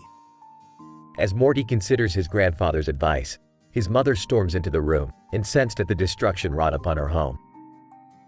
Morty, what were you thinking? You could have hurt someone. And for what? To make some dumb statement. I wasn't trying to make a statement, Mom, I was asserting my independence. Ooh, sounds like we got a regular Galileo over here. Act 4. Amidst the chaos of the situation, Rick hatches a plan to delete the memories of Morty's misdeed from his family's minds using one of his patented mind control devices. However, things quickly go awry, leading to a wild chase sequence involving a sentient lawnmower, an army of cyborg bees, and a trip through an interdimensional portal. This is insane. I can't believe we're doing this just because I threw some money out a window. Hey Morty, if we've learned one thing from this whole escapade, it's that there's no such thing as a minor act of rebellion. Plus, this is way more fun than moping around like some angsty teenager. Act 5. The episode concludes with the family's memories successfully erased and Morty left to ponder the lessons of his adventure. As the camera pans out on the family's idyllic suburban home, we see a group of aliens watching from a distance on a monitor, shaking their heads in disbelief. Alien number 1. Man, Earth is just weird. Alien number 2. I know, right? And to think, our government was considering trading with them. Alien number 3. Well, at least we got some good entertainment out of it.